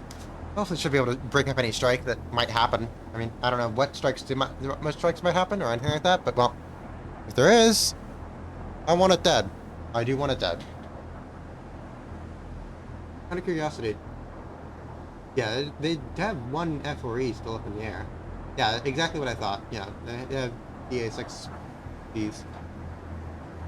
I don't know if he's gonna. I really would be quite surprised if they do decide to go ahead and try again, but just with 1 F4E. I wonder what would happen in that case.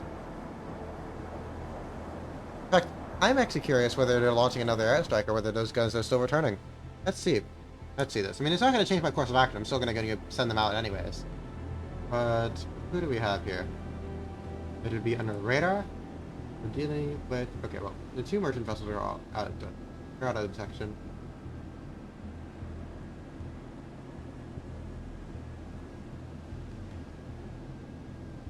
No, you guys are going. What are you guys doing? Are you guys seriously landing right now? Interesting. I suppose you are. You're going at only 110 knots, which is pretty slow. I don't see the F4 anymore either, so I guess you guys are landing. Yeah, okay, cool.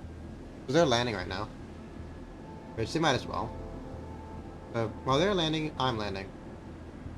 Oh, I'm still landing. I've been landing for the past 30 minutes, if you like. Oh, 30 minutes in game. I mean, more like 10 in real life. But, oh. Alright, F-38s.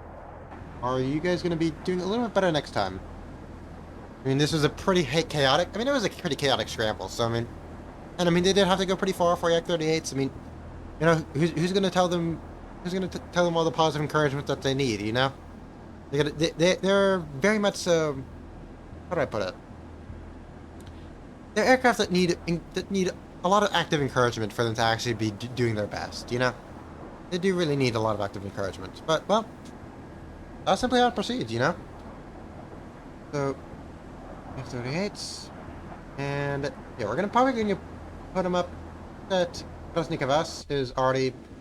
I mean, this isn't a much... I mean, it is definitely kind of a little bit parade-ish, but... I mean, it isn't at least a little bit wider. I mean, you know, 30 nautical miles of depth.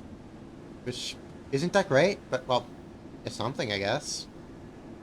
And the main thing is, of course, is we're dealing with aircraft. So, if we're dealing with missiles, then that would be one thing. But we're not dealing with missiles, we're dealing with aircraft.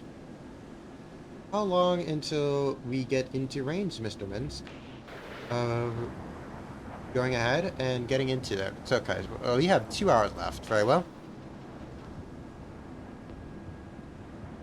I do have to wonder, are these measurements in Zulu time or are they measurements in local time? I should check. We're going to check right now. So, we have the ruler. Take out the ruler and we apply it to Minsk. Where are you, Minsk? Right over here. Right.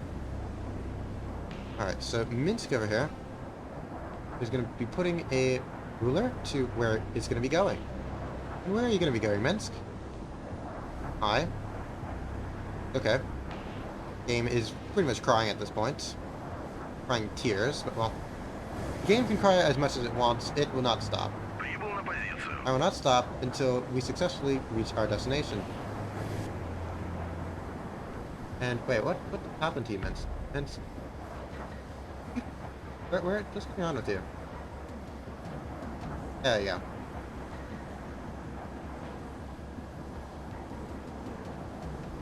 Вас понял. Курс 121. Okay, so it would be 46 nautical miles until we get there. So 46, that would be... Okay. So what is it in Zulu time? So Zulu time, it says... Okay, so all these measurements are needed in Zulu time, which makes the most amount of sense. Very well. Well, we're gonna go ahead and continue to go ahead and get all of our friends out here. We have... Well, speaking of all of our friends, we have our close... Our, cap up.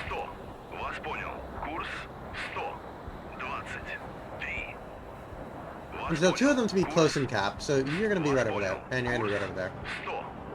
And the other to be a little bit farther out cap, so you're gonna be going right over there, and you're gonna be right over there. Very well. I'm content with this formation.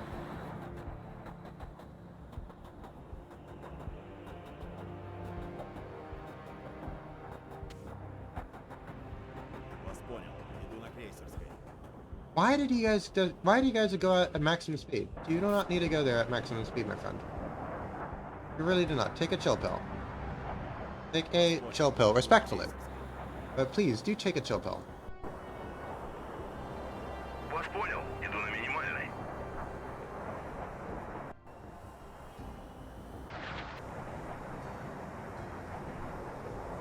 Very well. Okay, good. Hopefully, in the future, we should be a little bit better prepared for the events that might be coming our way.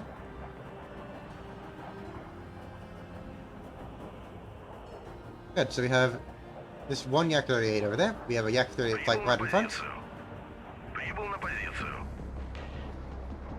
Alright. Прибыл And на I'll cycle them позицию. out. As soon as they start losing fuel, then we'll just replace you.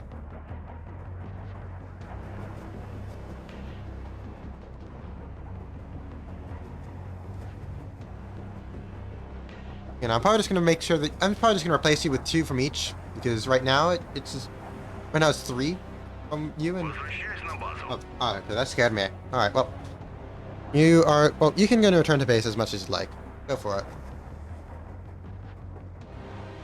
The remainder will continue to patrol around. Hopefully you guys will do well in Возвращаюсь на базу. your allotted activities and tasks. Alright. Возвращаюсь на базу.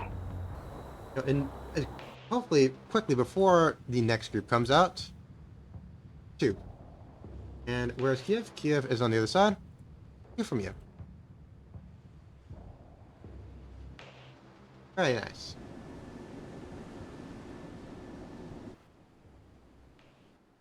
This is... Who are you? Okay, well, you're the return to base. You're the return to base. Alright, and you guys are the new ones. You guys are the new ones? Вас понял. Курс 100. Вас понял. Курс 100. Вас понял.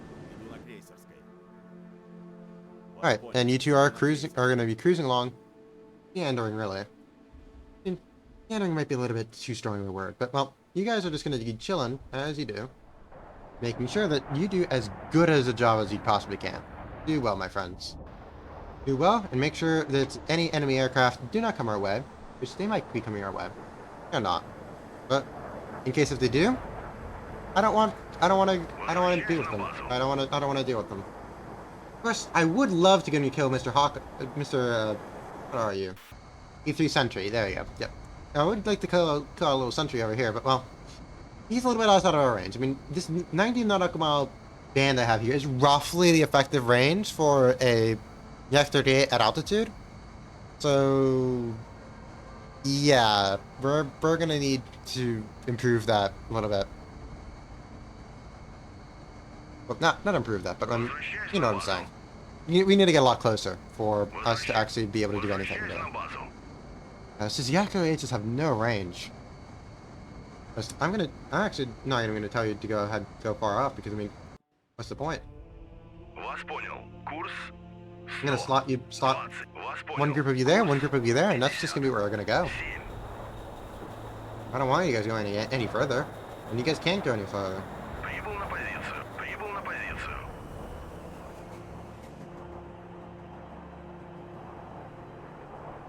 Alright, so you guys are just gonna be littering around there. And the only issue is that if I do this, then we're going to be kind of continuously... I'm just going to be continuously circling around here, which is not what I want. I don't really want... I mean, the main reason why is because of time compression. Okay, well, really, guys, you should be able to land a little bit quicker than this. I know that you have a lot of aircraft that are trying to land, but you should be having the landing pattern a little bit quicker. Come on. Come on, my friends. Come on, Tavarish Commander. Or Tavarish Major, I guess. I don't actually know what the... I actually don't know what the rank is that you have to be in order to fly Yak-38. Is it Capitan? Major? What is it? I don't know. I should be able to know. Should not be all that difficult.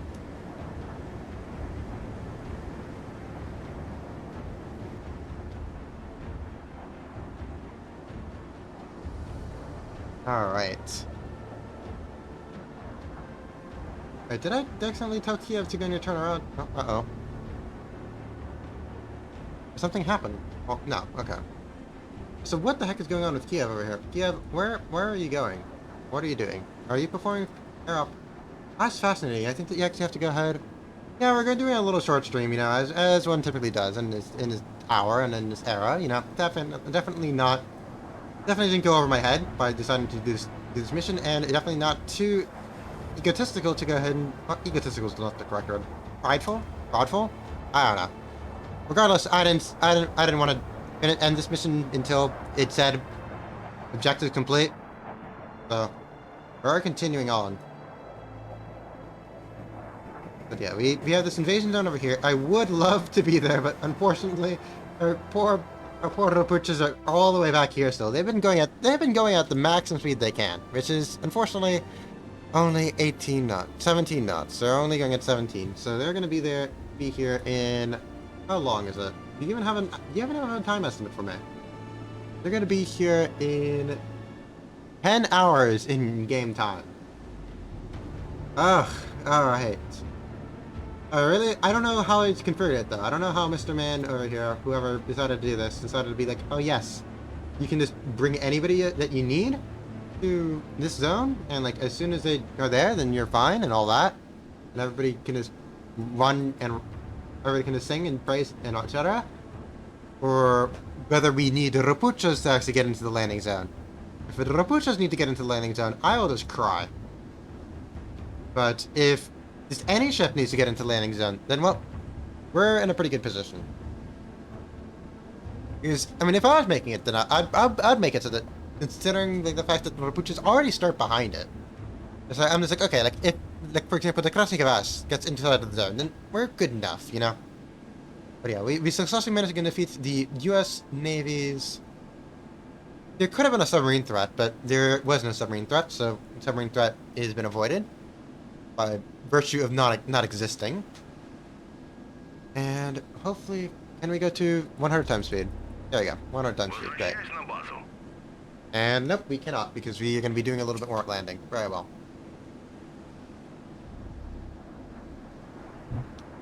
And I hear the Yak-38 screaming up ahead. Hopefully they're going to be landing. I think they're going to be landing on... Alright. Alright, we have 2, 3. Yep, so both of them are going to be going back to the Minsk here. And both the ones for Kiev are also going to be going back. Very well. I'm just going to just continue to randomly check the little debug screen. Mainly because of the fact that I do want to keep ourselves at 100 times speed, because otherwise I'm going to be here way too long, and I really don't want to be here for too long. Because, well, as one might possibly understand, I've been here a while. I've been here for too long. I was supposed to fix my sleep schedule. Instead, just supposed to...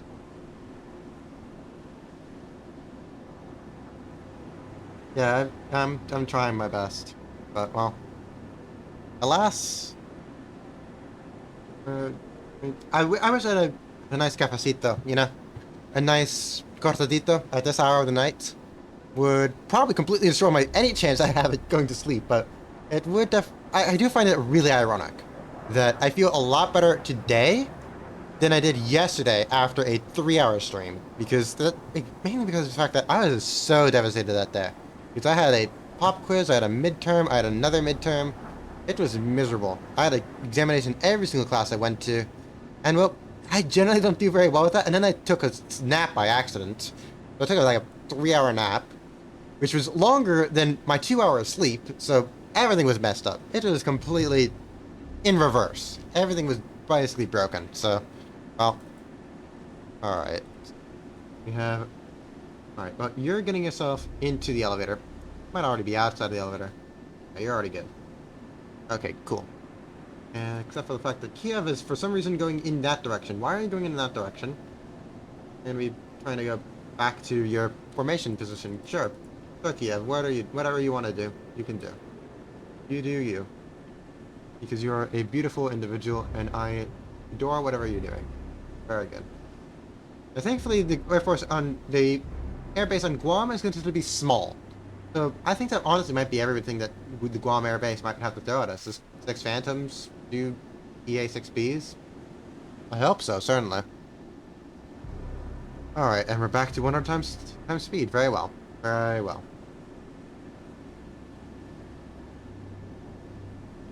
So, because, that's something that I honestly miss, because I've been in a lot of places that, because the current place that I'm at right now has basically not a lot of Hispanics, which, I mean, I don't want to say anything, but main thing is that I like the food, because I do. I mean, it reminds me of home. And, well, they don't have a lot of it up here, and it's a lot different of a climate. I'm usually freezing most of the time, honestly. I'm freezing more often than I'm not. And really, whenever I have my computer on, is probably the closest I get to getting back home. This is a really foul statement when you think about it, but, well, it is a truthful statement. Because it's currently 76 degrees Fahrenheit next to my desk. I do have a manual thing that's to override the computer, so it will need thermal throttle at... Let's watch this here. Let's watch, and hopefully this will be it, and I'll be able to end once Krasny Kavkaz gets over the border and into the invasion zone. If not, I'm gonna cry. Yes! Haha, there we go. So, there we go, that's something. I don't know whether I want to end it. Oh, actually, I don't even think I can. Can I end? Okay, yeah, I can take you back. Okay. So I could go and end it here if I wanted to. Decisive victory, very well. So we did kill. Oh, we somehow managed to kill an EA-6B. I didn't realize that. We didn't kill the entirety of this enemy force here, which is well enough, I suppose. We did lose Soframeni, and we did lose our Corvette too. I don't know whether I want to end it though, because, well, here's what I'm thinking. Is that we could go and try to do... No, we're not going to try to do that. How long is it from Guam to our position here? How long is it? That's 186. That's 190 nautical miles. 196 nautical miles. That is a long space there. That is a very long space. And, well, I don't really know if I want to do that. What am I going to do? Yeah, we're going to do that. Yeah, we're going to end it because I'm tired. And because I have a stream tomorrow in 8 hours. Yeah, I have a stream tomorrow in 8 hours, so I'm going to be waking up in 6 hours, so that's not going to be good. But anyways, that's going to be it for this one. Here's... I'm just going to rate out... Who is honestly live right now? I have no idea who's live right now. We have people. People are live. Alright, very well. And one would hope that people are alive. If they're not, then they're dead. Oh, where are you? Who are you and what are you doing? I have no idea what I'm watching here. What? Okay, this is just chatting. Very well. They're well within their right to do that, but I want to go to somebody who's doing something. At least, I mean, they're also, they're also not there yet. Where are you? What are you doing here?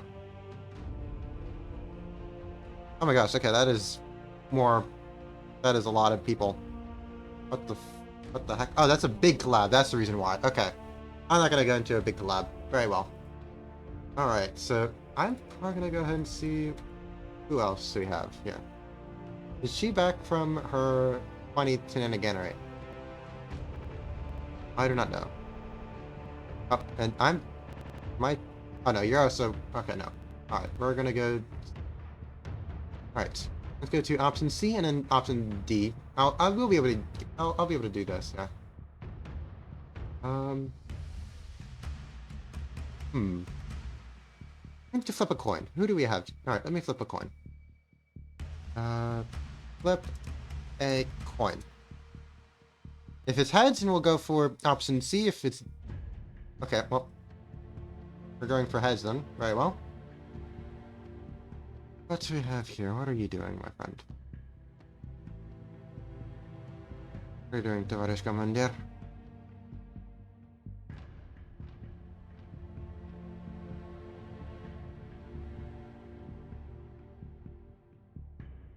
Seem intriguing. Okay. Unless we have somebody playing C-Power. If there's somebody playing C-Power, then I'll send you up to them. Nah, okay. Where? Oh, ow. My computer's crying. No, please, no, computer, don't die on me. We're so close. We're so close to ending it. No. No, don't. It's over. It's over. We're done for. C-Power. Please. Don't die on me yet. I don't know who's dying on me, whether it's Google that's dying on me or... Everything's dying in me? Oh dear. Okay, no, it is Google that was dying on me. Okay, I don't...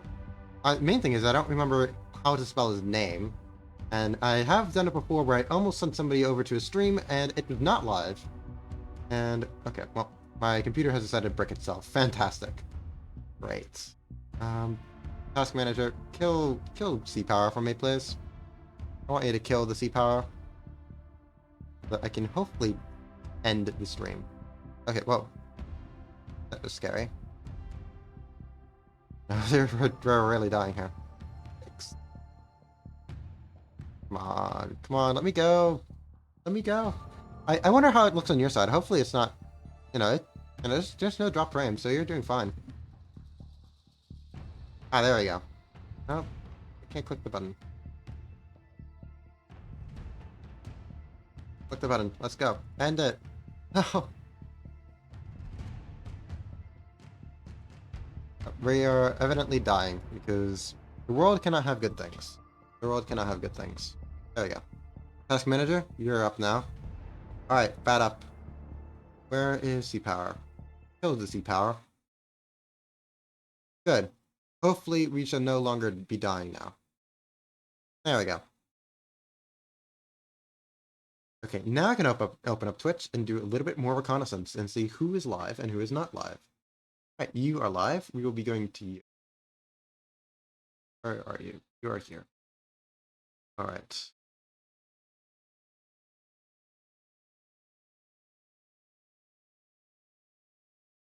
Cool. Alright, so now we're going to be getting that going. I do want to thank everybody who decided to join up. This has been a very long time, but, well, that's simply how it proceeds. And, well, I want to thank everybody for chatting, everybody for lurking. It's been a while. It's been 8 hours and 30 minutes. Pretty much at this point. Wow. That is enough to make me cry, quite frankly. You've been going way too long, but, well, that's simply how it proceeds sometimes, you know? Simply how it proceeds. This will probably not be happening again. But, well, if any of you guys do want any more C-Power, I do play C-Power every Friday and every Monday. So, feel free to follow if you want to do that. If you want to go ahead and see how things proceed. But, yeah. That's pretty much all I have to say. I don't think there's anything else for me to say, so I'm just going to raid now because the timer's going off. But, well, I don't really care about the timer. Let's do it.